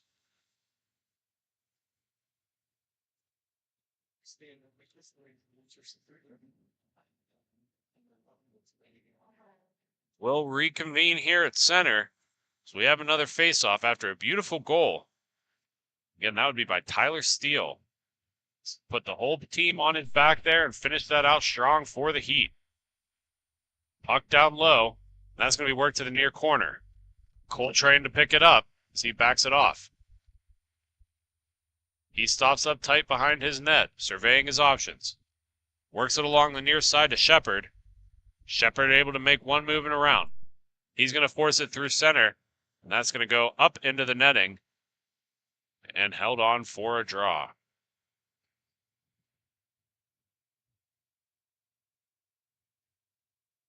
Face-off's going to be the left side of Wormter.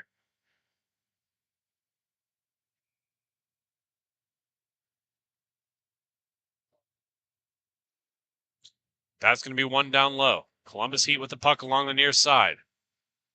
With space and numbers. That pass is going to be just out of reach as it goes all the way down, and Drexler will pick it up. Drexler works it wide, continuing to take space up top. Passes it all the way, but that gets just out of reach, as Persinger's going to have to go back to pick it up. Persinger plays that up along the near side. Bullens is going to push that forward. That shot's going to be kicked away by the leg of Coltrane. Drexler on the far wall. It's tied up with a lot of pressure by Midwest, but Orr is going to come away with it for the Heat. Orr's shot's going to be kicked wide. Coltrane's the first one to it. Coltrane just able to get away from both of those guys as he comes along the near side. Coltrane with speed. He's got a shot, and he hits the side of the post and goes into the back of the cage past Wormter. We didn't think it was a goal quite at first, but referees signal it in, and we've got a first goal for the Leaf Rays.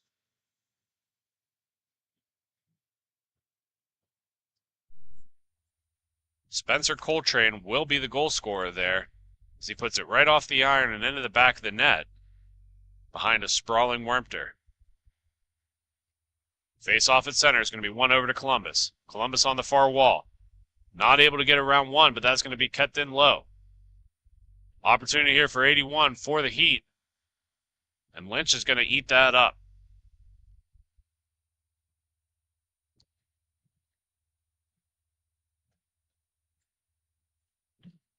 Face off to the left side. That's going to be tied up by the Leaf Rays. Leaf Rays are going to push it along the near wall. Continue to work in is Hyman. Hyman down low for the Leaf Rays, leaves it along the near side. That'll be turned over to Kanishi and pushed along the near wall. Long stretch pass, just not able to find the back of 81's stick. So he has to go behind the back of the net. He tries to clear it in front, but that's going to be taken away by the Leaf Rays. Swindler on the near side. Swindler leaves it for Coltrane. Coltrane's shot's going to go over the net and hit the back side of the wall. That pass is going to come all the way out to Lynch, and Lynch will play it up to his teammate. Gavin Rock for the Leaf Rays, behind his own net. He's continued to look at his options as he pushes it along to the far wall, where it'll be picked up by Coltrane. Coltrane, the lone goal scorer for the Leaf Rays, as he has some space along the far wall. He's able to cut middle and gets forced off the puck and is forced to turn around. That pass is broken up by the Heat as it's coming the other way. Columbus Heat with the options here. His shot. Wraparound attempt that squeezes all the way through. Comes along the near side. Orr is going to meet Coltrane, and both of those are going to send that back towards center. Shepard with the puck. He gets taken down in the process. Columbus Heat without a stick right now, as the Leaf Rays have it in front. He hits it off the back of the net and along the near side. where it'll be sent all the way back to Coltrane. Coltrane's going to wheel around the outside of his own cage and a long stretch pass ahead. That's going to be broken up by the Heat. Coltrane able to make one move off the boards, back down to the corner. That shot's going to be taken away by a diving defenseman and works his way up top. Rock peels off at the last second, but that puck's going to make its way over to Coltrane. Coltrane spins out of that one as he has a long stretch pass through center. That'll be picked off by the Heat as they're coming the other way. Bullens is going to move it along the far side, and both players are going to converge on it. Iowa able to move it up a little bit, but that'll be eventually taken away by the Columbus Heat.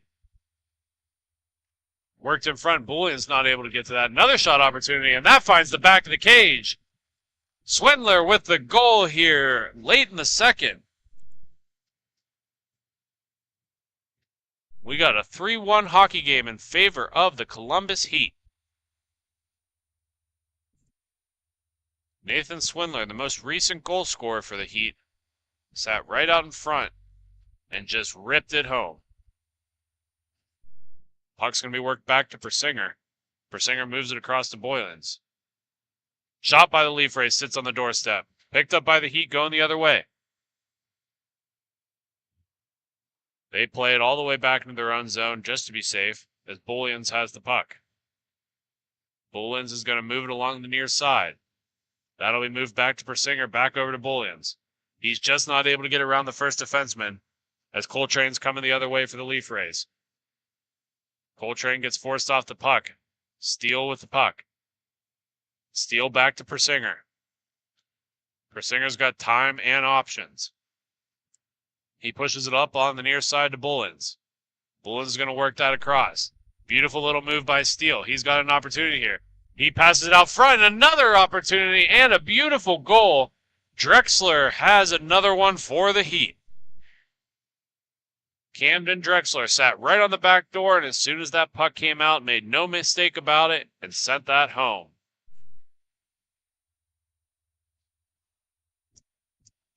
As time is dwindling down in the second period, the score is 4-1 in favor of the Columbus Heat. Once again, this is the championship matchup in Cincinnati for the T4 division. Lynch is able to fight that off as Fowler goes back to pick up the puck. Fowler for the Leaf Rays. Getting some pressure by Orr. Columbus is able to take that away. Works it in the middle of Orr. That shot's going to go to the far corner. First one, too, it's going to be Denham. Denham overskates it a little bit, and the Columbus Heat are going to work it all the way back and keep that possession rolling. Heat working along the far wall. That'll be picked up by Kanishi. Kanishi back across. Columbus Heat getting a little bit flustered on that play, but they're able to keep possession as Kanishi's coming through the center. He works across the near side. Cuts across, and there's another one, number 81 for the Columbus Heat. And don't call it a barn burner, but this is getting a little bit out of hand as it's 5-1 Heat. And the Leaf Rays recognize the bleed that they have going on, so they're going to take a timeout. When we come back, we'll have the rest of the second period. But until then, you're listening to Grove City Hockey.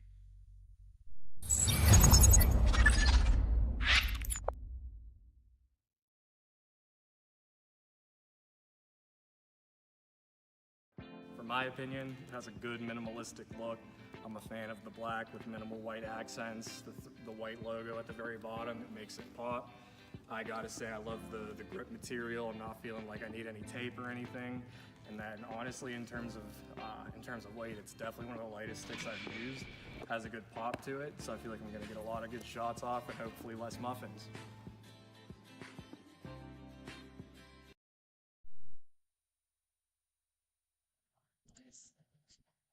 As both teams are discussing the rest of this timeout, welcome back to Grove City Hockey.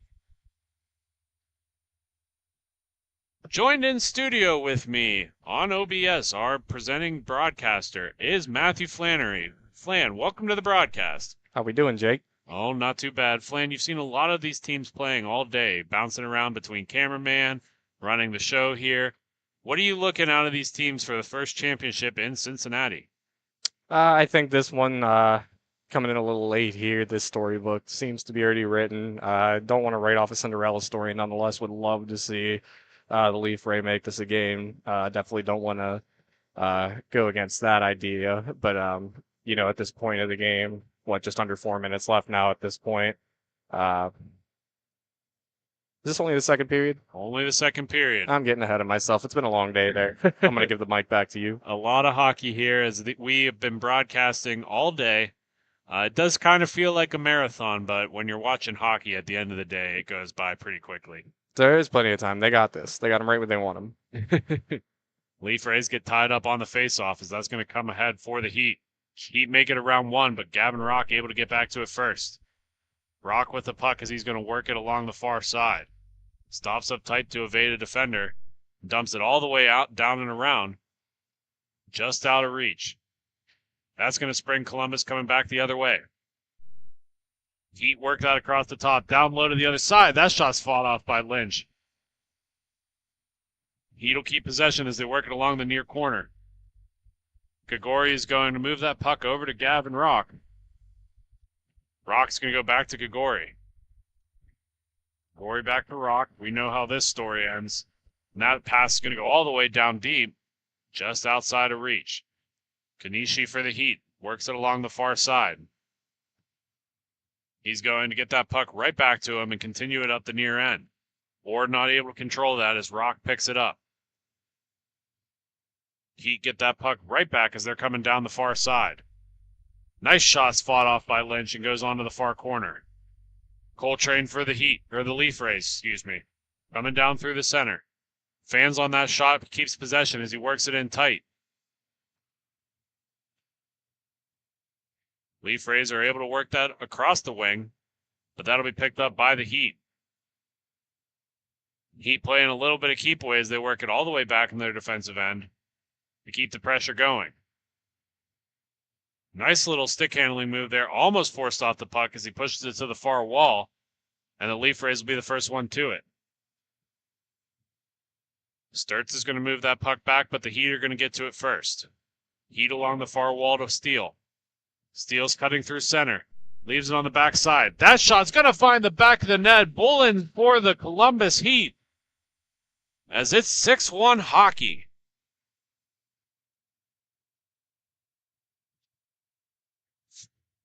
As this game continues to get further and further apart, we'll look ahead to the next game of the day. In the T2 division for the championship is the Cincinnati Ducks versus the Grove City Thunderbirds.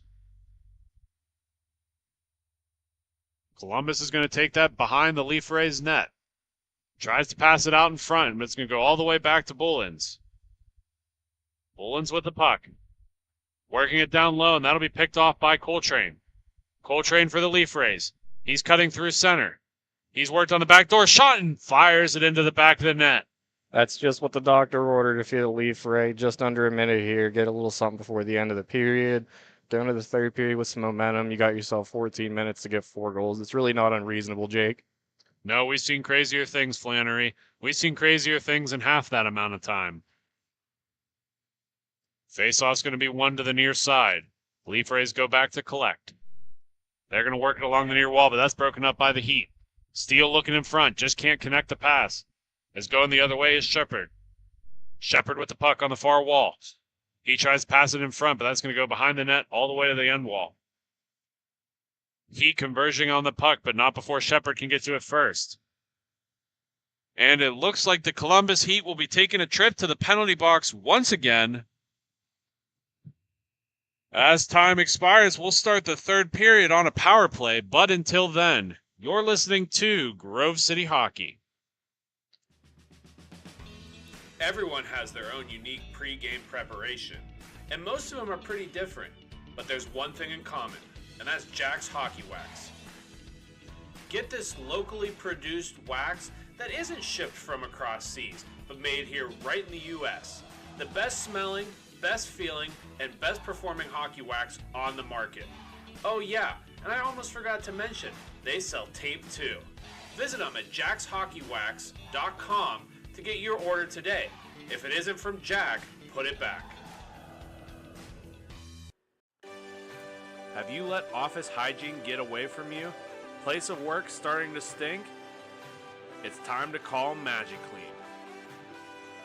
Windows? Check. Washing? Check. General cleanup? Check. Now that's a MagiHattie.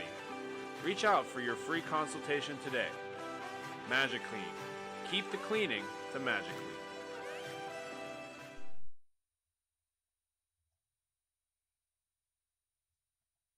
Welcome back, folks. Third period action.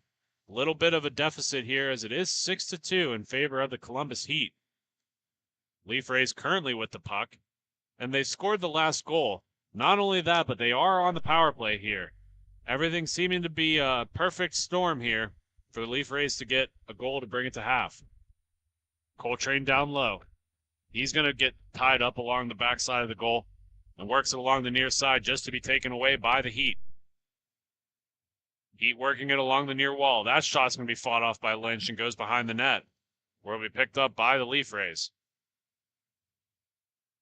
Leaf Rays look calm, cool, and collected as they're coming in on their power play here. Big shot fake. Another opportunity. That's going to go wide of Wormter. First one to it will be the Leaf Rays, but not before Wormter can cover that up. Face-off's going to be the left side here. Again, a commanding lead by the Heat. Kanishi's going to move that puck up along the near wall. Stolen away, and what a save by Wormter. It looked like that was going to be the next goal for the Leaf Rays, but not if Wormter had anything to say about it. Tavon Wormter, beautiful little save. Puck's going to be moved along the near wall. That's going to be sent all the way down, just out of reach of Lynch as it sits in the far corner. First one back to it is Coltrane. Coltrane makes a move to work his way up along the far walls. He's cutting in tight here. He moves it on the backside, but that's broken up by the Heat. They looked like they wanted to dump it, but he's the lone man in, and instead is going to just eat up as much time as possible. Leaf Rays eventually muscle him off the puck, as Gregori's going to have this puck. That shot's going to be eaten up by Wormter, and he'll hang on for a draw.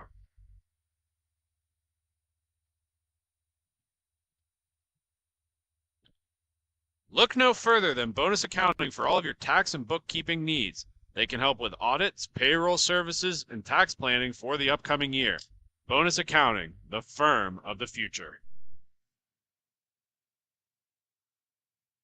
Puck's moved all the way back into the Leaf Rays' end. Coltrane to collect it. He's got one man beat as Columbus will take the full strength opportunity back. That shot's going to go wide and all the way into the back of the net. Not sure how that snuck under Wormter's leg, but he does let that one in, and Coltrane gets another goal for the Leaf Rays. 3-6 the score early in the third period here. That's what you need, Jake. Getting that momentum at the end of the second period, getting the next goal towards the beginning of the third period here, about 3 minutes in. I mean, they're making it a little bit of a contest here. Leaf Rays work their way in. Another opportunity here as that comes to the near corner. Persinger's going to pick that up for the Heat. He's going to work that across to Bolin. Bolin's going to have a shot from above the red line. A little unorthodox, but I guess if it works. Leaf Rays are going to come away with that puck, though. Leaf Rays opportunity here. That's blocked up front, and the Heat's going the other way. If they hurry, 2-on-1 opportunity here. Heat with the shot, or fires that in, but can't quite find the back of the net as it's fought off by Lynch. Leaf Rays pouring on the pressure here. Seems like they have a sudden sense of urgency as that puck's pushed all the way down for Persinger. Persinger eats the body there as he takes that puck around the outside and goes all the way down. Coltrane for the Leaf Rays. Makes a move around one and makes his way into the zone. He looks on the back door. Another opportunity for the Leaf Rays. Pushes it to the front of the net, but can't quite get it there as Swindler for the Heat attempts to clear it.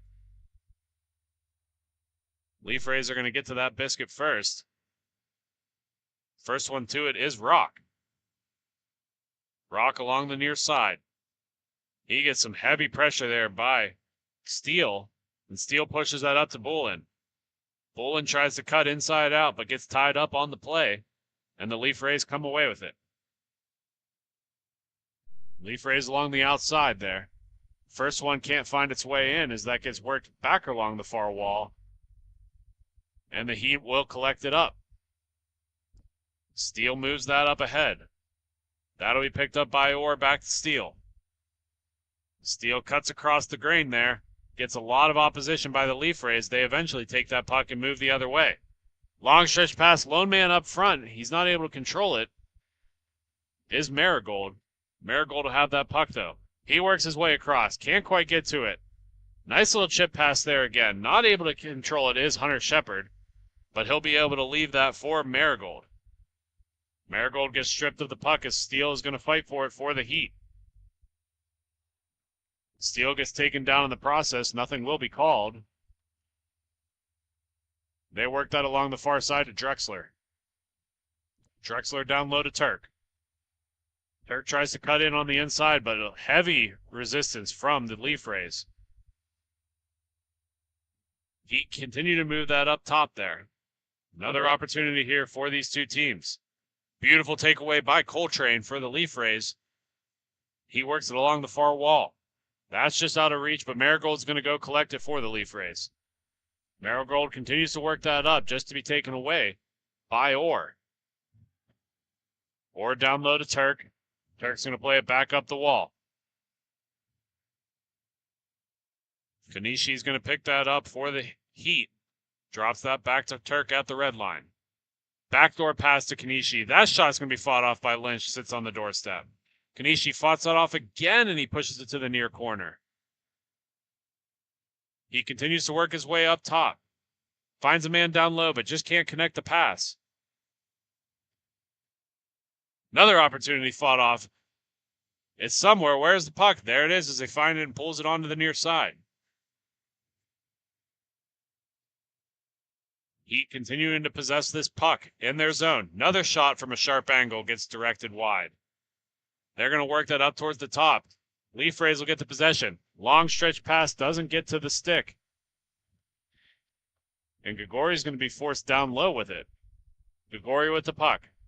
Spins back in behind the net. He's looking for an option here. Just takes it all the way back to Coltrane. As the Columbus Heat were playing excellent defense there in this third period. Puck gets pushed along the near side. Gregori overskates it just a little bit. Kanishi one hand passes it out, and the Heat just not able to contain it. Rock with the puck for the Heat. Works his way along the far side. Up along the near side, just out of reach of Coltrane, who will eventually have to skate to check up and get it. Over to Gregori on the top side on the far wall. Passes that across to Coltrane. Coltrane takes a body, a huge hit from Orr as he falls down in the process and loses the puck. Orr sends it across. Lynch fights that one off and sends it to the far wall. Leaf Rays long stretch pass, not able to find anybody. First one back to it is Marigold. Marigold passes that up front and Gregori not able to finish as Kanishi comes along the far wall. Over to Swindler. Swindler's shot's going to go along the outside and all the way out to the far wall before to be picked up by Gregori. Heat able to take that off of the Leaf Rays as that sits in no man's land. Eventually, Gregori for the Leaf Rays able to pick it up. That gets sent over to Coltrane. Coltrane back to Gregori. Gregori takes a step in. That shot's going to go up and over the netting and falls on the near side.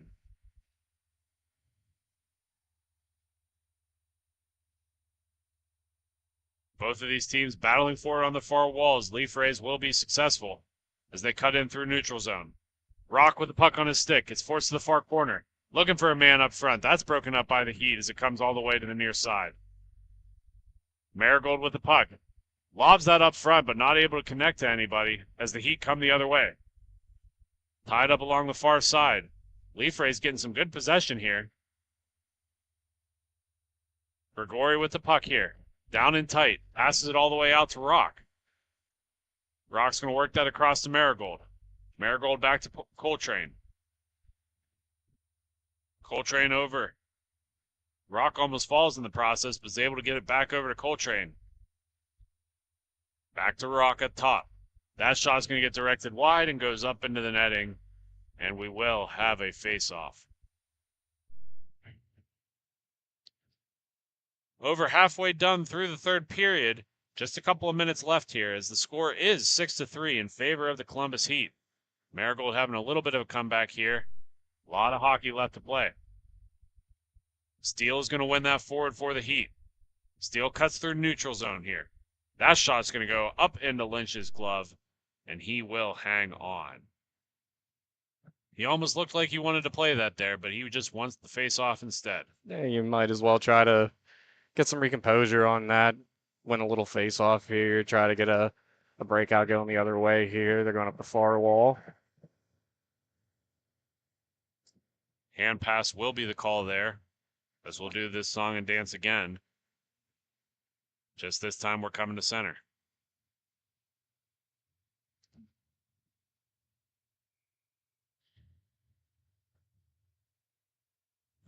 Face-off one back to the Leaf Rays. Coltrane will pick it up. Coltrane on the far side. Works it in tight. Another opportunity here. Beautiful look for the Leaf Rays, but he's forced off the puck. Heat are going to come along the far side, going back the other way. That shot is going to be fought off wide. Another opportunity here for the Heat. Looking in center. And they beat Lynch. Low glove. Beautiful goal by the Heat there. Get you guys a number real quick, as that looks like that is going to be Steele's second goal of the game. Tyler Steele with a goal here late in the third.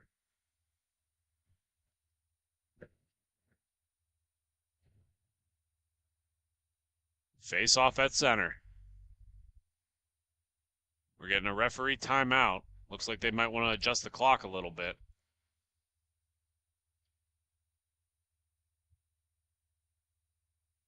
Referee still talking to the scorekeeper at the moment. Trying to understand what the confusion is here.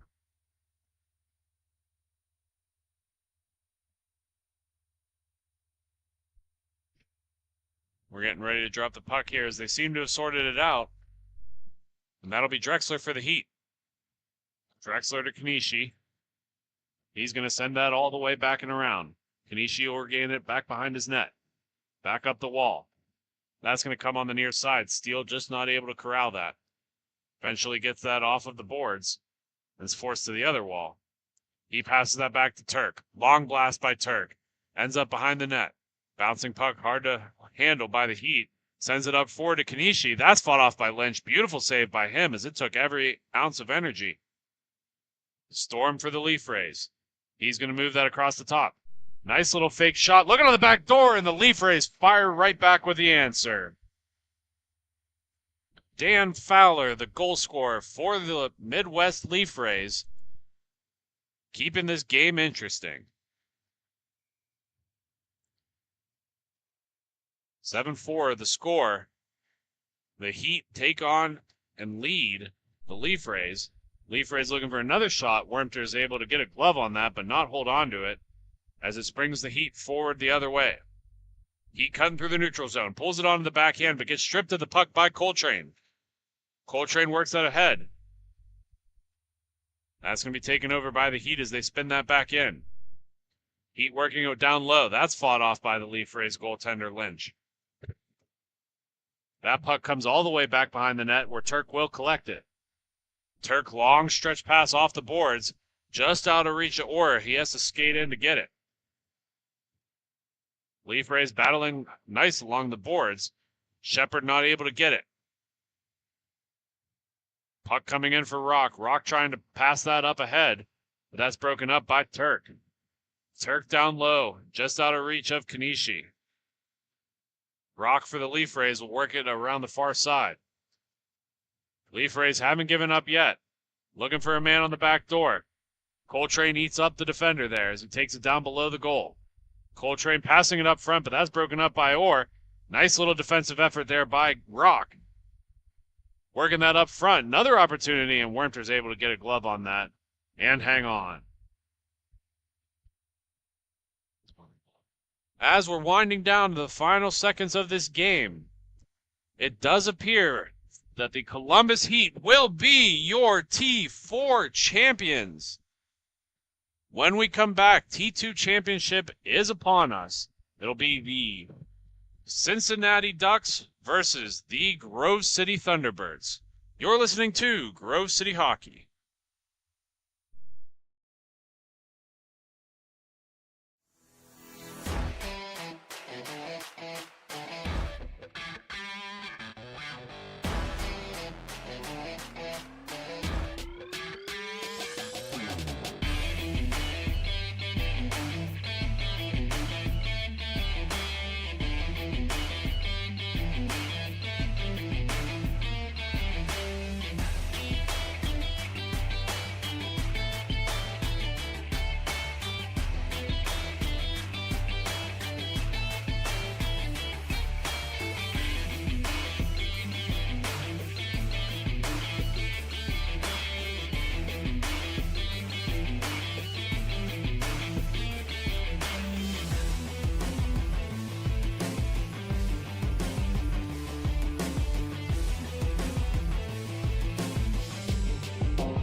Hi, this is Jake Drzezinski, defenseman for the Grove City Thunderbirds.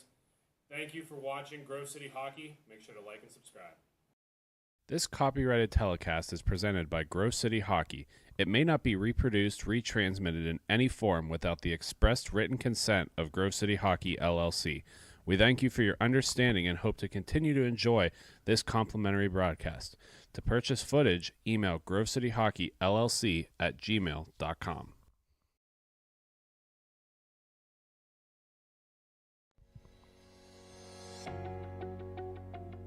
You know you've always thought about playing travel hockey. Have you ever heard of MIHA? Well, here's the time for you. We're taking registrations right now. So if you're interested, make sure you get your guys together, get a good team, and sign up today. It's never been easier. All you have to do is go online, go to MIHAhockey.com, and look at all of the incredible options that are on this new intuitive website. Visit standings, schedules, registration details, league information, history, and so much more. Live as we head towards the T2 championship here in beautiful Cincinnati, Ohio, between the hometown Cincy Roller Ducks and the Grove City Thunderbirds, and puck is dropped. We are underway, working from right to left. With the blue mathlete jerseys is the Cincy Roller Ducks, and with the gold and black trim will be the Grove City Thunderbirds. Join with me here in studio is Brandon Britton, and you go by Britt. Britt, how's your day been so far?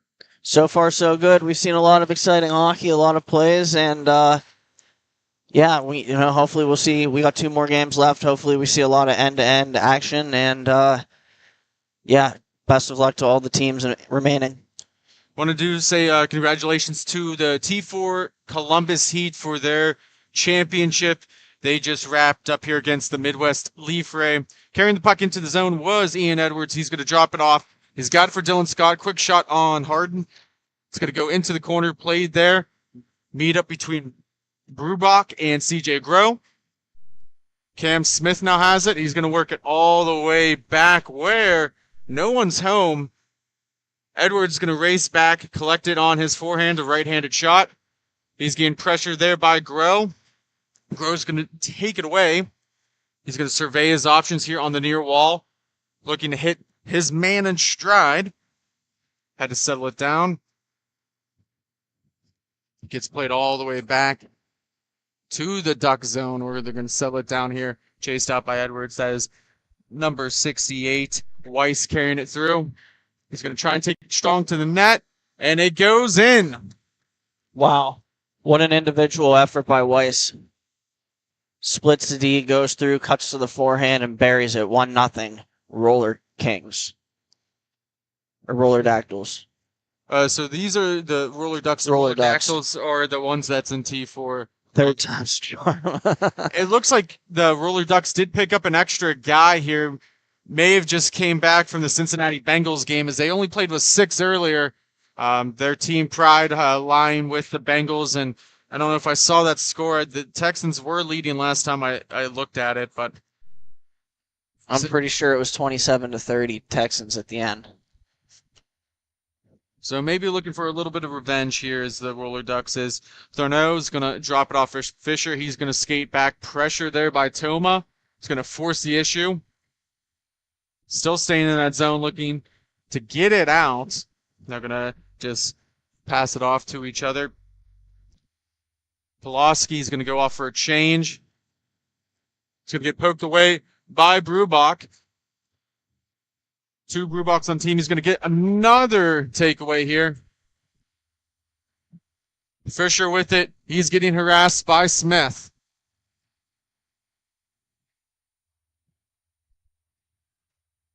He's on with it now. Very aggressive Roller Ducks team. Always pushing that line of fair play. Yeah, they're a bigger team, and they definitely like to use their size to their advantage, Sean. Skating in is Toma. He's going to take a shot. That goes wide. Zahn looking for a backhand in front. Going to be settled down for Pulaski. One hand on his stick. He's protecting it with his left hand. He's going to stop up on the far wall in his own zone, looking for a controlled breakout. And a reminder here for the prop bet of the game, it's going to be in the group chat there on YouTube, and it's going to be, is it going to be an odd or even final score here? So put your predictions in the chat. Winner will get some points towards the season standing credits. CJ Grow now going to slowly drift back in his own zone. He's going to sit up behind his own net, looking for Fisher. Harassed there by Cam Smith. He's going to try and drop it back. He does. Puck rolling on its edge. Groves trying to settle it down. He's going to have to skate back to create some space. Stretch pass as jumping off onto the rink is number 19 here. We'll see if we can get a number for him. Brubach, Brandon is going to hold on to it. He's going to survey his options. Long stretch pass for Dylan Scott dumping in from his defensive position. That didn't miss by much. Now going to look to turn and go. Pulaski's going to skate in. He's going to get a backhand shot off and cover it up. Good save there by Kovacic.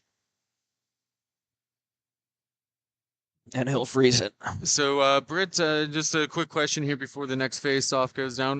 What's your keys to win here if you're the Thunderbirds and if you're the Roller Dogs? Keys for the Thunderbirds would be resilience. Yesterday when these two teams played, I kind of thought that a couple bad breaks happened, and then the Thunderbirds were just out of it after that. Keys for the Roller Ducks would be simply just keep playing your game, defensively stout. Don't give them very many chances. Force them to be capitalizing on their opportunities. Crow's going to set up behind his own netminder, Harden. And these Roller Ducks yesterday, Sean, their goal differential was 17-1.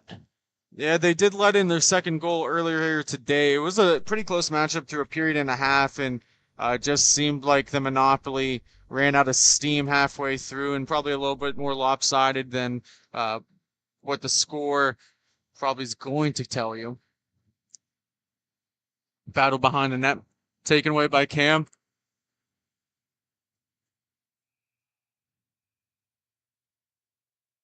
And it looks like there's going to be a penalty called as Grow is getting frustrated and he gets a little angry. And we've seen that in the past here from the Roller Ducks. They like to get underneath the other team's skin, but they also get in their own heads at times. And a very talented team, and they tend to take some bad penalties here, and that's exactly what happened. We'll see what the official call is here. Referees are Nick Leon and Corey Dare. We'll see. I think both are going. Brubach still hasn't put his helmet back on yet.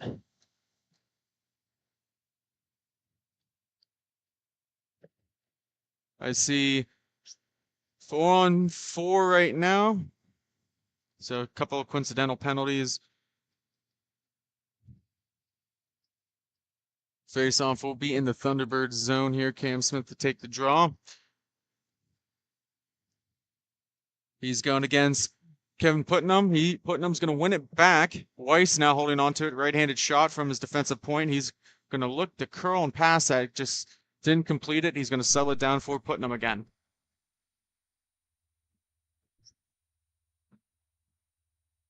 Stretch pass to Putnam. He's going to get harassed there. Smith is going to come away with it. Drops it off for Adam Brubach. Slows it down. Gets it to Cam Zahn. Looking for another feed there. Cam Smith going to curl back.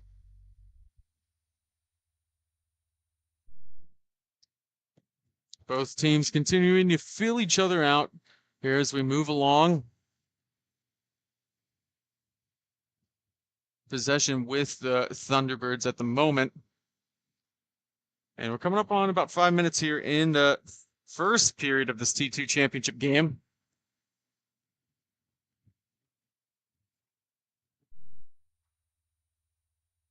Going D to D, Weiss now holding on to it. He's going to get some heavy pressure there. It's going to be dropped back down as the cycle continues in their own defensive zone. Good pinch by Adam Brubach. Going to lead to a turnover to Ian Edwards. And now it's going to go the other way here. 3-on-2. A couple players fall down. Looks like everybody's okay. Looking for a centering feed. Kanzam fighting off his man. And there's going to be another penalty. And it's finally touched up, so it will be a power play opportunity here for the Thunderbirds, as I'm going to take a shot in the dark and say it was a hooking call based on where the stick was. And that's Weiss. Big part of that penalty kill for the Roller Ducks. Though with that coincidentals being over, Grove's able to hop out, and at least if you're going to lose one key component, you get one back. Time's flying in this game. Going to be cleared out by Grow. There's going to be a heavy forward check all the way down on Smith. Kawach is going to play all the way up. For Zahn. Works it across. Adam Brubach. Gets it to Cam Smith. A couple of players moving around here. Edwards going to look in, gives it back to Smith. He's going to take a shot, and it's no good, and it's going to be poked at. And covered up by Harden. Great awareness by Harden to find that puck. Initial shot off the post. Sometimes if you're not careful, you knock those into your own net. Good save there by Harden. Struggled to find it. Harden, and one of the best goaltenders in this T2 division. Face off one by Edwards. And sometimes you do need your best penalty killer to be your goaltender. Edwards able to help Smith out and get the puck back in possession for the Thunderbirds as the power play continues. Looking to set up. Shot on net. Smith's going to get in with Grow. He's going to clear it all the way down. Kawachich plays it out of his net. Cam Zahn's going to pick it up. He's going to hustle it back into the offensive zone. Looking to go back to Zahn. Now it gets back to Cam Smith.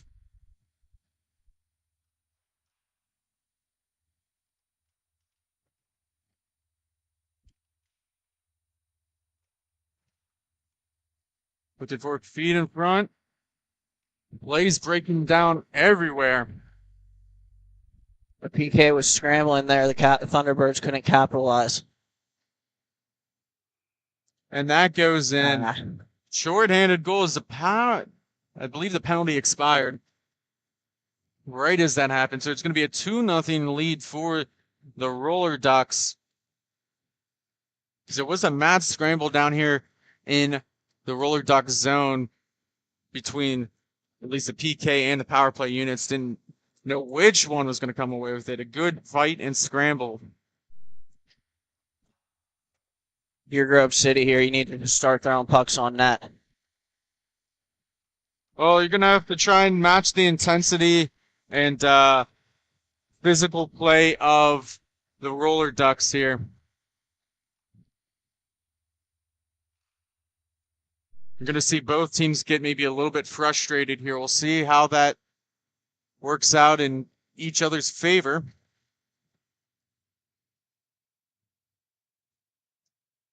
As Toma's going to carry it up now for the Thunderbirds. He's looking for Brubach. A couple of sticks flying everywhere.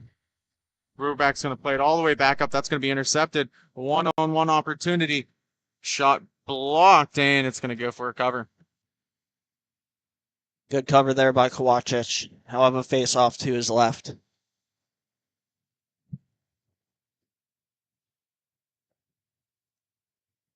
Stepping out there is Putnam for the Roller Ducks here. Left-handed shot is going to win it back. It's going to be taken away, though, by Brubach, and now we got a battle on the far wall.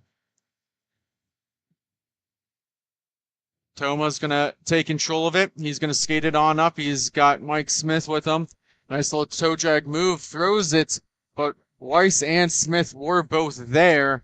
Don't know which one eventually got a hold of it, but it will be the Roller Ducks who come away with it.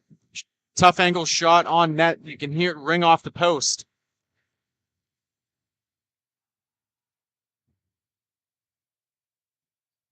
Puck's all the way down into Thunderbird zone. A little bit of soft pass. Could have been a very careless turnover there. Still working is Cincinnati, and a good stop by Kowacic. Great play there by Jesse. The player wanted to take it to the backhand. He had a poke check, and then he eventually covers. So with that, we have a 2-goal lead for the Roller Ducks, and we will come back for the second period. Thank you for watching Grove City Hockey.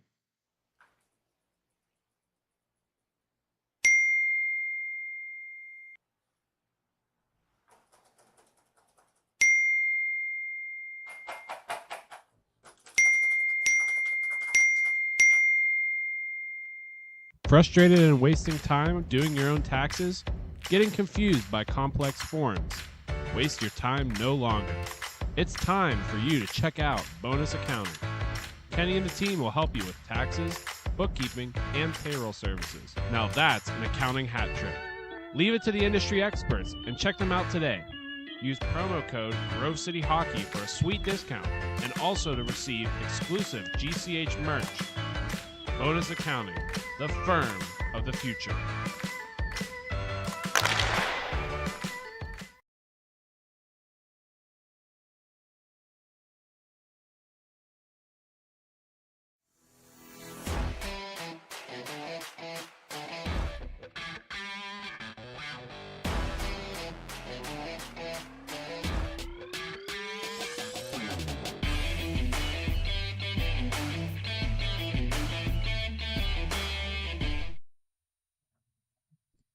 We are back for the second period. 2-0 lead here for the Cincy Roller Ducks over the Grove City Thunderbirds in the T2 Cincinnati Championship game.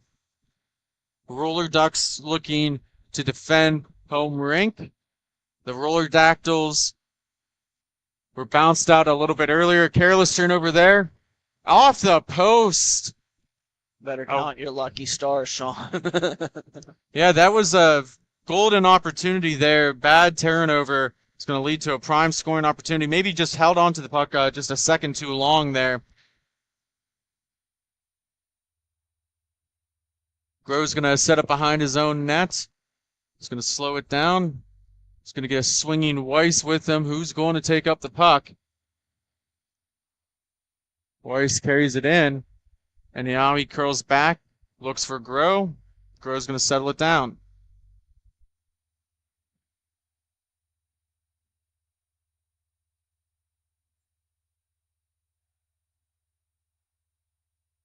Quick outlet pass to Weiss. He's going to look for Fisher on the back end. Brubach. Good save. Couple of blocked shots. Good opportunity there by Thurneau. Edwards going to carry it up. He's got Thurneau draped all over him. He's going to take a shot. That gets deflected as it heads toward Hardin, and he's going to cover it up.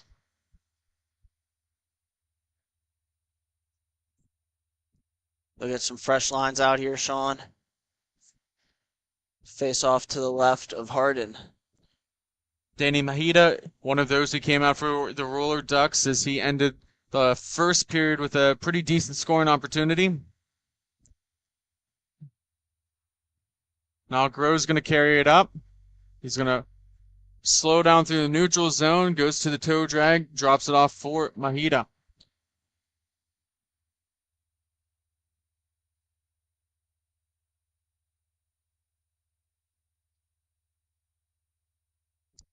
Game slowing down again. Yesterday, both these teams were in a 1-1 tie through about a period and a half, and the Cincy Roller Ducks were able to come away with a victory. Grove's going to dump it back in off the near wall. Taken away by Dylan Scott. He's going to slow it down. Drops it off for Cam Smith.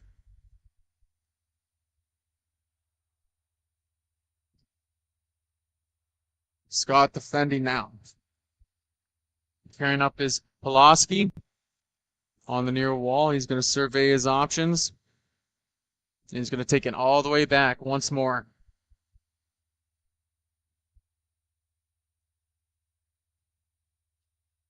He's going to stop up. Thunderbird's going to go off for a change here. Fisher's going to carry it up. Left-handed shot. Turns it over to Scott. Looking for Smith. Gives it to Brubach. It's Brandon now with it. Gets it to the slot. He's going to take it. Gets a couple stick checks. Gets the shot off Harden. Equal to the task. Smith with an excellent jump. He's going to take it away from Pulaski. Sorry, Sean. Oh, you're quite all right. Brandon Brubach's going to play with the skates. He's going to settle it down to Dylan Scott.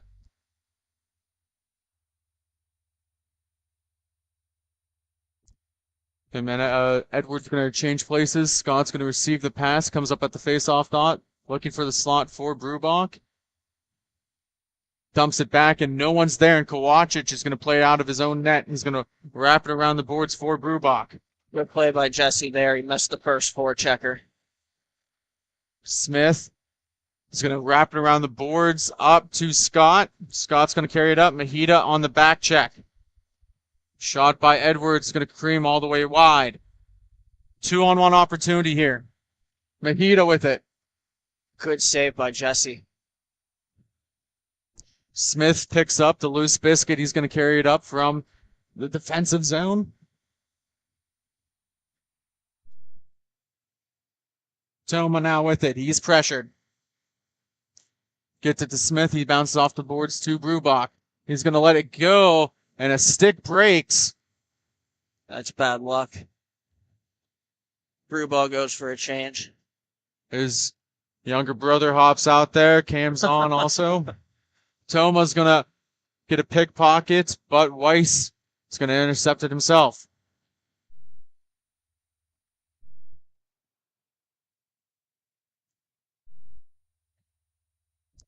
Putnam works it all the way back. It's actually going to be Harden who plays it instead of Weiss.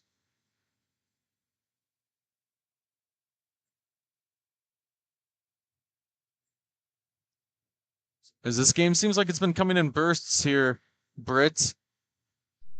Both teams kind of trying to exchange blows one at a time.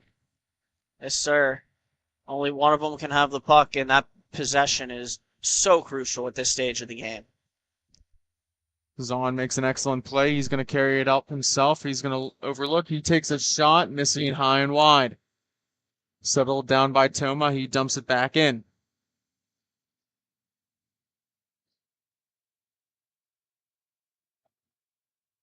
Ducks going to sit in their zone, try to use that nets and goaltender to create some space. Putnam just soft serves it back into his own zone.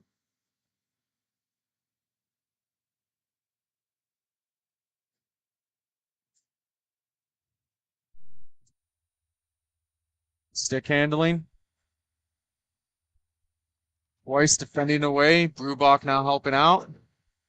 Gets kicked away. It's going to come right in front on the near wall in front of our camera.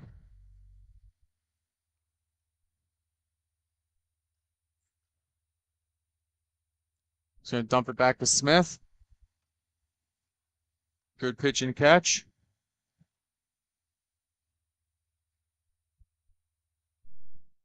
There you Pass. Hit off the skate. Comes right back to Cam Smith. He's going to take a shot, and he scores. Looks like Harden was screened on that by his own defense, and it's going to be 2-1. The Roller Ducks have their lead cut in half. Fortuitous bounce. Smith tried to move the puck up. It hit the skate of the forechecker. He picks it back up and makes no mistake. 2-1. This game is about bounces at times, and unfortunate. It seemed like it was a clear interception for the Roller Ducks. MIHA is going to receive this pass. He's going to skate it up through on the far wall. Going to go to his backhand, looking for some support. He's going to bounce it off the wall all the way back to Weiss, who hits Grow in the neutral zone, and another nice drop pass for MIHA. Little stutter step hits Kowacic in the shoulder. Scott looking to get it out. Some more changes being made.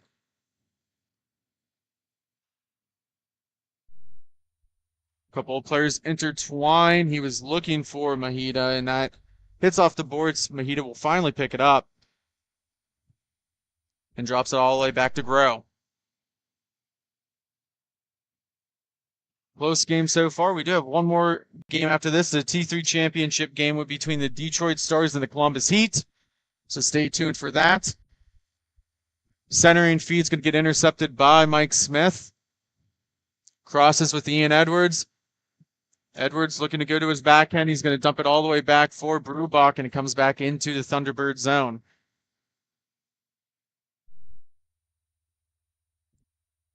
Brubach's going to skate it up. He's going to get a couple of stick checks. Throws one towards the net. Now that hits the skate of Corey Dare, the referee. It's going to help spur a counterattack for the Roller Ducks, and that goes in. That pass by Pulaski finds the stick of Weiss, and it will be 3-1 Roller Ducks as they regain their 2-goal advantage. Good pass on that one. They had a quick 2-on-1. Pass got through. Good shot. Good goal there by the Roller Ducks. Coming here towards the end of the second period, both teams have gotten on the board in this second period. MIHA now has it. He's looking for a feed in front, and he's going to connect. Number 10, Kevin Putnam with the goal, assisted by number 61, Danny MIHA. Yeah, this one comes from a quick 2-on-1 where they win a board battle. And make no mistake, they bury it 4-1 now in favor of the Roller Ducks.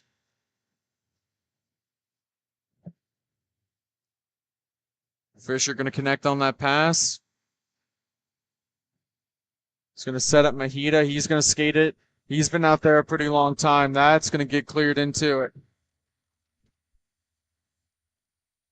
Tough fall by MIHA. He's able to get back up. Thankfully, no one hurt. Toma and Fisher pinched up on the boards.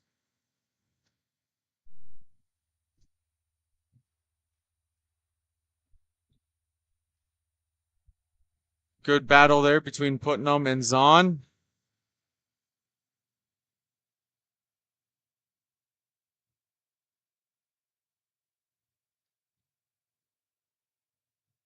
Fish is going to slow it down.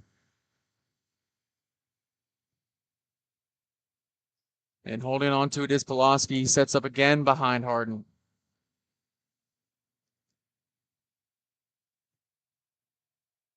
Doesn't stay there for long. He's going to move the puck out and finally drop it back down.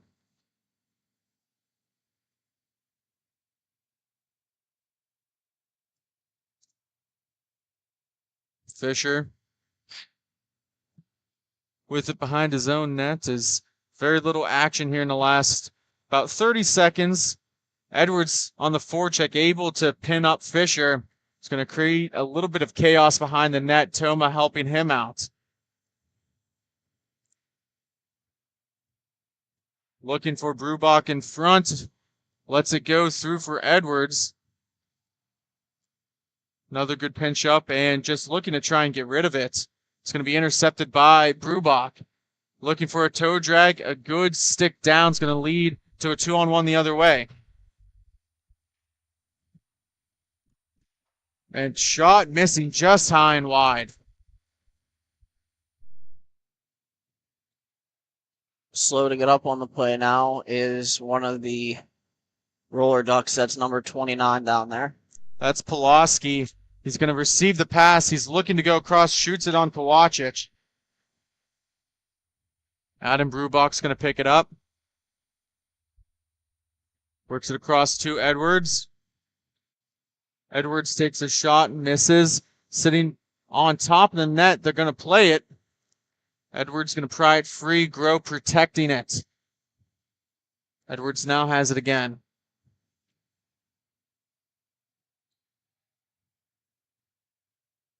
Going off for a change here is Putnam. And a turnover there by Smith. Good 1T and it's in. Costly turnover there, and Chase Pulaski is going to make him pay to extend the lead to make it 5-1. Yeah, bad turnover there. That puck was just thrown quickly across the rink and picked up there by the Roller Ducks, and they make no mistake.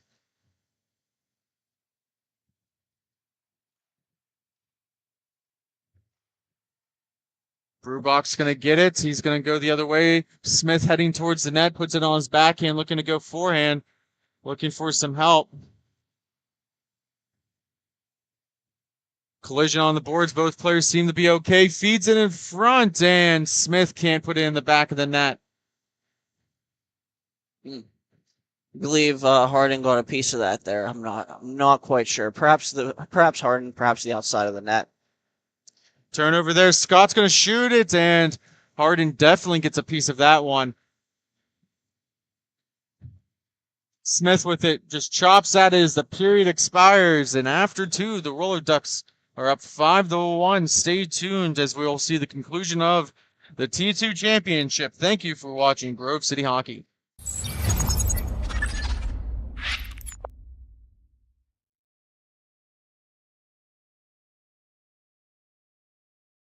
For my opinion, it has a good minimalistic look. I'm a fan of the black with minimal white accents, the white logo at the very bottom, it makes it pop. I gotta say I love the grip material. I'm not feeling like I need any tape or anything. And then honestly, in terms of weight, it's definitely one of the lightest sticks I've used. It has a good pop to it, so I feel like I'm gonna get a lot of good shots off and hopefully less muffins.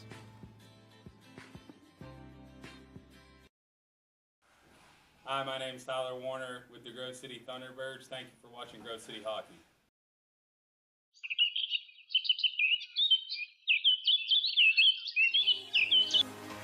Fans in the Pennsylvania area, as winter approaches, it's time to plan for the summer. BY Lawn Care is the perfect people to reach out to get you ready for the warm season. They will get you on a schedule to be the best house on the block. They can help with all of your paint projects, whether it's mulching, string trimming, grass cutting, the list is endless. Make sure you check them out on Facebook to see all of their great photos of previous projects. Give them a call and thank. We're back for the third period here. 5-1 Roller Ducks with the lead over the Thunderbirds. As Grove carries it behind his net, forced out by Edwards. And of course, following this game, we'll see the Columbus Heat take on the Detroit Stars. That should be a good game as well. Putnam works it across for Grove. Looking to try and pick it off. They finally do. Scott gets it down to Edwards. Edwards fakes a shot. Grove defending.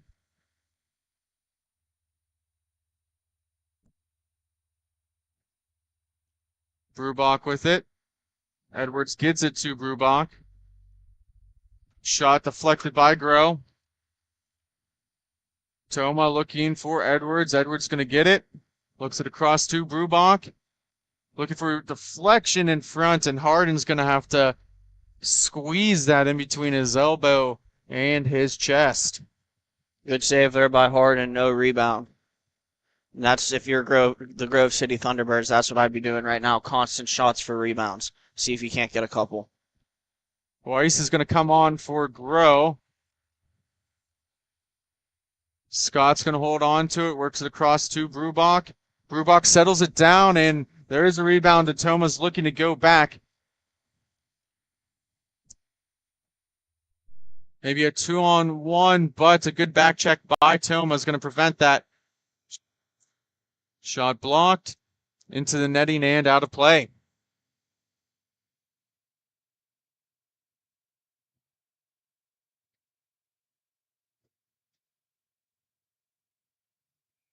Face-off will be to the left of Kowacic in the Thunderbird zone.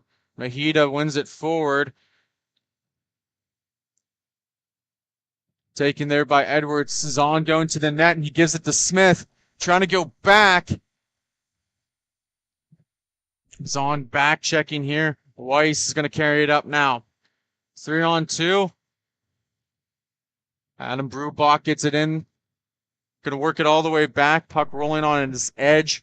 Hardin's going to try and slow it down for his man.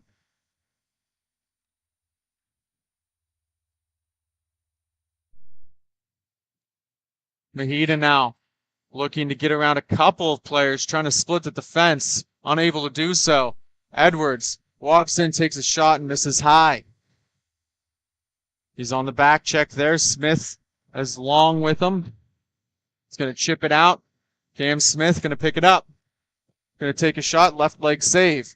MIHA's going to pick it up. Weiss works it around for Fisher here on the near wall. Passes up to MIHA. 2-on-2. Shot. That's going to get kicked out by Kowalczyk. MIHA just throws it around the net, just trying to keep it in the zone. Fisher pinched up against Adam Brubach.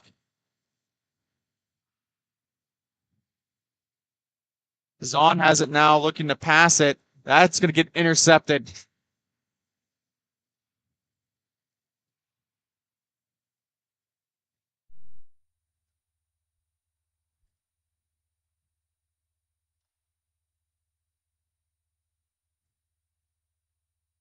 Play starting to slow down again. Weiss now has it. Great stretch pass, just missing the stick of Fisher. It's up top for Groh. He's going to feed it across for Weiss. Weiss going to skate back.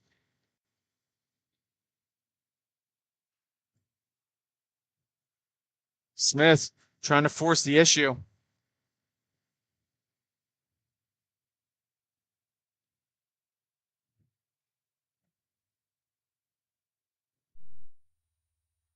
Smith is going to force him out. Going to be carried up now. Throws it all the way back. Weiss wasn't completely prepared, but thankfully he was back. Looks to get it all the way up.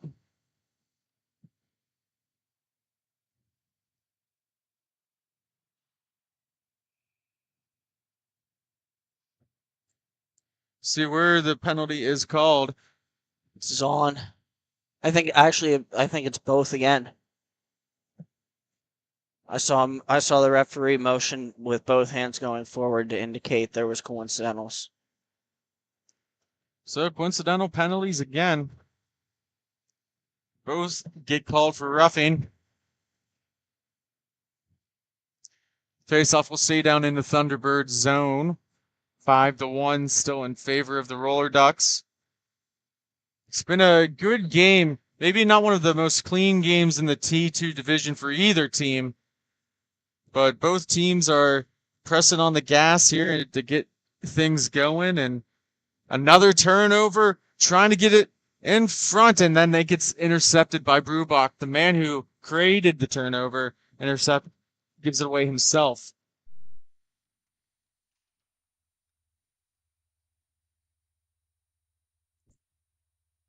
Groh's going to take it, trying to settle the puck down.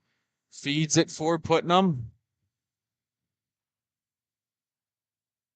Pulaski looking to get a shot off. It's bouncing right in the slot.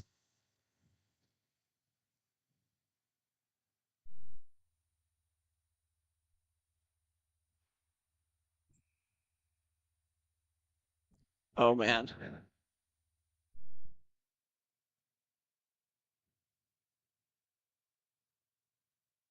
They're going to give Toma a penalty for the rubbing out of the opposing player on the far side. Yeah, a call to try and maybe just get inside the heads there, and the puck's not around you. You gotta ease up. So everybody's got to work tomorrow. You got to make sure that no one gets injured. I mean, as competitors, you always want to play against the top players. So power play opportunity here for the Roller Ducks, so far in control.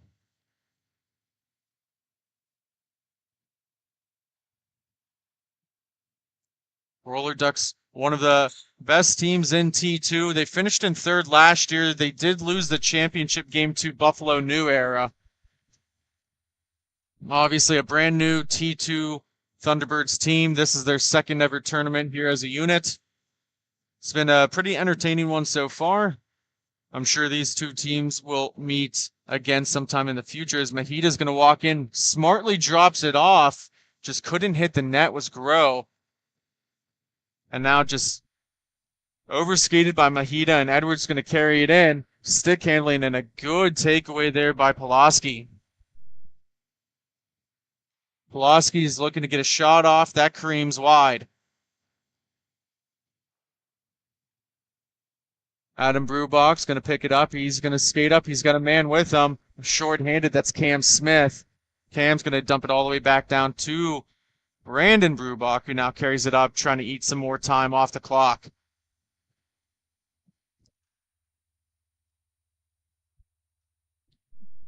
Now back checking on Fisher. Good tic-tac-toe passing, and MIHA's going to walk in, and he misses the net.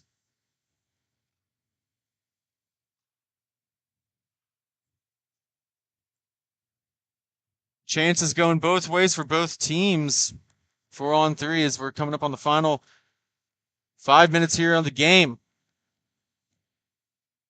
Make sure to stay tuned here as we got the Columbus Heat in the T3 division. They'll look to take on the Detroit Stars, team that jumped down from the T2 division to T3 division. So that should be a pretty entertaining matchup. Back to even strength. Toma out of the box. Harden stick handling with the netminder. Gets cleared all the way back down. No one home. Just a small little touch pass behind the net. Smith looking to get it to Toma. Toma's going to skate in. He takes a shot. That hits off of the right pec of Harden. Takes a favorable bounce for the Roller Ducks as MIHA trying to force the issue on Cam Smith. Toma going to pick it up on the near wall. Looking to go back to Brubach. Brubach has it. He's going to skate in. He takes a shot. That shot is blocked right into the shin pads of Thurneau.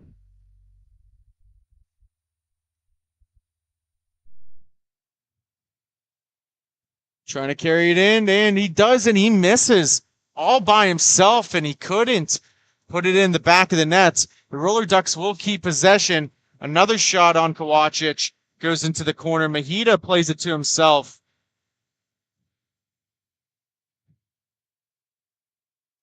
Zahn going to hold on. He gets it to Cam Smith. He's looking for some support. Going to look to drop it off to Cam Zahn. Shot. Left leg saved by Harden. Looking to feed it in front. No one there. Jumping in is Mike Smith. He shoots it. Rebound off the glove hand of Harden. Groh turns the puck over to Zahn. He gets it for a quick up to Mike Smith. A good stick check by Thurneau. Possession.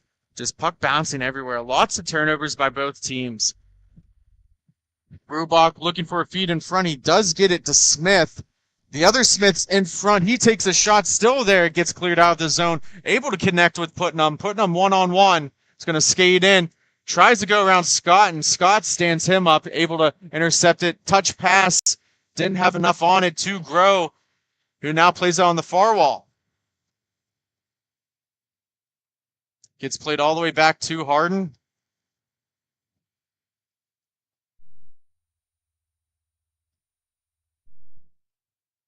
Just a slow up to Pulaski to Groh.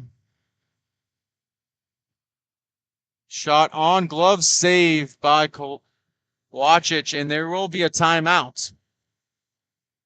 So we'll step aside ourselves. When we come back, we'll see the conclusion of the T2 championship between the Cincy Roller Ducks and the Grove City Thunderbirds. Thank you for watching Grove City Hockey. Everyone has their own unique pre-game preparation, and most of them are pretty different, but there's one thing in common, and that's Jack's Hockey Wax. Get this locally produced wax that isn't shipped from across seas, but made here right in the U.S. The best smelling, best feeling, and best performing hockey wax on the market. Oh yeah, and I almost forgot to mention, they sell tape too. Visit them at jackshockeywax.com to get your order today. If it isn't from Jack, put it back. We are back. Face off down in the Thunderbird zone. We're still staying at 5-1. 2-goal lead after one period for the Roller Ducks. We saw a little bit more scoring, and there's another one as Putnam gets it in the back of the nets. Good shot there by Putnam. Cross-rank pass, and he puts it on the top shelf, and that'll make it 6-1 roller Roller Ducks. Roller Ducks. I know it's a little confusing because you have the Roller Dactyls in T4 too, so. Not only is the Queen City Sportsplex home to the Roller Ducks and the Roller Dactyls, but for at least the moment here, it's home to both Columbus Heat teams, and the T3 Columbus Heat, featuring a pretty prominent person in the hockey community, will be coming up next. So stay tuned and stay with us. Harden's going to stick handle it behind his own net. They're trying to get him a goal. Wow. I can't believe somebody didn't light him up for that. Haven't seen too much of Bird or Schwartzmiller this entire game. They're finally out there, so I think just trying to get some extra minutes here for the Thunderbirds, get some more game experience.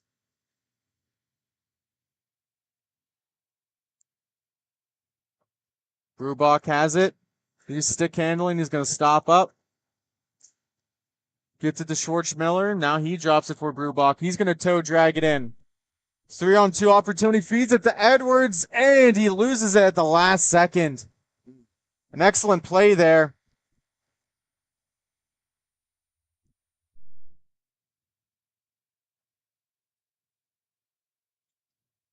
Light pressure there by Putnam. He's going to eventually take it away. He's going to sit there, look to go back. Not too much time left. Schwartzmiller now has it. He's going to get it to Bird. Bird's going to oversee his options here. He's going to look for a shot, and it goes right into the groin of Harden. And it looks like we're within the final couple seconds here. They'll get one more face-off here in the same zone as Harden.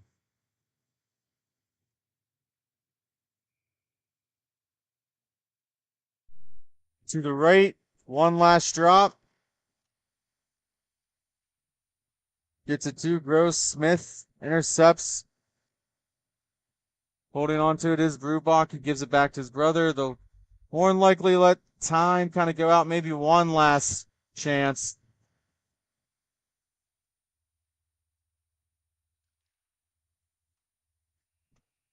And that'll do it. So the Cincy Roller Ducks will walk away the T2 champions of the Cincinnati tournament. And a good win here for the Roller Ducks on ultimately a dominant performance all weekend. Congratulations to them. They're worthy winners. Handshake line traditional here after all championship and elimination games.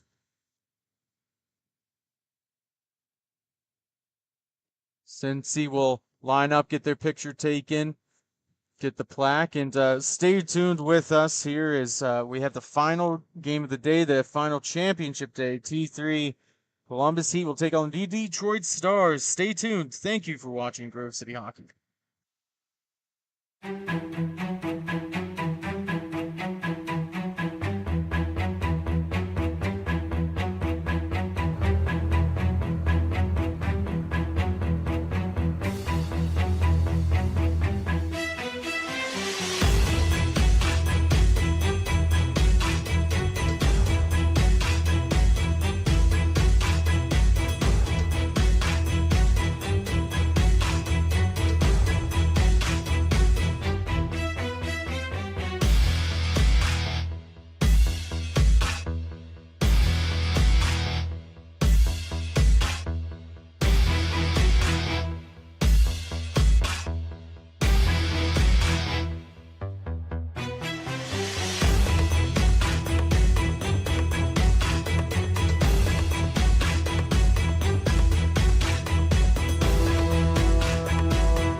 Hi, my name is Tyler Warner with the Grove City Thunderbirds. Thank you for watching Grove City Hockey. This copyrighted telecast is presented by Grove City Hockey. It may not be reproduced, retransmitted in any form without the expressed written consent of Grove City Hockey, LLC. We thank you for your understanding and hope to continue to enjoy this complimentary broadcast. To purchase footage, email grovecityhockeyllc@gmail.com. Folks, it's that time again for the Black Biscuit betting corner. This prop bet of the game is what team will have the most third period goals. Enter your pick in the comments section for a chance to enter. All rules and regulations can be found in the comments section. Good luck, and thank you to Black Biscuit for sponsoring.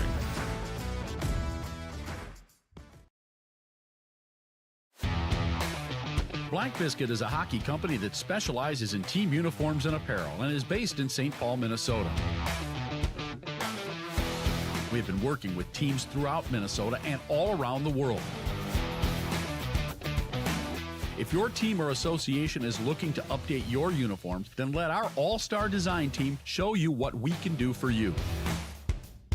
Our slogan is made for misconduct because our uniforms can take a punch. From jerseys, socks, and shells to team apparel, there's almost nothing we can't do. If you can imagine it, we can design it.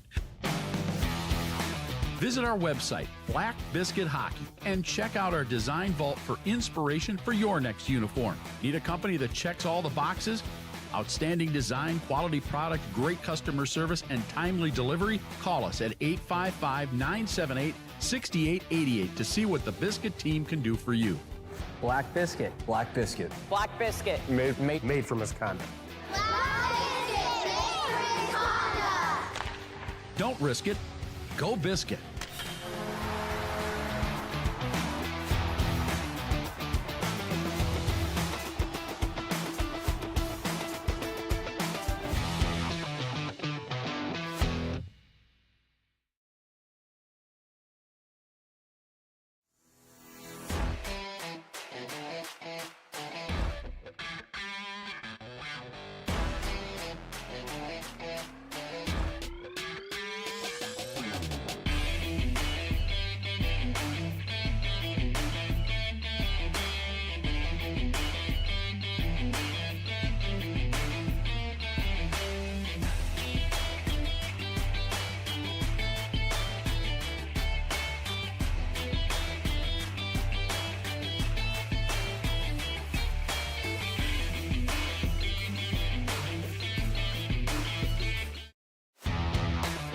Black Biscuit is a hockey company that specializes in team uniforms and apparel and is based in St. Paul, Minnesota.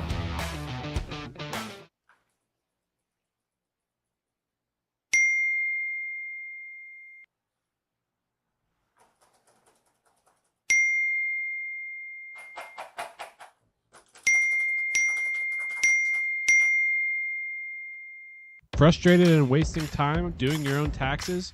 Getting confused by complex forms? Waste your time no longer. It's time for you to check out Bonus Accounting. Kenny and the team will help you with taxes, bookkeeping, and payroll services. Now that's an accounting hat trick. Leave it to the industry experts and check them out today. Use promo code Grove City Hockey for a sweet discount and also to receive exclusive GCH merch. Bonus Accounting, the firm of the future.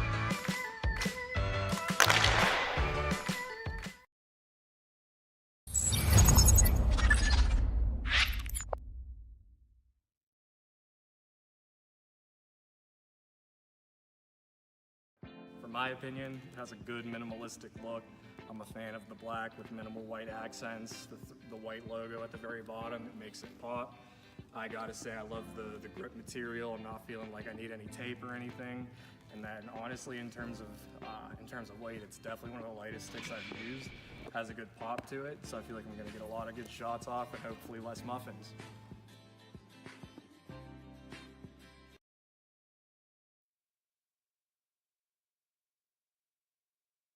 And we're back. Thank you for joining us here at Grove City Hockey for the T3 finals this weekend. Our last game of the day. We'll have the Columbus Heat versus the Detroit Stars. Our prop bet for this one will be which team will have the most third period goals. So you can place that bet on the YouTube comment section by the end of the first period, and we'll see how it shakes out. And we have Detroit with it now. They'll throw it on goal, and it'll be covered by Carter Patnud.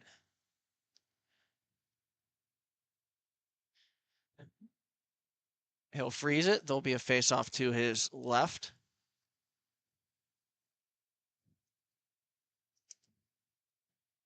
Puck is dropped. Play resumes. And shot up off a stick out into the netting. And we'll have a draw at the same dot. Scoreless here early in the first period between the Stars and the Columbus Heat. Heat win the faceoff. There goes 6. That's Lee.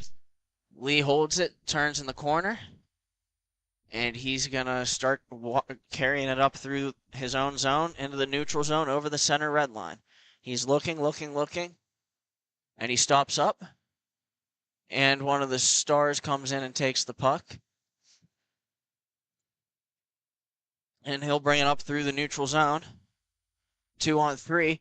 Finds somebody behind the defense. A shot on goalie. Fans on it. That was number 18. Astalos. And a shot here is off the side of the net and out of play. Both teams will make changes. We have the Columbus Heat here in white. They'll be on the right side attacking to the left, and the Detroit Stars will be on the left side attacking to the right. They're in orange. And trying to come up through the neutral zone with it is the Stars. Taken away. Lee has it now for the Heat. He looks, and he'll throw it across. And that's number 11 down there. And 2-on-1 here if they hurry for Detroit. Shot short side high, and it'll hit the glass and come around to the boards. Here we go. Number 87 with it. That's Brandon Kowalski. He'll feed it around. Taken by 66 Bordeaux. And the Detroit Stars are under pressure from the Heat. Given to Lee at the point. He shoots off the blocker of Prevost.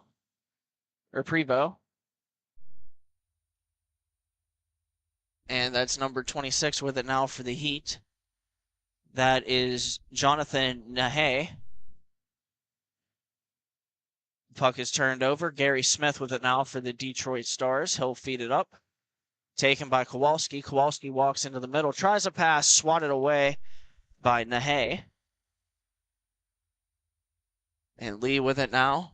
He stops in the corner in his own zone. Feeds it for Nahay behind the net. Nahay feeds it up to number 4, Brian Mendelson. Mendelson with it. He'll feed it back. It'll be intercepted, intended for Lee. And here come the Stars with it. That is number 99, Nathan Johns, around the net. He's looking. And his pass would be intercepted, and out comes Lee with the puck. Lee looks over into the middle, and I'm not sure if that was a pass or a shot, but played carefully aside by Prevost. The Heat will get the puck back. That's number 11. It'll be stashed away from him by a member of the Stars. And thrown on net quickly from center. There was a player going that way for the Stars. They'll get the puck back in the corner. Number 5 with it. He tries to shoot it off the blocker of Pat Nude. And then it'll be controlled by Columbus behind the net. Wheeler with it now. He's carrying up through the neutral zone. And he shoots it. I believe that hit a leg and then the glass. Now the Detroit Stars with it again. Feeding it up through the neutral zone. 2-on-2. And looking over his options is Johns. And he'll get it back. Tries to step into the middle. Lay it off to the point. Shot attempt off the pad of Pat Nude. And then it'll be taken away by Nahay. And he's out up the center over the red line. He shoots it. It gets blocked. And there go the Stars with it. That's number 5, Gary Smith. He walks in and shoots. Good save by Pat Nude. Comes over to Astalos. And his pass misses everybody until it's carefully played by Prevost. Then Taylor Britton will pick it up. And a pass now, puck's on the stick of Astalos. He throws it through the crease and out the other side. And then it'll be taken by number 19. He shoots it on goal. And they score. The Columbus Heat bank home the rebound, and it is 1-0. What a goal.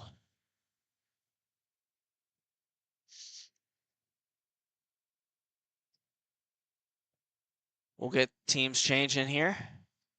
We'll line it up. And the face-off is going to be won by the Heat. Number 19 with it now. That's Clyde Wiggins in white. He'll play it behind his own net for Lee. Taken by Telfer now. He's coming up through the neutral zone. He skates around the outside. He's looking. Plays it to Wheeler. A shot, and it gets tipped wide. Number 87 with it now, Brandon Kowalski. He picks it up for the Stars. He comes up the near side boards. And it'll be dropped there by Bordeaux. And Bordeaux feeds it all the way around back to Prevost. Number 22 with it now. That is John Torregano. And it'll be taken by Tregno. He scored 2 goals in the game earlier to help his team arrive at this championship stage. Their play made, the Heat with it. They're 2-on-1. And shooting it through the crease wide is number 11. That is Dylan Patnud. I'm assuming the brother of the goaltender. Regardless, now it's controlled. It's on the net. It's controlled by Telfer on the far side boards. He feeds it up. Number 11 with it now. Lays it back on for Telfer.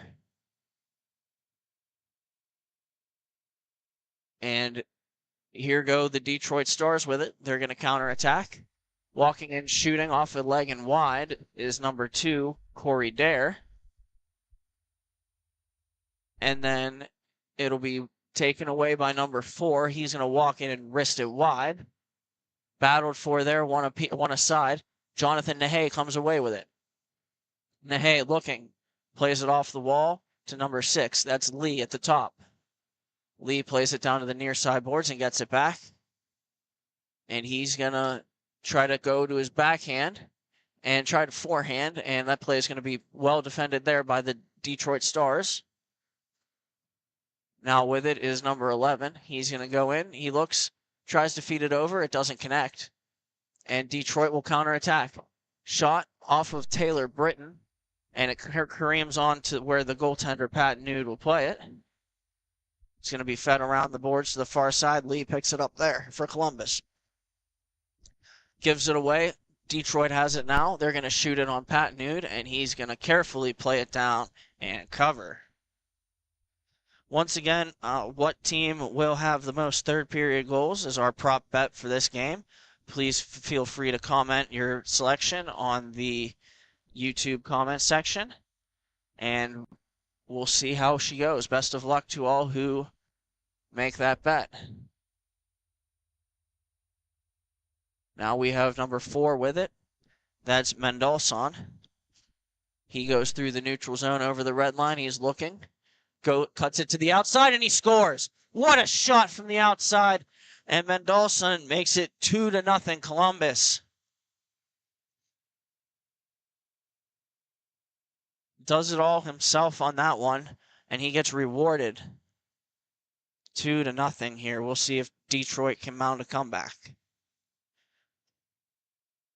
Wheeler steps into the faceoff now for the Heat. And that is Taylor Britton with it. And she throws it through the crease wide. It'll be picked up there by the Heat. Played over to the near side to Wiggins. He'll skate into it, and here he comes. Goes through center, a shot on goal, saved by Prevost, and then recovered by the Stars. They'll get it up through the neutral zone, and here they come. Shot on goal wide of the net, and the rebound is carefully taken by Telfer, and he's up through the neutral zone now. He looks, he button hooks back, feeds it on to number 19. That's Wiggins. And then they keep the puck, and an attempt to bat it out of midair by Telfer doesn't go, saved by Prevost. The puck now picked up by Telfer, 2-on-1, and a shot short side off the blocker, I want to say, of Prevost. And now the Detroit Stars will take their shot at it here. Number 18 with it. He comes in, he shoots it wide. And it'll be cleared up the wall by Lee. Lee for Telfer. Telfer looks, and he's content to just play it back, and they'll reverse. Lee with it now on the near side boards.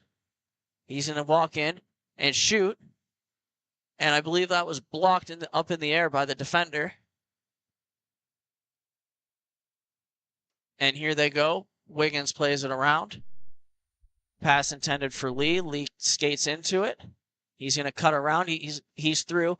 A toe drag and a shot low on goal, steered away by Prevost. And then we'll have an opportunity for the Detroit Stars to regroup. And their headman pass is intercepted. Lee plays it on his backhand around the boards. And Wiggins battles for it now. Wiggins wins the battle, plays it over to Lee and gets it back. Now he's going to come up the near side boards, and he's looking. Gives it over to 92. 92 is Cody Wheeler, and Wheeler shoots it, and it goes wide. Lays it on back for Telfer. A shot is off the blocker and wide, off Prevost. And number 19 with it, that's Wiggins.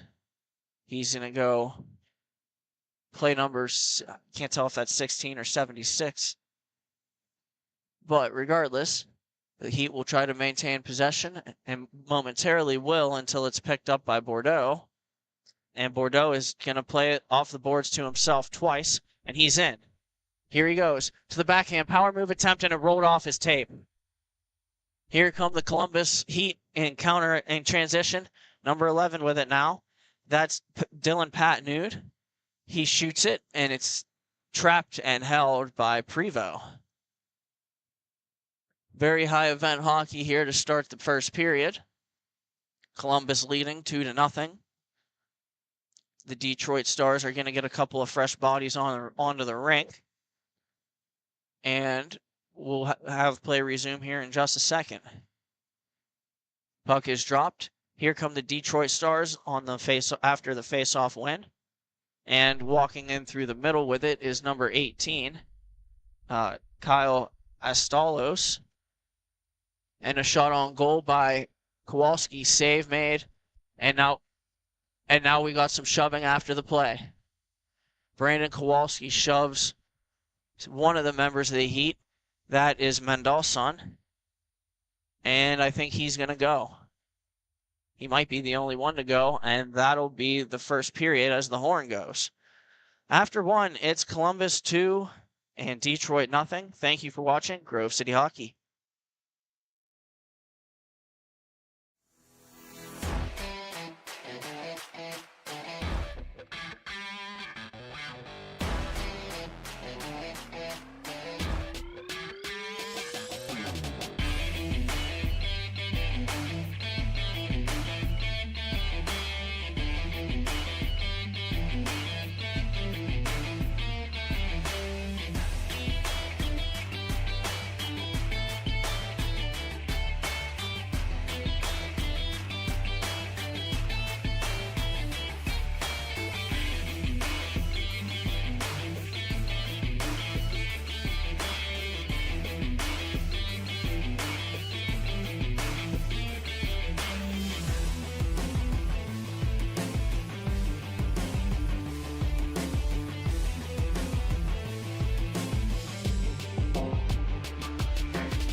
We're back here in Cincinnati live to this MIHA Tier 3 championship game between the Detroit Stars and the Columbus Heat. Puck is dropped, play resumes. Columbus Heat in white and Detroit Stars in orange if you're just joining us. and it'll be carefully brought in by Columbus.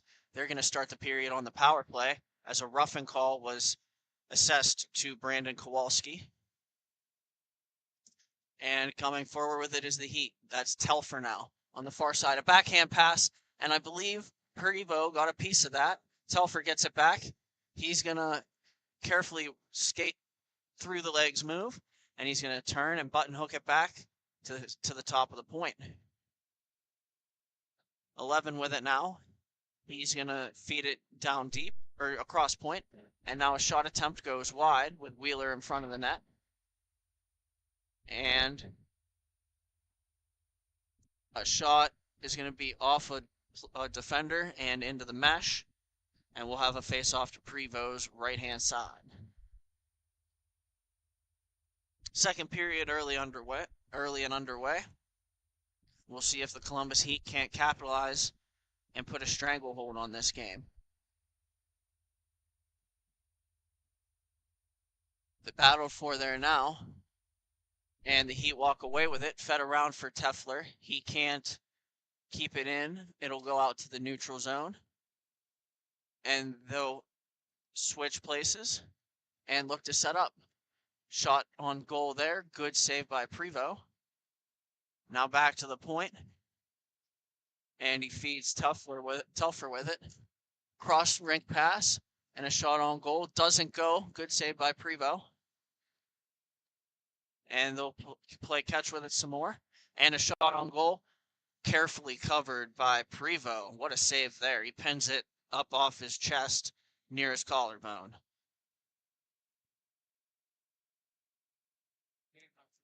Both teams are changing. Get some fresh bodies on the ice here. And that is Kowalski back. And they send him back. He calls timeout. And we'll step aside momentarily. Early in the second here, I'm Brandon Britton. This is Grove City Hockey. Thank you for watching. We'll step aside.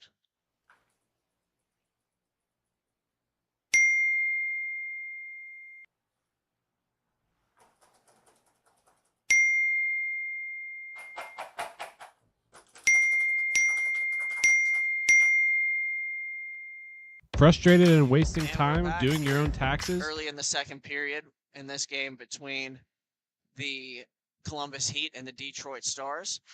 And there's Nahe with it.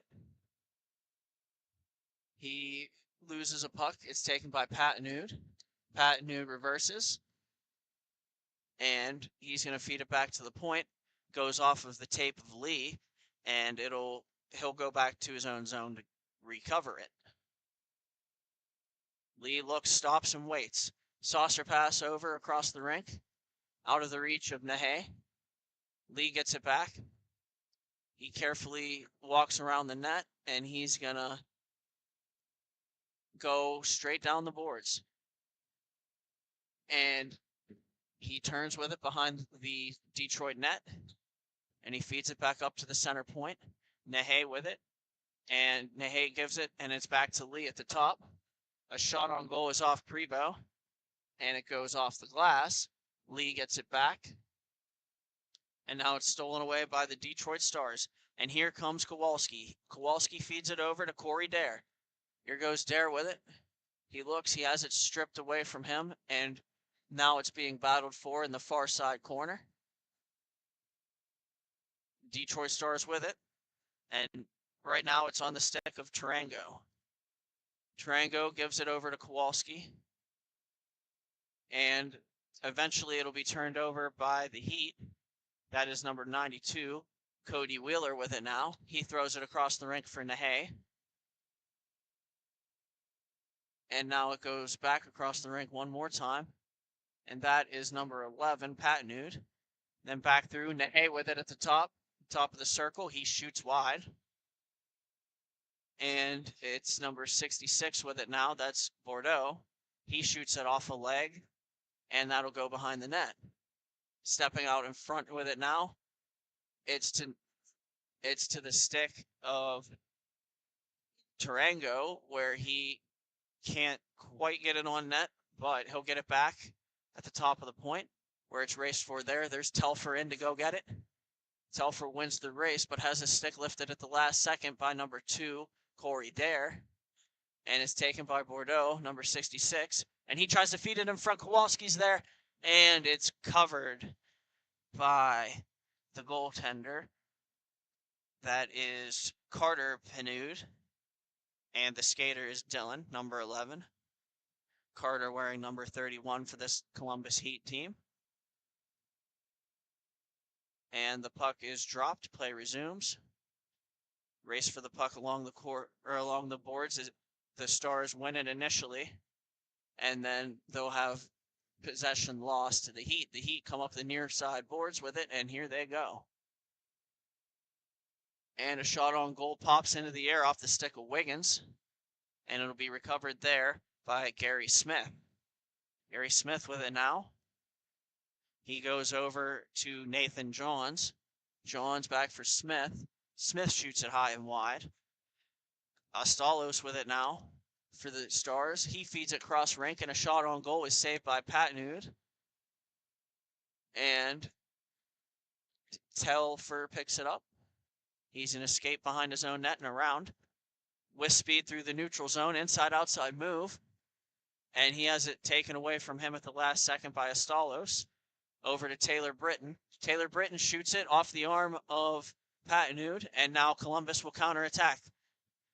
Here they go. Shot on goal by Telfer on a cross-rink pass is saved by Prevost. And the rebound, they score. And that one hits the chest of Prevost and ends up leaking through. And it is now 3-0 in favor of the Columbus Heat on a goal that Prevost, if you asked him, would 100% like to have back. Teams will line up. The Heat and the Stars both making changes. And we'll get play started back up here momentarily. Puck is dropped. That's Astalos trying to get the face-off win from Mendelssohn, and Mendelssohn wins it momentarily, controlled by the Heat, and now it'll be Corey Dare with it. He looks, he feeds it over across the rink, and gets it back. He's to his goaltender's left, and now goes below the goal line to move the puck. Here they go with it. That's Astalos. He's carrying it up the near side boards. Down the rink he goes. He shoots it. Saved by Patnaud. And it'll be taken there by Mendelssohn. Mendelssohn spins with it. It'll be collected by number 11, Dylan Patnaud. He goes cross rink. And they look, and they take a second to rekindle. And here goes Patnaud with it again. Walks in. Cuts to the outside, shot off the post. And it's taken there by Corey Dare. And carefully played back by a member of the Stars. That is Kowalski. Kowalski for Dare. Dare cuts through the middle, and here he goes. Shot on the forehand, saved by Patnaud. And it'll be the rebound will be stashed wide. Now they play it back for Kowalski. And here they go. Corey Dare with it now on the far side boards. He makes a move to the outside on his backhand, skate to stick, and he gets stripped of the puck beautifully. And here they come. Breakaway for the Heat. And what a save by Prevost on Patnaud. He came in, fake shot, and then went to the forehand, no dice. And here come the Detroit Stars in counterattack. Taken by number 22. He feeds, tic-tac, toe, and they don't score. Patnaud in goal made a huge save. He was in a full split. And here comes Columbus now. And it's Mendelssohn with it. He looks, turns around, shot pass for Patnaud, doesn't connect. Here comes Kowalski with it for the Stars. He carries along the far side, looks, waits. And he'll stop up, turn with it, and reverse up the same boards. He'll feed it over to Nathan Johns. Johns plays it over to the far side and back across the box where it can be controlled but not well enough to get a shot away by Kowalski. And he's going to make a play. It goes down low. And the referee blows the whistle. We'll see what the stoppage is here. I believe that hit the netting.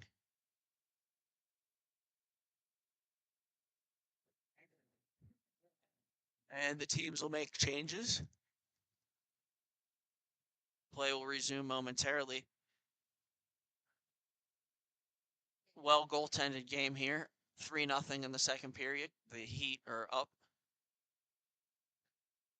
And it'll be taken back by Johns. He walks his own blue line, except at the center red line, and then he feeds it back down low. He'll catch a pass, and he's walking into the middle. Shot on goal for a rebound is saved by Patanud. The rebound is picked up by the Columbus Heat, swiped off of one of their sticks by a member of the Detroit Stars, and then it'll be covered by Patanud.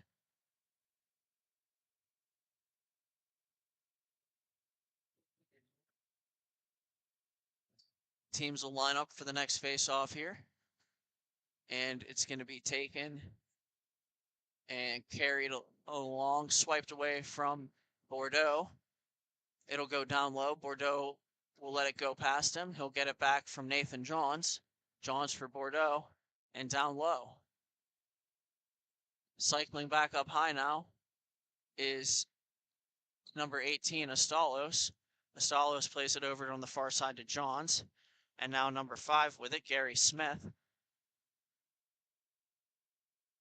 And the puck will be dumped back in by Gary Smith. Down low now. Here comes Bordeaux with it. Shot on goal off Patanud. And now it'll be recovered and cleared by MIHA.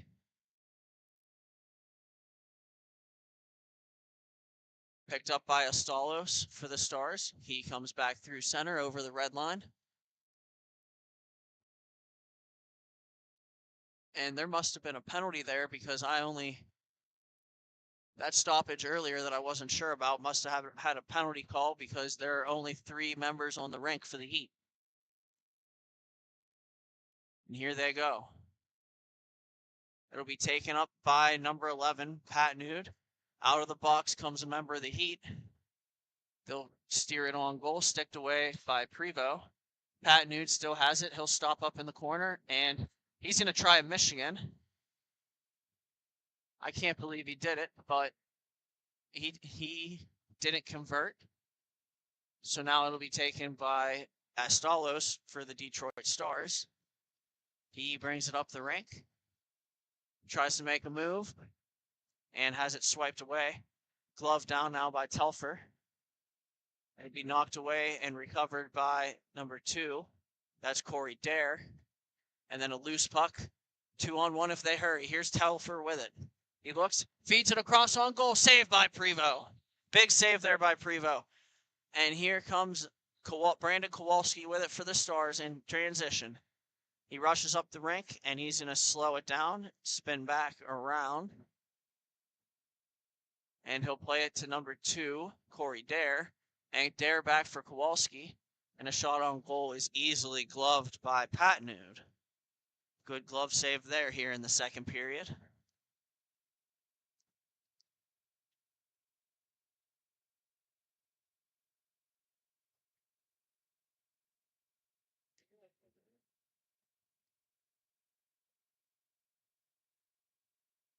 Number 22 with it. He shoots it. Tip try from Corey Dare. Doesn't work this time. Dare with it now. He tries to feed it in front. Intended for Kowalski. Pass doesn't connect. And here comes Telfer with it. He makes a move, and he's taken down. They don't call it. And the rebound or the shot is on goal and then swatted away by Prevost. And that'll end the second period after the horn sounds. We'll have some shoving going on, maybe a conversation about what happened to Telfer there on his 1-on-2. He was knocked down. That'll take us to the end of the second period. I'm Brandon Britton. Thank you for watching Grove City Hockey.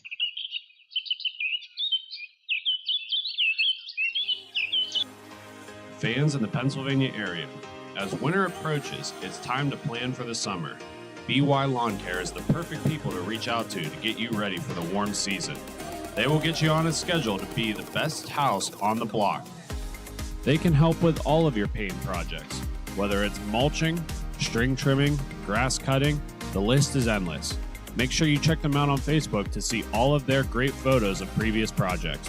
Give them a call, and thank you to BY Lawn Care for sponsoring Grove City Hockey.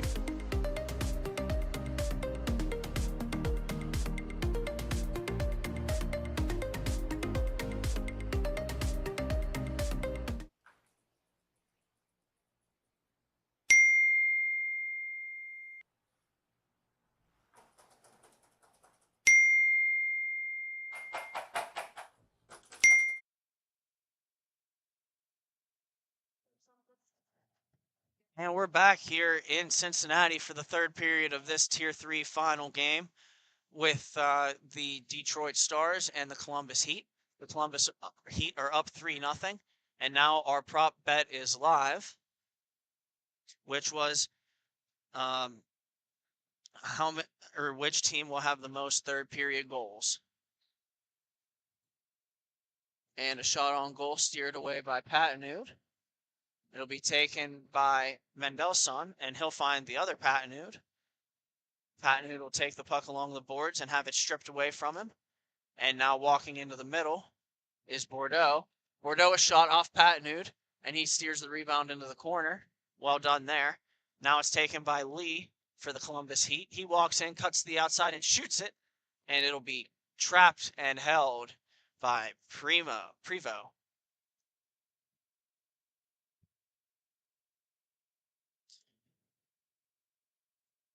And we'll have the puck dropped. Play resumes. Battled for along the boards there. Walking out with it are the Detroit Stars. They come 3 men strong through center. Drop pass attempt by and covered by Patinood. The drop pass was attempted there to the stick of Astalos. Astalos had Taylor Britton in front of the net, and he threw it there, and it was saved by Patinood, and then he found the rebound first.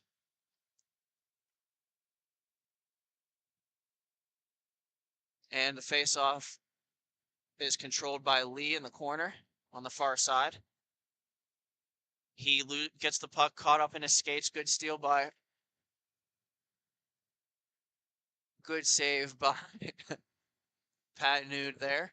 And a player that's Astalos came in and fell in front of Patinood. Face off to the Patinood's left, and it'll be taken there.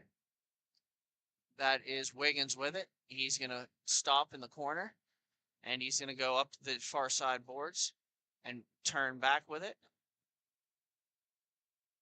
And with the puck now is the Heat. They're content to sit behind their own net and wait for a breakout. With the puck is Patinood. He turns, shields the puck, and he's going to carry it around his own net and up through the neutral zone. Mendelssohn coming in. He's to the outside. He feeds it around, and it'll be picked up by Lee. Lee will turn and walk with it back behind his net, and he's going to wait for them to break out once more. Stolen by Taylor Britton in the offensive zone. She lays it back to the point. A shot on goal is off of Wiggins, and that is Nathan Johns there, and now picked up by Astalos, and rebound attempt stashed away. They call it a high stick on number 99, Nathan Johns, for playing that puck over the crossbar. And the play should go all the way down to the left of Prevo. 3-0 here. Columbus Heat lead in the third period. Both goaltenders have played well in this one. This final game of the day, live from Cincinnati. And the Detroit Stars have to put an extra body on the rink. Over the boards comes Corey Dare.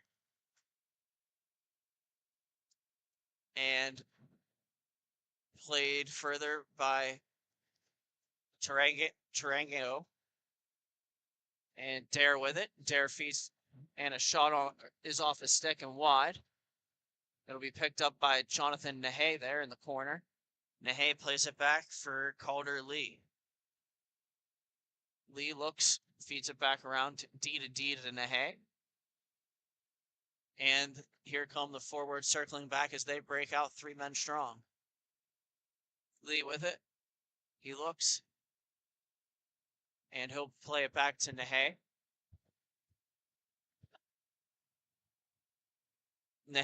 Lee with it now on the far side. A shot wide of the goal. And Telfer will go back and play it back. He'll give and go in the offensive zone.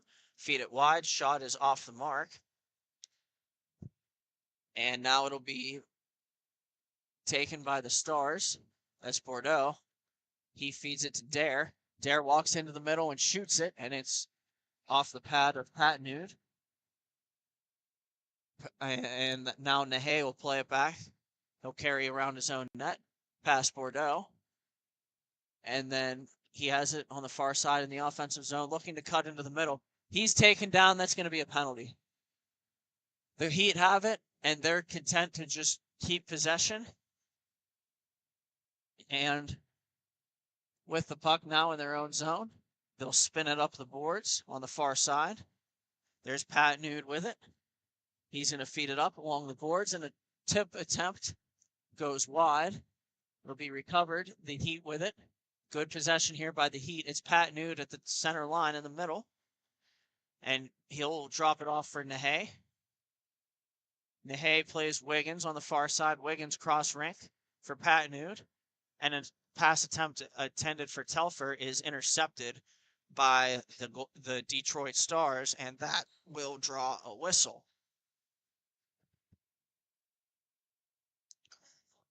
The Stars will be killing a penalty here shortly on, I believe, what was a trip. And face-off comes to Prevost's right-hand side. Wiggins stands in for the Columbus Heat. They'll change Lee, and the puck gets dropped. It's going to be taken there. And now Wiggins has it at the top. Wiggins looks, plays it to his right to Mendelson. Mendelson back to Wiggins at the top. Wiggins stick handles, dusts it off. Back to Mendelson and back to Wiggins. They look. Telfer and Mendelson switch places. Telfer shoots it.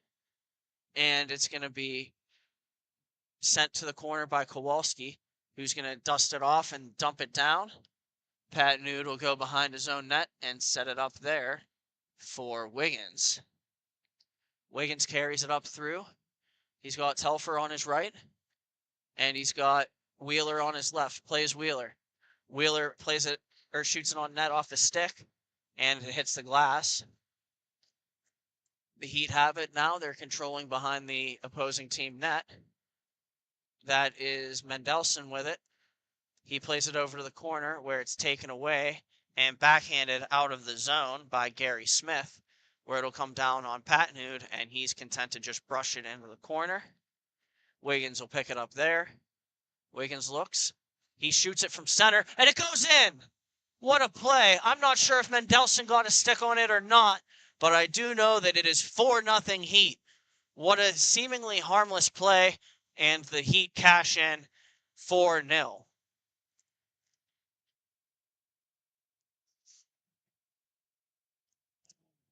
We'll get some fresh legs out there for the Heat, as well as for the Detroit Stars. 4-0 now, third period. And here comes Astalos with it. Astalos has it taken away by Lee. Lee rushes down and stops, and he'll shoot it on goal, and that'll be a save made by Prevost. Face-off will be to the stick side to Prevost's right. And we'll have the face-off won by the Detroit Stars. They'll reverse it underneath behind Prevost with it now as a member of the Stars. He's going to feed it up. Taylor Britton takes it. She feeds it cross rink. Here they come. And a shot on goal is blockered away by Patanud off the stick of Astalos. And in transition, great play by Taylor Britton there defensively. She steals the puck, plays it away to one of her teammates. And with that is Astalos. Astalos walks in and shoots it, and it's squeezed by Patanud between the arm and the body. He'll get a whistle.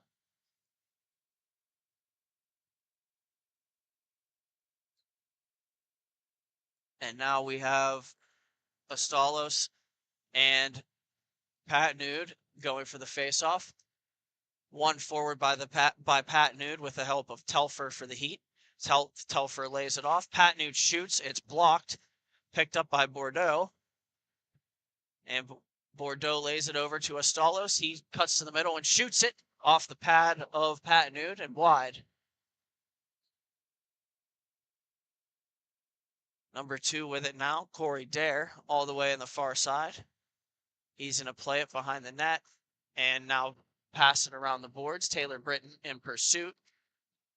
And it's taken away by the Heat. And here they come. Nahe with it. Nahe sends it around off the backboards. And the Heat will retain possession momentarily before it is covered up by Prevost.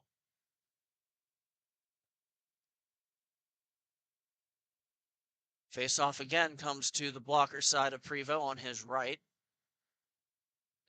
Patanud in for the face-off. And he wins it for the Columbus Heat. Lee with it. He'll send it around the boards. And it'll be taken there by Telfer. Telfer plays it back under.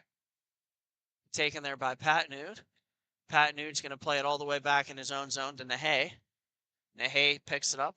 And he's going to just carry it behind his own net and send it back around to Lee. Here goes Lee with it. He's looking, waiting, looking, and he shoots it off a stick and out of play.